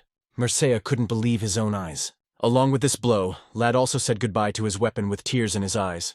The sword was still shining brightly, though the starry night sky was not bright. It was once held by a boy who dreamed of great deeds. The Sword of Dark Alleys is also worthy of becoming known as its wielder. In the end, this fated star was given the name Sword Dragon Slayer. Lindblom had indeed been destroyed and was about to be dragged out soon. Vlad sat alone. He was very sad.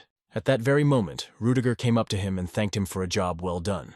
The fellow only inquired if the old gentleman was all right. The man was surprised at the man calling him that, so he asked if he had never told him his name. Vlad confirmed it. He said he hadn't done his duty yet, so he didn't tell them. The interlocutor sat down beside him and thought that he himself would tell him everything soon enough. He also pointed out the weapon and noted that it did break, but his sword did its best. The interlocutor confirmed that this was the case. Rudiger didn't know if it would help him or not, but it would provide him with a new sword. The hero was sad to hear this, and looking at the broken blades, he asked if he could find another one just like it. The aristocrat stated that there are always plenty of sharp swords on the market that are shiny, and there are plenty of heavy swords too. But at the same time, a sword that can fully withstand his world is hard to find. That was why he wasn't sure about it. Such a special sword would be hard to find, even the Emperor himself. But he asked that Vlad not be so sad about it. The fact that he couldn't swing it anymore didn't mean he was leaving it behind. It would stay with him for centuries, along with the title he had received. These words were surprising to the boy. He didn't understand what title he was talking about. Rudiger declared that he could be proud of that, because in their generation only he and Vlad would escape such a thing. This sword he holds in his hands is the chief witness to his title as Dragon Slayer Vlad of Swara. Soon the events moved already to Swara. Joseph received a letter from Dermar. It happened that Baron Hainel had sent it personally. The aristocrat inquired if there were any in the west like this movement. Jaeger replied that Count Gaidar's army had not yet begun to operate, and while he was talking about it, Joseph scrutinized the contents of the letter. Soon, he asked when Vlad would be back. The knight explained that the last time they had been reported on his substantial contribution to the operation for more information, no more had been received. Thus, Joseph assumed that he would need more space. Jaeger wondered if he needed him. The Lord confirmed it similarly time they didn't have much time. The team was supposed to return to Sturmu after the operation was completed. The interlocutor suggested that this was probably the case. Joseph explained that in that case, he was also going to the same place, and Jaeger stated to prepare everything for that immediately, after which he set off to fulfill his plan of composing the aristocrat in private. Joseph, for his part, pondered that this was how Gaidar wanted to play the game. Although he did not make any further threats, this move was definitely made with special intentions. Although maybe it really is a coincidence, I never would have thought that that moment of hope would become advantageous in solving the problem. The mistake the guy made that day was the best of all possible moves. Volkov had already returned to his duchy. The Iron Duke was just outside the remains of the dragons. He thanked Volkov for a great job, though the lad noted that the help of House Basid was simply invaluable. Fortunately, the dragon was killed by one of the Northerners, so the Dragon Slayer Knights found no reason to interfere. The Duke inquired a little of the business he was in. The boy replied that Mercenaries had left with the dragon-slaying knights, but the Knights of House Basid would keep a close eye on them until the last moment. Timur noted, since the White Dragon was dead and the Assassin Knights had left the place, they shouldn't get out of control anymore. He was the one who spoke of the dragon remnants that were stored in this place. Although he realized that this was all temporary, how soon another dragon would realize its potential was only a matter of time. This problem arises from the fact that they keep the two fragments side by side. That's why there's a need to separate them somehow. But who can you trust with something so important? To whom the Iron Duke, as guardian of his oaths, can entrust this matter? The Knights of Basid were preparing to depart. Lamud paid attention to his condition and was a little surprised, because he was wrapped in a lot of skins that kept him warm.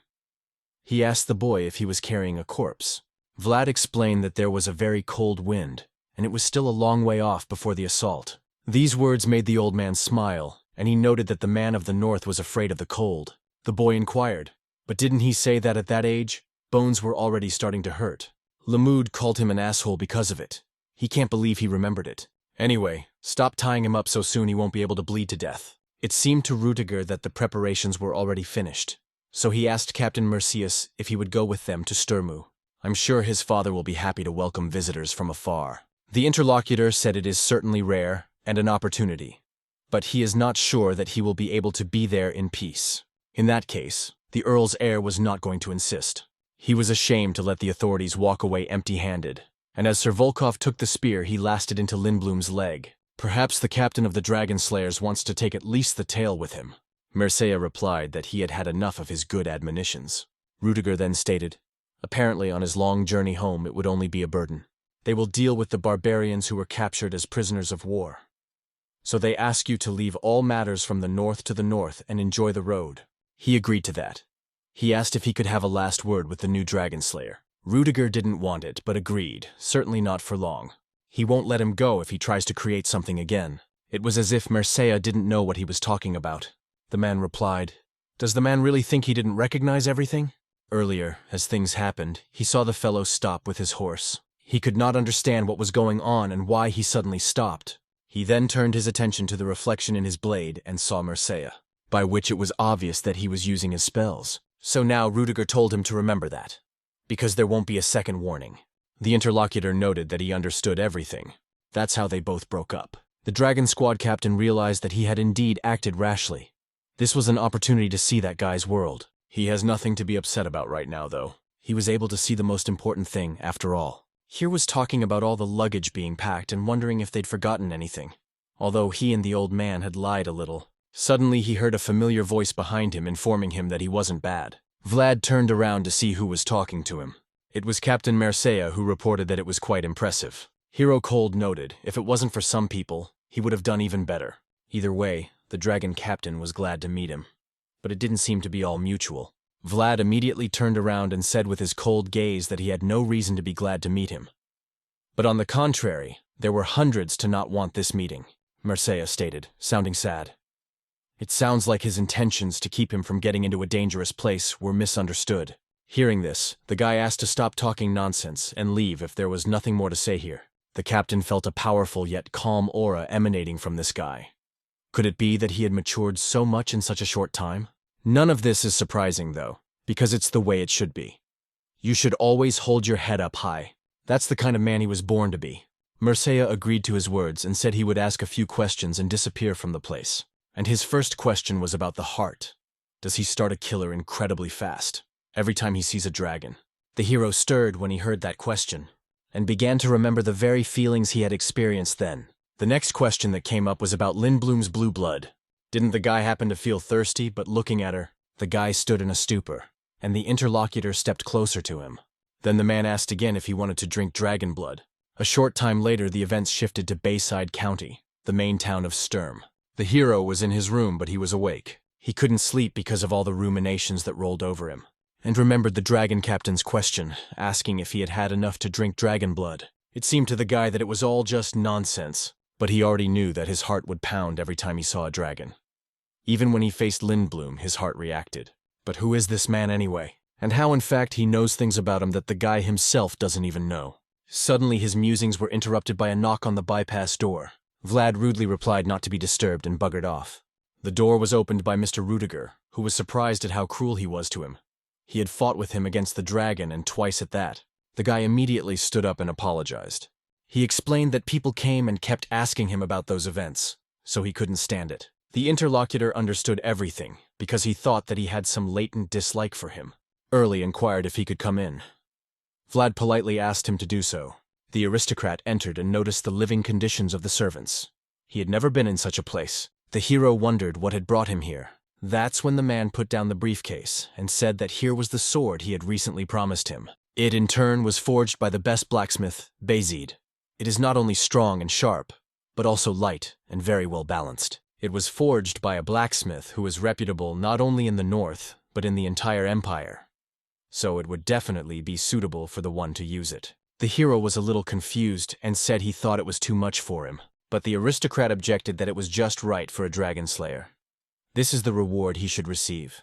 Of course, he would have gladly given him the best sword, but that could cause a lot of misunderstandings. No need to worry, because he's not doing it out of ulterior motives. He knows how much his brother is friends with him after all. Vlad noted that he would gladly accept it in that case. Rudiger hoped that Joseph was already here and asked if the guy had met him. The hero said that he had. He seemed very busy. The man noted that it was thanks to one man. There are times when it seems like he is the servant and not the guy. Vlad looked a little surprised, not sure what this was about. The gentleman then asked if he hadn't heard anything yet. The fellow inquired. The man spoke. Rudiger told him that Basid had announced a gathering of all the knights. Sir Lamud was at this time holding a conversation together with Duke Basid. He reported that he was thinking of discontinuing his pilgrimage. The Duke inquired if he had made up his mind. The old man replied, although it was his decision, it was a really hard time. The gentleman noted that he understood everything. In that case, it turns out that he will finally hand over the last ducat. The interlocutor confirms, tilting his head. The Duke said since he was assuming such a great honor, it would be a heavy burden on his shoulders. But that's the reason Lamut chose him, the little brat. As a knight, and also as a vassal of House Basid, he feels a great relief because it seems to him that he has fulfilled all his duties. Suddenly, the Duke bowed to him and thanked him for devoting himself to the House of Basid for so long. The old man, on the other hand, apologized for giving him trouble all this time. The interviewer asked if he was going to return to his hometown. Lamud confirmed. He was the one who hadn't seen his estate in a long time. The aristocrat informed in that case, let him stay a few more days before leaving. The old man was surprised by this. It was strange. This was definitely not the kind of person who let people go hard still. I wondered for what reason. Mr. explained when someone retires, it also means that someone new is coming soon. Lamud smiled and noted, so they had summoned the knights for the occasion. I wonder if they drafted him too. The Duke reported that those who are qualified deserve to enjoy the power. It looks like he's going to break the records of becoming not only the youngest, but also the one who accomplished it in the shortest amount of time. Lamud laughed. Such records and traditions must be broken all the time. The aristocrat noted that the knight was always very reverent of tradition, so his words gave him even more confidence. The old man felt he had received his retirement present. and he was looking forward to it. That moment when a new honor is born. 3 days passed after that conversation. Jaeger was walking down the corridor of the manor. He walked past the guards, who suddenly perked up and cheered stabbingly, so the man turned around to see who it was, and when he saw the guy, he was just dumbfounded. So I wondered if Mrs. Oksana had used magic. It seems to him that she has turned Vlad into someone completely different, and a human being. The guy was really feeling out of sorts at that point. Knight wondered if he was nervous. The character is embarrassed and says he's just a little flustered. He also feels like everything that happened is very abrupt. The teacher informed him that he would put him down, even if he trembled. Today, it is because of his student that this door will be opened. So the man shouted that the servant Vlad of House Basid was now standing at the knight's door at the count's orders. So he's asking to be let in. A voice came from inside, suggesting that we should leave, and the door immediately swung open. The hero knew what this place was. This is the knight's hall. From the back, someone else approached this hall. Vlad turned his attention to see who it was, and there he saw his master Joseph, who thought he had a problem with not knowing how to wield a sword. That alone was the reason he could never stand in front of that door. He had always thought that this was a line he would never embark on in his life, but it looks like the guy became the sword that came to him. So he let the guy know that he was moving on in this one. With his empathetic gaze, he was literally congratulating him, calling it your sword. The red trail means honors. The young man walked this uncharted path alone, one small step at a time, climbing out of the mire of dark alleys and heading towards what he had always dreamed of, specifically who the shining star is. And now at last, he was able to achieve it. The Lord called him Basid's Squire Vlad.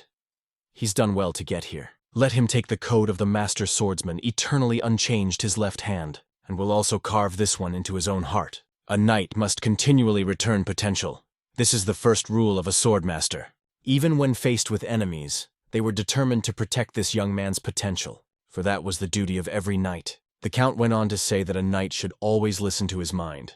This is the second rule of the swordmaster's code. Knights burning themselves in battle in a foggy village, standing where a guy should stand, and standing where he must act, one must not delay. And it is also up to his own consciousness to decide what to do. A knight must always follow the path of the part. This is the final rule of the swordmaster's code. To preserve your honor, you must always hold your head high, without a single drop of shame, just for the right price. Let Vlad swear before his sword and the code of the master swordsman. Thus, the boy has always gazed into the potential referred to as an unadorned sword. The red-haired girl standing at his side was a witness to that. Even in life's mire of dark alleys, this kid was constantly defending what he had to.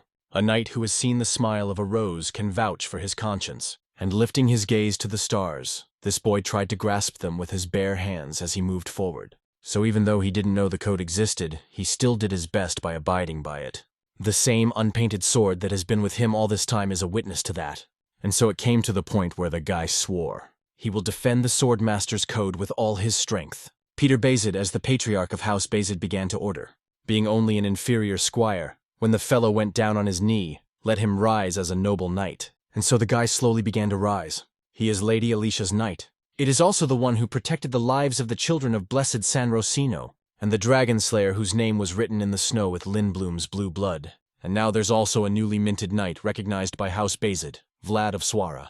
Today, the rootless boy created them of his own free will, and everyone present was very happy for him. So for those roots can be awarded to everyone gathered here. The voice also praised the guy, saying he did a great job and calling him Sir Vlad. Further events moved to Hadar County in Trinova. Sigmund Gaidar said they should have been moving forward a long time ago. But these pathetic dwarfs are making things difficult. So this time, he decided to move slowly a little at a time like the other rogue nobles. He happened to learn that the only remaining Heinel Alicia still has no spouse. Godwin confirmed this. The Lord wondered how the damsel alone would bear the struggle in this cruel world. So he told his subordinate that he would need him to try harder this time. The man noted that all he had to do was give the order. Sigmund told him to go to Dermar with his offspring and earn, let him have a fair excuse there. Godwin laughed that he chose the wording not of cruelty or war, but of justification. The gentleman added that he should do well, so he is confident that he will not disappoint him now. Knight reported that he would do what he could. After a while, Peter met with his son, and informed him that he hadn't dealt with this guy's situation the way he wanted. Joseph thanked him. The Count also stated that there would soon be a conference where all the lords of the North would gather. The son inquired if it was the Great Conference. Father confirmed it. Joseph thought about this being the proverbial Great Conference that hadn't been convened in over a decade. But why so suddenly? He had not sensed a hint of its holding. Were they trying so hard to maintain secrecy, or was the whole thing executed with such urgency that no one realized anything? But I wonder for what reason. Peter would like to have Alicia Hainel speak at this conference as Lord of Dermar. My son just couldn't believe it. The man went on to say that the Hainal family had long had an advantage on the south-central border. Already, they will have to make a choice. Become a gateway to the south, or the abandoned lands of the center. If they are late in making this choice, they will fall victim to the Western Eagle. The time of peace is long over, and now everyone must come together to survive. Dermar, who has been neutral up to this point, is in trouble. Joseph wondered, but whether she would choose the north. That made Peter smile, and he made it known that he knew that he had worked a long time to create that choice, so they're going to support their son with everything they have. At the very least, it will be about the treatment of Dermar. His son Joseph is Basid. Soon their conversation came to an end, and they parted ways. The man watched his son walk away for another long time. He thought about the fact that the guy wasn't born with sharp teeth and had to fight back doubly so. It's all very curious to watch. Hainal were the only ones standing at the crossroads of choice. And the more the choice was postponed, the more Basid bled. So he has to finish it in his generation. It's that damn cycle of fratricide. The sun was setting, and Vlad and Lamud were talking together. Now it was clear to the boy how things were here.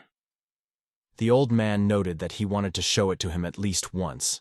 At this time of day, the castle walls will pour out especially beautiful. The walls of Sturma have withstood the time of being covered with both the blood of their enemies and the blood of the House of Basid. Blood is mandatory to protect certain things. Knights are men sworn to gladly offer their blood when needed. And one day there will come a day when the couple will not need to offer their blood.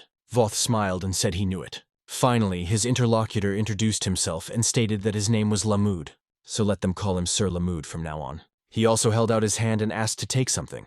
Heroes didn't realize what it was. There was a coin in his hand, and the old man explained that it was payment for his broken armor. Since the hero didn't know what it all meant, he asked if the man was paying with a single tattered copper coin. His armor was made of the hide of a gray orc. The interlocutor explained that it was far more valuable than anything the guy had. When the time comes, he will realize the value of this coin. Getting knighted, he got his mission. Vlad said it was true and he was leaving tomorrow morning. Then Lamud said that if this chaos in the neighborhood suddenly calmed down, let him visit his mansion. The guy replied that he would definitely do it. However, when he got there, he would collect the missing fee. The old man held out his hand and said he would be glad to meet him any time. He also, like everyone else, called him Sir Vlad. The guy got a lot of confusion when he called him that. Lamud smiled sweetly and said he had fun with him. It made the hero himself smile, too. So he held out his hand and confirmed Sir Lamud's words, thanking him for what he had taught him. Alicia was sad and didn't understand why she wasn't here yet. After all, she had already sent the letter a month ago, and she still hadn't gotten any news that someone was coming. Her personal knight asked to be patient a little longer. It is always necessary to prepare for the worst. This is the only way they will be able to face any outcome of events. It made the girl think the worst. She then asked if she should just follow Earl Gaidar's words and marry his eldest son. She wondered what the counselor would say about it. Just play the wedding and join his house or what? The old man was a little confused and said that he seemed to have made a mistake in his choice of words. Alicia adds that she is still shaking and angry. When she thinks of this wedding proposal, which seems to be one-sidedly favorable in general, they treated them without an ounce of respect, covering themselves with sweet promises, but did not give a single comment about Hainel's future. So that's how she saw only their own greed there. Now the girl is surrounded by thieves. The old man once again asked them not to worry so much. In time, they would have the opportunity to rise again, and Mistress confirmed that he was right. He wouldn't keep trying until it went away. But still, why hasn't the House of Basid reacted yet? Is it so hard for them to lend them a servant? The interlocutor suggested that they must have already calculated everything. They definitely know the territorial advantage of Dermar. Now the man is sure of only one thing. Suddenly there was a knock on his front door of their room. A servant informed the Baron that Count Gaidar's men had arrived. The girl couldn't believe it. Could they really be here already? Knight noted that he would try to reschedule their meeting with them for tomorrow. Will do his best to buy her the maximum amount of time. Alicia was already sad at that moment. So the old man asked her to hold on.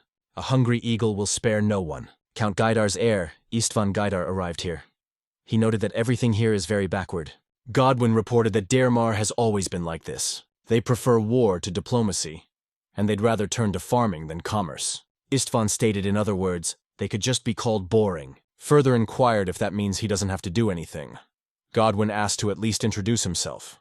He should also pretend to be interested and talk a bit. Gaidar's heir reported that he is not in the mood for it at all. He hates doing anything but work. But the knight said that you to continue your lineage is necessary to fulfill these duties. The boy didn't understand why his father had made things so complicated this time. Take it if he wanted it. He had always lived only with that logic. Now can't they take what they want from them? Godwin told me that the North has always been able to protect what they have to protect. They've gotten this far west by taking away, and the North by defense. Count Gaidar is now the ruler and leader of the Western Alliance. So it is natural for him to be cautious when they first set foot outside the West. Istvan was pissed off, but he agreed. If the knight had been sent here, his father's intentions were very serious. Suddenly Godwin noted that they had been informed that the girl was very beautiful. She is called peerless even compared to all the nobles of these lands. This made Gaidar's heir smile, and he was already interested. Now he's a lot more motivated. Next, the events moved to the imperial capital, which is called Brigantes. Captain Mercea, along with his men, finally did return and informed his father. His father is a Duke of Dragonblood, and his name is Sarnus Dragulia. The man asked to be subverted reporting. Mercea asked for forgiveness, for the white dragon was killed by a knight of the North. This made the old man angry, and he asked if the barbarian North had forgotten where they belonged. But the boy went on to say that his journey had not been in vain. He had met a young man in the North. It's a young dragon that hasn't opened its eyes yet. So Mercea wondered if his father had ever been to the North. Sarnus reported that he had been everywhere, and had spent his life scattering seeds across the continent. A seed is the essence of possibility, and no one knows what it might become. Putting your life to work was worth it. I wonder if Mercy's heart resonated when he saw that boy. The boy confirmed that it did. Then the old man asked what colors were there. His son told him that he had golden hair and blue eyes, just like them. These colors had been betrayed in generations of House Dragulia. The leader of this house got it all figured out, since he didn't reach for the rest of the dragon fragments. It seemed, as the one from said, the one hadn't opened its eye yet. Sowing seeds is always hard, and so are expectations. Suddenly from an old man, this man overpaid the youngest guy, and said that despite this, people continue this labor. That's exactly how he lived, and himself. That's why he already wants to meet this boy. After some time, Istvan did meet with Alicia, and noted that those rumors were definitely not unfounded. For right now there is an indescribable beauty in front of him. Therefore he was very happy to meet my lady. Saying this, he also introduced himself. The girl greeted him, but it was something she didn't want to do at all. The old man was angry, as expected, full of the inherent arrogance of Western invaders. And yet he dares to address her as Milady when the official title of Baroness exists. The boy saw the knight's anger, but didn't understand what had happened. It still made him smile, though. The Baroness said that these people must be very tired having traveled such a long way. It would be nice not to have to warn them of their arrival in advance. While the interlocutors were trying to find an excuse for this, she noted that there was something else. Wouldn't matters of marriage also be worth discussing beforehand? She is a little disappointed by this attitude at home, Gaidar. Istvan liked this girl. Before that, he had thought she was only a gentle lady, but her tongue was also very sharp. Godwin said their esteemed earl often says that connections that began with sudden meetings are quite valuable. Alicia asked where it was seen that your meeting of two noble families took place in such a hectic manner. The interlocutor only asked to reflect on how much he valued Lady Alicia since he had sent his son personally. The personal knight of the baronesses and thought it necessary to tolerate their behavior clearly has a reason. Perhaps it is done that you build trust in yourself. Istvan apologized that they missed manners and delicate procedures. Godwin added that this guy is, after all, the heir to the House of Gaidar. His mere existence alone is already easily capable of replacing such triviality. The Baroness went on and on, not liking it any further. Then Gaidar's heir asked her not to get so angry. They came to her with good news. The girl offered to talk about the details later, for now let them rest properly, and that he immediately objected and said he would prefer rest to a more private conversation with Lady Alicia. Good manners would have been to greet their parents, but the situation did not work out favorably. After hearing this, the girl thought that patience is a valuable resource for anyone, but everything has a limit. And if one person has to endure when another has already crossed the line, it was nothing more than belittling himself. The girl was shaking with fear, and she wanted to tell him everything. It became clear to Istvan that his ruse had worked very easily. Godwin also realized that it was now settled, But suddenly it was reported that the Basid knights had always arrived. This event made the Baroness very happy, to say what could not be said about Gaidar's representatives. The knight in turn ordered to invite the guests in, and so the door swung open and a whole crowd of knights walked in. They had Jaeger at their head, and Vlad was also walking with them. They welcomed Baroness Hainel, and noted that it had been a long time. The knights of House Basid salute Lord Dermar. Alicia finally smiled and greeted them normally already. The main character came forward and apologized for being late. He remarked to my lady Alicia that he had come here to answer her call. It made the girl smile, and she realized that he was the only one who could call her my lady. After all, he was the only one she allowed to do it then. Vlad also added that he was here to repay her for the handkerchief he gave her. Istvan heard the whole conversation and the handkerchief surprised him. Suddenly the guy got more serious and said that as payback. He is ready to be sworn, both by his own name and by the honor of the entire house of Basid. After that, the protagonist was chained to only one person at that moment. He was finally able to meet his main enemy Godwin and crossed his eyes with him. Agonizing and trudging through the mud, the guy's shadow finally reached him. So, let the Knight of Blue Moonlight look at him now, who finally has the right to stand in front of him after all. After the meeting, Godwin as well as Istvan were left alone. The boy noted that he thought everything would go smoothly, but Basid made an unexpected move. So that guy's name is Vlad from Suara. It's the first time he's heard his name. He thought he had already met him, but in doing so he was mistaken, because his gaze was directed straight at Godwin, what stood behind him. The situation turns out to be very curious. It is the first time he has met with such an insult. So inquired if the knight was acquainted with that selfish fellow. Godwin replied that they had crossed paths in passing, but he never thought he would meet him again, especially in a place like this. He thought of the very day he had left him alive out of more than a sense of compassion. His shining potential was appealing enough to want to cheer for him, even if he might become a threat to the man himself in the future. It even almost made him feel proud now. So, a little earlier, he had gotten a report about him. Istvan wondered what they would do now. His father told him to create at least some justification. The knight pondered for a moment, after which he said he had an idea.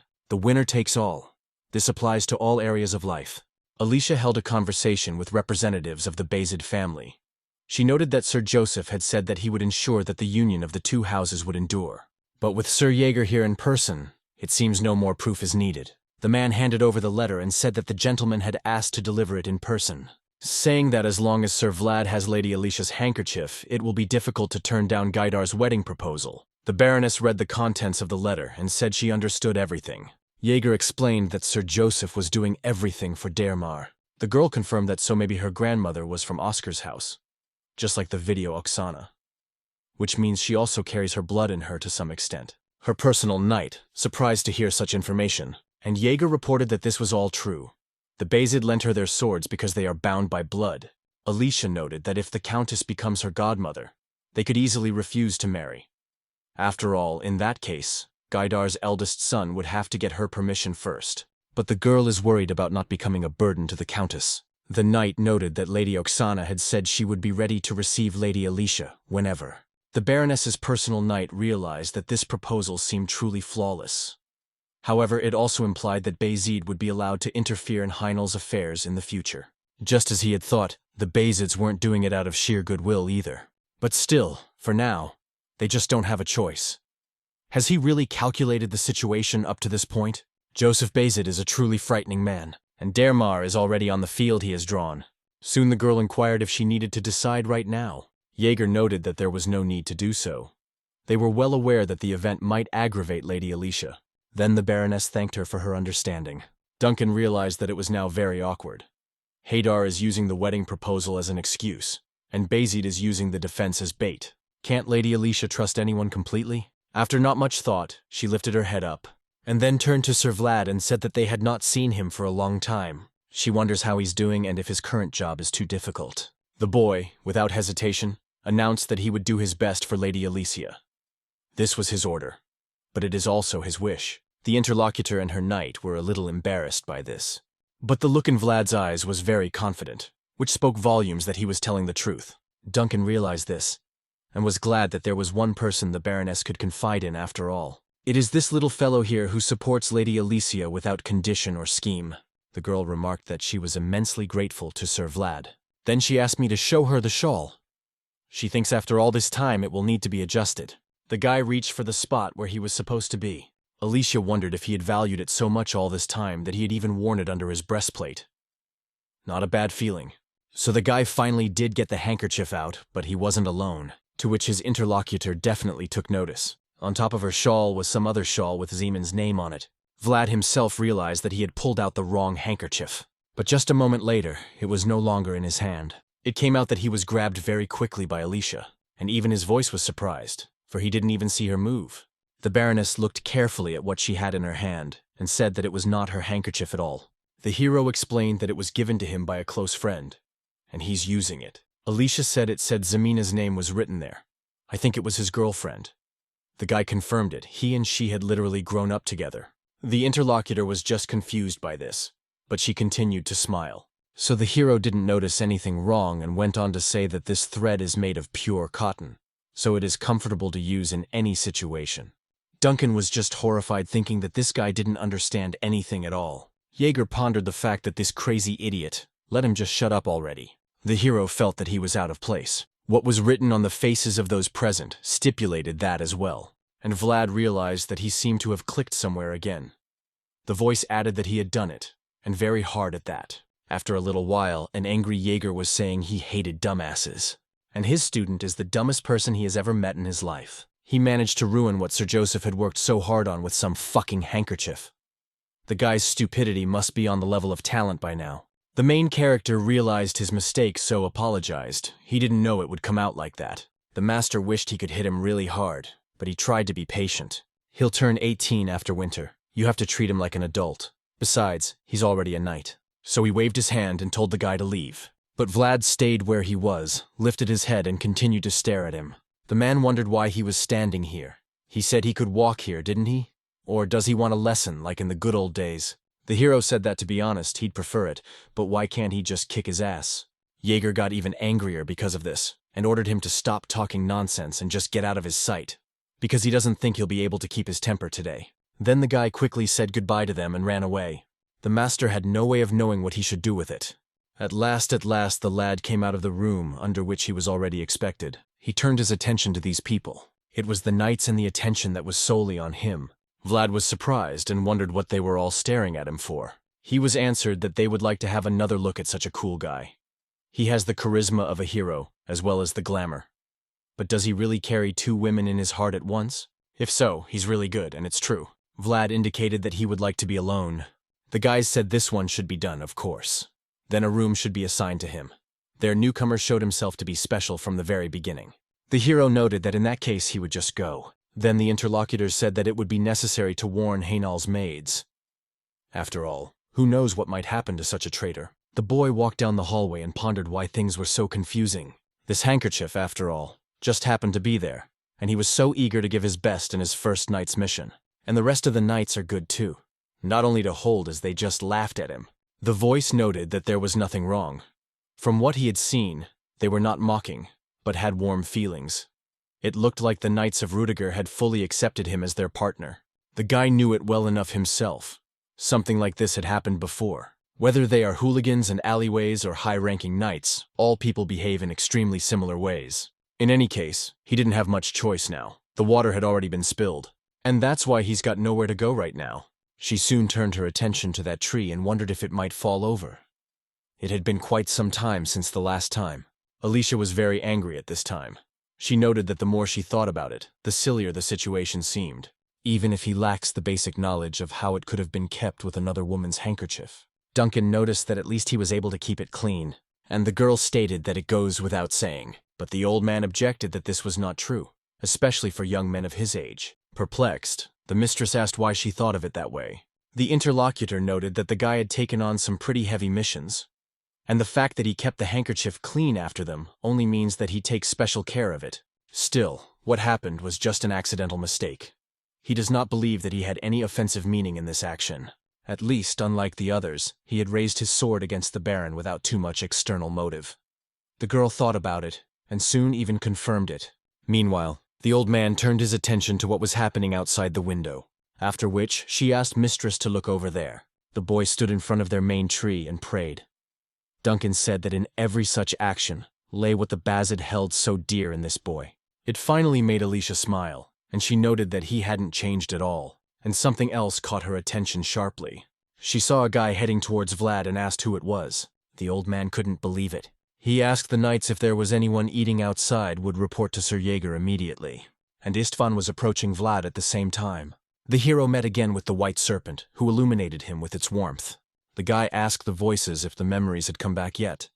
Someone answered that he didn't know. Vlad noted that he had mentioned that he remembered something when he saw Noir. It seemed to him that there was some connection between them, and it wasn't long before he said someone came to see them. The hero saw Gaidar's heir, who was surprised that there was a grave in such a place. Looks like an acquaintance of this guy's is buried here. The protagonist immediately stood up, and informed that this place can only be entered with the permission of his master, so grabbed his weapon. Istvan wondered if that meant he was allowed, and he wasn't allowed. Vlad shared that he has already gotten the permit. It made his interlocutor smile that he was finally looking at him after all. He must know that in the moment, the one felt invisible as he stared only at Godwin. The hero didn't answer anything, continuing to stare coldly. Istvan then said that Godwin had asked him to tell him something. Said that if he left it in Baroness Hainel's tray, he would consider it fair payback. The protagonist immediately remembered what had happened between him and that man. The interlocutor, on the other hand, was wondering what it could mean. He's not that interested in their relationship with him, though, so let the guy just give that handkerchief to him. In response, Vlad said, let him take it himself. Sure, if he can do it. The West does not hide its desires at all, because in this world you can survive only thanks to your own greed. The North, in turn, does not back down because they survive by not allowing their own to be taken away. It was clear to Istvan, the knight had mentioned that he would not submit. In that case, he has no choice, and he immediately swung his blade, and the sharper of his weapons was already near Vlad's face. Gaidar's heir said he had no plans to return empty-handed. He challenges the newcomer from the north to a duel over Alicia's handkerchief. The protagonist took the challenge calmly, and put his weapon in place without touching it. Next, stated to the interlocutor to do it again. Istvan didn't understand what he wanted from him. Then Vlad said that he was a knight of the house of Basid and Lady Alicia herself. If he wanted to challenge him to a duel, let him say his name normally. The hero also called Gaidar's heir a Western bandit. Night came on, and Godwin sorted through the documents. He found out that the guy destroyed the town organization and also ousted the Dark Magician's enforcer, battled the Deathworm, and even personally killed Lindblom. It looks like Basid has been too hasty. Standards as well as common sense still exist, and they've piled on so many things. A polished opportunity sounds ridiculous. He would have developed quite well on his own without it. The man only saw it because of a single swing of his sword. It was a representation of that possibility. But even then, he was far from the level to become a dragon slayer in just a year. It was also amazing that he was able to awaken his aura, because even the best training wouldn't do that. Bad luck after all, should have tried to take him at any cost. Just then he heard the front door creak open, saw that the young gentleman had returned, and therefore had not received the handkerchief. Istvan in turn confirmed this, as he said he would not listen to him. Godwin thought he was just taking it. The guy said age was going to do it, but he was thwarted. He doesn't know how they sniffed it out, but old man Hainal complained to them, as well as the one-eyed knight Basid. In any case, he challenged him to a duel. Godwin inquired when it would take place, and I heard that it would happen in 2 days. They said that a priest must be brought in to evaluate the duel. The knight reported that it was good to have the priest as a witness. Then they would not be able to say anything. They will also be able to get justice, and also profit. Istvan noted that there was something else. A nice bonus would be that the face isn't twisted in fear. Duncan, along with Jaeger, held a conversation amongst themselves. The old man asked if there was even the slightest chance of victory. The knight noted that it would not be easy. Istvan is, after all, the eldest son of the Western conquering Gaidar family. He honed his skills and received the best education of his childhood. Earlier, Sir Lamud himself had also praised the skills of the Knights of the West. Now Vlad's chances of winning are really slim.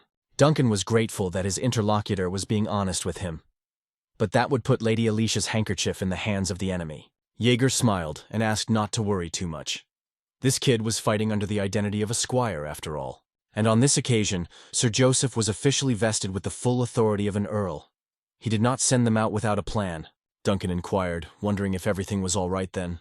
The knight explained that this duel was only part of it. It was a surprise to the old man that they were so thoroughly prepared. If they needed anything, they could always turn to him. Jaeger reported that he actually has a request. They would like to offer Lady Alicia a venue for the duel. A little time passed, and the duel was finally soon to take place. And that he asked Godwin, "Aren't duels held in specially designed halls?" Knight reported that this was a personal request from Baroness Hejnal. As it relates to the proposal, she said she wishes her late parents were watching the door. The guy didn't realize if he meant it that way, though that excuse made sense. Here is just a perfect plain, protected to the point where not a pebble can be seen. He inquired if it had rained this morning. Godwin objected, but Istvan didn't understand why the grass was wet then. The knight explained that this would be an unfamiliar duel for the northerners. Let him be patient for a bit. After all, favorably constructing the battlefield before it begins is one of the basic actions of a commander. Jaeger was just paying attention to them at that moment, and all of the opponent's knights met him with cold gazes, which of course made Jaeger smile. That's why he said Gaidar's energy is dangerous. They will do anything to block it, so have Vlad control his breathing. The hero at this time was sitting and trying to concentrate. The teacher thought that all this time the lad was presenting himself well before his enemies. So on the boundary of his patience must lie the thirst to defend his promise to Lord Joseph. So the guy confidently held his head up and said he was ready. Jaeger was already proud of him at that point. So he said it was okay. Let him in that case show the usurpers what his sword is like. The judge said that the duelist could use aura. However, since this is a non-lethal combat, they can intervene if one of the duelists is threatened. So ask the word if the participants are in agreement with the rules. The hero immediately agreed. His opponent, on the other hand, said nothing, only nodded his head approvingly. Then the priest declared that the Lord was watching them under the sun, and with a wave of his hand he signaled that the duel was about to begin. Istvan applied his own battle energy in the first second. Afterward, he smiled and asked if Vlad had kept a good eye on that handkerchief. The hero only asked calmly what he would get in return. The interlocutor did not understand what he was saying.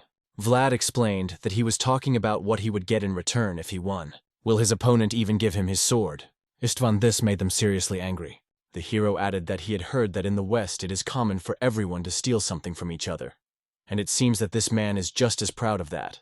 There are places where stealing is part of life, but also where it is punishable by death. Istvan, on the other hand, was stealing by choice, and he was stealing for survival, in which case it's rather curious as to who is more greedy.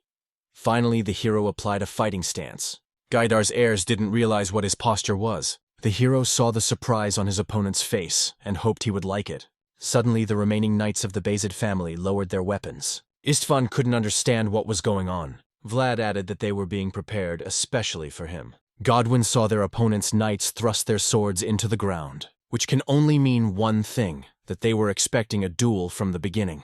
The hero suggested his opponent to attack. Now they will all find out how great the heir Gaidar is. All this made Istvan very angry, so he rushed to attack in a frenzy. But this strike was not so much dexterous as very powerful, so the hero easily dodged it. He had to move a short distance away though, and the enemy immediately followed to the place where he was. After that, Vlad had to defend himself against his sword, but he successfully dealt with that too, tossing it aside, and then tried to attack the zone, in which the opponent could not react. But surprisingly, he was able to react in time, for in the same second he swung his sword the other way. The main character had to retreat and defend himself, and Istvan was the lead. The knights of House Basid were pleased, for Vlad was holding up very well. We need to keep this up and everything will be fine. Godwin watched the process. He realized that the boy was dodging attacks where mass played a role and reflecting those where the length of the lunge was important. That only means he's well trained. It's also a slippery grass that's easy to move quickly on. But it is not possible to use machines that need a good support. I wonder who created this battlefield. Joseph immediately came to mind. While those present watched, the fierce battle continued. Both opponents were not going to give up and fought to the last, and that it didn't like that this simple guy could stand up to him. So it kept getting angry and attacking. At a certain point, the guy realized what kind of attack was about to come at him, so reacted. And with his blade, he could easily deflect all those blows. He made his opponent even more surprised. The last Gaidar didn't understand what was going on. He had been told that he was a newcomer who had picked up a sword only a year ago. It's unclear how he stands up to his strong onslaught of attacks. So he saw the Wat attacking him, so he reacted. Swinging his blade, he swung it away to keep it from coming up. The guy even ended up having to dodge it with a not quite natural pose. Finally, it seemed to Istvan that the hero was at a disadvantage. Therefore, he immediately attacked, trying to put all the power of his punch into it. But despite the power as well as the speed with which he applied, the hero was not hit by this blow. That's when Gaidar's heir hooked him up to fight normally. How long was he going to run from him? Vlad smiled and said, "Who knows?" What irritated Istvan even more in the situation was the bloody field. It was like he was fighting in the middle of a huge mud puddle. If this dragged on, his position would start to become favorable. But what a humiliation it is against a pathetic nameless knight. So in order to spur Vlad on, he said that his fighting style was just disgusting. Is it because he came from a lower-class background? Seeing him in such a disgusting state, even his own mother would have turned her back on him. It made the main character only smiled, and he said there was no way that would have happened. If Istvan had learned anything about life in the alleys, he wouldn't have said such a thing. He is disappointed by this statement. He thought this option was sharper tongues. Vlad rushed to the attack and said such words in his homeland instead of greetings. At that moment, his blade swiftly approached the enemy's head. Istvan was a bit confused, but still managed to fend off this blow. The hero noted that Gram Gaidar would be jumping with happiness if he saw him now. After all, his son and his pride spills his aristocratic blood in battle against an orphan from the streets who is barely a knight. The enemy's wound made him very angry, so he immediately applied his peace. Because of this, the protagonist had to step back into the distance. Gaidar's heir, whom he had been fighting all along, was no longer the same man. His eyes clearly showed rage as well as anger. The protagonist, for his part, was calm, though his blade trembled slightly. Istvan then declared that he would not even dream of a quick death. Godwin reflected on the fact that Vlad had held up pretty well so far, but now it was over. Jaeger could immediately see Gaidar's heir. Now everything is on a whole different level. His apprentice will have to do a lot of hard work. Vlad thought about the fact that exhausting sword fighting was quickly draining his stamina, and stamina was being used up quickly, even without the use of aura. If he continued to run from him like this, they might end up with at least a draw. Lord Joseph, who said he might lose the duel, and the Basid knights openly allowing himself to be shown in battle, as well as his mentor, and Lady Alicia, who entrusted him with her honor. No one in attendance even hopes he wins, because they realize that the real chances of a boy who grew up in the back streets against the heir of an earl's family who received a monstrous education are small. Even lost, the guy can get something new, but he wants to stop. Stop being afraid and running away and promise to do it next time. At the very least, he wants to do it in front of the knight who took everything from him. Therefore, the hero concentrated and immediately applied his world. He wished Godwin would look properly at him, who now had the proper qualifications, in order to approach him as well as the fruits of all his endeavors. Before the battle continued, a voice said that the true terror of the sword lay not in its ferocious blows. Vlad needs to keep a close eye on the endless connecting attacks, that is, crossing the blades of two opponents. And so Istvan launched another barrage of his attacks. His strength increased several more times, and he became much faster. Even so, thanks to his own skills, and the hero continued to defend against him effectively, until another ferocious attack was made. But this time the guy didn't dodge it, he blocked it with his weapon. Although it was hard enough for him, he made it through. Istvan continued his attack. He wanted this rascal to die right now. Vlad blocked her, of course. Carried was big enough. This caused him to be thrown several meters to the side. Right now, the distance between the enemies was quite large. The hero could take a bit of a break and thought his opponent was strong. It was the first time fighting the owner of such a powerful and brutal fighting style. He's better with a sword, and the situation is played out clearly not in Vlad's favor. In that case, he decided not to act a little differently. The only chance to avoid his blow was to move. So Vlad threw himself into the attack. Gaidar's heir was already prepared for this, and was about to attack as well. He threw another fairly hard punch, but the hero ducked into a right, and I decided that right now I needed to move forward. But this was followed by another swing of the weapon. And yet the lad did not stop, for he had yet more to come. So soon he was within a few centimeters. It was the line between life and death, and that he paid attention to the fact that the enemy was in his blind spot. There, Vlad was already preparing to throw a punch right to the chest, but unfortunately he was unable to do so, for once again the blade got in the way. Istvan manages to defend himself with a pretty nifty takedown attempt, but since the guy attacked him pretty hard, he too flew off into the distance. Vlad didn't want to let him go, so tried again to quickly shorten the distance between them. It seemed very brazen to Gaidar's heir, so he decided to use a dirty trick and lifted the ground that remained a wall between him and the guy. This made it very difficult to move the rook forward, because there was nothing to see, though Istvan did it on purpose, for the mud followed his blade. Vlad only saw this attack at the last moment, so the enemy thought he had already won. But in an instant, the hero made a decision on how he would get out of this situation. So he put his shoulder under the blows, This caused the enemy's weapon to go tangentially across his shoulder and fly off to the side, minimizing any damage that might have been there. Godwin couldn't believe his eyes. It was a defense technique. But how did the guy know the special technique of the Order of Holy Knights? Vlad felt that it was very hard for him to fight further. Unfortunately, he couldn't even fully repel the blow. Istvan decided to attack him with his fist, asking what kind of tricks he was using. Do they really think they are enough in relation to him? Surprisingly, Vlad did not defend himself, and also stalked forward. And then a hard blow with his hand got his right on the head. But because of what had happened, Istvan only cried out in pain. His brush wasn't in the best condition after what happened. The protagonist smiled as he strengthened his forehead, causing him to only be able to injure his opponent. A voice shouted for the guy to attack right now. Gaidar and also saw the attack and decided to do the same. But the main character's sword was much faster, Istvan's sword, and then two strong auras joined together, creating a bright flash. Alicia immediately rose from her seat, not realizing what had happened there. She froze in anticipation, and then through the rising dust a light appeared. The body of the protagonist was the first to show up, but there were two other people next to him. The boy wondered if he had made it. Turns out that near the neck and that it is located. Two clinches, one attacking and the other protecting it. The defending blade belonged to Godwin, and the boy asked if he could have his reward. The man didn't answer anything to that, only looked coldly. Then the hero got angry and shouted for him to answer immediately. Godwin had no choice but to confirm his words. This one was glad that his sword had finally touched this man. So he inquired if the man remembered what he had said to him that day. And what she said to him was that a knight only gets the reward he deserves. Since he had previously received an unfair fallout from him, he returns everything to him, but he took his head with him. It happened on the rights of the winner and also as a reward. So now the hero has stated that Godwin is allied with Gaidar, and he demands Istvan's sword for the past fight. For Godwin, this was a surprising assertion. Oh, and everyone else was wary too, wondering what was going to happen next. Vlad added that he demanded it as a reward and as a winner, just as Godwin had once told him. A little time passed, and a messenger arrived at Joseph's door, who informed him that breaking news had arrived from Dermar. God, that was interesting to look at, and he immediately looked to see what was there.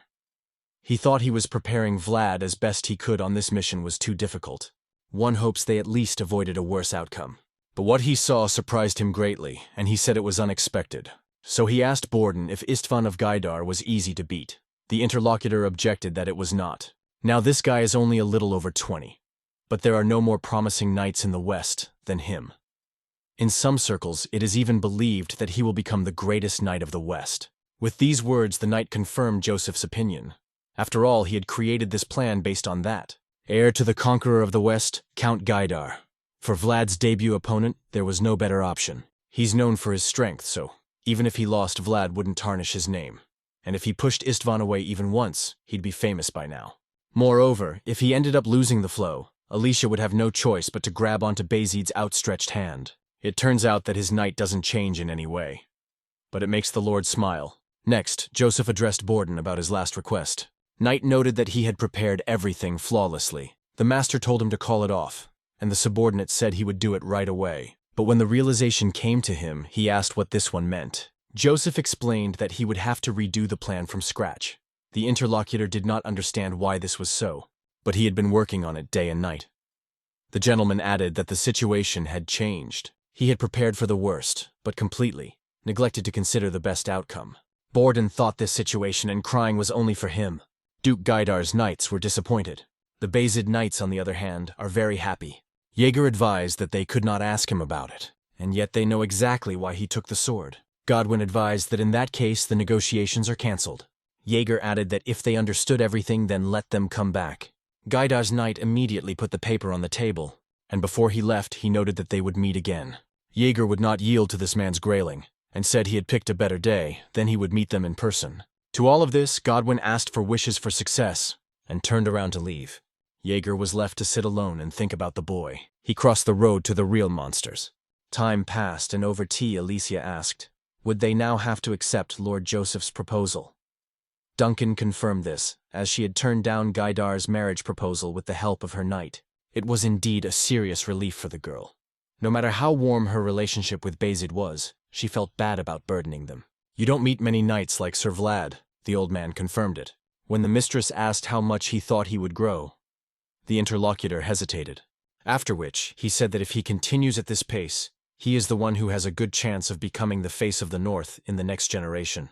Alicia wondered if he would grow that much. The old man added that it was a very cautious assumption. That said, Sir Vlad's abilities are extraordinary. As the Baroness thought, being the head of a family is not easy. And there was no guarantee that such events would not happen again. If she were to be honest now, she would prefer Heinal to all those countless noblemen trying to get their hands on the inheritance. To have such a knight without a past by my side. Duncan wondered if she meant what he was thinking. The girl added that it would be a good proposal for Basid too. In a way, it would be a blood alliance. The old man, puzzled, asked if it was too early. Even though he is a knight and has a half-noble opposition, she pointed out that he had told her himself what his chances were, hadn't he? It would be worth considering that as soon as possible, before someone else got hold of him. It was better than marrying some strange man. Duncan confirmed that, but he hesitated. Alicia, on the other hand, this situation made her smile. Besides, Sir Vlad is doing worthy causes. He was now, as usual, on that summit where he mostly prayed, and there on the ground he poured a liquid containing alcohol. The spirit of this mountain liked it very much, and the white serpent was pleased, Vlad remarked. Seeming to really enjoy repaying the whiskey was not a bad decision. The voice stated, since this alcohol created from barley, he felt a high chance of compatibility with the spirit of the earth. The white snake spirit then settled down on the ground, enveloping the guy with warmth. If you look at him, he was very happy at that moment. The hero felt a cozy atmosphere, as if he was being thanked. The interlocutor added that this alcohol more than justified its cost, since the blessing of the white snake is literally a second life. The hero touched that protecting spirit and only gave thanks. After a little while, another meeting was held. The girl asked the knights if anything was bothering them, perhaps some injuries. They replied that they were fine. Then Alicia said if she wasn't mistaken, Vlad spilled alcohol on the hill yesterday. The guy confirmed this and told her to consider it his personal tradition. Every time he comes here, he gets a brilliant victory, so it seems the lords of this place love him. The girl was happy to hear such a thing. After that, she turned to Sir Igor and asked him to give this letter to Lady Oksana. After a long time, she finally felt the warmth of her own blood, and the next letter she would like to give to Lord Joseph. Having passed 2 trials from the center as well as the west, she can state exactly which side Dermer will take. Jaeger reported that he understood and would deliver these messages with all delays. The Baroness added that she would now like to move on to the knight who had defended her honor, so told Sir Vlad that she agreed with his statement that the previous heads of the family would have loved him. So she decided something and began to open the box in front of her. A bright light immediately appeared from there. It turned out to contain a relic. The girl thought they wouldn't mind if she gave the relic to him. After seeing what was inside, the voice reported that he had memories of the item. It's an elven amber stone. The girl said elves are a race living on the eastern fringes of the empire. Because of their different beliefs, their connection to the empire is very tentative. But it is said that their first patriarch was acquainted with them. To the best of her knowledge, this stone was obtained from that very connection. This amber was also created by the resin of an extremely valuable tree. Alicia's father used to decorate the hilt of his sword with it. But in her hands, unable to hold a weapon, it was wasted. So she thinks it will fit Sir Vlad's sword perfectly. The guy was immediately wary and realized that there would be a heavy price to pay for the expensive item. So wondered if it wasn't a family heirloom that had been passed down through the generations from the first patriarch. How can he take it away then? But the interlocutor smiled sweetly and declared that he more than deserved her. After all, he has twice defended the house of Hainel. The hero looked at his teacher, and it still seemed like overkill to him. And Sir Jaeger seemed confused too. The voice, in turn, asked him to bring it if he could, and the boy remembered their pact. He once asked the sword to help him, and then it would help him. The guy is his memories, and that guy is his sword. He has, after all, achieved everything. He has a superior promise. When he received the sword, he pledged to find his memories. So he decided to take this treasure. A knight should only accept a just reward, and after he accepted it, he thanked Lady Alicia. The girl was very glad that he had accepted her. Jaeger, on the other hand, was surprised that he really took it in. The voice then thanked the guy and said that it must have been hard to take him. The hero reported that everything is solvable, because he may turn out to be the key to his memories. The interlocutor stated that it was true. Let there be no on him through his world. The guy immediately did it, and inside he saw the same standing tree under which he had prayed all the time. After a while, the knights were discussing the fact that Vlad had ambitions. It's really true, you don't see that in everyone. He was barely a knight, and already a nobleman for a month. That's right. A man should only aim high. Although he made a good impression at first sight, and that's good. The hero didn't want to be discussed with you like that. But allies have asked what he means. They really think it's a good choice. On paper it sounds like he was loaned it, but he actually got his hands on the Haynes treasure. Not to mention the fact that they gave him a photo before that. So this is of course the perfect opportunity. The guy again asked to stop saying things like that. I mean, he said there's nothing wrong here. Soon he turned to Jaeger and asked him to say something. He had been by his side the whole time. The teacher noted that for now, he would simply write a report to Lord Joseph. He could say nothing more than that. That answer didn't feel good, but he said he understood. Suddenly, one of the knights asked if they had already arrived. They were babbling so much that they didn't notice when they reached Swara. Someone stated that it was too bad. Couldn't we camp here for the night and come back tomorrow? The protagonist. This was so unwanted that he immediately commanded Noir to run forward. And after a time, they were already in the nails of the main gate. Jaeger turned to Vlad and told him to try it this time. The guy was surprised. The mentor said he too needed to learn how to open the gate with a single phrase. The hero didn't realize if he was really allowed to do this. It was still as if he had been snooping through the small tunnels only yesterday. Then the knights began to urge him to stay outside if he couldn't. And then the boy decided that he would certainly open them. So commanded the horse and almost reached the gate. The guard saw him and ordered him to stop, inquiring who was coming. The hero raised his weapon with crest on it and said that he was the knight of Basid, Vlad. He completed the mission and turned back. The guards immediately exchanged a few words about how this was the Vlad who had recently become a knight and killed Lindblom. So they were ordered to open the gate. The protagonist was surprised that it actually worked, and the man stated it as a matter of course. Being a knight means qualifications as well as honor, and a title that only those who have proven their dignity possess. He now has the power to open the gates of any castle in the land of Basid.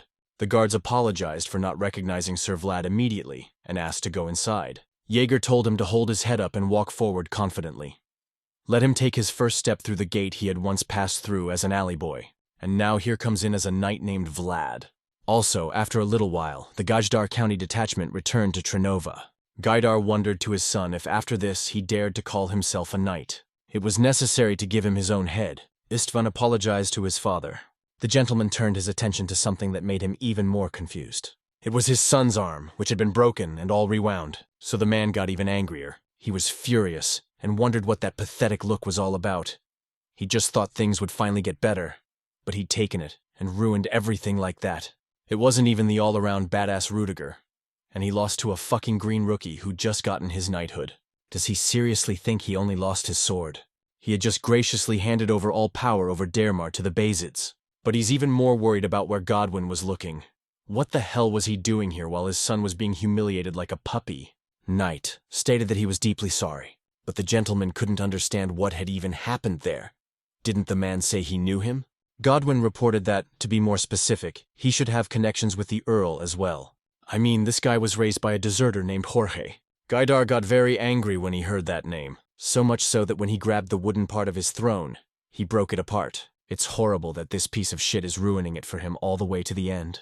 Godwin revealed that his talents were impeccable, and the level of knights around him was also not lagging behind. He also skillfully took advantage of the benefits of the lands of his homeland. On top of all that, there was another unexpected person there. One who possessed a level that could withstand his pressure face to face. Considering that he wasn't known, it seems he's one of those swords that Express kept hidden. The Lord sighed upon hearing this information. The damn northerners were really pissing him off. Gaidar further asked the knight if he remembered the teachings of his ancestors who first set foot in the West. Godwin replied that he remembered them unconditionally. They said that one should do whatever it took to get what one had in one's hands into one's stomach. And then, with the same two hands, to take away all that others possess. It was the only way to survive in the harsh West. Gaidar stated that he personally followed this teaching of his ancestors. Under this flag he has been destroying and plundering all his life. Gaidar pioneered he must not take away, but never give away. From this very day, the eye of the eagle will point north. They need to get his son's sword back, whatever it takes. After a little while, Borden congratulated the lad and said it was his first payment. The hero marveled at the 4 golds in front of him. The knight saw his surprise. So asked what happened, was he disappointed in the payout amount? The guy said he was a little disappointed, thought knights get more. Borden smiled at that. Now he understood why Jaeger kept him close to him. A knight, after all, does not save money with his paycheck. At the time, Vlad didn't understand how he did it. The interlocutor said that the knight follows the call of honor and fulfills obligations. He also bears all the responsibility. The protagonist didn't understand anything, so he wondered about it and how it would help him save money. The old man smiled and said it would help so-and-so. A fed cat does not hunt mice if he wants money and honor. Let him earn it. The honorarium will be awarded once at the end of the year. Earned honor carries a special bonus.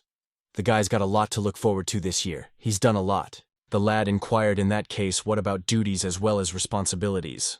Borden said he thought it improper for the man who brought his treasures to the Heinel family to ask such questions, whether he thought it was so. After Dragon Slayer, he earned a new title. Now they call him the young man who holds 2 handkerchiefs under his heart. Helmets of the North, Vlad of Swara. If he becomes an aristocrat later, let him not forget about him. The hero realized that it was not like that, but they could not be persuaded. After a little more time, he met Mr. Joseph. He told him that he was now a knight, so he had to fulfill the obligations of his status. The man will designate a special patrol area for him. Vlad wondered if this was a solitary patrol. Joseph said he would assign him a couple of guards, but the responsibility would be his alone. As far as the area goes, the backcountry would probably suit him just fine. Vlad confirmed that they would be akin to home to him, but the Lord said the number of men under his command would be small. Gregory, Maxime, and Cade had already recruited squads. He's going to assign payments to the 4 of them, so let the guy try to find more people on his own. He is not a mercenary commander. The knight leads the way, standing in the front row. He is the face of the squad. The protagonist was a little confused and said that everyone he knows is associated with mercenaries. In that case, if he hired them, wouldn't that tarnish Lord Joseph's name? The Lord said that this was a prudent remark. She worried about it needlessly. He will not give them a title under the name of the Basids. If he was bothered by such things, he wouldn't be among them. Using people is harder than cutting ties. Since this first order of Vlad sends him a couple people with a recommendation, the hero thanked him for it. Joseph said that in that case he could go, so the guy deflected and walked away. Jaeger then asked if the Lord wanted to put him under Vlad's leadership. He smiled and said it was worth a try. It was Vlad after all. This time, he's going to trust his unpredictability. After a while, Goethe inquired whether the captain meant it. Next, she rejoiced and said that ready to cooperate with Sir Vlad, he would try his best. Hero asked to stop this drama because he is very loud. Let him behave as usual. But the interlocutor continued to do so, and spoke well of the fact that he hadn't run away, back when he was still a mercenary. At last, he was rewarded for it. So much time brushing horses to put up with the beatings, all the weirdness he had to go through. And after all that suffering, he became his personal assistant. The devotion really paid off for him. Here's a question about what he's saying. He's not an assistant, just hired to help. Goethe was a little confused by this, and he noted, as he knew, he too had started out as a simple mercenary. The hero confirmed it in such a way that he asked to try harder. Thought it was necessary to keep this man close to me. He is very talkative and also cowardly, but does his job well. Marcella told Vlad to take him with him the same way. The boy didn't understand who he was talking about. Mistress noted as she spoke to Otara, it would be a shame if he stayed here with them and never got lost. He's even stronger than before. They feed him well, don't they? Vlada himself realized that Otar looked very trustworthy. He knows the slums well and is also loyal, but at the same time he was concerned about whether everything would be all right. Wherever there is alcohol, there are fights as well. The woman inquired about more fights. Who would ever dare to do something so stupid? Has the guy still not realized who he is now? Rose's smile is the safest place in the slum. All the guests drink in peace and also eat. Thanks to that, business is booming. But doesn't the guy know why it happened? That's because Sir Vlad himself lived here. If he wants to work with someone, he can bring them here. They'll provide protection, and he'll have a base. The hero was excited about this, and of course he agreed. Marcella pointed out that it was a win-win for them, but Vlad objected and said that it wasn't about that at all. What he likes most about being a knight is that he can protect people without even taking his sword out of its sheath. The interviewer was a little surprised by this, and the guy added that that's what's most valuable to him. Mistress smiled and said, apparently he realized who he was now. The hero continued to ponder the fact that he had one last spot left, and it remains just for him. That's where Vlad went, of course. The one for whom he kept this place was Harvin, his childhood friend. The guy liked the liquor. It's really good and different. Compared to the Captain Q's, the boss makes it's like night and day. Vlad wondered if the date was still making that weed. The comrade confirmed that it's his only joy in life, even though it gives everyone a hangover. All of this brings back memories. It's like yesterday he was feeding and putting Zamina to bed. They say you shouldn't wake the dark beast, but it's different with the light one. Vlad was surprised and asked what he was carrying. Heron asked me not to think about what brought him here. He hadn't come to talk to him. The hero was a little unsure where to start. So first he asked if he was still studying navigational charts and constellations. Comrade reported that if he is talking about it, that one has long since been abandoned. Who needs a crippled navigator anyway? But Vlad said that he had told him before that he wanted to go to sea. He wanted to escape from here and follow faraway lands. Harvin explained that people don't always hold on to dreams. You can try as hard as you want and still get nowhere. You have to know your place in the world. For him, as a slum orphan, that's quite enough. The hero didn't like that answer, so he asked if he really felt that way. The interlocutor snickered a bit and didn't give an answer right away. Vlad noted that he was about to tell him something. Birds too long in a cage sitting and howling to fly. Harvin asked in surprise at what he was saying, and Vlad stood up and added that he understood everything now. He immediately grabbed his blade and said it was a cursed place, devouring his dreams. These idiots have themselves to blame for what's about to happen. The protagonist didn't just pull out her weapon, she powered it with battle energy. The comrade was terrified, not realizing what was going on, so tried to reach out to Vlad. But the one didn't listen to him at all and was already in a fighting stance to attack. At this time, normal working life was boiling in the port, and everyone was going about their business. But suddenly the wall of the nearest building was destroyed, which caught everyone's attention and confused them. People couldn't understand what had happened with the price literally collapsing on its own. So questions began to arise as to what was going on up there, because Captain Hoover's base was up there. You should scatter and not stand in a pole but make way. One of the men in charge saw what happened. So ordered to report to the boss immediately and gather everyone here. Only he thought things would get better after the moneybug died, but now what's going on is unclear. Who could have done this? After what happened, a beam of light broke through the inside of Harvin's office. But the guy didn't realize what was going on, so he flushed Vlad about it. The one replied that it was all the scum's fault. They are the ones who force his comrade to give up his dreams. Useless walls standing between him and the force. They started keeping Harvin locked up, and in doing so, made him forget what he's capable of. But if his comrade cannot destroy them himself, he will do it for him. Harvin's done the same thing before. He took him from the darkness of the slums, and of course reminded me what it's like to have a purpose. Thus, the hero continued to destroy the building he was in, and soon everyone saw who it was who was ruining it all. Turns out it was the same Vlad. After what happened, the hero asked Harvin to take a look. His dream is still alive. The comrade looked forward in surprise. And there he saw the sea, from which the rays of the setting sun were reflected. Therefore, he stated that it was true. Finally, at last, he actually sees that she is still alive. After a little while, Harvin was walking with Vlad and wondered if it was cool to be a knight. He destroyed the shelter, took one of them away, and they still left him a gift. The hero didn't realize what gift he was talking about. It was Captain Q. He could have told him to drink it and die. But Harvin, well, it still seems strange. The boss may make terrible booze, but he picked someone like him. Vlad asked not to worry. Joseph wouldn't go after the captain. He knows the difference between bugs as well as allies. The comrade himself realized that a third of the underground economy rests on the captain. The mayor is different. He's smart, and he's also calculating. I can see why Vlad was assigned to watch over the slums, perhaps part of his ordeal. The hero noted that it made sense to him until detailed instructions were given. Next, he wondered what now. Harvin didn't understand why he was asking it. He already knew the answer, didn't he? Vlad was a little surprised. Harvin added that he had decided everything without spilling a drop of blood. He would have even Captain Hoover obey him. Other chapters need to learn about this. It's about the new slum law. Goethe stood outside the alleyway and was very worried, not realizing what was taking Vlad so long. And so he finally saw him, after which he could be calm. So immediately he ran to the captain and inquired where he had been all day. They had been expecting him so much. Vlad didn't understand what all the noise was about. Goethe explained that someone had come to see him. The hero realized that was the point. In that case, have him send them to Zamina. She is hosting his guests. The interlocutor was a little confused and mumbled that the guys should meet him in person.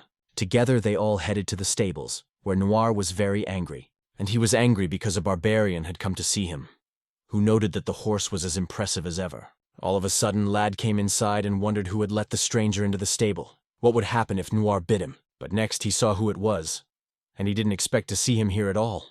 It turned out that the person who was looking for a meeting with him was Aga. The hero was surprised, so he asked what brought him here. Barbarian noted that he came here on the recommendation of the mayor. Jaeger was just talking to Joseph about it, asking if he thought he'd kneel to Vlad. The Lord said it would be out of order, but he hoped the man understood his place and the sincerity of their offer. The knight realized that this was not the plan. Joseph confirmed it. They have secured their influence over Dermar thanks to Vlad. It's time to pay attention to the threat on the northern frontier. I hear that the Baudat tribe of the Egg people have a lot of influence there. If they can influence them, they can control the northerners. Many have tried to resist the power of the Basids, but now it's time to answer them. If they can get rid of the threats, the Basids will have nothing to fear. Jaeger asked if he thought the man would be able to restore the reputation of the North. The gentleman responded that he has more than enough capacity to do so. It turns out he saddled the horse the barbarians worshipped, and he also saved the people from the dragon in the north. If anyone can do the job, it's him. And even that's a misnomer, because only Vlad can do it. He can break the endless chain of hatred. Zamina was walking down the hallway with her washed clothes and heard a conversation. It was definitely Vlad, who was having a very heated conversation with someone. So she went to his door and knocked. The hero opened the door and was a little surprised, asking what had happened. The girl only continued to stare at him in silence. Afterward, she wondered if there was no one in the room. Following that, she threw the clothes that had just been washed. Vlad asked again what had happened. Zamina closed the door and said since no one was here, why did she hear someone talking? Could he still be talking to spirits? The guy got a little confused and objected that he wasn't. He wasn't talking to spirits at all. But the girl realized that she had heard someone talking. So she told Vlad to change rooms. The guy asked which one. His response heard was to change her to the one at the end of the hallway. She thought no one else would know what he was like. She, in turn, will move into the room next to his. After all, he can't hide her anymore. Vlad realized that what she was saying now was that she wanted to be his accomplice. Will he be in tattered alleys, or will he be in shining armor? Zamina always took care of him. Next, the girl informed me that it was necessary to go to church, after which she proceeded to lay out her things. That's when the guy approached her and asked if there was anything he needed. He'd buy it all. The girl thought about it for a moment, after which she smiled and told him to take care of himself first, calling him an idiot. Let him buy gear or something. When she left, the hero, he thought, had just turned a blind eye, and he was soon approached by Goethe, letting you know it's all set. Vlad replied, if that was the case, then rather should go. And the protagonist soon found himself in the arcade. The drum was spinning, bets were taken on the odd. The voice remarked to the lad that it was necessary to have been here sooner. There was no better place to train your eyesight as well as your reflexes. The guy thought it was true. He didn't think martial techniques could be used in such a way. If you focus your own eyes, it's like everything slows down. At the same time, the movement of the balloon confused him a little. The interlocutor stated that it was an unexpected movement. Vlad looked at the man in front of him and realized that they had a crook here.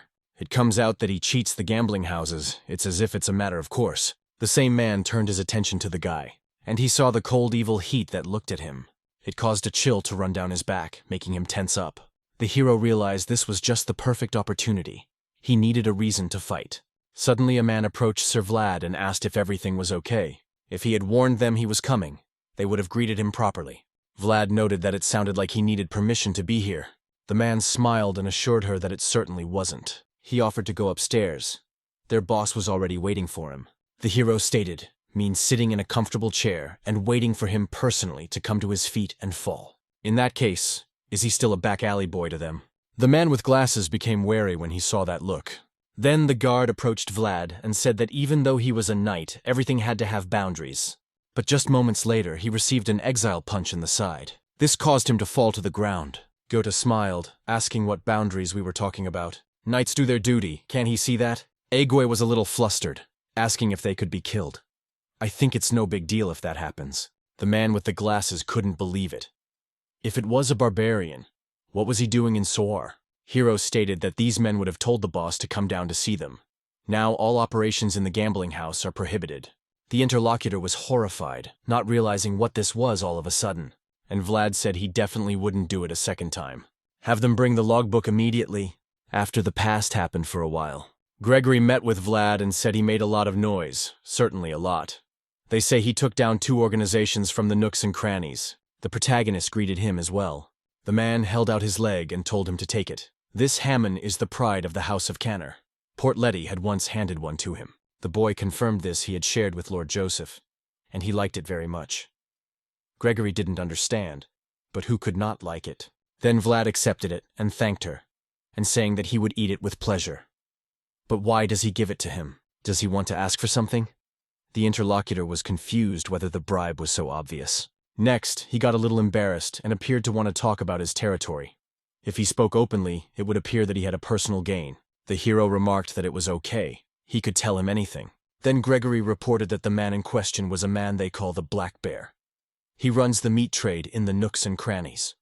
Vlad noted that there is indeed such a man. The man said that there was a kidnapping case, and he has a very murky past. In that case, what would he tell him if he wanted to go at it together?